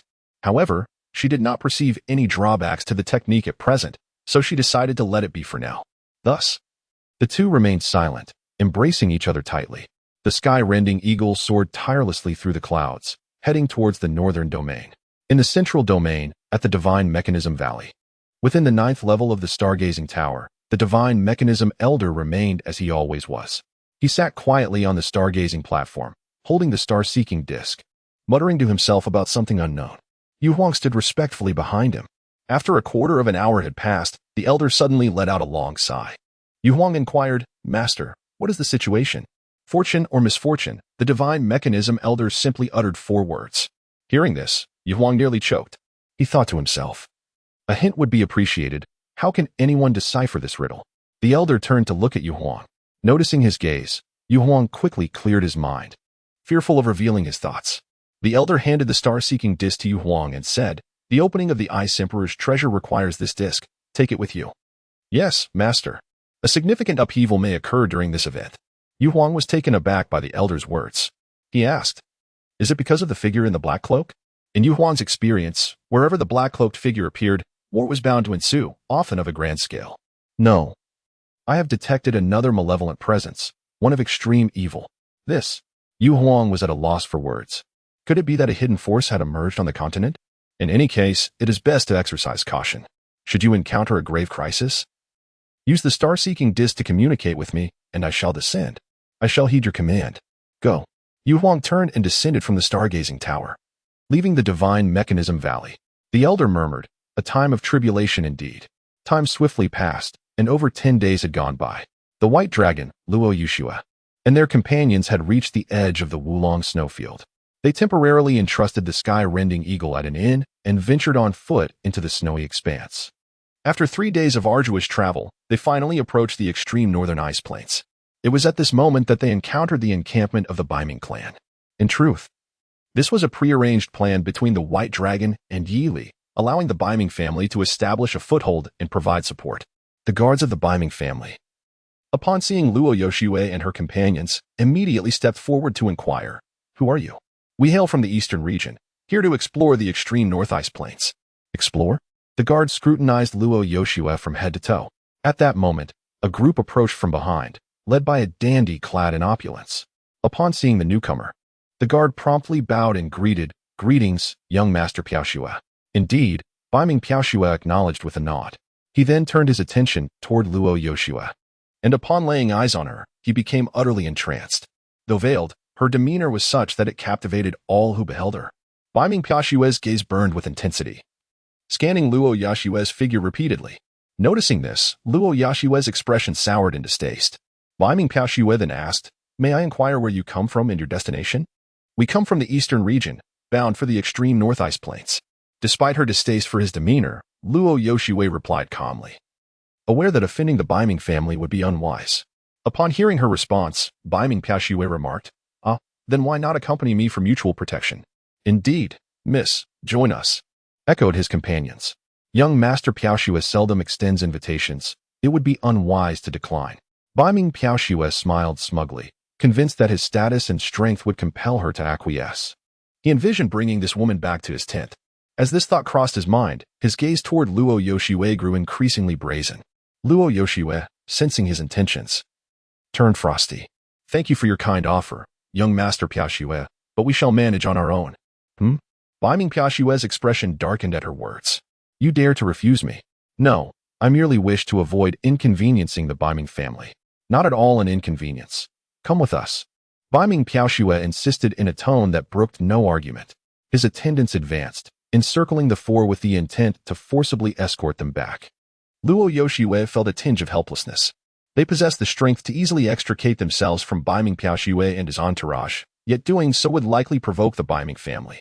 Meanwhile, the white dragon regarded Baiming Piaoxue with a cold, piercing gaze. Just then, a voice rang out from the rear of the crowd. Halt. Chapter 84. Convergence and news. A few individuals clad in brocade robes emerged from the camp, notably Baiming Huayu and Baiming Huachong among them. Upon witnessing their arrival, Baiming Piaoxue noticeably subdued his demeanor. "Elder brother, esteemed young master," he and his attendant spoke in unison. Although Baiming Piaoxue belonged to the Baiming clan, he was of a collateral line, whereas Baiming Huayu was of the direct descent. Baiming Yeli, without offspring, designated Baiming Huayu as the primary heir, thus rendering him the young patriarch of the Baiming family. As Baiming Huayu passed by Baiming Piaoxue, he did not spare him a glance. Though Baiming Piaoxue felt a surge of indignation, he dared not voice it. Bai Minghuayu approached Luo Yuxue, softly inquiring, I am Bai Minghuayu. May I ask if you are Luo Yuxue, the Empress of Luo? You know me? Luo Yuxue responded with a hint of perplexity, as she could not recall any acquaintance with members of the Bai Ming family. Lady Luo, please follow me. My clan leader requests your presence, Bai Minghuayu stated. This revelation only deepened Luo Yuxue's confusion. What could prompt the leader of the Bai Ming family to summon her? The shock was palpable among Jiang Shang and Long Ya, who stood behind her. After all, the Bai Ming family was the foremost clan in the northern region, having ruled for millennia. The prospect of meeting their leader was nothing short of exhilarating. At that moment, Bai Ming Huachang stepped forward, playfully grasping Luo Yushue's arm, exclaiming, Sister, you are truly beautiful. Seeing the innocent and radiant smile of Bai Ming Huachang, Luo Yushue replied, You are beautiful as well. Really? My brother always says I am ugly, Bai Ming Huachang retorted, casting a playful glare at Bai Ming Huayu. With a resigned shake of his head, Bai Ming Huayu urged, Please, let us proceed.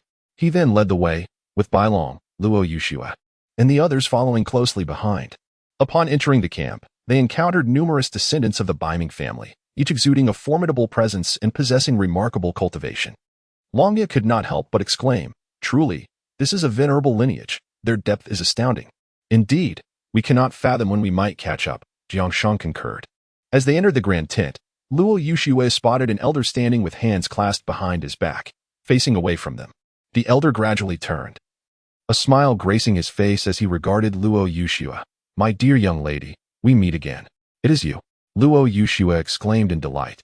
Recognizing the elder as the one she had encountered at Duanzong Mountain, she had not anticipated him to be the leader of the Bai Ming family. Rushing forward, she performed a respectful bow. I pay my respects, esteemed elder. No need for such formality, Bai Ming Yeli quickly interjected, supporting Luo Yushue. What a folly it would be to have Luo Yushue bow to me in the presence of Bai Long. That would undermine my standing. Bai Ming Yeli continued. Our previous parting was hasty. I have yet to formally introduce myself. I am Bai Ming Yeli. Esteemed elder Yeli, Luo Yushue acknowledged. Ah. Are you all here to vie for the Ice Emperor's treasure? As night descended, Yili heard the conversation and nodded in agreement, saying, It seems we share the same destination on this journey. You may accompany us. It's always beneficial to have someone to watch over. Please, do not trouble yourself, senior. Came the response. It is of no concern. It appears we are fated to cross paths, so there is no need for such formality, replied Bei Ming Huachang, who stepped forward to persuade, Sister Yushue, do join us. It would be delightful to have someone to converse with. I find myself rather bored otherwise. What do you say? She persistently shook Luo Yushue's arm, her face alight with anticipation. Seeing this, Luo Yushue relented.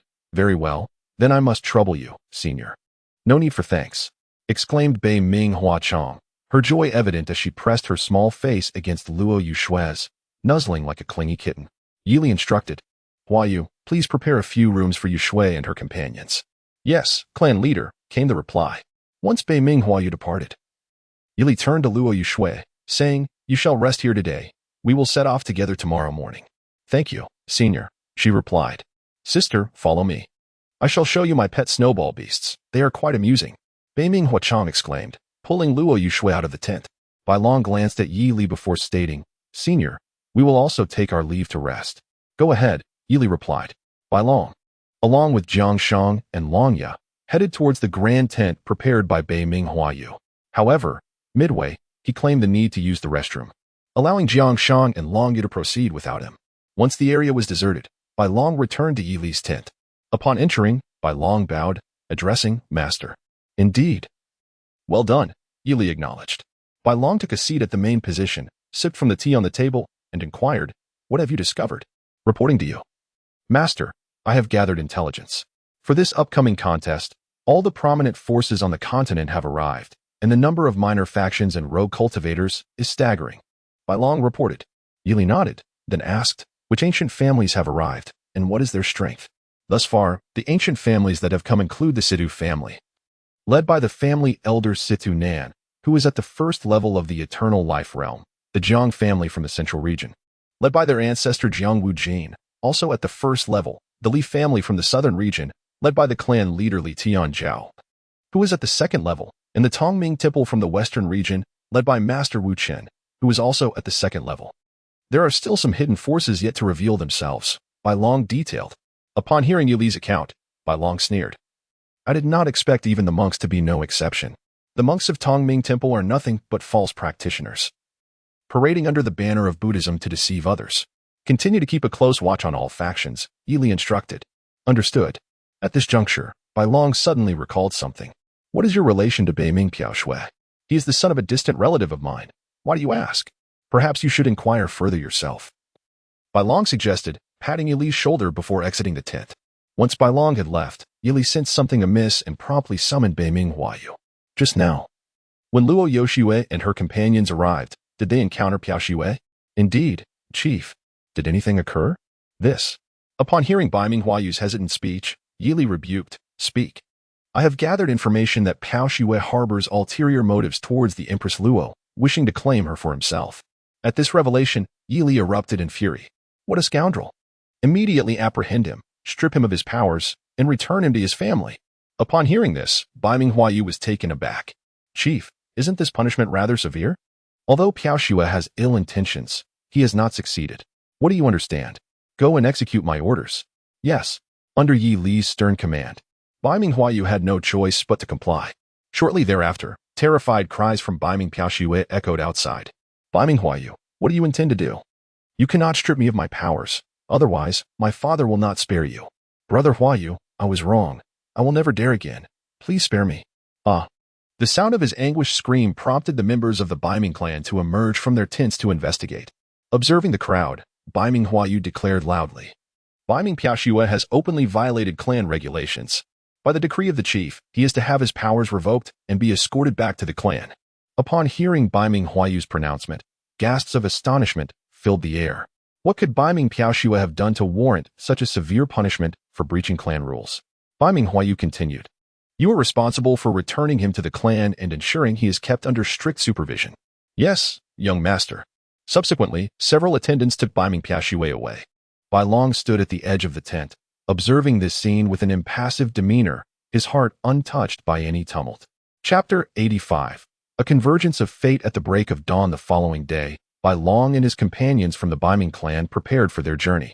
Departing from the Wulong snow domain and heading towards the frigid expanse of the far north.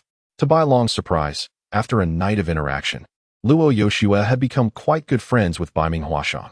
The two chattered incessantly along the way, leaving Bai Long unable to interject. Consequently, he opted to walk ahead. Alongside Yili. Senior, how far are we from our destination? Bai Long inquired. We should reach the heart of the far north by noon, Yili replied. The group behind them watched in curiosity as Bai Long conversed amiably with Yili, wondering when their leader had become so affable, sharing laughter with an outsider. Thanks to the esteemed status of the Beiming clan, their journey was unimpeded, and they encountered no troublemakers. By noon, they arrived at the central region of the far north ice field, the glacial basin.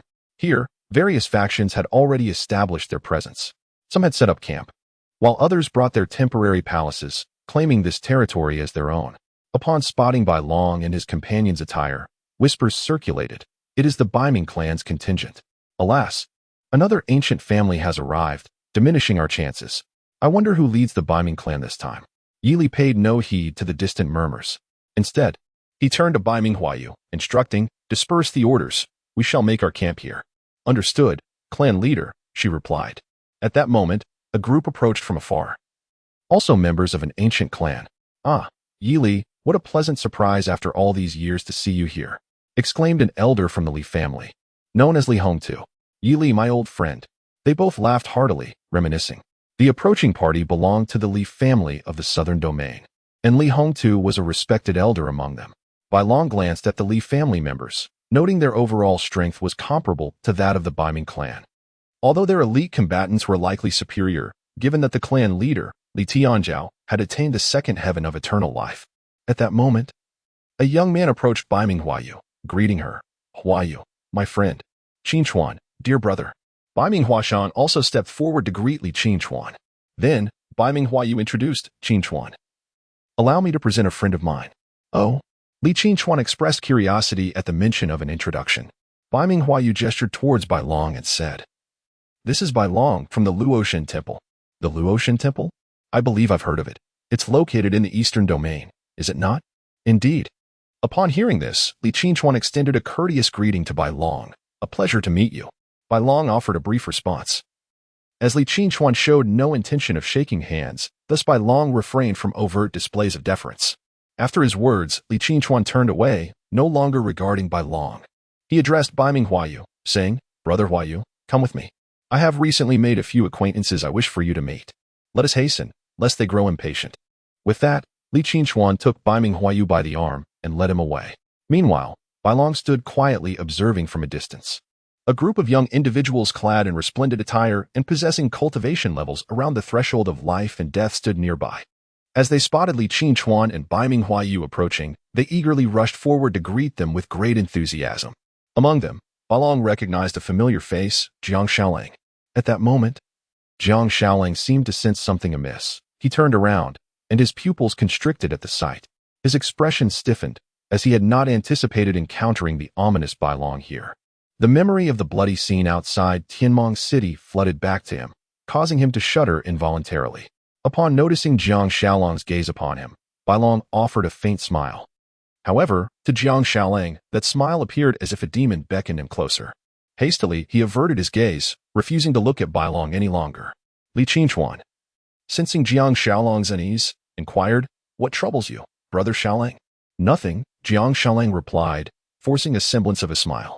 Just then, a commotion erupted nearby, prompting everyone to turn their attention. A pair of young individuals, a man and a woman, were being surrounded by admirers as they approached. It is Situ Mingwei. The siblings have finally graced us with their presence. I've heard that Situ Mingwei has reached the 9th level of the life and death realm. I wonder if that is true. As others approached to greet the Situ siblings, they received the attention with smiles, reveling in the adoration akin to stars eclipsing the moon. Suddenly, Situ Mingwei's gaze landed on someone. What is it, sister? Asked Situ Xingchen, also looking in the direction where Situ Mingwei was fixated. His expression shifted dramatically. Why is that scoundrel here? Who knows? He replied. Now that we are here, it is our territory. I must reclaim the honor from the previous humiliation. With that, Situ Xingchen strode towards Bai Long, while Situ Mingwei merely smiled faintly, choosing not to intervene. She still bore a grudge against Bai Long for deliberately driving up the price at the Tianqing auction, so delivering him a lesson now seemed justifiable. With their elders present, Situ Mingwei had entirely forgotten the warnings from Yu Huang. Observing Situ Xingchen's departure, the others exchanged curious glances and followed him. Approaching Bai Long, Situ Xingchen mockingly remarked, Well, if it isn't Bai Long, what brings you to the frigid northern expanse? Ah, it is you. Am I an inconvenience to you? You are no trouble. But you certainly offend my sight, Bai Long retorted, immediately discerning Situ Xingchen's intent to provoke. Others gathered around, eager to witness the unfolding drama. What is this? Did you not receive enough punishment in Tianmong City? Do you wish to test your luck again? You. Situ Xingchen's face flushed crimson with rage at Bai Long's words. He had not expected his dark history to be publicly unveiled, inciting his fury. At that moment, you are merely relying on external forces, if you dare. Let us engage in a duel. Do you think this is merely child's play? I have no time to indulge you. Upon hearing these words, Situ Xingchen could no longer contain himself. He channeled his inner energy and charged towards the white dragon. However, before he could reach the white dragon, he was intercepted by a graceful figure. With a gentle wave of her delicate hand, Luo Yushua effortlessly sent Situ Xingchen staggering back several steps, barely managing to regain his balance. In astonishment, he exclaimed, The reincarnation realm. Who are you? Situ Xingchen regarded Luo Yushua with caution. Sensing that she was of a similar age to his sister, yet possessing the cultivation of a reincarnation mirror. Without hesitation, the white dragon wrapped his arms around Luo Yushua and proclaimed loudly, Listen well, this is my wife. What? The moment those words escaped his lips, the surrounding crowd was utterly astonished. This young man, aside from his handsome appearance, was otherwise unremarkable, yet he had a wife of such extraordinary beauty and remarkable prowess. Hearing the white dragon's declaration, Luo Yushua's cheeks flushed slightly. Internally, she thought how reckless this fellow was with his words. It seemed she must discipline him thoroughly upon their return. Meanwhile, Situ Mingwei observed Luo Yushua, a flicker of jealousy crossing her gaze. Until now, she had believed herself unrivaled among the younger generation, yet today she finally encountered someone superior. Although Luo Yushua wore a veil, Situ Mingwei's intuition as a woman told her that the other was undoubtedly stunningly beautiful. Her eyes drifted to Luo Yushua's figure, then back to her own. igniting a surge of frustration within her. Situ Mingwe mused, how does she maintain such a figure? It is infuriating. With that thought, her cheeks flushed, and she scolded herself for entertaining such trivial thoughts. Resolutely, Situ Mingwe straightened her posture and approached Luo Yushue, declaring imperiously, I am Situ Mingwe. May I inquire your name? Esteemed lady? Chapter 86. The iceberg beneath the black hole. Upon the sudden appearance of Situ Mingwe, Luo Yushue furrowed her brow. The onlookers gazed at the two with eager anticipation, hoping for a spark to ignite between them, which would certainly add an element of intrigue. However, contrary to their expectations, Luo Yushue merely cast a fleeting glance at Situ Mingwe before addressing Bailong, saying, Shall we depart? Indeed, my esteemed wife, Bailong replied, and together they strode away side by side. Witnessing Luo Yashue's silence and her subsequent departure left Situ Mingwe feeling both humiliated and furious. Yet, she found herself unable to retaliate. Nor could she summon the elders for assistance. Primarily, it was a matter between the younger generation, and calling upon the elders would be quite disgraceful. Furthermore, the Grand Elder and others were preoccupied with the search for the Ice Emperor's treasure entrance, leaving them no time to attend to her plight. As she pondered her next steps, a sudden explosion echoed from afar. Boom. The sound instantly captured everyone's attention. What could it be? Surely, no one is fighting? It doesn't seem so. Could it be the treasure has appeared? The explosion emanated from that direction. Let us investigate. With that, several individuals rushed toward the source of the sound. Hearing the commotion, Bailong and Luo Yushue exchanged glances. Shall we go take a look? Indeed. They then joined the throng, hastening toward the distance. Before long, the crowd arrived at a massive pit. As they approached, a torrent of chaotic source energy surged relentlessly from within the depression. Bailong glanced down and noticed a black hole at the center of the pit, its diameter approximately 10 meters. All the tumultuous source energy emanated from this very abyss. What is this place? Someone mused. Could it be the entrance to the treasure? It is quite possible, but why is the source energy so mixed? The truth shall reveal itself upon exploration, another declared, sliding down into the pit and leaping into the black hole. The others remained hesitant, pausing in place. Observing this, Bailong activated his all-seeing eyes. Peering through the dark entrance, he extended his vision far beyond, ultimately discerning a vivid scene. Before him lay a realm of icy desolation, yet distinct from the glacial basin. Below, a dozen icebergs rose majestically, each enveloped in ethereal charm, resembling a celestial paradise. He spotted a group of individuals exploring something below. Several were at the eternal life realm. Among them, he recognized some clad in the attire of the Situ clan. Undoubtedly, they were part of Situ's team. Bailong withdrew his gaze and leaned closer to Luo Yushue, whispering, There lies a wondrous place below. Many high-ranking members of various clans are exploring there. The treasure must be beneath us. What shall we do now? Send a message to the North Ming's leader. We must ascend. Understood. Luo Yushue promptly transmitted a message to Bai Mingyeli. Upon receiving her communication, Bai Mingyeli swiftly brought his clan members to the scene. The White Dragon whispered, The opening is several thousand zhang high above the ground. You shall take me down shortly. Luo Yushue replied softly. Her curiosity piqued regarding how the White Dragon acquired such precise knowledge. Once Luo Yushue finished her conversation with Yili, he nodded towards the duo. Subsequently, he led the members of the Baiming clan to glide down the pit, each leaping into the abyss. Observers murmured, The Baiming clan members have descended. Could they possibly know something? Should we follow? The White Dragon disregarded the chatter, turning to give Jiang Shang and Long Ye a knowing glance. He then urged Luo Yushue. Let us go. Luo Yushue grasped the White Dragon's arm, and together they plunged into the dark void, with Jiang Shang and Long Ye closely trailing behind.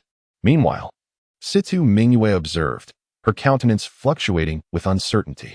She had not anticipated the emergence of a chasm and was unaware of the turmoil within her family. But it was likely that their presence had been revealed.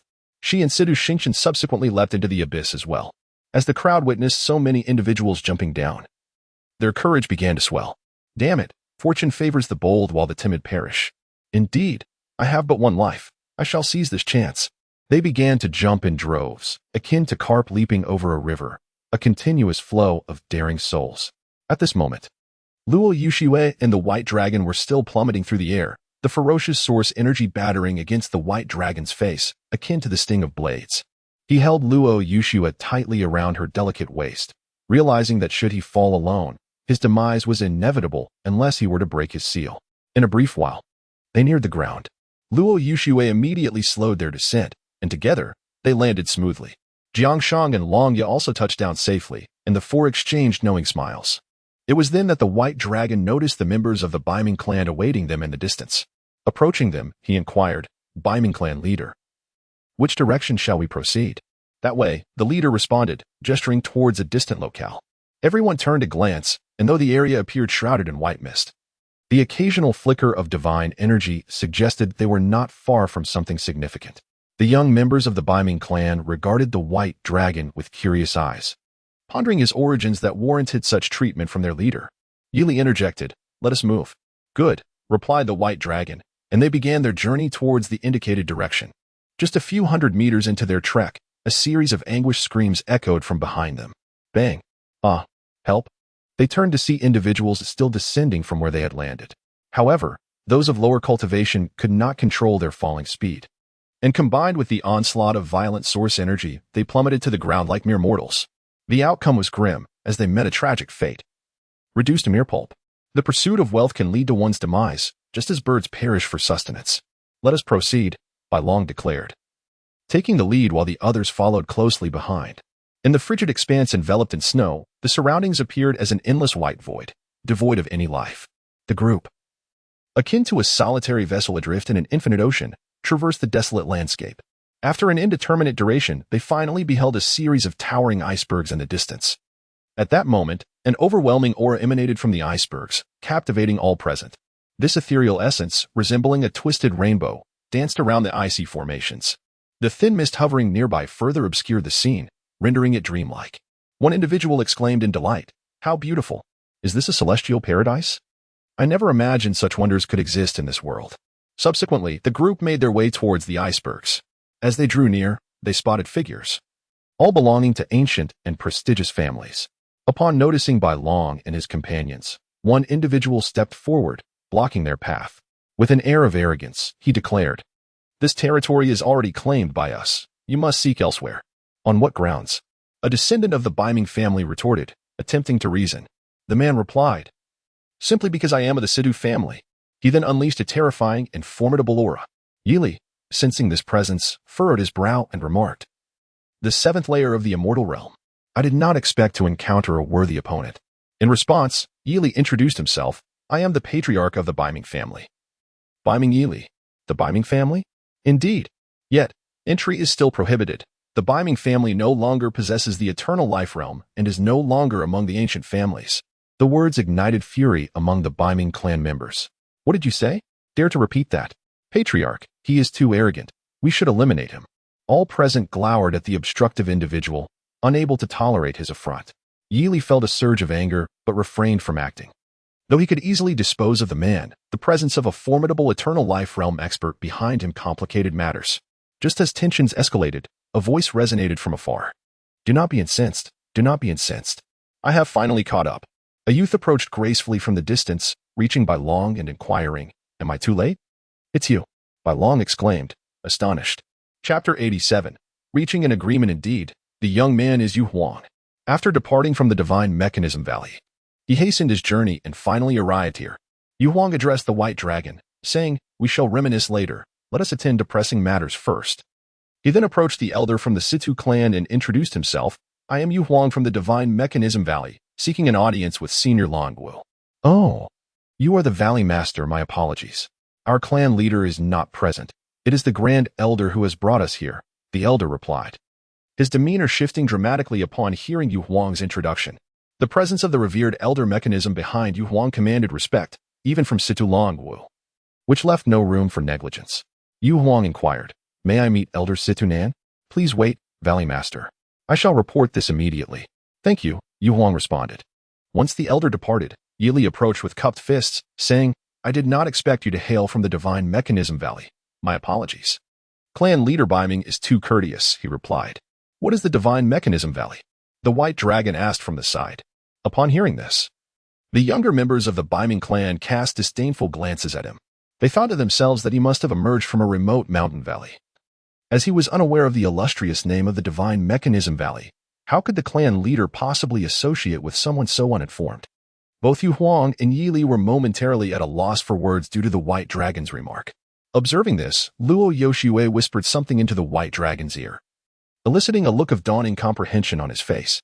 He promptly stepped forward to grasp Yu Huang's hand, exclaiming warmly, "Brother Yu, how could I have overlooked your esteemed identity? It is of no consequence." Yu Huang found himself both amused and exasperated by the white dragon's enthusiasm. At that moment, other factions began to arrive in succession, creating a dense throng that stretched the battlefield long. Seeing Yu Huang, Situ Mingwei rushed forward and took his hand, sweetly declaring, "Uncle Yu Huang, you little rascal." Yu Huang replied with a smile. Upon hearing their exchange, the white dragon raised an eyebrow and asked, "Brother Yu, is this your niece? In earlier days, I shared a deep friendship with her father, referring to each other as brothers. Hence Mingwei calls me uncle." "Ah, I see," the white dragon responded, turning to Situ Mingwei. "Come now, dear niece, let us hear you call me uncle." "You." Situ Mingwei's face turned crimson at the white dragon's audacity, taken aback by his shamelessness and intent to take advantage of her. As the conversations unfolded, the grand elder of the Situ family, Situ Nan, emerged with a retinue, each exuding an aura of formidable strength. With a smile, he addressed Yu Huang, "Valley Master Yu, I apologize for not welcoming you sooner. Elder Nan is too kind. May I inquire what brings Valley Master Yu to seek my counsel?" "I have come on a mission," Yu Huang replied. Upon hearing this, Situ Nan and his companions exchanged glances, a flicker of intrigue passing among them. Yu Huang's mention of a mission indicated it must be under the directive of Elder Mechanism. Situ Nan asked, "What guidance does Elder Mechanism wish to impart?" "Guidance is too lofty a term. Might I ask, Elder Nan, if there have been any discoveries regarding the Ice Emperor's treasure?" Sighing with a bitter smile, Situ Nan shook his head. He and the leaders of several other clans had been probing here for quite some time, yet they had uncovered nothing. The ice mountain before them, rich in ethereal charm, was undoubtedly the most profound among all, and it was presumed that treasures lay hidden within, as the treasure map indicated. Yet, they found not a single clue. Noticing the expressions of Situ Nan and the others, Yu Huang immediately grasped the situation. Just as his master had predicted, to uncover the treasure, the assistance of the star compass was essential. Yu Huang spoke. "My master has instructed me to aid the Situ family in their quest for the treasure. But there is a condition." "Oh? What condition?" Situ Nan inquired with excitement. If they could genuinely locate the Ice Emperor's treasure, the Situ family would certainly entertain a reasonable request. Yu Huang replied, "This Ice Emperor's treasure is inherently ownerless. My master wishes for the Situ family to allow more individuals to partake in the contest for it.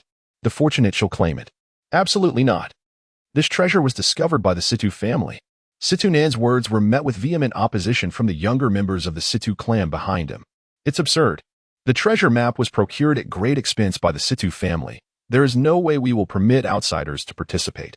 The other families present insisted on being involved, demanding compensation in return for their reluctant agreement. The prospect of allowing more people to partake for free was utterly out of the question. Situ Nan said, "Mr. Yu Huang, may I have a day to consider?" "Of course," replied Yu Huang. Situ Nan did not wish to close off options entirely. Since Yu Huang was sent by the esteemed Mr. Shinji, he must possess certain abilities, otherwise, he would not be so bold in his assertions. The Situ family had already been exploring for 4 or 5 days without any discoveries, and persisting in their search would only waste further time, especially as more individuals became aware of their endeavors, which was disadvantageous for them. Thus, Situ Nan resolved to search for one more day. If there were still no results, he would concede to Yu Huang's terms. After all, the Situ family boasted plenty of elite members, their top combatants unparalleled. They need not fear that precious items would fall into the hands of others. If necessary, the family head could intervene. In the following day, the Situ family and several allied ancient clans devoted themselves fully to seeking clues regarding the Ice Emperor's treasure. Meanwhile, Bai Long and his companions recuperated in the open space outside the ice mountain. Bai Long attempted to utilize his all-seeing eye, yet for the first time, this infallible ability encountered an obstacle. He was unable to penetrate the ice mountain and glimpse the interior. Ultimately, Bai Long had to concede defeat. On the morning of the second day, Situ Nin emerged from the ice mountain with his companions, and their expressions clearly indicated a lack of success. Yu Huang approached and asked, "Elder Nan, what have you decided?" "I have agreed, but should we discover the Ice Emperor's treasure, we shall rely on our own abilities." He replied, "That is only natural." Others nodded in agreement. The onlookers, witnessing the pact between Yu Huang and Situ Nan, were filled with excitement.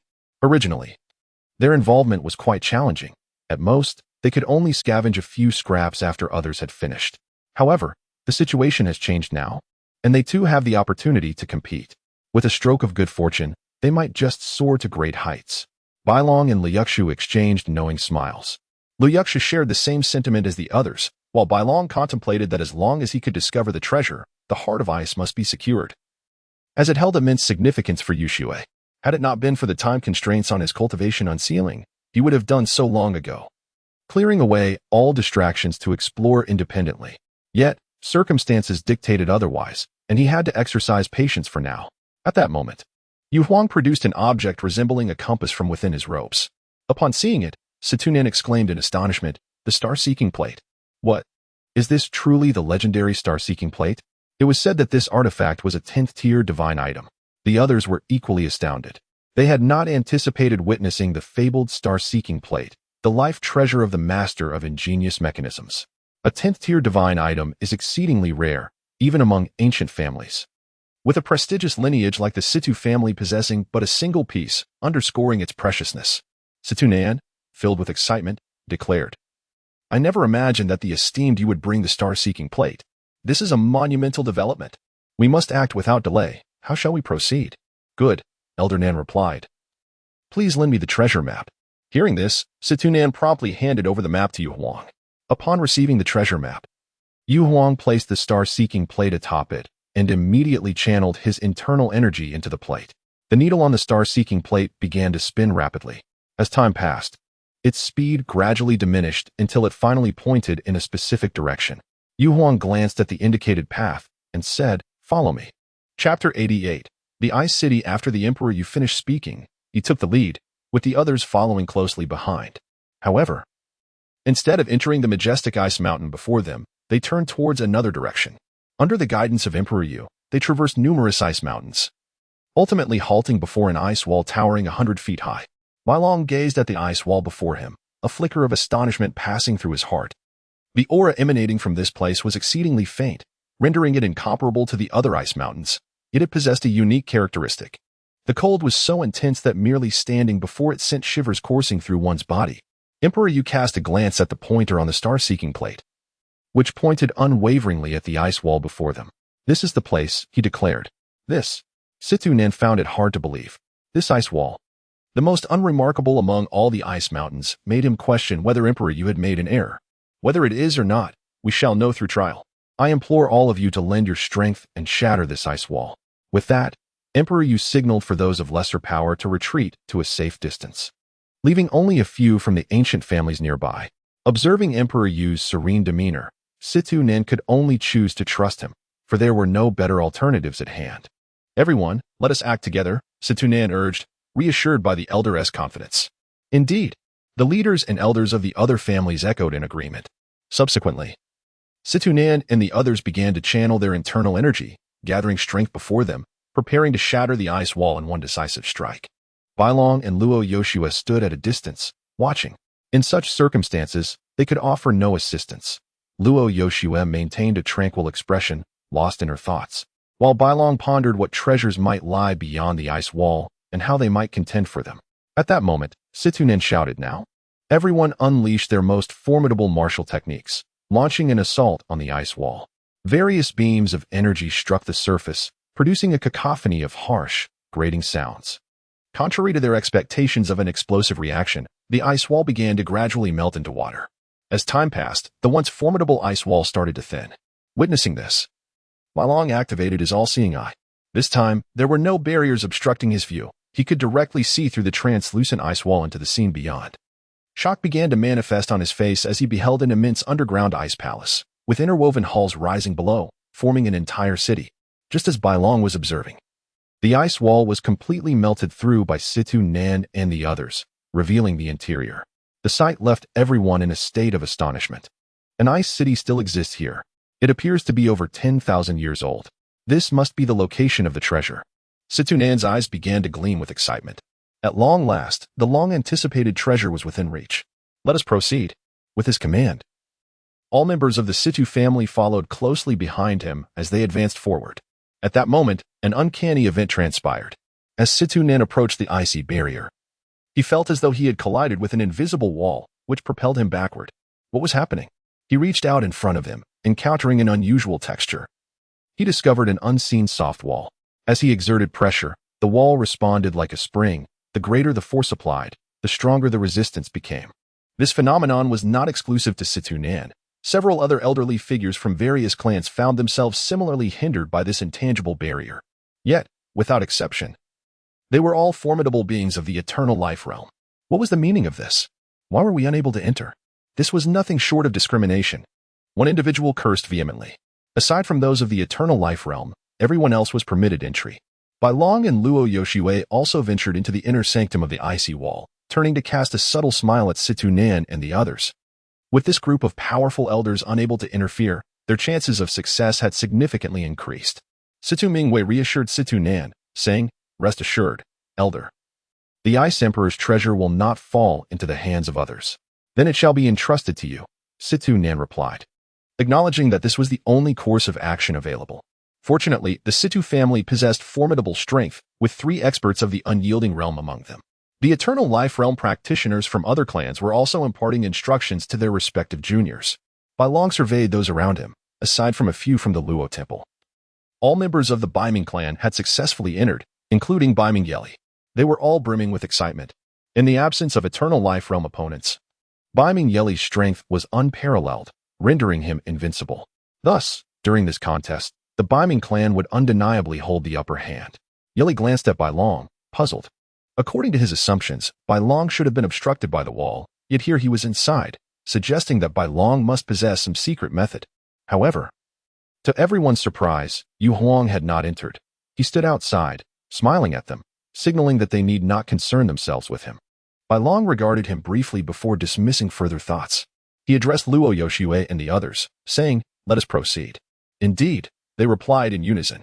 Consequently, the competition for the treasure commenced. Bai Long and his companions navigated the streets within the Ice City. The surroundings retained their original appearance, as if remnants of yesterday's existence lingered.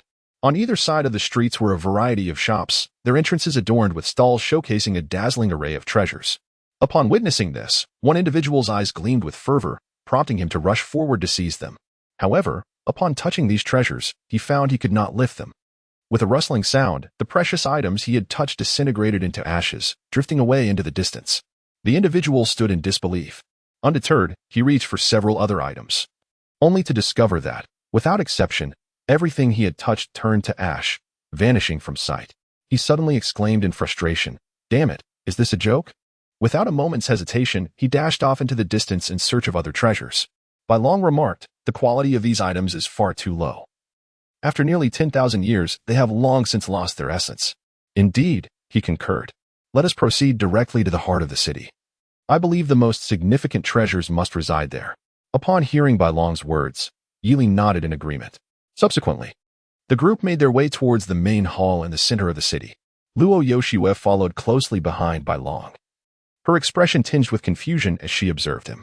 Ever since their encounter with the Baiming family in the Wulong Snow region, she had sensed an unusual dynamic between Baiming Yili and Bai Long.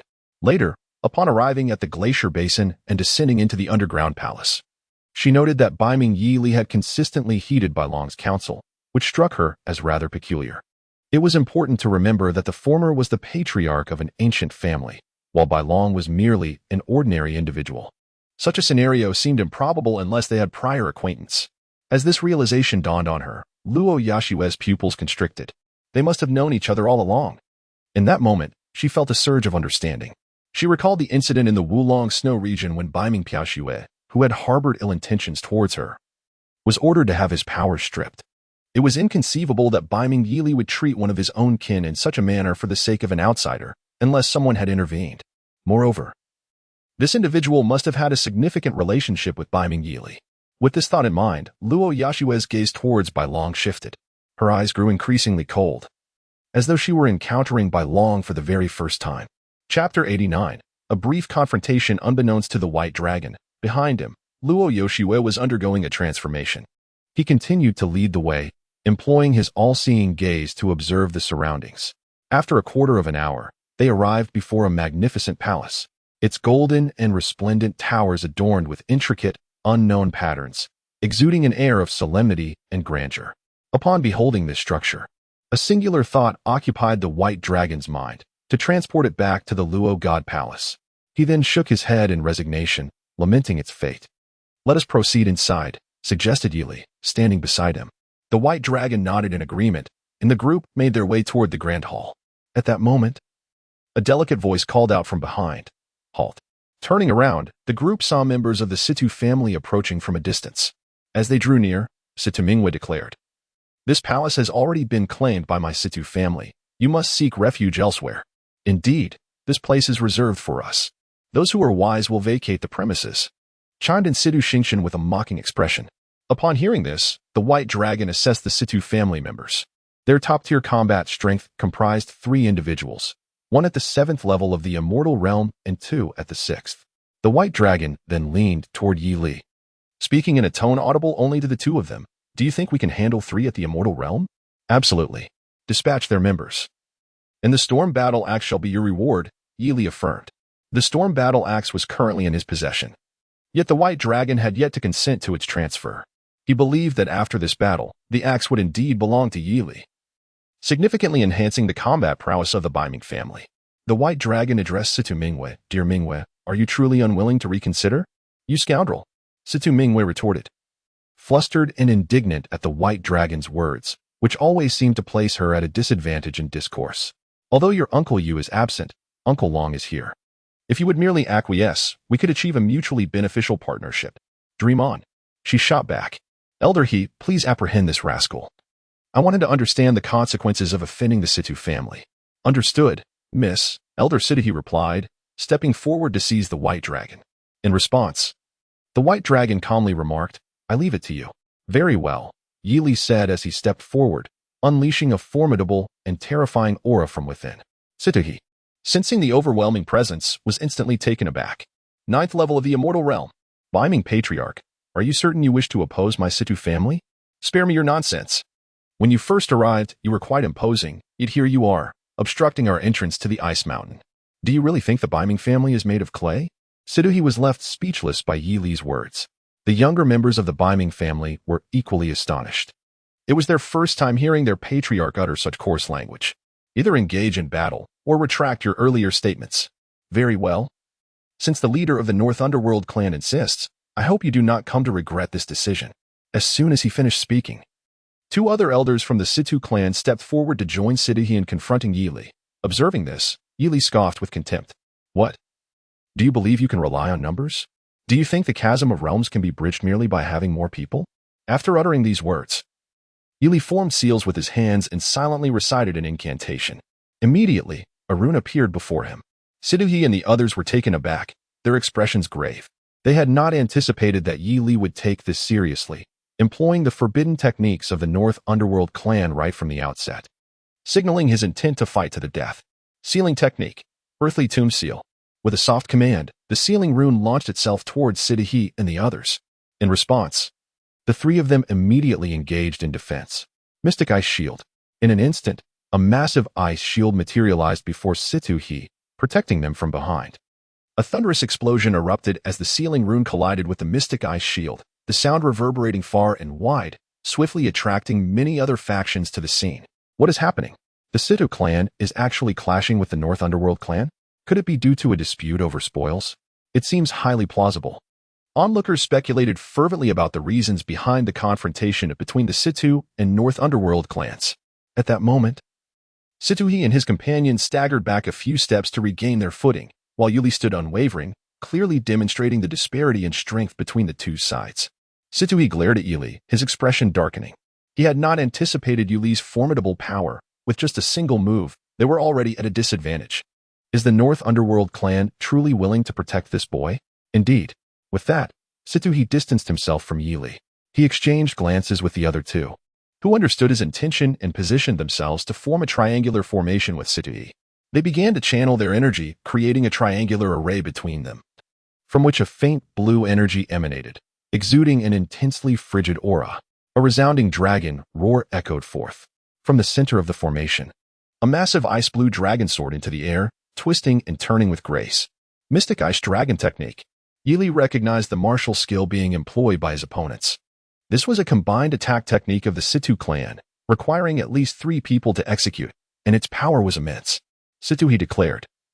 Leader of the North Underworld clan, it is not too late to reconsider. If you hand over that boy and withdraw from this palace, my Situ clan will let bygones be bygones. I, on the other hand, am eager to witness just how powerful your mystic ice dragon technique truly is. After proclaiming this, Yili summoned the storm battle axe. Its sudden appearance elicited gasps of astonishment. A 9th grade treasure. Everyone present felt a wave of envy. Although many hailed from ancient clans, they were merely elders, while 9th grade treasures were typically held by leaders or esteemed elders of the eternal realm, which they did not possess. Even Siddhi and his companions felt a surge of jealousy. Yili paid no heed to those around him as he gradually ascended, fervently channeling elemental power into the storm battle axe. In an instant, fierce winds erupted within the ice city. Standing at the eye of the storm, Yili's flowing robes fluttered dramatically in the icy gusts. At that moment, Siddhi suddenly bellowed, "Go!" The ice dragon within the triangular formation soared into the air, launching itself towards Yili. In response, Yili raised the storm battle axe high above his head and brought it down with tremendous force. There were no extravagant martial techniques. The axe merely carved a half-arc through the air. A violent blade of wind was unleashed, hurtling towards the ice dragon. Upon their collision, a mournful wail echoed through the air. The ice dragon's body was gradually shredded by the wind blade, revealing its agony. Ultimately, it shattered completely, dissipating into the sky. Yet the wind blade remained unspent, advancing directly towards Siddhi and his companions, reaching them in an instant. Terrified, Siddhi frantically attempted to defend himself. A colossal explosion erupted, sending the 3 of them hurtling away. Yili descended slowly from the sky, casting a calm glance towards the Situ family. In the distance, Siddhi struggled to rise, brushing off the dust from his garments. Though he bore no severe injuries, he appeared disheveled and defeated. Situ Mingwei, witnessing this, wore a grim expression. Their elder had employed the profound ice-merging technique, and yet had still faced defeat. The white dragon taunted, "So, my dear niece, do you concede? Do not revel in your triumph just yet." Situ Mingwei ground her silver teeth in frustration. "Your Situ family is not as formidable as one might imagine." The dragon continued. "However, in light of the treasure map, I shall allow you to join us in exploring this palace. Whether you wish to or not is of no concern to me. Let us proceed." He then led Yi Li and the others into the grand hall, disregarding Situ Mingwei. The white dragon had reservations about their entry. Yet the multitude of foes outside made it unwise to obstruct them. To do so would invite overwhelming retaliation, until the heart of ice was found. Such actions would prove counterproductive. Chapter 90. Scavenging within the grand hall. When Bai Long and his companions arrived, astonishment gripped their expressions. For enormous bronze pillars towered at each corner of the hall, each soaring to heights of several dozen feet. The ceiling was adorned with enigmatic and unfamiliar divine patterns, drawing one's gaze irresistibly into their depths. Scattered along the inner walls were 4 bronze doors, each inscribed with the characters for heaven, earth, profound, and yellow. Noticing this, Yili inquired, "Which door shall we take?" After a moment of contemplation, Bai Long replied, "We shall proceed through the heavenly gate." Subsequently, the group pushed open the door and entered. Shortly after their arrival, a multitude of individuals surged into the hall, members of the Situ family. Siddhi glanced at the 4 doors and sought the opinion of Situ Mingwei. "Miss, which door shall we take?" "The earth door," Situ Mingwei succinctly responded. She observed the signs of disturbance around the heavenly gate, surmising that Bai Long and his companions had already traversed it. Currently, the Situ family could not contend with Bai Long and his allies, necessitating a temporary retreat from confrontation. Moreover, the mysteries concealed behind the 4 doors remained unknown. As the treasure map's clues ceased at the ice palace, "Let us go," Situ Mingwei declared, leading the way, with the others closely following. Once the Situ family entered the stone door, the remaining factions filed into the grand hall. They hesitated not, forming alliances among 3 to 5 families, each choosing a different stone door. Upon entering the stone door, Bai Long and his companions found themselves in another grand hall. This time, the scene differed markedly. 8 stone chambers appeared before them, each housing a plethora of rare and exquisite treasures, all of considerable value. In the center of the hall stood a colossal stone tablet, upon which were inscribed several powerful characters. Bai Long gazed at these characters, murmuring, "Gifts are bestowed upon those fated. Choose one and cease." Bei Ming Huayu surveyed the diverse treasures within the stone chambers, her delight unmistakable. Bai Long and Yi Li exchanged glances, both comprehending the implications of the inscription. Despite the abundance of treasures, each individual could select but one. You may choose the treasures from the stone chambers, Yili announced. Yes, clan leader, the group responded in unison. They then joyfully ventured into the various stone chambers to claim their treasures. However, they were unprepared for the trials that awaited them in pursuit of these treasures. As one individual reached out to touch a weapon, he suddenly became motionless. Others looked on in curiosity at his strange demeanor. Clan leader, come quickly. Beiming Yili, hearing the call, approached to investigate. Followed closely by Bai Long and the others. What has happened here? I do not know. He merely touched this weapon and then became still, another member reported. Clan leader. We are experiencing the same here. Voices echoed from other stone chambers. Upon hearing this, Yili seemed to grasp the situation. He stepped forward to examine the disciple's condition. Vital signs were present, though his breathing was rapid. If my conjecture is correct, they are undergoing a trial. It seems that this gift is indeed not as simple as it appears. Well, let us wait and see what their outcomes will be, whispered the white dragon. He gestured for Luo Yuxiwei and the others to refrain from any rash actions to avoid unforeseen circumstances. Shortly thereafter, those who had touched the treasure were able to move. Yili immediately inquired, "What happened? What did you encounter?" In response to the clan leader, one disciple replied, "When I touched this weapon, I felt myself being pulled into an unfamiliar realm, and then a voice echoed in my ears, stating that I must undergo a trial to obtain this weapon." And what was the outcome? Yili pressed. "I failed to pass," the disciple lamented. "What was the nature of the trial you experienced?" I have forgotten," the disciple said with a pained expression. At that moment, someone from another stone chamber exclaimed joyfully, "I have obtained a treasure." Upon hearing this, Yili rushed over to inquire further. However, despite having acquired the treasure, the disciple could not recall the details of the trial he had faced. Understanding dawned upon Yili. It appeared that one must pass a trial to acquire the treasure, and regardless of success or failure, the memories of the experience would vanish. The white dragon grasped this insight as well. He addressed Jiang Shang and the others, saying, "You should also seek out suitable items." Understood. Jiang Shang and Longye replied as they departed, but Luo Yuxiwei remained still. The white dragon asked, "Yuxiwei, what troubles you?" "It's nothing," she replied calmly. Noticing her demeanor, the white dragon took her hand and led her into a stone chamber. He pointed to a treasure on a stone pedestal, stating, "This ancient bracelet possesses a potent ice elemental attribute, making it highly suitable for you. Why not give it a try?" "How do you know it has an ice elemental attribute?" Luo Yuxiwei countered, her hand not reaching for the bracelet. "Well, it was the leader of the Beiming clan who informed me." He continued, "Just trust me, I would never wish you harm." Upon hearing this, the icy expression on Luo Yuxiwei's face softened slightly. The white dragon seemed never to have considered causing her distress, though he might have deceived himself on certain matters. It was likely out of necessity.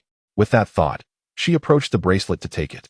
The white dragon observed as Luo Yuxiwei's body froze upon touching the bracelet, indicating she was undergoing a trial.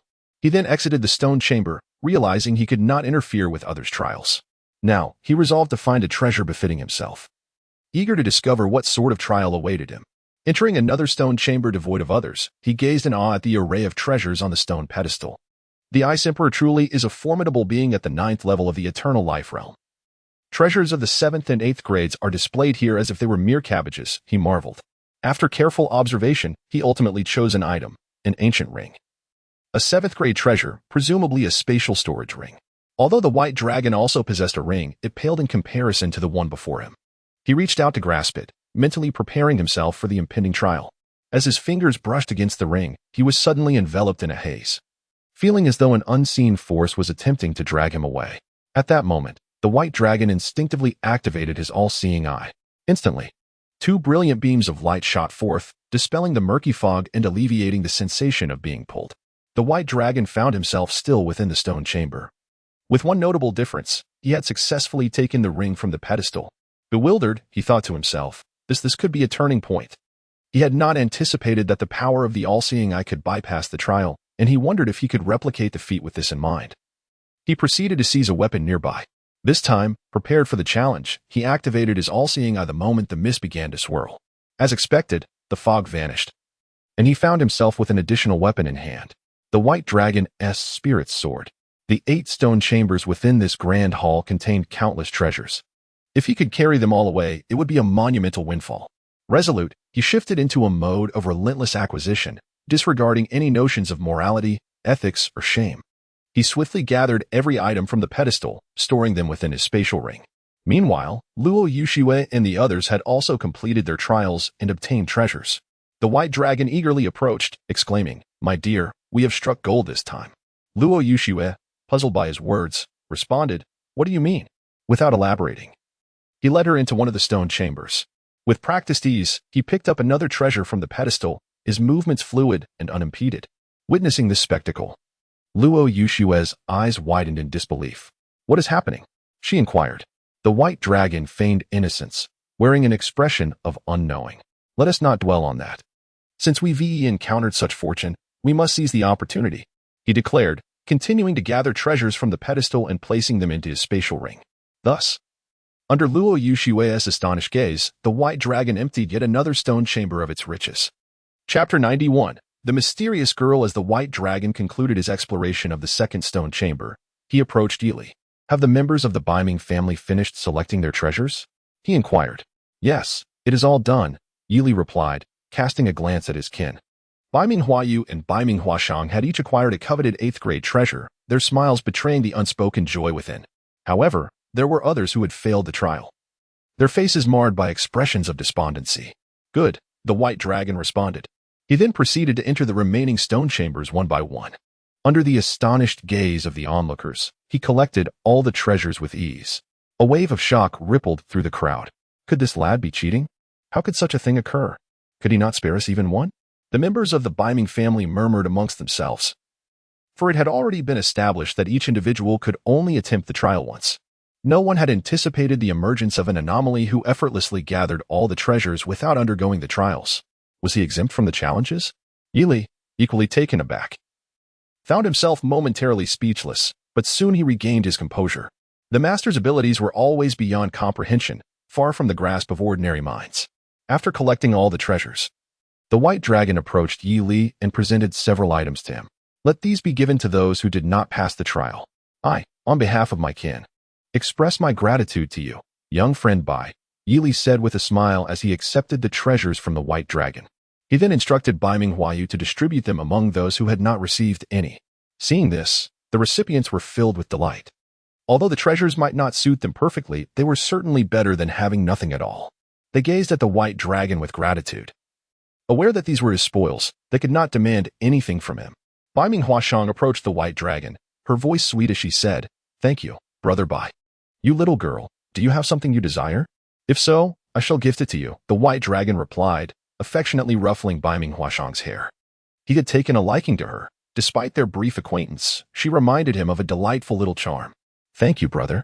I already have something," Baiming Huashang said, lifting a jade pendant in her hand. Just as they conversed, a strange noise echoed through the hall. Crack, crack. They turned to observe the stone tablet in the center of the chamber fracturing, the inscriptions falling to the ground. At this sight, the white dragon's cheeks twitched slightly. Was this an outcry against his taking of all the treasures? With a resounding crash, the tablet collapsed entirely, revealing a vast, dark pit beneath.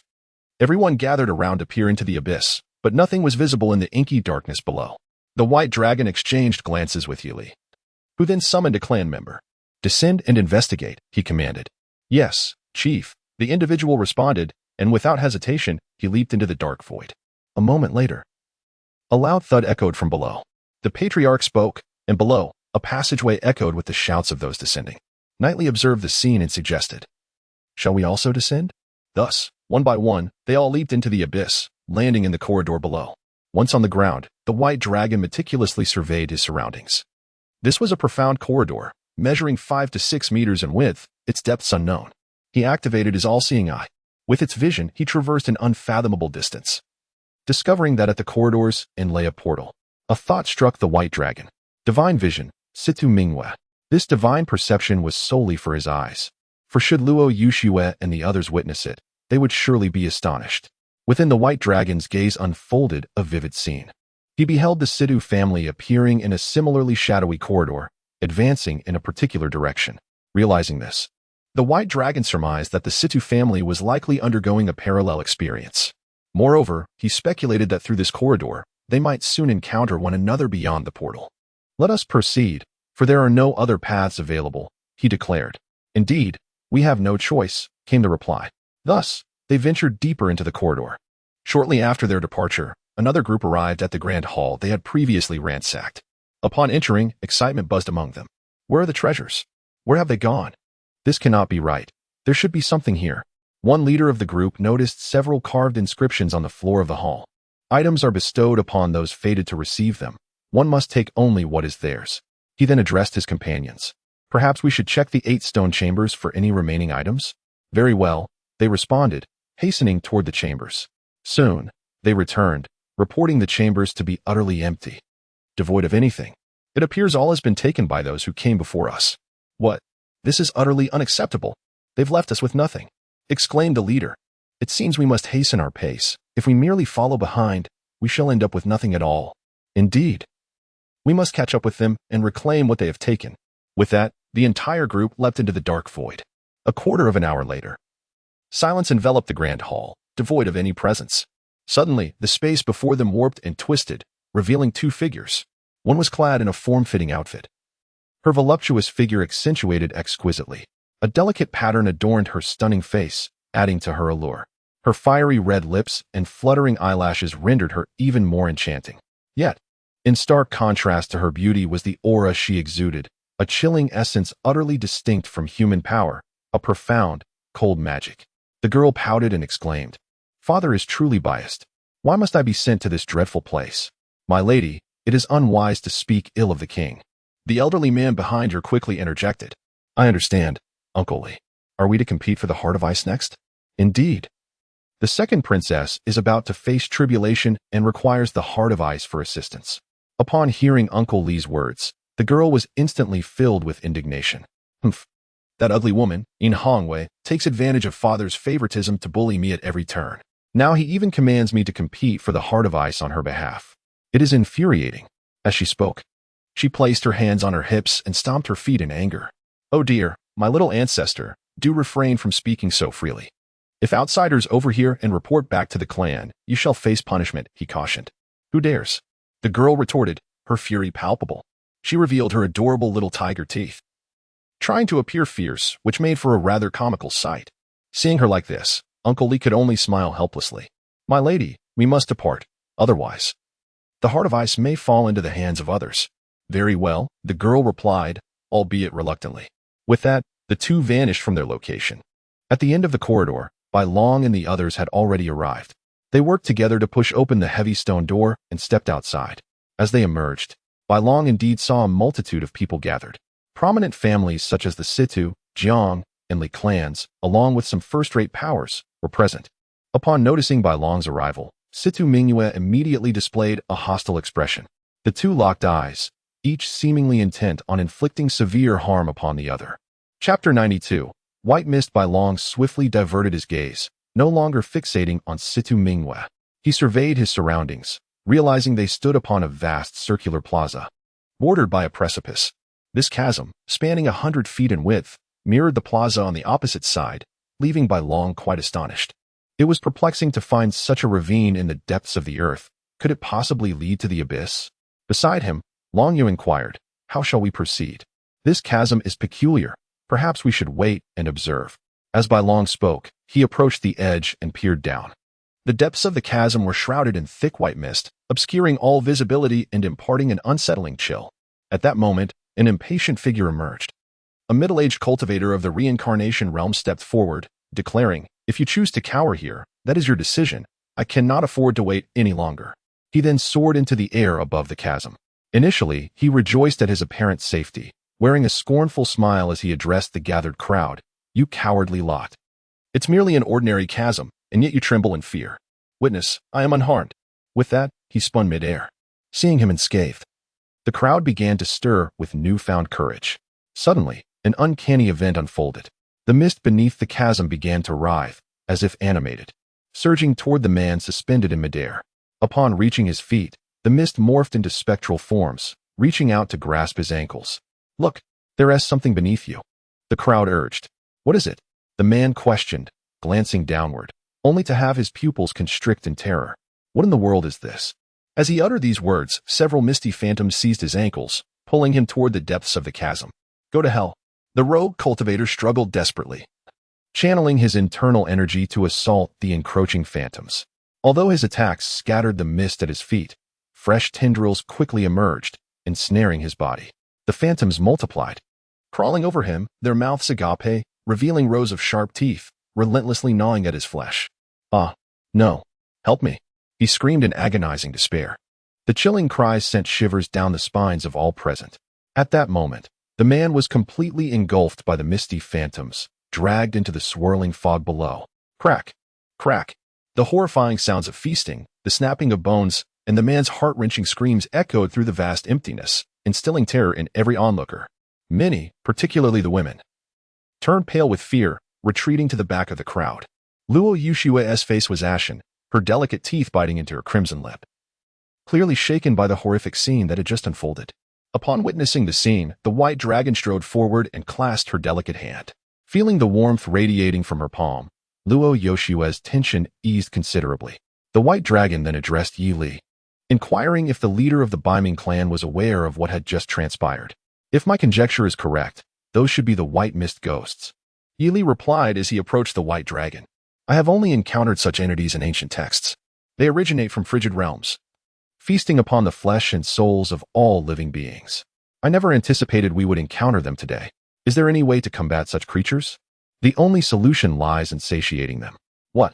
The white dragon gazed at Yi Li in shock. In this domain, the white mist ghosts could be deemed invincible. The surrounding chill was the very essence of their power, seemingly inexhaustible. Moreover, they lacked a definitive form, rendering human attacks futile, Yi Li elucidated.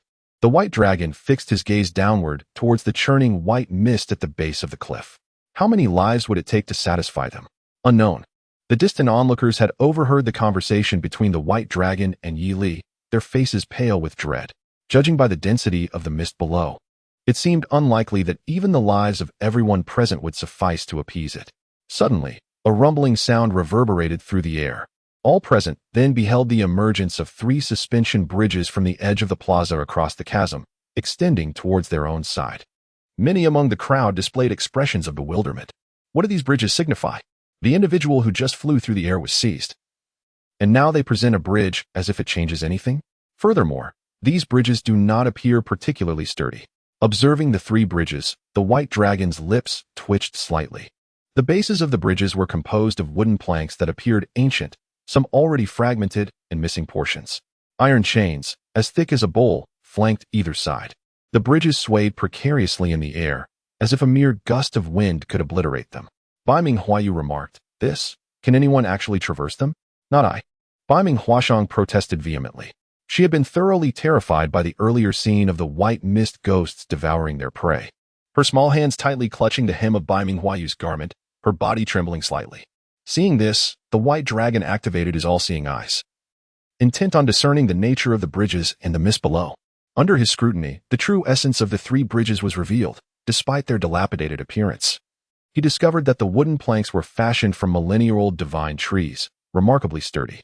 The iron chains, too, were undeniably robust, as their thickness indicated. However, when he turned his attention to the white mist at the cliff's base, he gleaned nothing. A gentle breeze stirred the mist, which undulated softly, yet exhibited no signs of aggression. Were it not for the earlier horrifying spectacle, the white dragon would have merely perceived it as ordinary vapor. After thorough observation, the white dragon had reached a resolution. He summoned Yi Li, whispering, "I have inspected the suspension bridge. It is remarkably sturdy and can support our passage. However, the white mist below may not remain tranquil. Let the other factions proceed first. We shall follow behind, allowing them to satiate the white mist spirits to a considerable extent. As long as we traverse swiftly, we can minimize casualties." Yi Li nodded in agreement and then turned to relay the instructions to the members of the Baiming clan. Meanwhile, Bai Long communicated in advance with Luo Yoshue and the others, ensuring they were prepared. At that moment, some factions had already begun to take action. They cautiously approached the suspension bridge, and as they stepped upon it, the swaying of the bridge intensified, and it showed no signs of failing. Encouraged by this, their confidence grew, and they gradually advanced toward the opposite side. Just as they reached the center of the bridge, the white mist beneath began to stir restlessly. The leader's expression shifted dramatically as he shouted, "Hurry!" He then charged forward, sprinting towards the far side. Despite their rapid pace, the white mist surged upward with even greater speed, manifesting into dozens of mist spirits that lunged towards the individuals on the bridge. Ah, do not come closer. Several who were near the iron chains were abruptly seized by the mist spirits and dragged down into the abyss below the cliff. However, a few managed to escape, successfully crossing over. They found themselves in the plaza on the opposite side, gasping for breath, as if they had narrowly evaded a calamity. Chapter 93. Braving the death bridge. The crowd in the square witnessed individuals traversing the suspension bridge. Despite the heavy toll, they ultimately succeeded, igniting a fervor among the onlookers. "Follow me," commanded Situ Mingwe. The Situ family advanced at the forefront without hesitation, charging onto the bridge with the hope of reaching the opposite shore in the shortest time possible. With the Situ family leading the charge, numerous factions began to surge forward onto the suspension bridge. Soon, all three bridges became congested with travelers. Below, the white mist seemed to respond, growing increasingly violent, surpassing its previous ferocity. The mist surged upwards, transforming into countless white mist spirits that lunged at the individuals on the bridge. Panic ensued as someone cried out, "They're coming!" No sooner had the words left their lips than they were dragged down the cliff by several white mist spirits. Witnessing this, the others hastened their pace, fervently praying that the spirits would overlook them. In the square, Bai Long observed as more individuals were snatched by the white mist spirits and plunged into the abyss below. Their resistance futile. Various sources of energy erupted in a cacophony of attacks. Blasts of light and weaponry were unleashed. The vibrant aftermath of energy rippled outward as some white mist spirits were dispersed, only for more to surge forth. The three bridges trembled under the onslaught, yet remained intact. Bai Long meticulously calculated the passing moments. Suddenly, his gaze sharpened, and he declared, "Go." Upon hearing Bai Long's command, the Baiming family and Luo Yushiwei sprang into action. With the Baiming family leading the way, Luo Yushiwei and Jiang Shang positioned themselves to shield Bai Long, hastening their passage across the bridge. Upon reaching the center of the bridge, white mist spirits began to descend upon the Baiming family. They targeted Baiming Huashang, rushing towards her with alarming speed. Baiming Huashang's face turned pale with terror as she screamed. Observing this, Baiming Yeli's expression hardened. He summoned his storm battle axe. Instantly, the surrounding air crackled with fierce winds. He infused the axe with energy and swung it toward the white mist spirit aiming to attack Baiming Huashang. "Take that." With a swift motion, the axe's glow cleaved through the attacking spirits.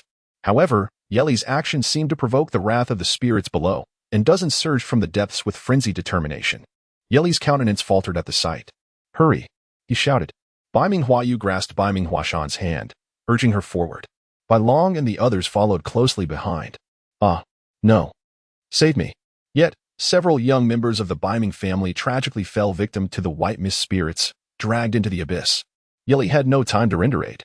After a minute, Bai Long and his companions finally reached the opposite shore, exhaling a collective sigh of relief. Although a minute is but a fleeting moment, within that brief span, a multitude of events can unfold. Just moments ago, while still upon the bridge, several wraiths charged towards the white dragon. The white dragon promptly activated its vulnerability amplification against the wraiths, yet it proved utterly ineffectual. As the wraith's hand reached out to grasp him, he nearly released the seal. At that critical juncture, Luo Yoshiwei intervened, vanquishing the wraith.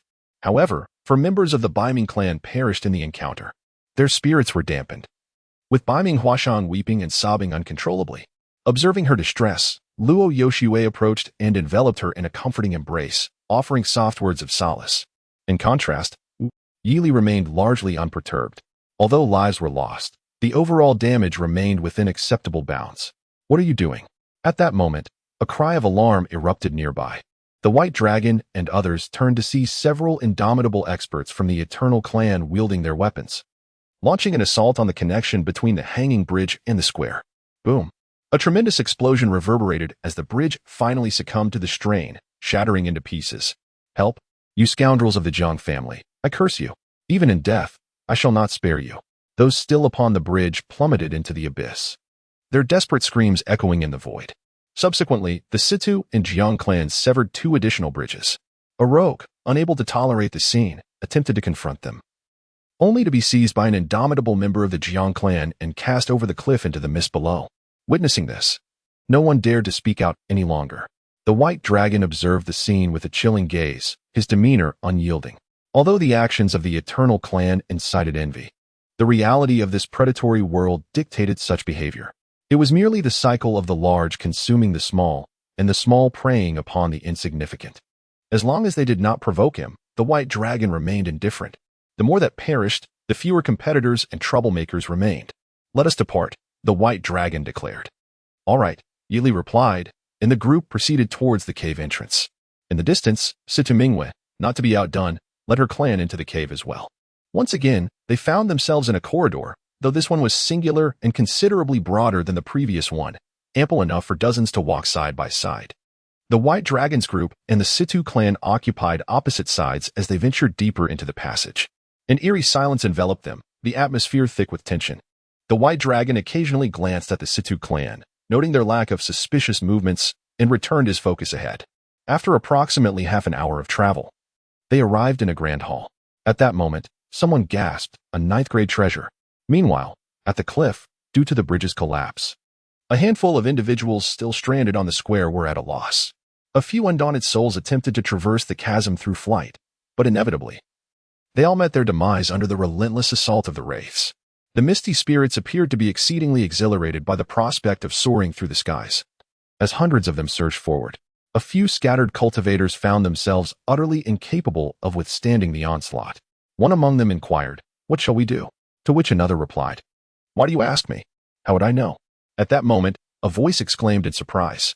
The crowd turned to see two figures, a man and a young girl, emerge from the corridor recently traversed by the likes of the White Dragon. However, the malevolent aura emanating from them sent waves of terror through the scattered cultivators in the plaza. Someone pointed in horror and uttered, You are of the demon race." "Correct," the girl replied, "but there is no reward." "Uncle Lee, it's your turn," she added, to which he responded, "Indeed, my lady." As their conversation concluded, a terrifying and overwhelming presence erupted from Uncle Lee, 9th level of the Undying Realm. Someone despaired.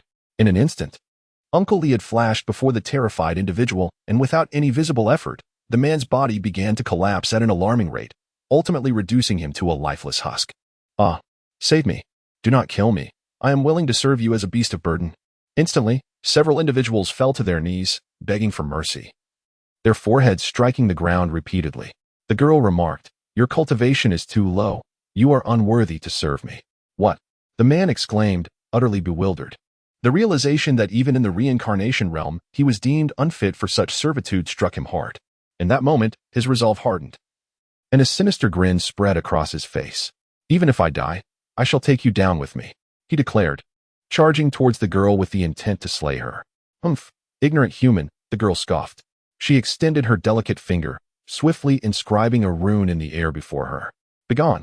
The rune hurtled towards the reincarnation realm cultivator. Though he attempted to evade, it was too late. The rune penetrated his body. Almost immediately, his form began to wither as well. The man's features contorted in agony as he struggled to scream, yet his throat constricted, rendering him voiceless. In the blink of an eye, he too became a lifeless corpse. By this time, Uncle Lee had efficiently cleared the plaza of all remaining individuals. The girl approached the edge of a cliff only to find that the suspension bridge had been severed. She pouted in annoyance but soon seemed to discover something, her excitement bubbling over as she exclaimed, "Little White, I can't believe there are misty spirits here." Uncle Lee expressed his surprise as well. The mist below appeared to sense their presence, becoming wildly agitated, surging upward to join the girl. They then transformed into a gentle swirl, encircling her like a group of joyous children. If White Dragon and the others were to witness this scene, they would surely be astounded.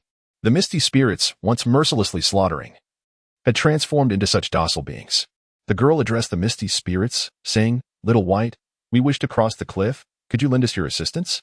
Upon hearing her request, the misty spirits nodded in agreement. In an instant, all the misty spirits coalesced into a fog bridge leading to the opposite shore. The girl stepped onto the fog bridge, astonishingly remaining upright without falling. After the two crossed the fog bridge, the girl said, "Thank you, Xiaobai." The mist spirit joyfully twirled a few times before retreating back to the cliff below. "Uncle Lee, shall we go?" "Indeed, my lady." The girl then clasped her hands behind her back and skipped playfully into the corridor, with Uncle Lee following closely behind her. Chapter 94, Chaos in the Hall. The atmosphere within the hall was decidedly peculiar. As everyone fixated their gaze on the three exquisite treasures of the 9th rank positioned in the center, yet none dared to make a move. Only the sound of hurried breaths reverberated through the air. Bai Long surveyed the three treasures, each emanating an aura of boundless charm, all residing at the pinnacle of the ninth rank. Two of the items were weapons, while the third was a shield. Despite the comparable quality of these three treasures, Bai Long was singularly drawn to the dagger among them. This dagger was most suitable for Long Ye. As the head of the Dark Hall, he frequently executed and assassinated those who posed potential threats to the Luotian temple. With this dagger, his prowess would undoubtedly ascend to new heights. Upon this realization, Bai Long whispered a few words to Yi Li, who nodded in agreement. He then spoke aloud. We of the Baiming family shall take that dagger. Though Yi Li's voice was not loud, it resonated with a steady authority that captured the attention of all present. Who do you think you are? Declaring you will take it? Others murmured in discontent. Perhaps we should simply expel the Baiming family. Hearing this, Yi Li snorted coldly. He brandished his storm battle axe and unleashed his formidable aura. Instantly, a powerful presence enveloped the hall, causing several weaker cultivators to kneel in submission. With my cultivation level, you dare challenge me? The leaders of several prominent families turned crimson with rage. Indeed, Yi Li's cultivation was the highest among them. No single family could hope to rival him. Situ, he threatened, Baiming Yi Li, even if you acquire the treasure now, you will have to relinquish it once we exit this ice palace. It would be wise to take a step back now to avoid calamity. That is a matter for me to decide, not for you to concern yourselves with, Yi Li retorted forcefully. The other family representatives exchanged glances, ultimately nodding in reluctant agreement. With the ninth-rank treasures now unveiled, the proximity of the Heart of Ice was evident. Engaging in a life-and-death struggle with the Baiming family would only serve to benefit others. After all, once they emerged from the underground ice palace, the Baiming family would be but a plaything. Sidu, he replied, I hope you do not regret this decision. Yi Li offered no response, instead striding to the center of the hall to retrieve the dagger. This action unequivocally signaled his intent. To his surprise, he encountered no resistance in doing so. After claiming the dagger, he tossed it to Bai Long. Bai Long caught the dagger and examined it closely. Approximately 30 centimeters in length, the blade curved in a crescent shape, radiating a sharp, cold gleam. The hilt bore the inscription Extreme Edge. As Bai Long weighed it in his hand, he noted its substantial heft, its material indiscernible. The onlookers from afar were envious to see Yi Li bestow the dagger upon a cultivator of no discernible prowess. How could this young man, seemingly unworthy, possess a ninth-rank treasure? However, this scene unfolded before Situ Mingyue and Jiang Shaoling without eliciting significant emotional responses. They understood that the white dragon was far more complex than it appeared. Noticing that the time was ripe, the white dragon exchanged a knowing glance with Yi Li. Subsequently, they all withdrew to the side, signifying their decision to refrain from competing for the remaining two ninth-grade treasures.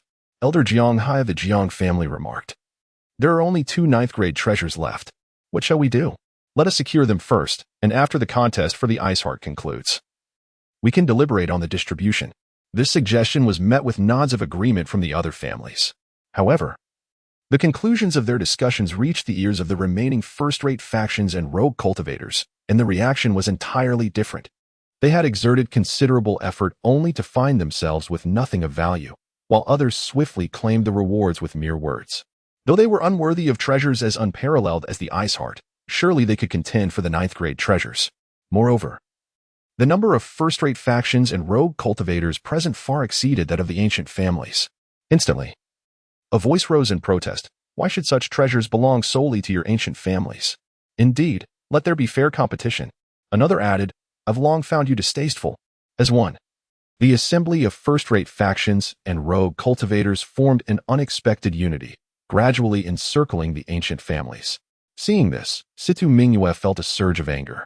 These factions had always looked to the Situ family for guidance, yet upon entering the Ice Palace, they began to revolt. Nevertheless, she refrained from acting out. The number of indomitable realm experts among the first-rate factions exceeded 30, more than double that of the ancient families, and should conflict arise, it would not bode well for them. Yet Jiang Shaoling could no longer contain himself. With a darkened countenance, he spat venomously, You rabble, who grovel before my Jiang family in your daily lives, now dare to rebel. Whence comes your audacity? Withdraw now, and I shall overlook this transgression, otherwise, I shall annihilate your clans. After his thunderous declaration, silence enveloped the hall. All present wore grim expressions, their eyes fixed upon him as if they wished to devour him whole. Sensing their stares, Jiang Shaoling grew even more domineering. He seized a young rogue cultivator. intending to punish him to establish his authority. With a resounding slap, Jiang Shaolang struck the rogue cultivator's face, sending him crashing to the ground. Blood spurted from the young man's mouth as his body convulsed violently, his eyes bloodshot and terrifying. Within moments, he lay lifeless on the ground. His gaze still fixed on Jiang Shaolang, refusing to close. This sight startled Jiang Shaolang. He had merely intended to teach the young man a lesson, not to end his life. The onlooking rogue cultivators were incensed. The Jiang family has gone too far. Allow me to explain. Damn it. Kill. In that moment, chaos erupted throughout the grand hall.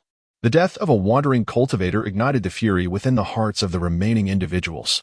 In the eyes of the ancient aristocracy, their lives were as insignificant as weeds, easily trampled upon. Thus, they resolved to seize their fate into their own hands. Boom. All the wandering cultivators in the elite families channeled their innate energies, launching an assault against the ancient aristocracy. Stop. This is a misunderstanding. Misunderstanding my foot. The elder from the Jiang family attempted to clarify, only to be met with a fierce retort, his face turning a deep shade of purple with rage. Die. No. Amidst the barrage of martial techniques, torrents of innate energy cascaded down upon the ancient aristocracy like a relentless rain. They could only raise their defensive shields to withstand the onslaught. However, the ancient aristocracy, being vastly outnumbered, could not endure the overwhelming attacks. Crack. Crack. With the sound of shattering glass, their defenses crumbled. Kill this pack of bastards. The ninth-grade treasures belong to us.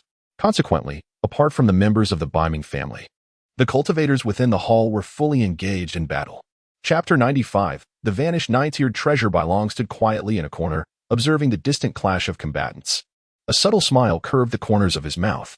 The death of that rogue cultivator was orchestrated by him. Otherwise, how could a mere rogue at the life and death stage be slain by someone of the same level with a single strike? His intention was to instigate conflict between the two sides. As a result, whether it be the ancient families or the rogue cultivators allied with the first-rate powers, their strengths would undoubtedly diminish after the skirmish, thus reducing the number of adversaries vying for the heart of ice. The Biming family and Liu Yuxu looked on in confusion. How had the verbal altercation escalated into a life-and-death struggle? They stood by like spectators, intrigued by the unfolding drama. Bailong handed a dagger to Longya, saying, "This is for you." Huh? Longya was taken aback by Bailong's words. This, he hesitated. Accepting it felt daunting, as this nine-tiered treasure was exceedingly precious and somewhat burdensome. Yet, refusing it left him unsatisfied, for such an item was a rare encounter. Bailong pressed, "I have no use for this dagger. Do you truly want it? Since Bailong has offered it, you should graciously accept it," Liu Yuxu interjected from the side. Upon hearing this, Longya extended his hand to receive the dagger, expressing his gratitude. "Thank you, Steward Bai. There's no need for thanks. The safety of the Lucian temple relies on you." Bailong replied, "I shall be steadfast in my duties," Longya assured with a smile, his heart brimming with joy, feeling as if he had stumbled upon an unexpected windfall. Bailong chose to remain silent, continuing to observe the battle in the distance. "Jiang family, you have gone too far. Today, we shall annihilate you. Kill them." Several cultivators at the immortal stage surrounded Jiang Hai, relentlessly assaulting him. Jiang Hai's expression darkened, although he was at the 6th level of the immortal stage. A fierce tiger cannot withstand a pack of wolves, and he was not particularly ferocious himself. With each exchange, he narrowly evaded their lethal strikes. After dozens of exchanges, Jiang Hai found himself at a disadvantage and began to struggle defensively. Boom. At that moment, a rogue cultivator at the immortal stage launched a surprise attack from behind, delivering a devastating blow to Jiang Hai's back. Coughing up blood, Jiang Hai fell to his knees. "If you dare to kill me, the Jiang family will not let you go. Do not be naive. Even if we spare your life, the Jiang family will still seek revenge against us. Attack." Several assailants moved in and swiftly ended Jiang Hai's life. Meanwhile, Jiang Shaolang witnessed the brutal demise of his elder and felt a surge of rage. "Elder, prepare for the wrath of the Jiang family. Oh, we haven't even sought you out, and yet you come to us." Several cultivators at the immortal stage approached him menacingly upon hearing his voice. Jiang Shaolang, filled with trepidation, retreated continuously, stammering, What do you want? Stay back." As he backed away, he found himself cornered against the wall. "You cannot kill me. Otherwise, my grandfather will not spare you." Jiang Shaolang feigned composure as he spoke. "Haha. Young lad, once we acquire the 9th-grade treasure, with our combined strength, we shall not fear your grandfather." Several individuals from the Undying Realm retorted coldly.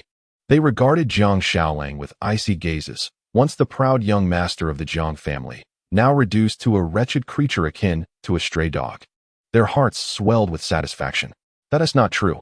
If you spare me, I will plead with my grandfather not to hold you accountable. Please, I implore you to let me go. Jiang Shaolang continued to kneel before them, beseeching their mercy. Humph, a spineless wretch. End him, one of them declared, seizing Jiang Shaolang by the neck and lifting him off the ground. Gasping for breath, Jiang Shaolang's face turned crimson as he futilely struck at his assailant's arm. His legs flailing in the air, a picture of agony. Gradually, his eyes began to bulge, blood vessels bursting as his struggles diminished, inhalation becoming scarce. With a sickening crack, his neck was twisted, and blood trickled from the corners of his mouth and eyes, rendering him a pitiful sight. The other heirs of ancient families, witnessing Jiang Shaolang's demise, turned pale with fear. They had not anticipated such ruthlessness from these rogue cultivators, who seemed to act with the ferocity of desperate criminals, utterly disregarding their own status. Situ Mingyue's expression darkened. The Jiang family had suffered catastrophic losses, and the remaining ancient families had also endured varying degrees of damage. For masters from the Undying Realm had perished. This was a significant blow to these ancient lineages. Cease at once, Situ Mingyue commanded with a commanding voice. Upon hearing her, the assailants halted their attacks and turned to face her. The 9th grade treasure can be relinquished to you, but only one item, she declared. Why should we settle for anything less? We demand two. The rogue cultivators retorted boldly, emboldened by her concession. Situ Mingyue's face darkened further. Do not overreach. This is already our utmost limit. Upon hearing her words, some rogue cultivators sought to argue, but were restrained. A leader from a first-rate force stepped forward. We can agree. But once we leave the Ice Palace, you must not pursue any grievances. Otherwise, we shall determine your fates here.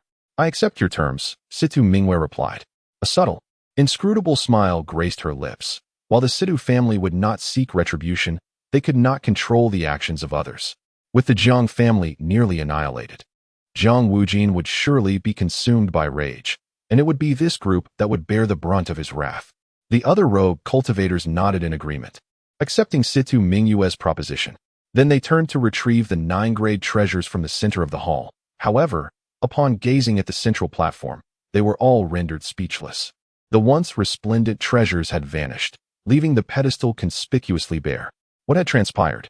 Where were the 9-grade treasures? Bewilderment was etched upon every face. In the midst of their fervent battle, no one had paid heed to the treasures atop the platform, and now, to their astonishment, there was nothing left. Immediately, someone pointed a finger at Situ Mingyue, exclaiming, Did you take them? Hand them over at once. We never anticipated such a deceitful act. Situ Mingyue, equally astonished by the disappearance of the treasures, retorted, Do not cast baseless accusations. We were encircled by you just moments ago. How could we have seized the treasures? Situ added, Then who could have taken them? Is it possible that an outsider infiltrated our midst? The scattered cultivators expressed their lingering disbelief. In the distance, Bailong observed the unfolding scene with surprise.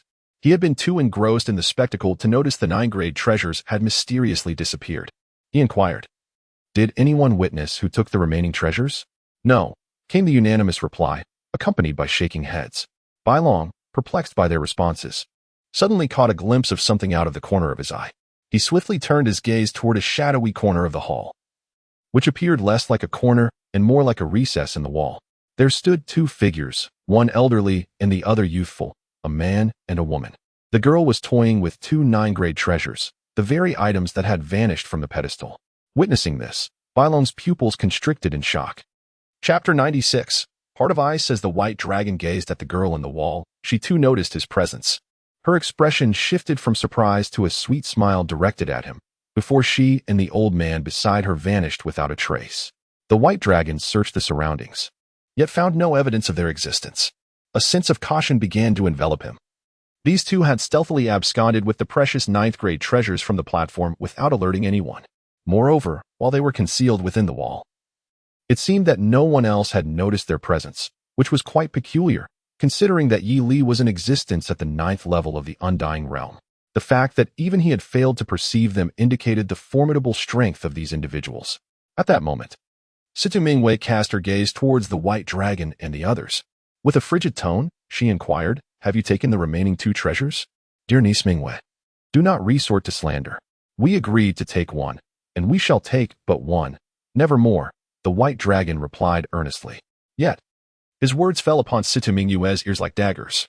Her face darkened as she envisioned tearing the white dragon's mouth apart and flaying him alive to relieve her pent-up frustration. Suddenly, the surrounding space began to tremble violently, reminiscent of an earthquake. What is happening? Is this place about to collapse? Someone exclaimed, pointing towards a direction in the hall. Everyone turned to follow the direction of his finger. To their astonishment, the original wall had vanished, replaced by a grand opening that emanated an endless mist.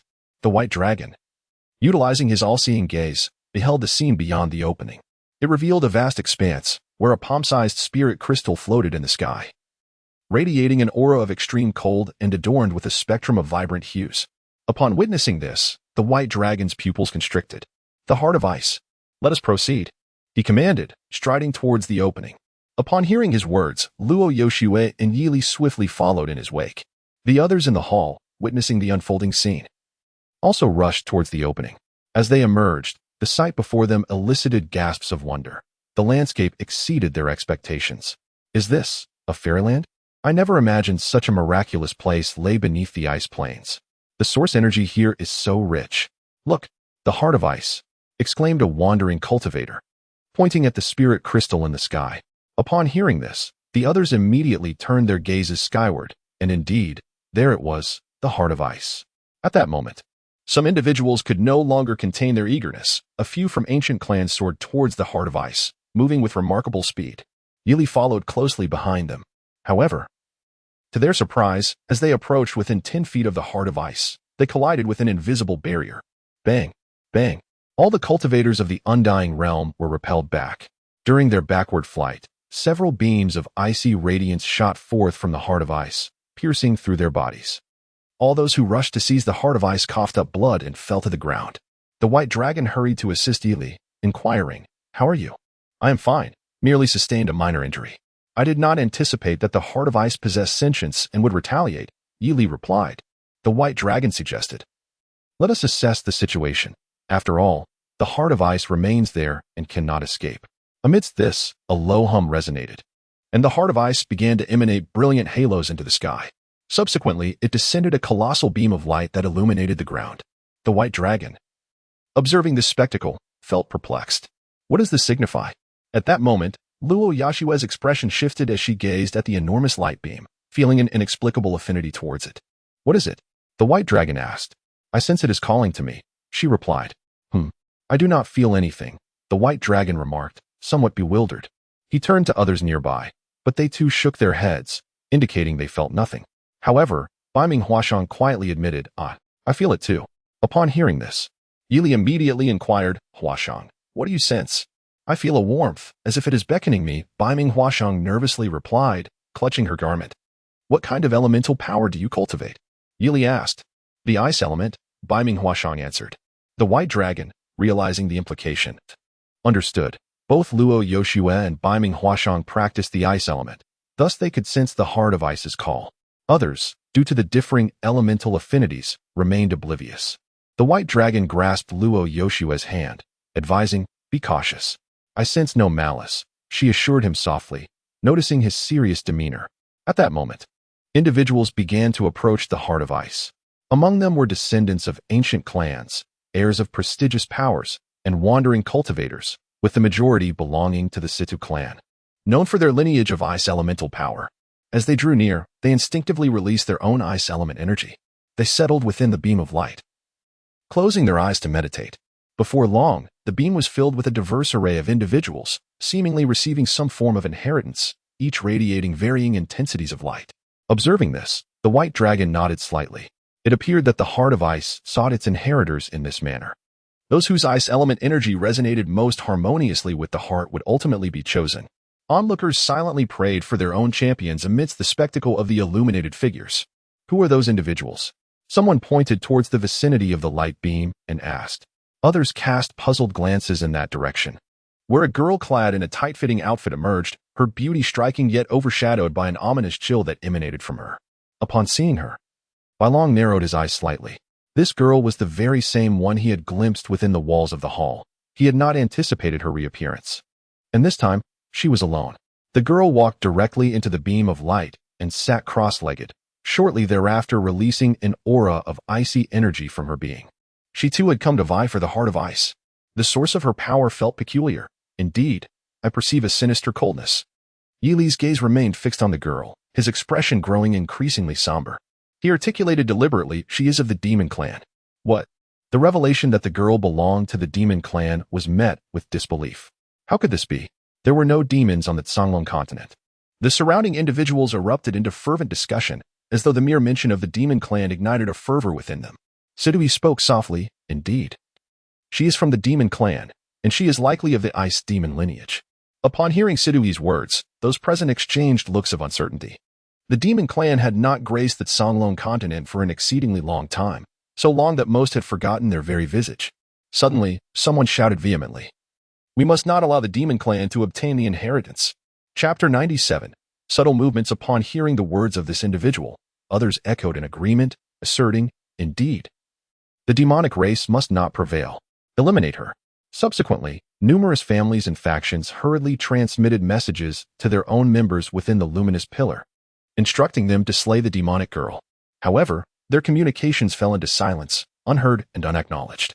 Those within the pillar, immersed in their inheritance, were entirely oblivious to the messages. Each individual with their eyes closed, receiving the profound legacy. Witnessing this, some displayed expressions of concern. What shall we do? We can only hope our people can surpass that demonic enchantress. Yes, our human prodigies are abundant. We shall not falter. The siblings of the Sidu family, renowned for their exceptional talents, would surely not disappoint us. Others nodded in agreement. Although the demonic faction sought to claim the heart of ice, she was but one individual. While the human side boasted over 100 contenders, with more than a dozen being extraordinary talents, ensuring our triumph. Siddhi observed the individuals within the pillar.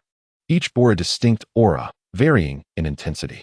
Noticing the brilliance surrounding Situ Mingwei and Situ Xingchen, he nodded slightly, a benevolent smile gracing his face. "Brother He, I had not anticipated the extraordinary talent of my niece Mingwei. It seems this time fortune favors your Situ family." "Not at all. I believe that Qin Chuan lad is also quite remarkable. He has yet to unleash his potential, I presume." "Ah, that boy certainly brings one to exasperation." The elder of the Li family and Siddhi exchanged praises. Meanwhile, the majority remained anxiously focused on their own inheritors, fervently wishing for their victory. Baiming Yeli and Baiming Huayu silently observed Baiming Huachong within the pillar. The young girl bore a resolute expression, her aura radiating with sufficient brilliance to rank among the top 10. Her talent was undeniably remarkable. Suddenly, an individual within the pillar collapsed, followed by his immediate transportation out. "My son, are you all right?" Someone rushed forward to assist him. "I have failed," he replied, his face a mask of despair. He glanced back at the multitude still within the pillar, realizing that many remained, leaving him feeling somewhat embarrassed for being the first to exit.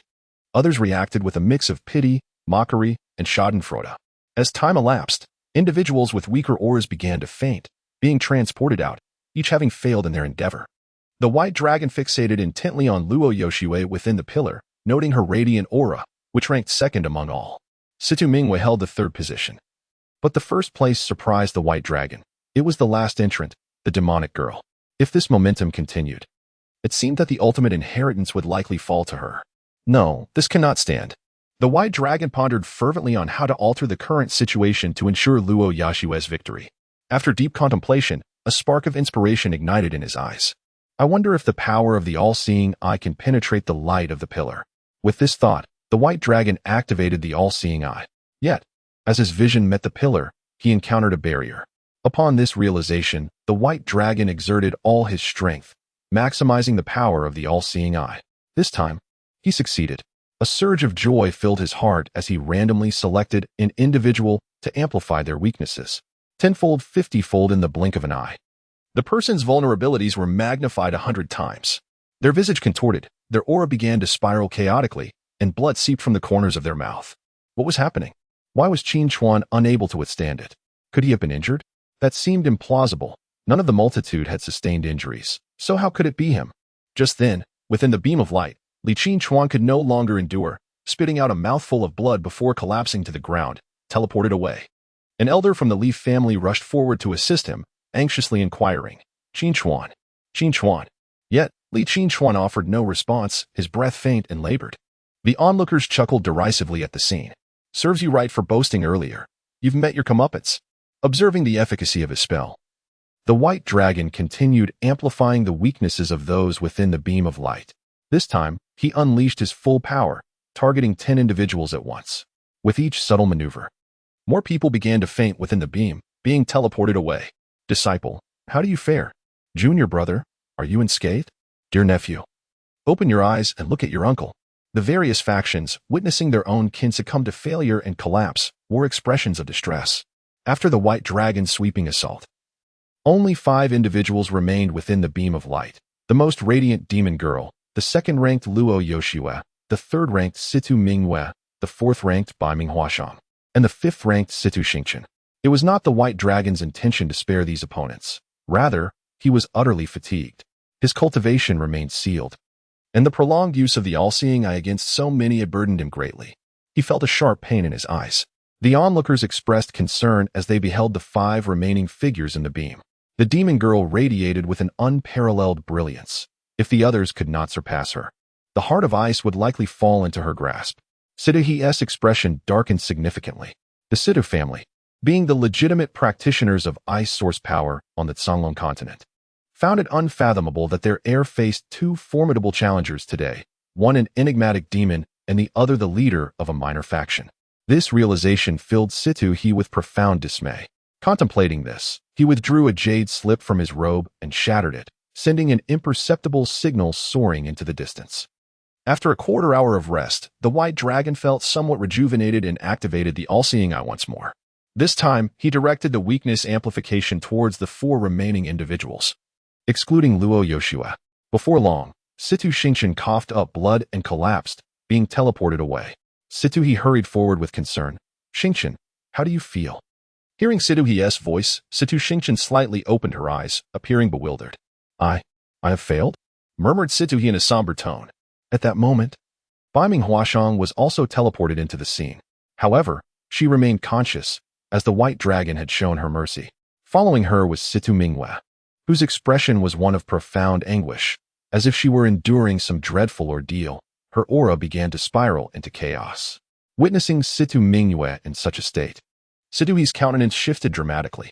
Mingwei, hold on. With what seemed like a response to Siddhu's plea, Situ Mingwei abruptly coughed up blood and collapsed onto the ground. Siddhu's face gradually stiffened, contorted into an expression more grotesque than if he had consumed something vile. He could scarcely believe that both of his family's prodigies had failed to endure until the end. At this juncture, only Luo Yoshue and the demon girl remained within the column of light. The aura surrounding the demon girl was significantly stronger than that of Luo Yoshue. Yet her condition was perilous. Her body writhed incessantly, beads of sweat forming on her exquisite visage, and her complexion flushed crimson. Observing this, the white dragon seized the moment, amplifying her weaknesses to the utmost. The demon girl too succumbed and was subsequently teleported out. Chapter 98. The arrival. The assembled crowd was momentarily taken aback as they beheld the demon girl being teleported into their midst. This was swiftly followed by a surge of excitement and indignation among them. That enchantress had failed. Now was the time to take her life. Yes, let us slay her. As these thoughts coursed through their minds, many rushed forward, intent on vanquishing the unconscious sorceress sprawled on the ground. However, before they could advance significantly, the demoness outside the beam of light inexplicably vanished, leaving no trace of her presence. What was happening? Could she have escaped? Unthinkable. This was the Ice Palace, an underground fortress. How could she possibly flee so easily? Upon hearing such remarks, numerous individuals began to disperse in search of the sorceress's whereabouts. Yet, the members of several ancient clans present showed little interest in this pursuit. Their gazes were fixed upon Luo Yoshue within the luminous column. Although the Heart of Ice had ultimately eluded the demon clan, it had fallen into the hands of a leader from a lesser power, which stirred feelings of discontent within them. An elder from the Li clan remarked, "Brother He, if this woman truly obtains the Heart of Ice, I fear you may find it difficult to account for your actions." What do you mean? Perhaps we should. The elder gestured menacingly across his throat. Observing his demeanor, Siddhu remained composed and did not respond. He had already sent a message to Siddhu Lanwu, his kin far away, and was confident that the message would reach him soon. For now, he needed to exercise caution and simply delay the other party. Seeing Siddhu's silence, the elder from the Li clan ceased his inquiries and continued to watch the beam of light intently. The other members of the ancient clans also focused on Luo Yushue within the column, their expressions a tapestry of thoughts and emotions. Yi Li, observing this scene, leaned closer to the white dragon and whispered, "What shall we do? These individuals will likely not allow Miss Luo to take the heart of ice easily. It matters not. As long as Yushue acquires the inheritance, all will be well," the white dragon replied nonchalantly. Seeing his calm demeanor, Yi Li's anxious heart finally eased. Buzz, buzz, buzz. At that moment, the heart of ice in the sky began to emit a resonant hum. It radiated an ethereal aura while casting a peculiar beam of light that descended upon Luo Yushue. Gradually, she lifted off the ground, ascending into the air. Surrounded by a multitude of vibrant halos, she exuded an aura of sanctity, and with her unparalleled beauty, she resembled a celestial maiden from the heavens, untouchable and divine. In the distance, Situ Mingwei watched Luo Yushue with a look of fury. The heart of ice was rightfully hers, yet an unexpected demoness and Luo Yushue had intervened. And now, with the demoness failure, it seemed to benefit Luo Yushue instead. Situ Mingyue's expression was one of deep resentment. "Elder He, have you informed our grandfather of the events unfolding here? Rest assured, Mississippi, I have already communicated with the clan leader. He shall arrive shortly." Upon hearing Situ He's words, Situ Mingyue's expression softened slightly. She was confident that once her grandfather arrived, he would devise a way to reclaim the heart of ice. In a secluded corner, the demon girl and the raccoon elder observed the luminous figure of Luo Yushue within the radiant beam. The girl pouted her glossy lips, emitting a series of frustrated hums. How could I have failed? And why did such an embarrassing image invade my mind just now? As she recalled the earlier incident, a blush crept across her delicate face. She had been on the verge of receiving a pivotal inheritance when an unexpectedly alluring vision disrupted her thoughts, leaving her utterly flustered. Consequently, her focus faltered, and she ultimately interrupted the transmission of her legacy. The raccoon elder, noticing her distress, attempted to console her. "Do not worry, my lady. I have already conveyed your situation to the king. I trust he will make a decisive judgment. For now, we must wait." The girl responded with a lackluster tone. "I never wished to be here in this cursed place competing for the heart of ice. If not for my father's command, I would be joyfully playing elsewhere." Above them, the aura surrounding Luo Yushue intensified as she gradually began to merge with the heart of ice. The white dragon stood vigilantly, fixated on her, fearful of any unforeseen mishap. As Luo Yushue continued to integrate with the heart, her aura grew exponentially stronger, reaching the pinnacle of the first layer of the reincarnation realm. Then the second layer. After half an hour, the heart of ice had completely fused with Luo Yushue's essence, elevating her to the fifth layer of the reincarnation realm. The white dragon, taken aback by this transformation, was astonished. He had not anticipated the heart of ice to yield results surpassing even the breaking realm pill, propelling Luo Yushue's cultivation by 5 full layers. However, he noted that her current realm appeared somewhat unstable, likely due to the rapid increase in her power. At that moment, the radiant beam enveloping Luo Yushue dissipated, and she awakened, descending gently to the ground. Feeling the changes within herself, Luo Yushue displayed a look of delight. "How do you feel?" the white dragon inquired, hurrying to her side with concern. "I feel wonderful, exceptionally well," she replied, prompting the dragon to nod in approval. At that juncture, numerous individuals from ancient families gathered around. "Little girl, you must have acquired the heart of ice, right? Might we see it?" They clamored. "Indeed. Let us witness its splendor. It would be a pity for us to leave empty-handed." A chorus of voices urged Luo Yushue to reveal the heart of ice. The white dragon, observing the scene, could not help but scoff internally. He understood their ulterior motives all too well, having seen Luo Yushue obtain the heart. They were unwilling to relinquish their aspirations and sought to shift their focus onto its possessor. The heart of ice already has an owner. Do you think you can simply gaze upon it at will? Why not present your own treasures for public admiration? His words ignited a fiery anger among the crowd. Who do you think you are, speaking to us in such a tone? A mere waste without any cultivation, daring to challenge us. I perceive that you are becoming increasingly impatient. The onlookers cast fierce glares towards the white dragon, their expressions suggesting a desire to flay him alive. At this moment, Luo Yushue interjected, "Esteemed guests, I have indeed acquired the heart of ice. However, I am not yet able to fully master it. Thus, I must apologize for not being able to present it to you at this time." Her words were exceedingly courteous and, in truth, quite sincere. After all, the heart of ice is a pinnacle artifact of the highest order, recently assimilated into her being, requiring a period of adaptation before she can wield its power. Yet, this statement was misconstrued by the others, who perceived it as a deliberate refusal to reveal the heart of ice. Little girl, one cannot speak in such a manner. You have become the master of the heart of ice. How could you possibly be unable to summon it? Indeed, many began to reveal their true natures when flattery proved ineffective. As Luo Yoshue's countenance darkened in response to their taunts, a resounding thunder erupted from the heavens.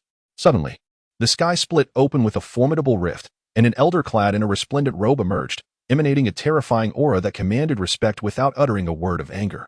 Upon witnessing the sudden arrival, Yili gasped, "The Eternal Realm." What?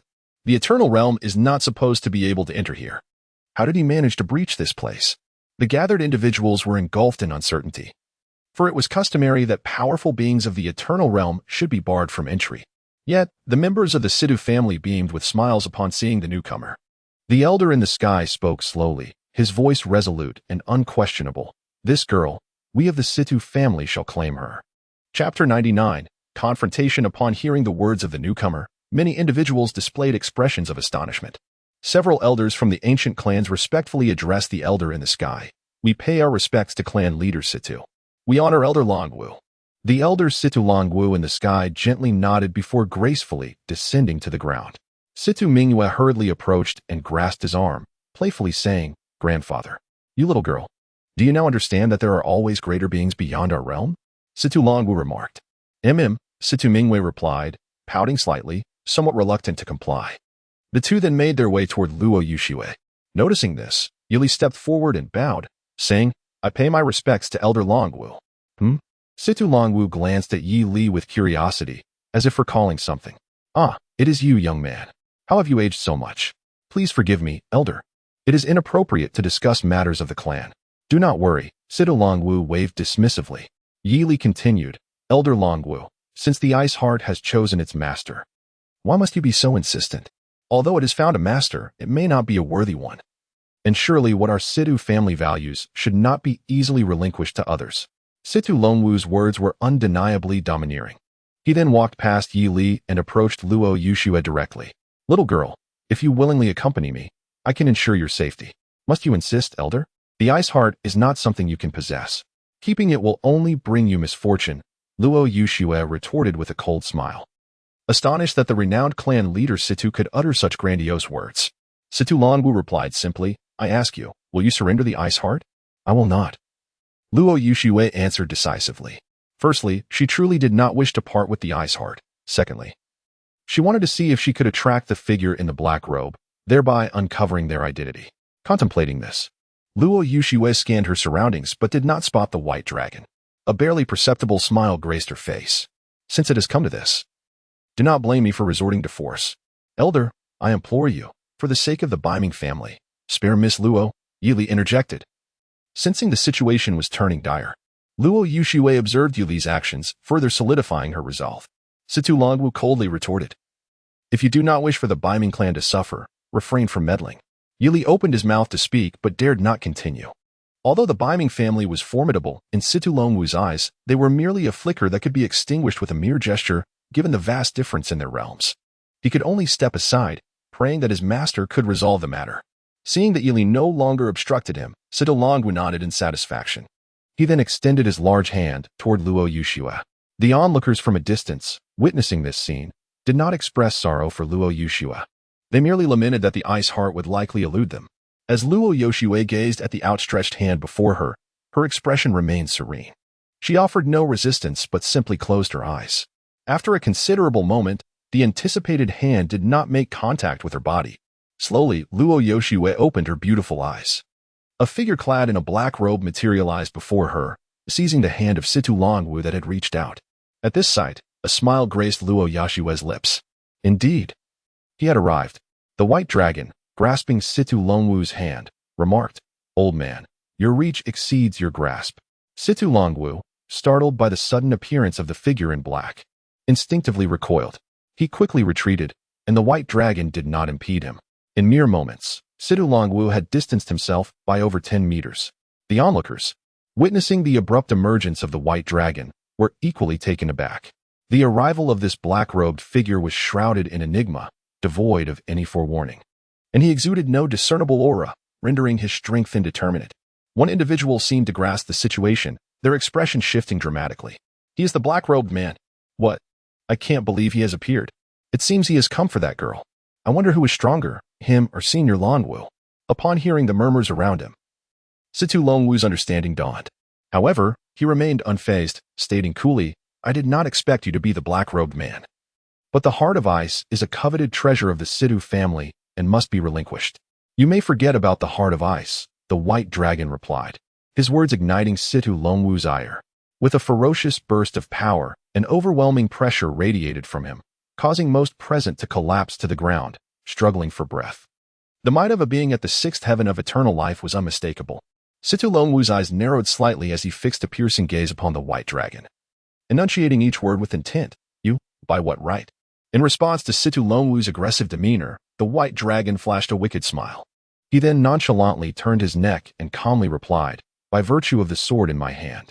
As he spoke, a black blade manifested in his right hand, the infamous demon blade, and by the prowess I possess.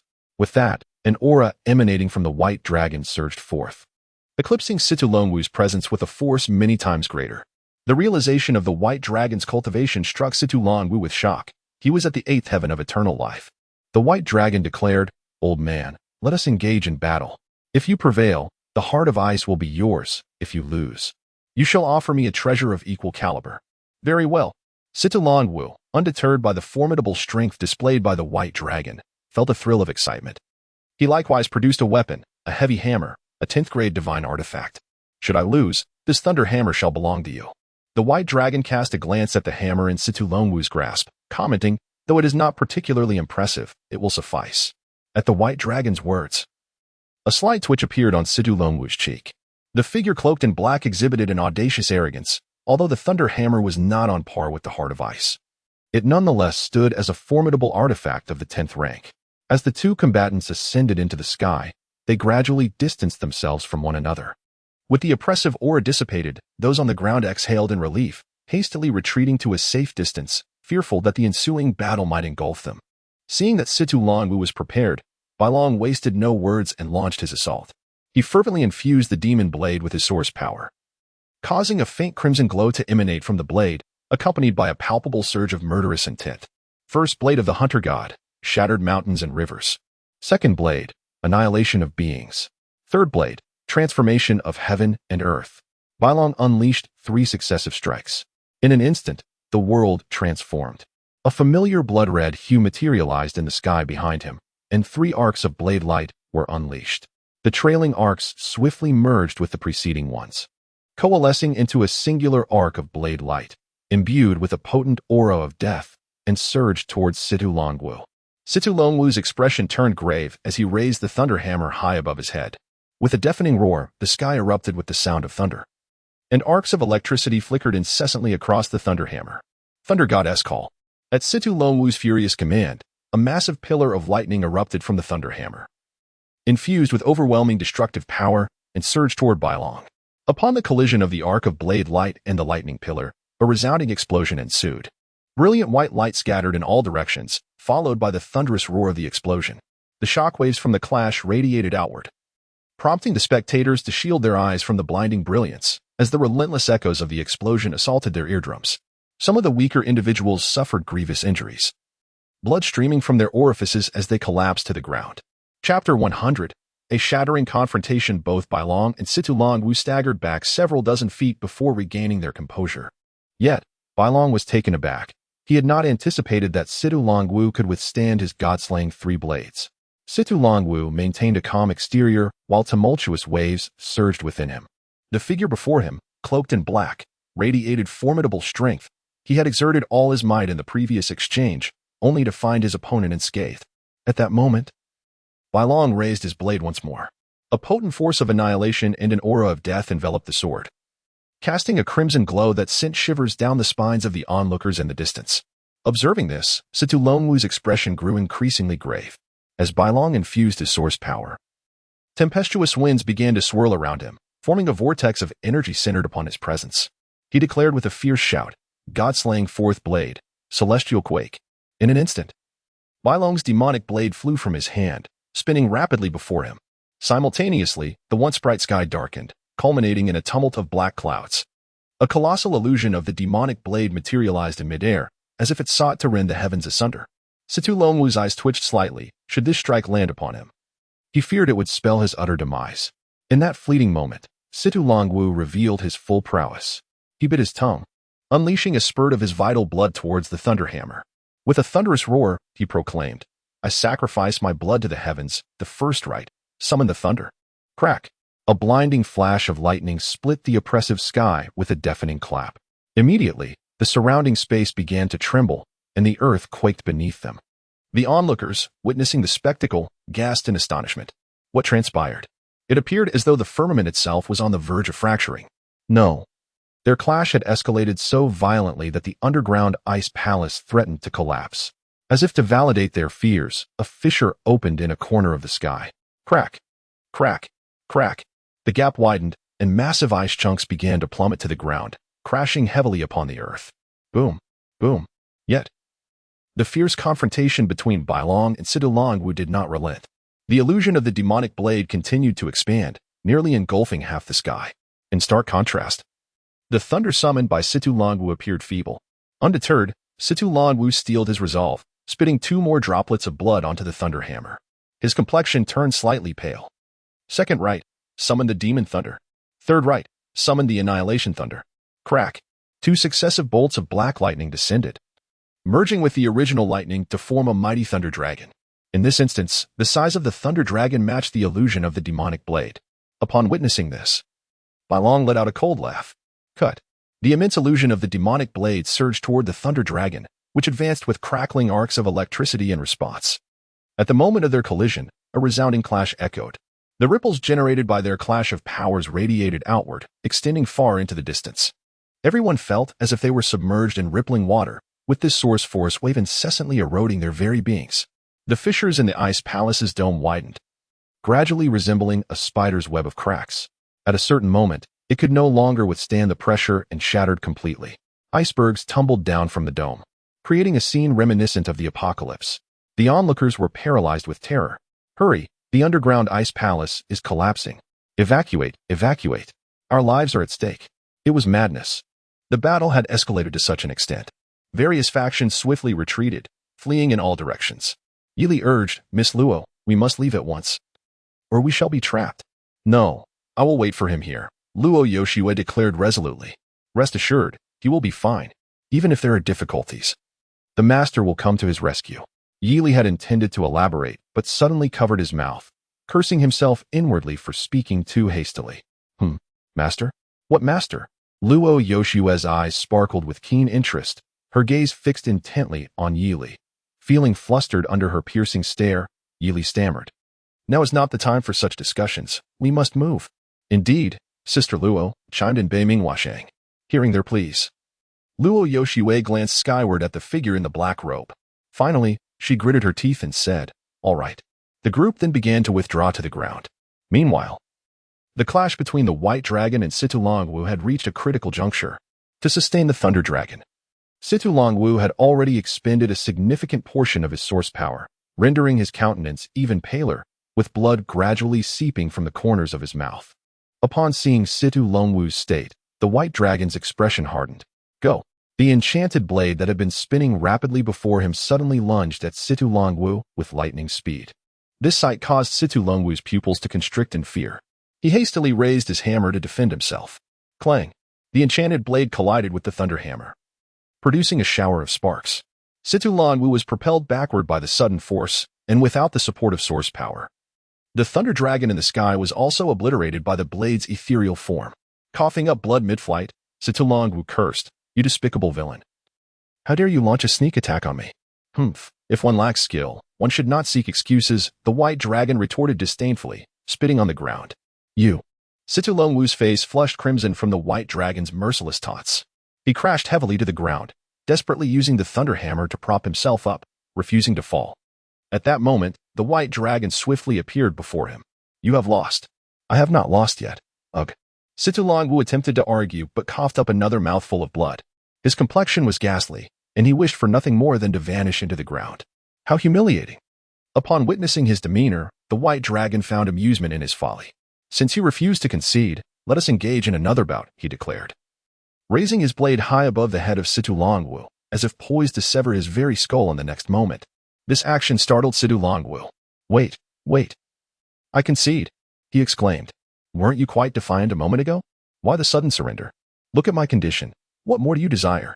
The white dragon interjected, pointing at the thunder hammer in Situlongwu's grasp. Seeing this, Situlongwu hesitated, murmuring, How about we negotiate? I have nothing to discuss with you. Hand it over swiftly. The white dragon retorted coldly, recalling how Situlongwu had displayed such arrogance towards Yoshiue moments prior. The notion of negotiation was utterly rejected. Here. Situlongwu begrudgingly tossed the thunder hammer to the white dragon, realizing that this was the only 10th grade artifact of the Situ clan. His quest for the Heart of Ice had resulted in a grievous loss, akin to losing both the lady and the soldiers. As the white dragon accepted the thunder hammer and swung it a few times, he remarked, It has a pleasant heft. It would be quite suitable for constructing a house. At this, the corners of Situlongwu's mouth twitched in disbelief. He dared to use a 10th grade artifact for such a purpose? Casting a glance at Situlongwu, the white dragon chose to disregard him and activated the dimensional technique, departing the underground ice palace. With the white dragon's sudden disappearance, Situlongwu let out a long sigh before making his way downwards. Shortly after their departure, the underground ice palace was completely engulfed by the cascading ice mountain. Chapter 101. Wrath of Thunder. As everyone retreated to the ground, a collective sigh of relief swept through the crowd. The earlier scene had instilled in them a sense of impending doom. Gazing up at the sun in the sky, many felt a profound realization. It is truly wonderful to be alive. Lo Yushua cast her gaze toward the distant area of collapse, a hint of anxiety creeping into her expression. She wondered about the fate of the figure clad in black robes, just as she was lost in thought. The space beside her suddenly warped, and 3 figures emerged. Among them were a demon girl and a raccoon-like creature. The third was a towering middle-aged man, his brow sharp as lightning and his gaze as piercing as a blade, exuding an aura of chilling malevolence. The appearance of these 3 immediately captured everyone's attention. Who were they? It was the demon girl who had sought the Heart of Ice. What? She dared to show her face again. She must be eliminated. A rogue cultivator exclaimed, rushing toward the demon girl. However, he had barely taken a few steps before he froze in place. His body refused to move, and the world around him distorted. The parched earth seeped with blood, and in the darkened sky, a pair of enormous crimson eyes fixed upon him. This was the last vision the rogue cultivator beheld before his demise. On the glacial plateau, all present witnessed the rogue's body burn in a bizarre manner, vanishing into the ether. A chill ran down their spines. The trio had remained motionless, merely casting a glance at the fallen cultivator before he perished. So powerful! The ancestor of the Jiang family, Jiang Wujin, wore a grim expression and spoke coldly, 7th heaven of the eternal life realm. At his words, those around him gasped in astonishment. The demon man who had appeared so suddenly possessed a cultivation level in the 7th heaven of the eternal life realm, only slightly weaker than the black-robed figure beneath the ice.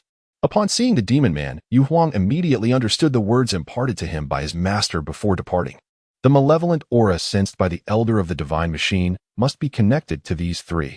With this realization, Yu Huang promptly activated the star-seeking disc to send a message to his master. Lo Yushue also beheld the trio and quickly retreated, her internal energy surging to its utmost, her vigilance directed toward them. The middle-aged man spoke slowly, his voice deep and resonant. The Heart of Ice resides within her? Yes, father, the demon girl affirmed. With this confirmation, the middle-aged man turned his gaze upon Lo Yushua. As their eyes met, she felt a tremor in her spirit, akin to a rabbit caught in the gaze of a fierce tiger, her heart gripped by profound fear. The man spoke no further. He vanished in an instant. The next moment, he stood before Lo Yushua, his hand plunging into her body. Lo Yushua stared blankly at the middle-aged man. A sharp pain coursed through her, and as she lowered her head, her mind descended into a void. With a sickening sound, blood spurted high into the air. The middle-aged man extracted the Heart of Ice from within Lo Yushua. She attempted to articulate something, but no sound emerged. Blood flowed incessantly from her mouth as she collapsed heavily to the ground. Gradually, her pupils began to lose focus. A middle-aged man clutched the Heart of Ice, a crystalline and translucent object radiating waves of brilliance, stained with the blood of Luo Yushue. Indeed, it could still be wielded. In a mere breath, the man advanced towards Luo Yushua, violently extracting the Heart of Ice from her very being. The abruptness of this scene left everyone momentarily stunned, their faces etched with disbelief. He actually forcefully seized the heart of ice. As Ely witnessed this, his heart plummeted to the depths of despair. The master was about to unleash his fury. In an instant, two figures appeared in the glacial basin, the White Dragon and Sidu Longwu. The White Dragon brandished the Thunder Hammer, intending to present it to Luo Yushue as a plaything. However, after taking a few steps, he halted in shock. There lay Luo Yushue in the distance, devoid of any semblance of life. A middle-aged man stood nearby, toying with the heart of ice. The once clear sky began to darken, thick clouds gathering ominously, revealing a faint crimson hue. The White Dragon's eyes morphed into a deep scarlet, sensing his master's emotions. The demonic blade in his hand emitted a continuous hum. The middle-aged man seemed to sense something amiss.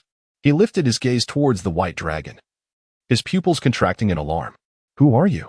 The White Dragon spoke in a low, thunderous growl. "No matter who you are or where you hail from, today, across the heavens and the earth, there shall be no refuge for you." With those words, he lunged at the man. Crack! Accompanied by the White Dragon's movement, a bolt of lightning streaked across the sky. In the next moment, he stood before the middle-aged man, gripping the demonic blade and thrusting it forward. A suffocating wave of death energy surged forth, sending chills down the man's spine. He reacted swiftly to defend himself, but it was too late. The blade's tip had already pierced his body. The man furrowed his brow, his face contorting in anguish. In an instant, half of his vitality was obliterated by the death energy, while the remaining life force was relentlessly corroded. Bang! The White Dragon delivered a fierce kick to the man's abdomen, producing a sonic explosion. "Ah!" he cried out, blood spurting forth. In the distance, the demon girl and the raccoon elder, witnessing the man's dire state, exclaimed in alarm, "Father! My lord!" The man soared through the air, creating a shockwave and leaving behind several afterimages before crashing to the ground. Yet, the White Dragon did not cease his onslaught. He vanished and reappeared before the man. "You!" Before the middle-aged man could utter another word, the White Dragon stomped down with tremendous force. Bang! The man was sent hurtling into the air. In that fleeting moment, the White Dragon clenched his fist, bent his body, and gathered strength. Upon witnessing this, the man's eyes widened in horror. Thunder God Fist. With a thunderous crash, the iron fist of the White Dragon, imbued with a ferocious electric power, struck the man's abdomen with tremendous force. The impact transformed him into a grotesque shape, reminiscent of a crushed shrimp, and his back tore violently, fabric exploding in a puff. His eyes bulged, face flushed, as he coughed up a stream of dark blood and was sent hurtling away. The air echoed with his anguished screams and the relentless thud of fists connecting with flesh. The sole constant was that the middle-aged man remained suspended in the air, never touching the ground. As the White Dragon continued his assault, the malevolence radiating from him intensified. Low growls emanating from his throat, his eyes glinting with a fierce murderous intent. Meanwhile, the middle-aged man was teetering on the brink of consciousness.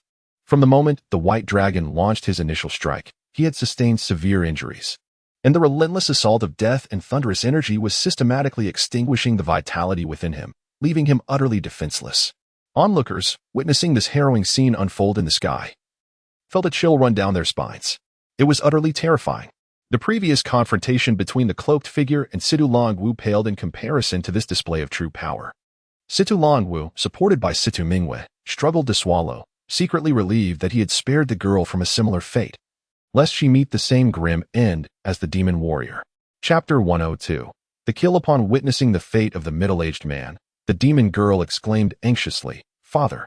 As she attempted to rush forward to assist him, she was firmly restrained by the nearby Tanuki elder.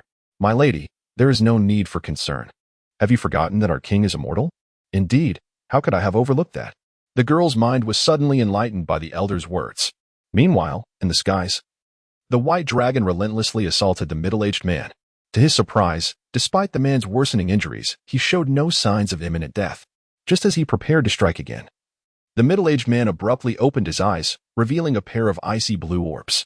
In an instant, the White Dragon found himself in a different realm. A desolate landscape emerged, featuring a river of blood, while the ground continued to collapse beneath him. In the darkened sky, a pair of enormous eyes fixated upon him. The White Dragon cast a glance at this surreal scene and let out a cold sneer. An illusion. All-seeing eye, activate. With a commanding utterance, the White Dragon's eyes transformed into a radiant golden hue, and two beams of light erupted forth, aiming directly at the blood-red gaze in the sky. A piercing scream echoed through the air. The bizarre imagery before the white dragon dissipated, returning him to the glacial basin.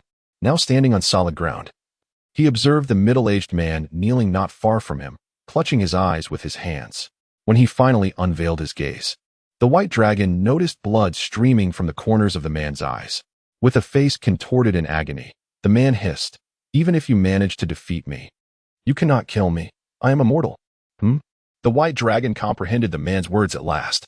After such a prolonged assault, it was apparent why the middle-aged man still survived. He possessed the trait of immortality. Moreover, the white dragon observed the man's bodily functions gradually restoring. He surmised that it would not be long before the man returned to his peak condition. This was unacceptable. The white dragon's unsealing time had already elapsed for 2 hours, leaving him with little time remaining. If he did not eliminate the threat swiftly, he would be too late. Furthermore, the death of Luo Yoshue at the hands of this man was something the white dragon could never tolerate. He was perplexed as to why the divine shield cloak and the indestructible pill had proven ineffective.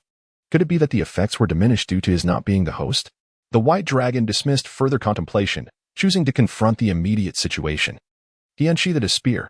This spear, merely 3 feet in length, appeared unremarkable, yet it exuded a disquieting aura. It was the blade of path severance. Upon seeing the spear in the white dragon's grasp, the demon man's expression hardened. An unsettling sensation washed over him, as if the spear could inflict tremendous harm. Without uttering a word, the white dragon began to channel an immense amount of source power into the blade of path severance. In an instant, a wave of devouring force erupted, sweeping outward with incredible speed. Everyone in the vicinity felt the overwhelming might of this consuming energy. What is happening? My source power is depleting. Mine too. Could it be the cause of that spear? The spear appeared to be a pinnacle artifact of the 10th rank. What? Everyone was struck with astonishment. Who exactly is this figure in the black robe? A demonic blade is already a 10th rank pinnacle artifact. And now another spear of the same caliber has emerged, seemingly even more formidable than the blade. The members of numerous ancient families gazed with fervent eyes. Should they secure even one of these artifacts, their family's strength could undoubtedly ascend several tiers, far surpassing that of the Ice Heart, which is not suited for everyone. However, they dared not reveal their desires. The power of the figure in the black robe was too overwhelming. Should any ill intent be perceived, the consequences might be dire. The white dragon found himself at the center of the deprivational force, bearing the brunt of its effects. His internal source energy was rapidly depleting, becoming increasingly uncontrollable. Resolute, the white dragon thought, since you desire it, then take it. With that, he accelerated the infusion of his source energy. Observing this, the demonic man opposite him refused to remain passive. He too brandished his weapon, a halberd, another 10th rank artifact. How could one endure this? Even if death were to come today, it would be worth it to witness so many 10th rank artifacts at once, murmured the onlookers from afar. The halberd in the demonic man's grasp was his fateful weapon, the soul-severing halberd. He swung the halberd directly at the white dragon. In an instant, a chilling wind arose, the heavens darkened, and anguished wails echoed through the surrounding space. Suddenly, numerous phantoms and spirits materialized behind the demonic man, their grotesque visages bared with fangs, lunging toward the white dragon. Those watching this scene felt a chill run down their spines. It was as if they were plunged into hell. It was utterly terrifying. At this moment, the spear of severance in the white dragon's hand had reached its peak state. And beads of sweat, a rare sight, began to form on his brow. The exertion was immense. He fixed his gaze upon the demonic man and hurled the spear of severance with great force. Whoosh! Accompanied by a piercing wind, the spear hurtled toward the demonic man. Wherever it passed, the surrounding source energy was drawn into a vacuum, and the encroaching malevolent spirits let out anguished howls, swiftly obliterated. The demonic man initially winced in pain. Then his pupils constricted. He sensed that this spear could be his demise. Clang! The spear shot forth like a dragon, and in an instant, the man unleashed the soul-severing halberd to collide with the incoming spear of severance. Ding! The sound of clashing weapons resonated. The soul-severing halberd was shattered by the spear of severance, falling to the ground. As a result of the halberd's destruction, the man suffered a fierce backlash, violently spitting out a mouthful of blood. Meanwhile, the spear of severance was already upon him. In the face of his horror, it pierced through his body. Ississa! The middle-aged man knelt on the ground in agony, emitting a heart-wrenching wail. The spear of severance relentlessly drained everything from within him, including his life, cultivation, talents. and all that constituted his existence. Before the man, a primitive energy continuously flowed from his body, being absorbed by the spear of severance. He attempted to pull the spear from his flesh, yet upon contact, his hands became ensnared, and the force of the theft intensified. With bloodied eyes, he glared fiercely at the white dragon. "If you kill me, the demon clan will not spare you," he warned. "If they dare to come, I shall send them to accompany you," the white dragon replied coldly. In the distance, witnessing the dying middle-aged man, the demon girl could no longer maintain her composure. With tears in her eyes, she rushed towards him, calling out, "Father!" The white dragon, unyielding, summoned the demonic blade. Responding to its master's intent, the blade flew from his grasp towards the girl. With a sickening thrust, the blade pierced through the girl's body as she ran, causing her to collapse to the ground. Blood pouring from her mouth. Struggling, she crawled toward the demon man, whispering softly. The blade that had pierced her did not return to the white dragon's hand, but instead flew towards the elder. The elder, struck with terror, attempted to defend himself. However, his prowess paled in comparison to the blade's might, and he met the same fate as the girl. At that moment, the demon man, stripped of all life by the spear of severance, became a mere husk, the heart of ice falling from his lifeless form. Silence enveloped the surroundings. All gazes were fixed on the scene before them, too stunned to utter a sound. The white dragon paid no heed, approaching the man to reclaim the spear of severance and picking up the heart of ice from the ground before making his way to Luo Yushue. Upon reaching her side, the white dragon knelt down, enveloping Luo Yushue in a tight embrace. Gazing at the beauty before him, he trembled as he extended a hand to gently caress her cheek. In a low, hoarse voice, he murmured, "It is all my fault. I should have stayed by your side." With that, a single tear escaped his eye, falling onto Luo Yushue's face and shattering like glass. At that moment, the serene sky began to transform into a fiery crimson. Boom. Chapter 103. Rebirth. A deep rumble echoed through the sky, followed by the earth trembling incessantly, while the surrounding source energy began to stir restlessly. What could be happening? Could it be that the collapse of the underground ice palace was not yet over? It seemed unlikely, as the source energy around was beginning to fluctuate. This scene also captured the attention of the white dragon. He scanned the surroundings but could not discern the cause of the disturbance. Suddenly, a tremor coursed through his hand. The white dragon lowered his gaze to the figure of Luo Yoshue in his embrace, excitement flickering in his eyes. To his astonishment, the lifeless Luo Yoshue began to exhibit signs of vitality, a trickle of source power surging within her. The source energy in the surrounding world converged towards her, forming a colossal vortex of source energy. Witnessing this, the white dragon was overwhelmed with joy. He fixed his gaze intently on Luo Yoshue, fearful of missing even the slightest detail. The life force within her grew increasingly potent, and she began to rise from his grasp, ascending into the air. Radiant halos appeared around her, while the surrounding source energy coalesced into a mist that fell like raindrops. Could it be that the girl was truly on the verge of resurrection? Is there truly a method of returning from the dead in this world?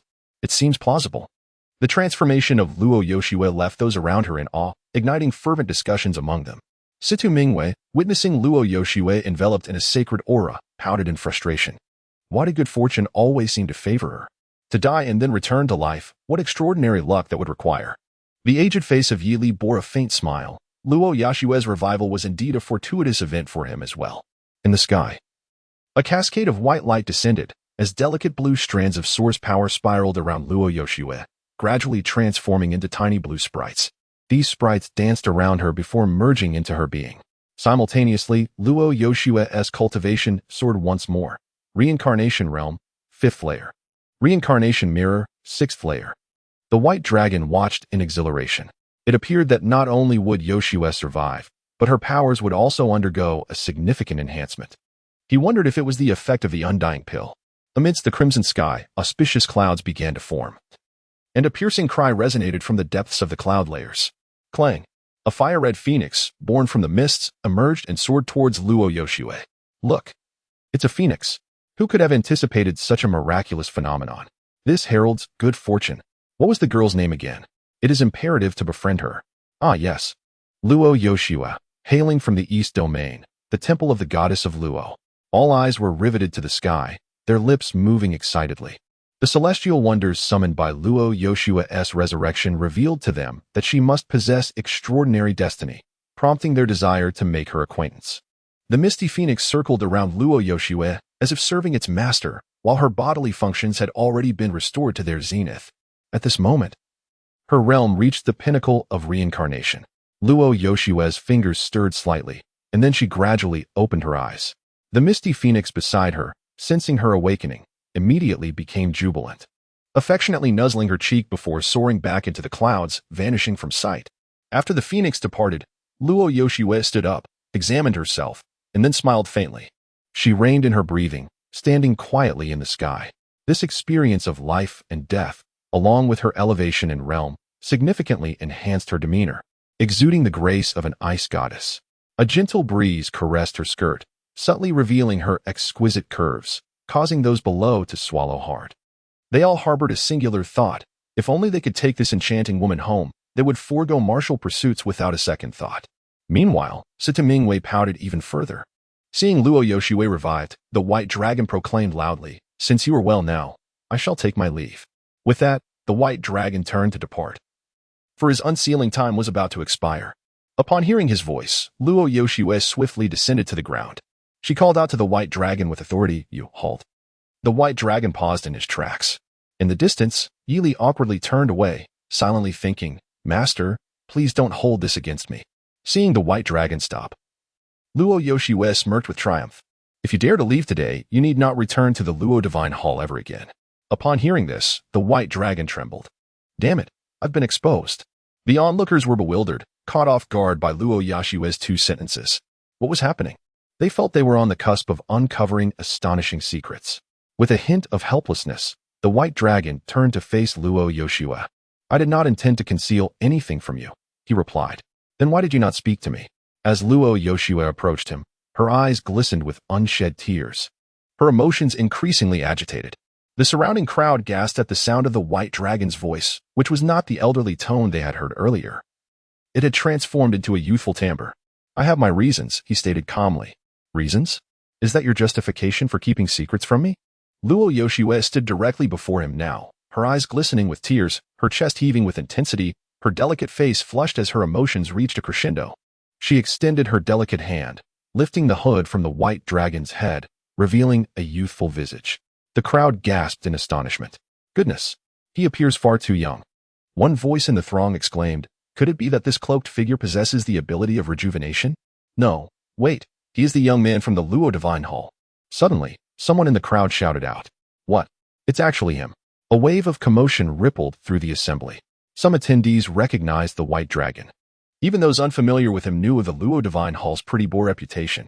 Yet now, he had transformed from a mere pretty boy into an imposing figure, one that could not be vanquished. This engendered a profound sense of disparity within them. At the same age, while they were merely trailing behind their elders, others had already attained invincibility. Is this truly the conduct of a human being? In that moment, everyone affixed a label to Bai Long, branding him as a monster, undoubtedly a creature of the extraordinary. Upon witnessing Bai Long's true form, Luo Yoshue could no longer contain herself. Tears cascaded down her cheeks, her expression a portrait of grievance, utterly captivating. Bai Long reached out to wipe away her tears, only to have his hand rebuffed by a sharp slap from Luo Yoshue. As he extended his hand again, it was once more swatted away. Luo Yoshue resembled a little girl who had lost her candy, utterly despondent, softly sobbing yet resolute in her refusal to allow Bai Long to touch her. Seeing this, Bai Long steeled his resolve. He firmly pulled Luo Yoshue into his embrace. She began to struggle, striking his shoulder with her hands. "Why did you hide this from me? Why did you conceal the truth?" Bai Long remained silent, merely holding her delicate form tightly. When Luo Yoshue received no response, she bit down on his shoulder in frustration, a rush of blood emanating from the wound. Bai Long furrowed his brow but did not loosen his grip. After a considerable time, Luo Yoshue finally relented, noticing the crimson stain spreading across Bai Long's shoulder. Regret washed over her face as she softly inquired, "Does it hurt? Are you calm now?" Bai Long did not provide a direct answer. Instead, he countered her question. Upon hearing his words, Luo Yoshue's cheeks flushed crimson, and she lowered her gaze in silence. Observing her lack of response, Bai Long's expression hardened. He lifted Luo Yoshue, hoisting her over his shoulder, and with a swift motion, he delivered a sharp slap to her rear.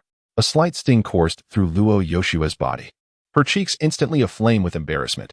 "You, foolish woman, how dare you expose my identity in public? Just wait until we return.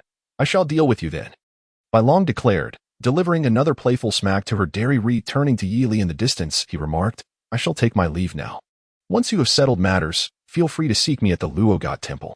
Farewell, master, Yili bowed respectfully. Bai Long vanished with Luo Yoshue, leaving a bewildered crowd in their wake. Chapter 104. The delayed sage of divine mechanisms. The remaining individuals exchanged glances, momentarily at a loss for what to do. They had initially intended to approach and make acquaintances, yet in the blink of an eye, their intended target had vanished.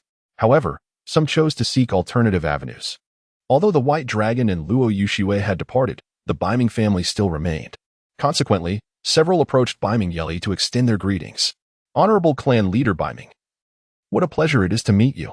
Indeed, my old friend Yeli, it has been many years since our last encounter. You must visit my Li family sometime. We have much to reminisce about. Clan leader Baiming. I shall take my leave first then. Numerous ancient clans and first-rate factions bid farewell to Baiming Yeli before their departure. And even some formidable rogue cultivators who had never interacted with him previously stepped forth to familiarize themselves. Yeli responded to each with a smile. He understood that these individuals were not truly here for him, yet seizing the opportunity could forge deeper connections with several factions. Only one family appeared starkly out of place amidst the gathering, and that was the Situ family. It was evident to anyone that Situ Longwu had suffered defeat at the hands of the White Dragon within the Ice Palace, losing his life source magical artifact, the Thunder Hammer. Although Longwu's cultivation level remained intact, it was believed that the throne of the continent's foremost family would soon change hands. Assisted by Situ Mingwei, Longwu glowered as he watched various factions pass by without a single soul inclined to greet him. What a bunch of fair-weather friends. Grandfather. There is no need to be angered by them. This serves well to reveal who our true friends are, she replied. Indeed, let us depart. As the Situ family left, their retreat was tinged with melancholy. Once the majority of factions had vacated the ice basin, the Baiming family prepared to do the same. At that moment, two individuals stepped forward to block Yeli's path. He regarded them with a hint of confusion. Why have you not departed?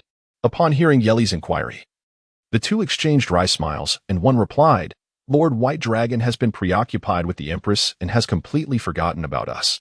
Ah, that White Dragon is indeed a man of passion, Yeli mused. The two were none other than Longya and Jiangshang. The hurried departure of the White Dragon had left them behind, leading to their current predicament. Observing their dismay, Yeli could not suppress his laughter. Ha! How about this?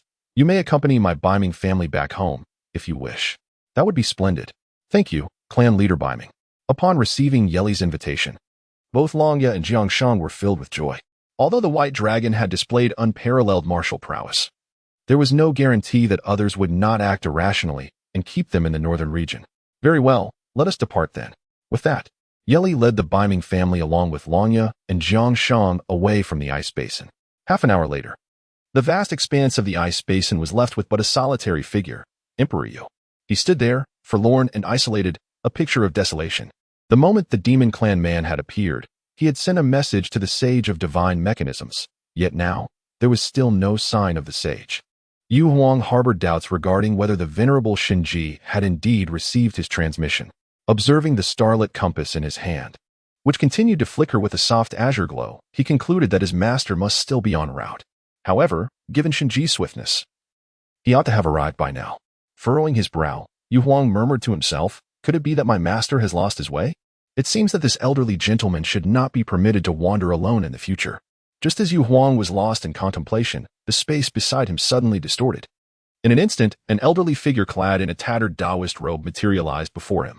Yet, this man appeared quite worn. His robe was in tatters. The whisk in his hand was truncated, seemingly scorched away. His face was cloaked in dust, his hair a wild mess, and his beard was missing a tuft, presenting the image of a beggar. Upon encountering this unexpected figure, Yu Huang immediately grew vigilant. Who are you, sir? Smack. Ouch. The elder struck Yu Huang on the head, causing him to wince in pain. You little rascal, I am your master. What? Master? Startled by the elder's declaration, Yu Huang blinked in disbelief, then scrutinized the old man closely. However, upon closer inspection, he burst into hearty laughter. Ha ha. Master, what happened to your front teeth? You. Shinji, the old man, seemed poised to retort, but quickly covered his mouth, choosing silence instead. Meanwhile, Yu Huang continued to laugh uproariously. The sound of his mirth ignited a deep flush of anger in Shinji's face, his hawk-like eyes fixed intently upon Yu Huang. Suddenly, Yu Huang felt a chill run down his spine, sensing the gravity of the situation. Boom. Ah. He was sent flying by a sweep of Shinji's whisk. You despicable old man. How dare you ambush me? Humph. Let that serve as a lesson to you. Yu Huang was flung a considerable distance, landing on the ground with the left side of his face swelling dramatically. He hurriedly rose to his feet and rushed to Shinji's side, bowing respectfully. Master. Indeed. I see no one else around. Where have they all gone? You arrived too late, Master. Everyone else has already departed. And what of that sinister aura? It has been vanquished. What? Shinji's expression shifted to one of astonishment. Who was responsible for this? Si Tu Longwu. No, it was Bai Long. Who is that? The black-robed figure you previously asked me to find. Indeed, it was he. Upon hearing Yu Huang's words, Shinji regained his composure. Yu Huang continued. The malevolent presence was actually 3 demons who came to vie for the heart of ice, ultimately being slain by Bai Long. He gestured in a particular direction as he spoke. Following his indication, Shinji indeed beheld the sight of a kneeling corpse alongside 2 lifeless demon bodies. The elder of the divine mechanism sighed and remarked, Alas, I never anticipated the emergence of the demon clan upon the Azure Dragon continent. It is uncertain whether this heralds fortune or misfortune. Nevertheless, now that it has been resolved, we shall take our leave. As for the White Dragon, do invite him to the Divine Mechanism Valley when time permits. Yes, Master, replied Yu Huang with utmost respect. Hand me the star-seeking plate. Upon hearing the elder's command, Yu Huang promptly presented the star-seeking plate from his grasp. The elder accepted it and scrutinized it closely. A twitch of his lips betrayed his unease as he murmured. It appears that this star-seeking plate is indeed broken. Master, what leads you to such a conclusion? Queried Yu Huang. You are still young. It is better for you to know less, came the enigmatic response. Subsequently, the two set forth towards the Divine Mechanism Valley, with Yu Huang suddenly recalling something. By the way, Master, what brings you here at such a late hour? Have you lost your way? At this question, the elder's demeanor stiffened, and he closed his eyes, seemingly enduring an inner turmoil.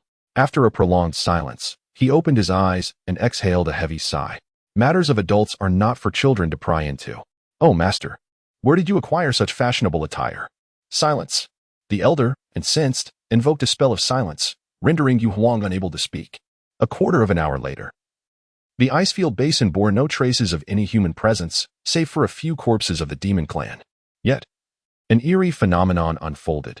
The corpse of the demon male began to grow increasingly ethereal before vanishing entirely, followed suit by the bodies of the demon girl and the raccoon elder. Chapter 105. Capturing the Empress as the White Dragon carried Luo Yoshua back. He headed straight towards her chamber. What are you doing? Let me go, she protested. Be good, he replied, lightly patting her. Bystanders, witnessing this scene, were left astonished, their eyes wide and mouths agape, at a loss for words. When Luo Yoshua lifted her gaze, blushing with indignation, everyone quickly knelt, bowing their heads deeply. Yet, this did not quell their thoughts. What did I just witness? The White Dragon actually hoisted the Empress onto his shoulder. When did he become so audacious? Most notably, although the Empress appeared furious, there was a distinct hint of shyness in her demeanor. In the past, any improper actions from the White Dragon towards the Empress would have resulted in a swift slap against the wall or a kick to the training grounds.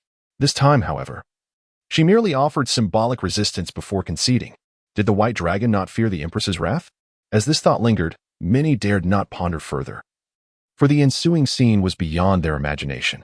The White Dragon paid no heed to the astonished gazes around him. He carried Luo Yoshua directly into her chamber, remembering to shut the door with a decisive thud. Upon hearing the sound of the door closing, Luo Yoshua's heart skipped a beat, her face flushing even deeper. Arriving at the bedside, the White Dragon gently set her down.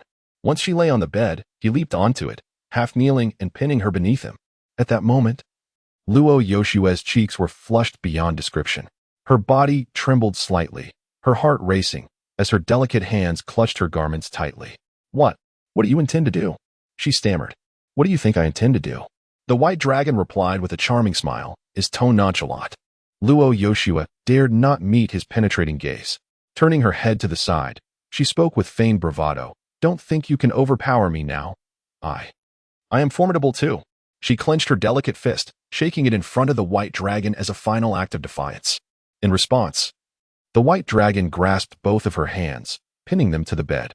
Gradually, he leaned closer to her exquisite face, a faint, enticing fragrance enveloping him, compelling him to inhale deeply. Gazing at her breathtaking visage so near, he felt an overwhelming sense of fortune and slowly spoke. So, what do you have left to resist with now? You. As the white dragon spoke, his masculine aura brushed against Luo Yashue's cheeks, intensifying her shyness. I cannot argue with you, she replied softly, a hint of playfulness in her tone. The white dragon's expression grew serious. He said, Yushue, the reason I have not told you is indeed due to my own difficulties, but this is the only time. There shall be no next. From now on, allow me to protect you. Upon hearing such solemn words from Bai Long, Luo Yushue's heart began to race, her emotions swirling like a frightened deer. She replied in a voice as faint as a whisper. Gradually, Luo Yushue closed her beautiful eyes, her lashes fluttering delicately, a mesmerizing sight. Observing her glistening lips, Bai Long could no longer contain his inner tumult and leaned in to kiss her. This time, his touch was gentle, unlike the last. At that moment, Luo Yushue felt herself melt in his embrace, her arms wrapping around his neck. Soft murmurs escaped her lips, and she gradually relaxed, beginning to reciprocate Bai Long's affection. As they became lost in each other, Bai Long gazed intently at Luo Yushue, his heart racing at the enchanting scene before him. Noticing the fervor in his eyes, a subtle joy blossomed within her. Every woman adorns herself for the one she cherishes, a truth beyond escape. She entwined her arms around his neck, her voice barely above a whisper. Am I beautiful, dear brother? Bai Long did not respond with words. Instead, he conveyed his feelings through action, kissing her delicate neck. Luo Yushue, blushing, turned her head away, unsure of how many times she had felt shy that day. Seeing her flustered demeanor, a gentle joy illuminated Bai Long's face as he kissed her once more. Luo Yushue bit her lip, yet her arms clung to him, her body trembling slightly with nervousness. Unbeknownst to them, as they indulged in their tender moments, their realms began to ascend. The source energy of the world stirred in response, converging within the city of Luo Shan, ultimately forming a colossal vortex centered around Luo Yushue's chamber. The two, at the heart of this vortex, finally sensed the anomaly and exchanged surprised glances. They had not anticipated such a significant enhancement from this encounter. It seems your ice charm physique is at work, he remarked. With that, they became entwined once more. The joy within Luo Yushue surged at an astonishing pace, while Bai Long remained unaware that the seals within him were gradually diminishing. Luo Yushue's realm was rapidly approaching the pinnacle of the reincarnation stage, showing no signs of halting, on the verge of breaking into the immortal stage. Meanwhile, Bai Long was advancing toward the seventh heaven of eternal life. All these transformations were the result of Luo Yushue's ice charm physique. Above the Luotian palace, celestial phenomena began to manifest. Images of sacred beasts such as the azure dragon, white tiger, vermilion bird, and black tortoise surged forth in the sky, seemingly affirming the path of enlightenment for both Bai Long and Luo Yushue. Those outside, witnessing this spectacle, wore expressions of astonishment. Look, what is that? Someone exclaimed, unexpectedly. Witnessing such a celestial phenomenon is indeed a rare stroke of fortune. This aura, it seems, signals a breakthrough. Who could it be? Might it be the esteemed Empress? Certainly. Our Empress is an unparalleled figure, a rarity among countless souls. Who else could it possibly be? Within the city of Luotian, many engage in fervent discussions. The maidens outside the palace occasionally catch whispers of unusual sounds emanating from the inner chambers. Their faces flush with embarrassment, yet their hearts brim with curiosity. What might such an experience feel like? Meanwhile, in another realm, the Elder of Divine Mechanisms and Emperor Yu continue their swift journey through the skies. Yet, they find themselves confronting an unprecedented challenge. They have lost their way. Ordinarily, if Emperor Yu were to lead, such a predicament would be inconceivable. However, this time, it is the Elder who guides them forward. Countless times, as Emperor Yu contemplated offering a gentle reminder to his master, he was met with a gaze as fierce as that of a predator, compelling him to swallow his words. In his heart, Emperor Yu mused, it appears my suspicions were correct. My master, indeed, has become somewhat forgetful and lost his way. Chapter 106. The Seven Continents in the Hall of the Goddess of Luo. Within her chamber, Luo Yushue slowly awakened from her slumber. Her enchanting eyes shimmered with a hint of light, yet the white dragon beside her had vanished without a trace. The bed was in disarray, garments and stockings strewn haphazardly about the room. A delicate fragrance lingered in the air, evoking a sense of intimacy. Luo Yushue wrapped herself in the blankets, her cheeks flushed with embarrassment. She had not anticipated being so intimately entwined with the white dragon, and her heart was still grappling with the reality of the moment. As she recalled the absurd scenes that had just unfolded, she felt a blend of shyness and secret delight.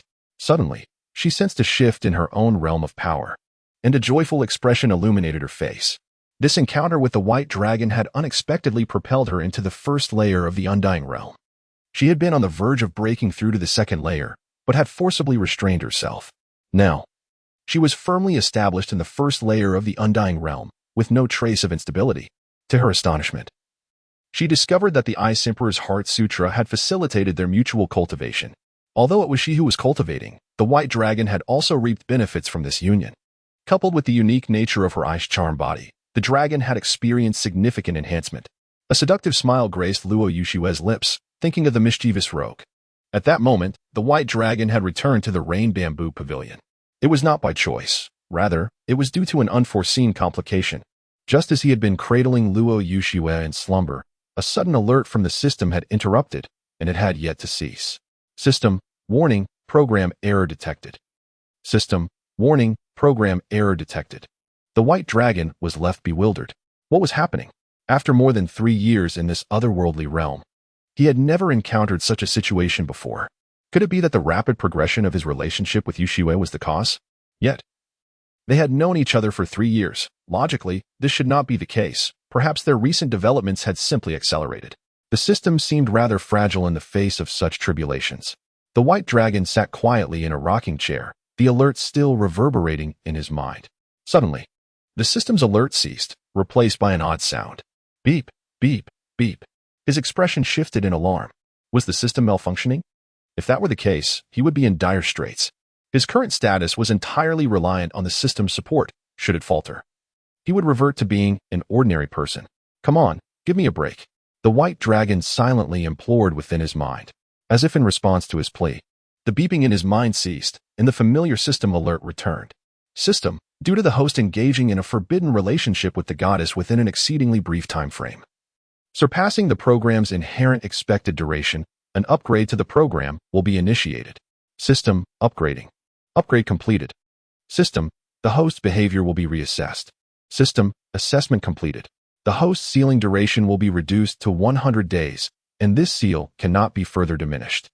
System, in addition to the inherent rewards, the host will receive 1 Chaos Divine Tree Seedling, 1 Super Authority Token, 1 Fate Coin, and a promotion to the second tier of power. System, all rewards have been deposited into the host's imprint and can be claimed at any time. Upon hearing this series of notifications, the white dragon's previously anxious heart finally found solace. After some contemplation, it became evident that the program's version was simply too outdated. The rewards this time can be deemed the most generous in history. Although the sealing time was not permanently lifted as the white dragon had anticipated, a reduction to 100 days was more than sufficient. Subsequently, the white dragon opened the information list. Personal information list. Name, white dragon level, eternal realm. 9th layer, sealed. Martial techniques. Soul Hunter decision. God Slayer blade manual. Extinction cannon. Dimensional decision. Thunder God technique, sealed. Weapon. Demon blade, sealed. Identity. Chief Steward of the Luo God Temple Goddess Joy value. 0 task progress. 0 power unsealing countdown. 100 days penalty. None rewards. Cloud soaring vessel. God slaying talisman temporary storage. Boundless map. Breaking realm pill. Ice Emperor decision. Spear of path severance. Cooling down. Chaos divine tree seedling. 1 super authority token. 1 fate coin. After reviewing the information list, the white dragon beamed with joy. Firstly, regarding his realm, he is now at the 9th layer of the eternal realm, having attained the same cultivation level as the Ice Emperor of Ur, which should render him unrivaled across the Songlong continent. Secondly, concerning the tangible rewards, the Breaking Realm pill remains unchanged from the last, capable of enhancing one's realm. However, the white dragon does not intend to give the Breaking Realm pill to Luo Yushua, as her realm has been advancing too swiftly and requires time to acclimatize. There is a more suitable candidate for the Breaking Realm pill. Next is the Ice Emperor decision, a martial technique complementary to the Ice Emperor Heart Sutra. System, Ice Emperor decision transmission completed. The white dragon then examined the Chaos Divine Tree Seedling. Chaos Divine Tree Seedling, attributes, none origin, void level. Effect, when planted, it can rapidly grow into a Chaos Divine Tree, possessing various abilities such as gathering source energy, enlightening the mind, and comprehending the loss. Restrictions: the seedling must be planted with origin water during its seedling phase, otherwise, it will wither. Upon reviewing the capabilities of the Chaos Divine Tree seedling, the white dragon felt a surge of excitement. He had not anticipated that the seedling originated from the void, and its level remained undetermined, likely due to his insufficient realm. This seedling could be planted in the Yuju Pavilion, and he believed that its formidable power could influence the entire Luo God Temple.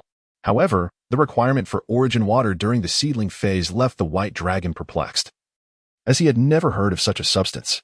Seize the opportunity to inquire with others, the system declared, interpreting the super authority. System: interpretation of super authority in progress. Interpretation completed. System: should the host utilize the super authority, their cultivation will ascend to the pinnacle of this world, lasting for 24 hours. Upon hearing the system's prompt, Bai Long's pupils constricted. The pinnacle of this world? This, Bai Long pondered. He has already attained the ninth heaven of eternal life, reigning supreme in the Songlong continent. Yet, from the explanation of the super authority, it seemed he still had a journey ahead. Suddenly, an idea struck him, and he retrieved an ancient scroll from the imprint. He wondered if he was now qualified to view the boundless map. Subsequently, he unfurled the boundless map. Indeed, this time it was no longer a collection of question marks, and the imagery revealed on the map left Bai Long profoundly astonished. Boundless map, attributes, world map level, 11th grade content. The visual range of the boundless map will expand with the host's cultivation level. Initially, a row of descriptions emerged on the boundless map, gradually fading into the parchment, before another image materialized. Before him lay a grand map, showcasing 7 continents of varying sizes, each marked with a name, and inscribed at the top of the map were the bold characters, Map of the Divine Abyss Realm. Upon seeing these words, Bai Long finally comprehended what the super authority referred to as the pinnacle of this world. This was clearly directed towards the Divine Abyss Realm. How narrow-minded of me, Bai Long mused. Soon, he located the position of the Songlong continent on the map, situated in the lower right quadrant, considerably smaller than the other continents, yet not the smallest. The names of the 7 continents displayed on the boundless map were Songlong Continent, Primal Continent, Divine Mechanism Continent, Annihilation Continent, Windfire Continent, Celestial Demon Continent, and Divine Abyss Continent. The Divine Abyss Continent was centrally positioned and was the largest of them all. The other continents surrounded the Divine Abyss Continent, each separated by stretches of sea. Naturally, certain areas of the map remained shrouded in mist, obscuring visibility. Chapter 107. The Tremor of the Continent. Upon examining the boundless map, the white dragon gradually comprehended the situation. Initially, he believed that the Azure Dragon continent constituted the entirety of this world. However, it became evident that this was not the case. Nevertheless, this revelation held little significance for the white dragon, as he had no intention of venturing elsewhere. The vastness of the world bore no relevance to him. Was not the warmth of home, with a loving wife and children, enticing enough? Although he had yet to have children, he was already blessed with a wife, and surely, children would not be far behind. Subsequently, the white dragon stowed away the boundless map and retrieved one final item, the Destiny Coin. The name alone suggested an air of mystery. Indeed, Destiny Coin attributes, origin, level, restrictions. Once again, a plethora of question marks greeted him. The white dragon had grown accustomed to these enigmatic artifacts, which tantalized him with their promising names yet offered no immediate elucidation. After organizing all his belongings, he let out a long sigh of relief and reclined in his rocking chair. The forthcoming period promised to be quite leisurely. The following day, the white dragon rose early. He first visited the heart-nurturing palace to summon servants for a sumptuous breakfast, before making his way to Luo Yushiwe's chamber. The maid stationed at the door lowered her head shyly upon seeing the white dragon. The previous day's events between him and Luo Yushiwe had not gone unnoticed by the other servants, leaving a sense of embarrassment in the air. However, the white dragon paid it no mind. He pushed open the door and entered without hesitation. Upon turning around the screen, the white dragon was taken aback. There stood Luo Yushiwe in the midst of dressing, adorned in a flowing azure skirt and a crimson embroidered bodice. The white bodice from yesterday had been replaced, accentuating her captivating allure against her fair complexion. The sight left the white dragon parched and speechless. Hearing a sound, Luo Yushiwe turned to find the white dragon staring intently at her. Instantly, her cheeks flushed with embarrassment, and she playfully scolded, "Turn around, you're not allowed to look. We are already an old married couple, and besides, I have seen everything that needs to be seen. Why should we be coy?" The white dragon replied, stepping closer. Absolutely not. Luo Yushua protested, turning her back to him. Yet, her action inadvertently granted the white dragon the opportunity he sought. He wrapped his arms around her from behind. Ah! Luo Yushua gasped, her complexion deepening in hue. Following their previous intimate encounter, she now appeared like an enchanting woman from a secluded chamber, irresistibly alluring. Please, let go of me, she stammered, her heart racing. No, I simply wish to hold you like this for a moment, the white dragon replied, tightening his embrace. Inhaling her subtle fragrance, he closed his eyes in sheer bliss. With the white dragon's arms encircling her, Luo Yushue felt her heartbeat quicken. Though they had already shared intimate moments, her feminine nature rendered her bashful. She could feel her cheeks burning with warmth. After a while, the white dragon finally released Luo Yushue from his embrace. As Luo Yushue gently pushed the white dragon outside, she admonished him. You wait for me outside and do not dare to sneak back in. Very well, I shall not return, the white dragon replied. Promptly being ushered out of the chamber as Luo Yushue closed the door behind him. The maidservants stationed at the entrance, witnessing the white dragon's expulsion, stifled their laughter with pursed lips. Noticing their amusement, the white dragon scolded, If you dare to mock me again, believe that I shall assign you to clean the latrines. This proclamation, seemingly enchanted, had an immediate effect. The maidservants swiftly composed themselves, their smiles vanishing, replaced by solemn expressions. In the presence of the goddess, the mere thought of being tasked with such an unseemly chore was utterly unacceptable. It was a task beneath any respectable individual. The white dragon, having once endured such a fate, still bore the scars of that experience, thus none wished to face a similar punishment.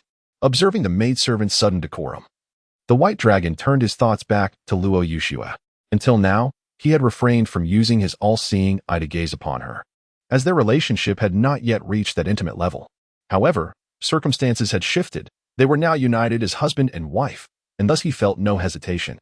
With that thought, he activated his all-seeing eye, directing his gaze towards Luo Yushue within the chamber, and his eyes widened in astonishment.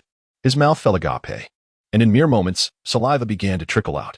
The scene before him was far more enticing than the previous day's encounter. It appeared that beneath the icy exterior of the Ice Empress lay a heart ablaze with passion, a revelation that had previously eluded him. Suddenly aware of a multitude of curious stares directed at him, the white dragon hastily wiped the drool from the corner of his mouth, shutting his lips and regaining his serious demeanor. At that moment, the door to the chamber swung open, and Luo Yushue emerged, resplendent in a sky-blue fitted gown. A pendant adorning her waist, her long, silken hair cascading down, and her exquisite face framed by lips of fiery crimson. The white dragon exclaimed, "Beautiful!" "You are such a fool," Luo Yushue replied, casting him a shy glance, her cheeks tinged with a rosy hue. Together, they proceeded to the Hall of Nurturing Hearts. Upon arriving, Luo Yushue's eyes sparkled at the sight of the abundant feast laid out on the table. "Did you arrange all of this?" she inquired. "Indeed. I had these dishes prepared in celebration of our yesterday, all of which are your favorites," he responded. "You must not speak further." Luo Yushue shot him a reproachful look. Her face slightly flushed. The white dragon's boldness had grown, daring to utter such words in the grand hall. How utterly mortifying. Luo Yushue could not help but recall the enchanting moments of the previous day. Yet the white dragon continued, "Yushue, I am referring to the celebration of your ascension to the immortal realm yesterday. Where did your thoughts wander?" At this remark, Luo Yushue's cheeks blushed an even deeper shade. She hurriedly lowered her head to eat, choosing to ignore him. From that moment on, she found herself unable to match wits with the white dragon, consistently drawn into his verbal traps. Noticing her silence, the white dragon ceased his teasing. He understood that a gentle approach to such playful banter was essential to nurture their relationship. As they dined in quietude, the white dragon would occasionally offer her morsels from the dishes, fostering an intimate atmosphere between them. In the ensuing days, Bai Long shared breakfast with Luo Yushue each morning, fostering a deeper bond between them. However, he did not return to reside in Luo Yushue's chamber, opting instead for his own residence at Yuzhakshuan. After all, they were not yet wed. To cohabit casually would tarnish the reputation of the Empress. Their previous indiscretions were merely fortuitous occurrences. Everything returned to a semblance of normalcy. With Luo Yushue's cultivation having ascended to the immortal realm, the Luo Divine Hall flourished in the eastern region. The revelation of Bai Long's identity further propelled the hall into the limelight of the entire continent. No one could fathom that the immensely powerful figure cloaked in black was, in appearance, merely a youth in his 20s. Even with the ability to rejuvenate, such a visage seemed implausible. Numerous factions began deliberating a visit to the Luo Divine Hall to forge connections with Luo Yoshue and Bai Long, recognizing such an alliance as an immense boon. Yet, there were dissenting voices asserting that both Bai Long and Luo Yoshue were still too young and required the crucible of time for refinement, and that the Luo Divine Hall lacked sufficient foundation, necessitating further consolidation. These critics were loyalists of the Situ family, lamenting Situ Longwu's defeat at the hands of Bai Long. Yet their stance remained unchanged. At Panlong Mountain, in the Valley of Divine Mechanisms, after a grueling journey spanning several days, the Elder of Divine Mechanisms and Emperor Yu finally returned. Yet, a dramatic scene unfolded. A young acolyte at the valley's entrance regarded the two with indifference and stated, "I apologize, esteemed guests, but the Valley of Divine Mechanisms is a forbidden ground and does not harbor beggars. There is a faction known as the Beggars Sect at the foot of Panlong Mountain. You may wish to seek them out." Upon hearing the acolyte's words, the Elder of Divine Mechanisms and Emperor Yu felt their lips twitch in irritation. Enraged, Emperor Yu stepped forward, snatching the feather duster from the acolyte's grasp, and with both hands, snapped it in two with his knee. Crack! The young acolyte, taken aback, exclaimed, "How audacious! These two rascals dare to cause a ruckus in my Valley of Divine Mechanisms." Hearing this, Emperor Yu rolled his eyes, lifted his disheveled hair obscuring his face, and retorted fiercely, "Look closely and see who I am. You, Master." At that moment, the young acolyte finally recognized Emperor Yu's visage. Chapter 108. The heartfelt affection of Yi Li. As time progressed, an increasing number of factions began to settle in the city of Luotian, all with the approval of Luo Yushua. The influx of these numerous forces made Luotian City appear somewhat cramped. This placed considerable strain on Jiangshang, the chief array master of the Luotian Temple, who dedicated himself tirelessly to fortifying the city's defensive formations. One day, at the eastern gate of Luotian City, the streets were crowded with eager onlookers, all gazing expectantly towards the entrance. A long convoy entered the city, led by two men riding dragon horses, an elder and a young man. The young man was handsome, exuding an air of elegance, while the elder, clad in a flowing black robe, emanated a restrained yet formidable presence, indicative of an extraordinary master. Behind them trailed a large silvery carriage, drawn by a seventh-tier snow dragon steed, which elicited gasps of astonishment from the gathered crowd. Indeed, a seventh-tier snow dragon steed. The Biming family is truly powerful, employing such a formidable beast to pull their carriage. Whom might they be escorting within that grand carriage?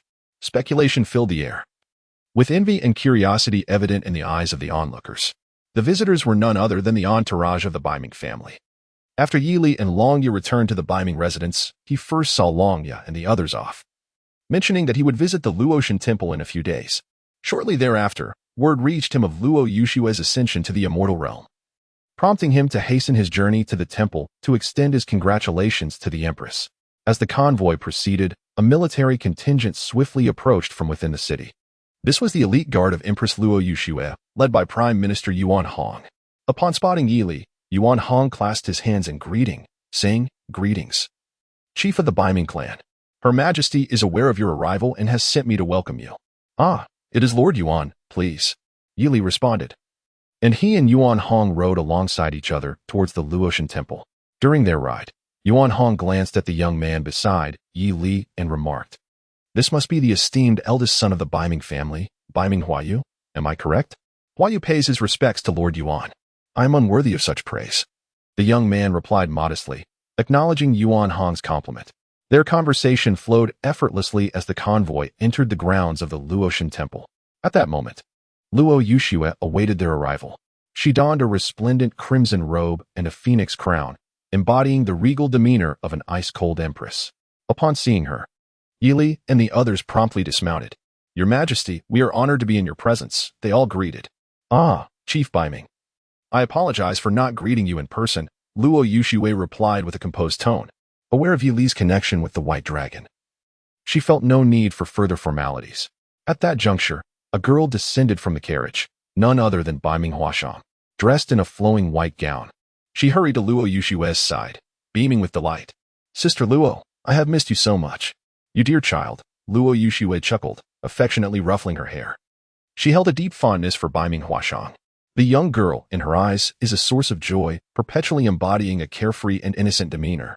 As for the chief of the Baiming clan and the Luotian Hall, you are quite familiar, so I shall not entertain you further. The white dragon is at the Yuzhu Pavilion. You may seek him there. I will accompany Huashang for a stroll, murmured Lu Yuyu. She understood that Baiming Yeli was not here for her, but rather to find the white dragon, hence she directed him to the Yuzhu Pavilion. Farewell, Empress. Echoed the voices of the onlookers as Lu Yuyu took Huashang by the hand and departed. Once they had left, Yeli turned to Yuan Hong and said, Lord Yuan, I entrust you with the care of Huayu. I need to visit the Yuzhu Pavilion. Rest assured, Chief Baiming, I shall take good care of young Master Huayu, replied Yuan with a nod. Thank you, Yeli responded before taking his leave. Huayu said little. His uncle had not brought him along for a reason. Apologies for the trouble. Yuan, he said softly. At the Yuzhu Pavilion, the white dragon reclined in a rocking chair. Surrounded by the Dragon Clan brothers who had come to seek his guidance on cultivation matters, their laughter filling the air. Just then, Yeli entered. Old servant pays respects to the master, he said. Rise, the white dragon replied casually. The Dragon Clan brothers instinctively stepped back, maintaining a respectful distance as they greeted. We meet the chief of Baiming, and we greet our elder. They held deep reverence for Yeli. Yeli nodded in acknowledgement. Have you settled the family affairs? Inquired the white dragon. It is concluded, Yeli affirmed. Good, then stay by my side from now on, the white dragon commanded. Old servant obeys, Yeli replied respectfully. The white dragon regarded him intently.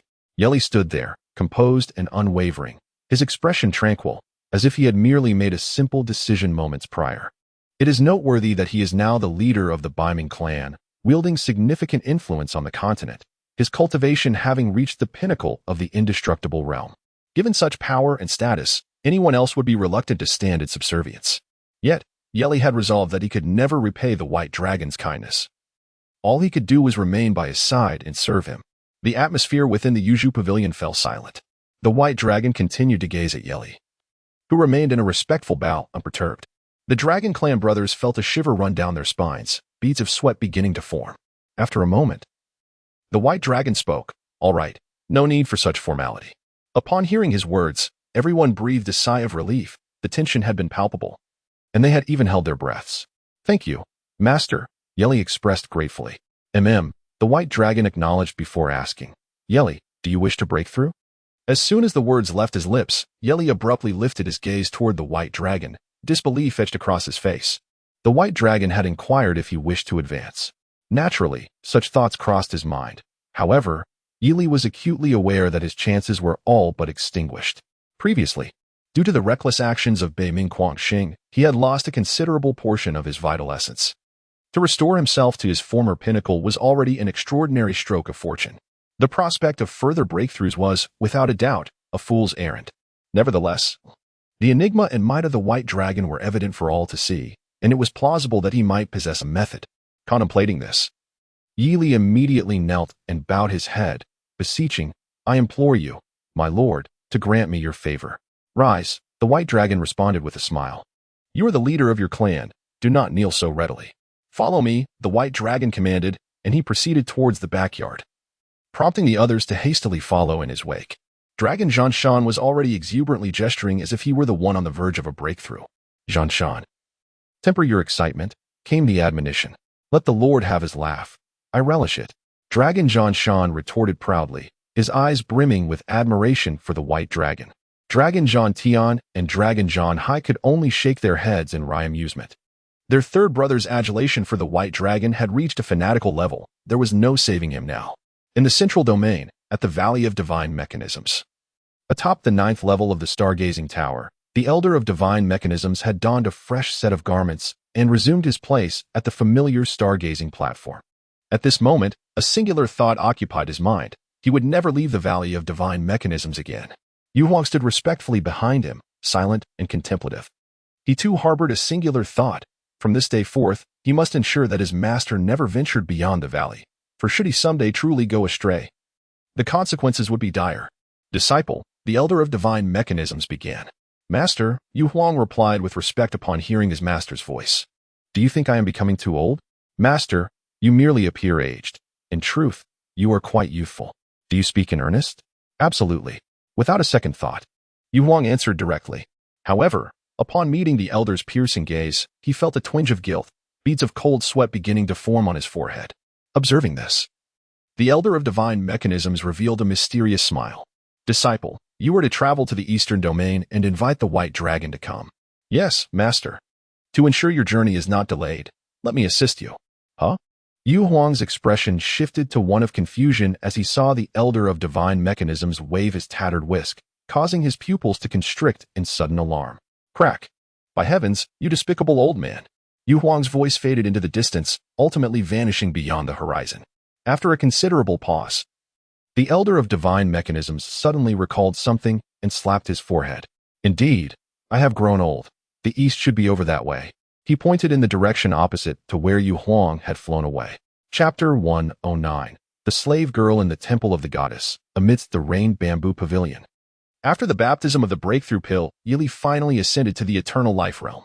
Even with his aura restrained, he could not conceal the sharp brilliance emanating from him. The Long brothers, upon witnessing this, immediately stepped forward to offer their congratulations. Congratulations, Patriarch Biming.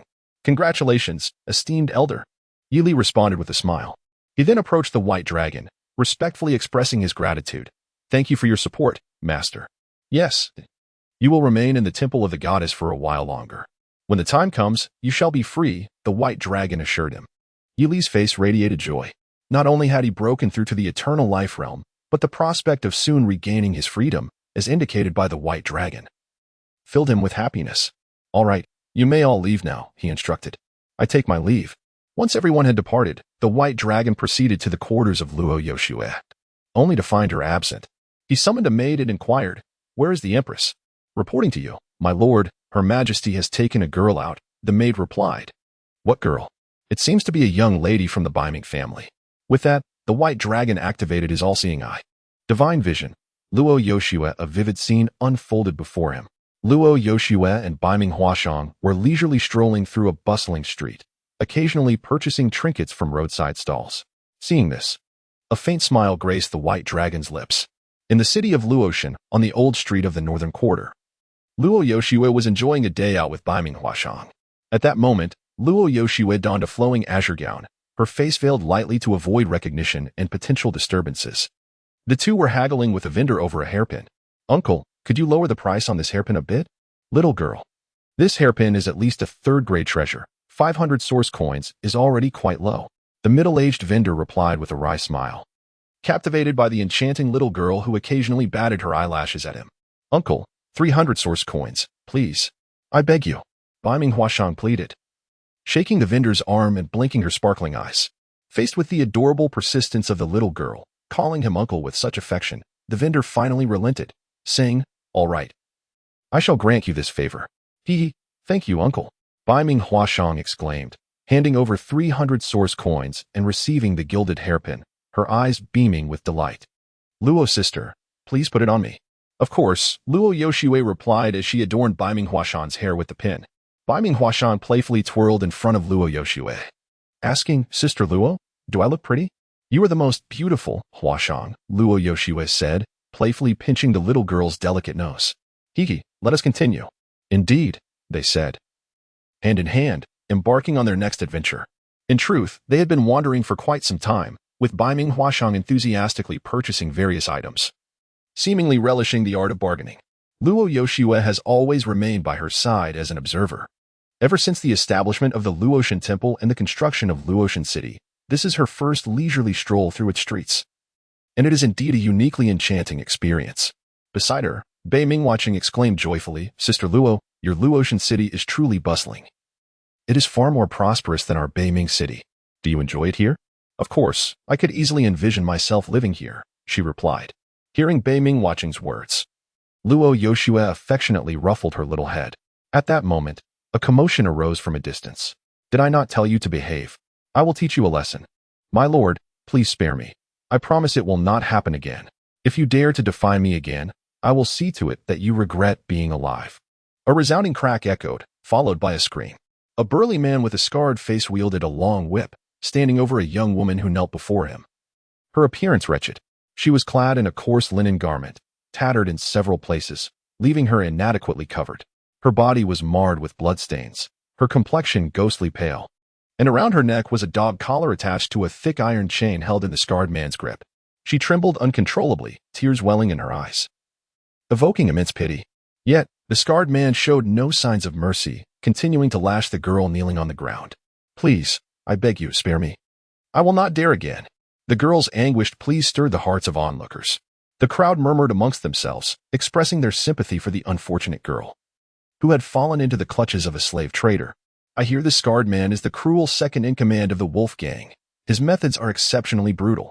Such a shame for such a beautiful face, lamented a young man, his gaze fixated on the girl's features and form, his eyes betraying a lascivious glint. Despite her injuries and pallor, her graceful figure and alluring visage could not be concealed. Coupled with her pitiful demeanor, it ignited a protective instinct within the surrounding men. Chenair, since you find her pitiable, why not redeem her? Suggested another. That won't do. If my wife finds out, she will break my legs. Ha ha. Which leg would she break? The crowd erupted in laughter, causing Chenair to lose face and retreat in shame. At that moment, Luo Yoshue and Bei Minghuaching pushed through the throng. Upon seeing the girl kneeling on the ground, Luo Yoshue frowned, while Bei Minghuaching's small teeth clenched in indignation. Hey, you brute, why are you bullying her? She demanded. The scarred man turned at the sound of Bei Minghuaching's voice, his eyes narrowing with menace. You little girl, mind your own business. Hey, ugly man, what do you mean I haven't grown up yet? Bei Minghuaching retorted defiantly, unconsciously puffing out her modestly rounded chest. Upon witnessing this, the scar-faced man erupted into a fit of raucous laughter. Ha ha, little yellow-haired girl. Wait until you develop a figure akin to that of the beauty beside you before claiming to be fully grown. Bai Minghuachang, infuriated, flushed crimson, puffing her cheeks adorably. At that moment, Luo Yoshue interjected, who granted you the authority to engage in the trade of slaves here. Her words struck directly at the man's vulnerability, rendering him momentarily speechless. The Luo Divine Hall had long instituted a decree forbidding the trade of slaves within Luo Divine City, with severe penalties for any violations. Although this regulation had significantly curtailed the slave trade, a few audacious individuals continued to carry out such illicit dealings in secrecy. The expression on the scar-faced man's face darkened gradually, and he threatened, Young lady, I advise you not to meddle in affairs that do not concern you. If you provoke the wrong people, there will be no refuge for you in Luo Divine City. Indeed, little girl, our evil wolf gang has connections. Be cautious with your words in the future. Do not invite trouble upon yourself, echoed his underlings, their gazes lingering greedily on Luo Yoshue's enchanting figure. Chapter 110. Cut down upon hearing the words of a few ruffians, Luo Yoshue's expression turned as cold as ice. It appeared that the wolf gang was not to be trifled with. There must be someone shielding them from the consequences, for they would not act so brazenly otherwise. She had not anticipated that, following the recent incident with the city defense forces, anyone would still dare to commit such audacious acts. Had she been too lenient? As Luo Yoshue pondered this, Bai Minghuachang addressed the scarred man, saying, Hey, big guy, how much for this sister? I'll buy her. Oh, are you sure you can afford it? Spare me the pleasantries and name your price. Upon hearing Bai Minghuachang's words, the scarred man appeared to contemplate for a moment. He then extended a finger. Bai Minghuachang, noticing this, began retrieving source coins from her storage ring. 1,000 source coins, right? Here you go. Little girl. Are you here to amuse yourself at my expense? What is the matter? Didn't you say 1,000? I meant 1,000 source jade. The scarred man replied in a low voice. The scars on his face twitched slightly, making him look particularly menacing. Upon hearing this, Bai Minghuachang's eyes widened in disbelief. What? You're demanding 1,000 source jade from an ordinary person? You're clearly trying to extort me. Little girl, be careful with your words. I did not force you to buy. You. Bai Minghuachang pointed at the scarred man, her anger leaving her momentarily speechless, seeing her trembling with rage. The scarred man smugly remarked, If you wish to buy, pay up quickly. If not, get lost, and do not waste my time. Fine. I'll buy. Bai Minghuachang retorted angrily, reaching for her money. However, Luo Yoshue swiftly intervened. The wolf gang is it? I will remember this. With that, she attempted to pull Bai Minghuachang away. Yet, at that very moment, a flicker of undetectable malice appeared in the eyes of the enslaved girl on the ground. Luo Yoshue and Bai Minghuachang had scarcely taken a few steps when they were obstructed by someone. Where are you two lovely ladies headed? A wealthy young master stood before them, fanning himself nonchalantly. The scarred man, upon seeing this young master, immediately approached to pay his respects. Young masters what? Yes? Upon overhearing their exchange, Luo Yoshue quickly deduced that this young master was likely the heir of the wolf gang, or perhaps someone connected to their shadowy benefactor. Young master Zhua introduced himself, saying, "I am Zhua Chongming, son of Zhua Tianba. Today, I find myself quite fortunate to encounter two such lovely ladies. How about we go to the Drunken Immortal Pavilion for a drink?" His gaze was fixed intently on Luo Yoshue and Baiming Huachang, as if fearing they might flee. Luo Yoshue's face twisted in disdain at his words. Another scion of the powerful. She was in a hurry to return to the Luo temple to investigate the wolf gang and their connections to the slave trade, only to find the adversary had come knocking at her door. Luo Yoshue inquired, "Is the slave trade being conducted by the wolf gang under your directives?" "Of course. Are you not aware that the trading of slaves is prohibited in Luotian City?" "Indeed. What of it?" Zhua Chongming remarked, fanning himself with an air of petty triumph. Luo Yoshue's expression turned icy. To think that a mere stroll could unveil such a plethora of malignancies, it was uncertain whether this was fortune or misfortune.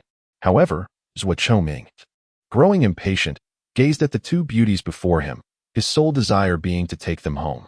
"Ladies, why not accompany me to my residence? I assure you, you shall find it delightful," he proposed, reaching out to grasp Luo Yoshue's arm. At that moment, a chilling voice echoed from behind, "Remove your filthy hand." Upon hearing this, Zhua Chongming's countenance darkened. Without turning, he commanded, "Scarface, deal with the one who spoke." "Master, you might want to turn around," the scarred man stammered, his finger trembling as it pointed towards Zhua Chongming's rear. The onlookers along the street quickly parted, refraining from uttering a sound. The only ones maintaining their composure were Luo Yoshue and Baiming Huashang. Luo Yoshue offered a subtle smile to the approaching figures. Zhua Chongming turned around to see four individuals advancing towards him. At the forefront was a young man, followed by three middle-aged men clad in white robes adorned with tiger-patterned embroidery. "Are you members of the White Tiger Hall?" Zhua Chongming inquired. "Yet even members of the White Tiger Hall cannot meddle in the affairs of our Azure Dragon Hall." At this, the scarred man fell to his knees, his face pale with dread, wishing to curse under his breath. He tugged at Zhua Chongming's trousers, whispering, "Master, quickly kneel. They are significant figures of the White Tiger Hall." The leader, by long, disregarded Scarface's actions and addressed Zhua Chongming, "Zhan Shan, did you see which hand he extended towards Yoshue?" "Yes, my lord, it was the left hand." "Sever it," Bai Long commanded. No sooner had he spoken than Long Zhanshan darted before Zhua Chongming. With a flash of steel, a piercing scream erupted. "Ah!" Zhua Chongming's left hand was severed, blood gushing forth. Witnessing this scene, both the scarred man and the onlookers trembled in fear. How ruthless! Merely for extending a hand towards the young woman, such merciless retribution was exacted. Who was this young man to be so ruthless?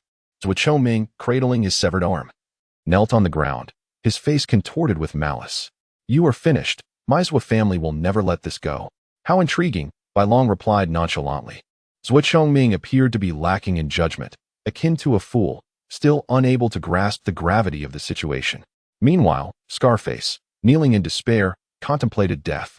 He leaned closer to Zhua Chongming and urged, "Master, kneel. The one behind him is the leader of the White Tiger Hall." "What of the leader of the White Tiger Hall?" "My father is Zhua Tianba. Who do I have to fear?" Upon hearing those words, the scarred man helplessly closed his eyes, unwilling to continue the persuasion. Bai Long, with a cold smirk, remarked, "It seems your father is not a decent man either. Long Zhantian, have your subordinates investigate thoroughly upon returning, and inquire about the leader of the Qinglong Hall to see if he is still fit for duty. If not, we shall replace him." Long Zhantian respectfully replied from behind Bai Long, then gestured towards Zhua Chongming, saying, "As for this fellow named Zhua, what was it again? Never mind, throw him into the Xuanwu prison. He may yet prove useful." Long Zhanshan directly seized Zhua Chongming by the scruff of his neck and lifted him up, just as a group of officers from the White Tiger Hall hurried over. "Esteemed Hall Master, Deputy Hall Master, I entrust this little rascal to you. Do not let him perish," Long Zhanshan declared before tossing Zhua Chongming to the officer. "Understood. I shall take command," the officer affirmed. "As for the evil wolf gang, capture them all. We shall deal with their mastermind once they are apprehended." "Understood," came the reply. And soon the Long brothers and the White Tiger Hall members commenced a thorough sweep. Bai Long approached Luo Yoshue and Baiming Huashang, smiling as he said, "Why did you not call me to join you for your outing?" Baiming Huashang stepped forward, grasping Bai Long's arm, cheerfully exclaiming, "Brother Bai Long." However, as she uttered his name, a flicker of cold light flashed in the eyes of the distant slave girl, only to vanish moments later.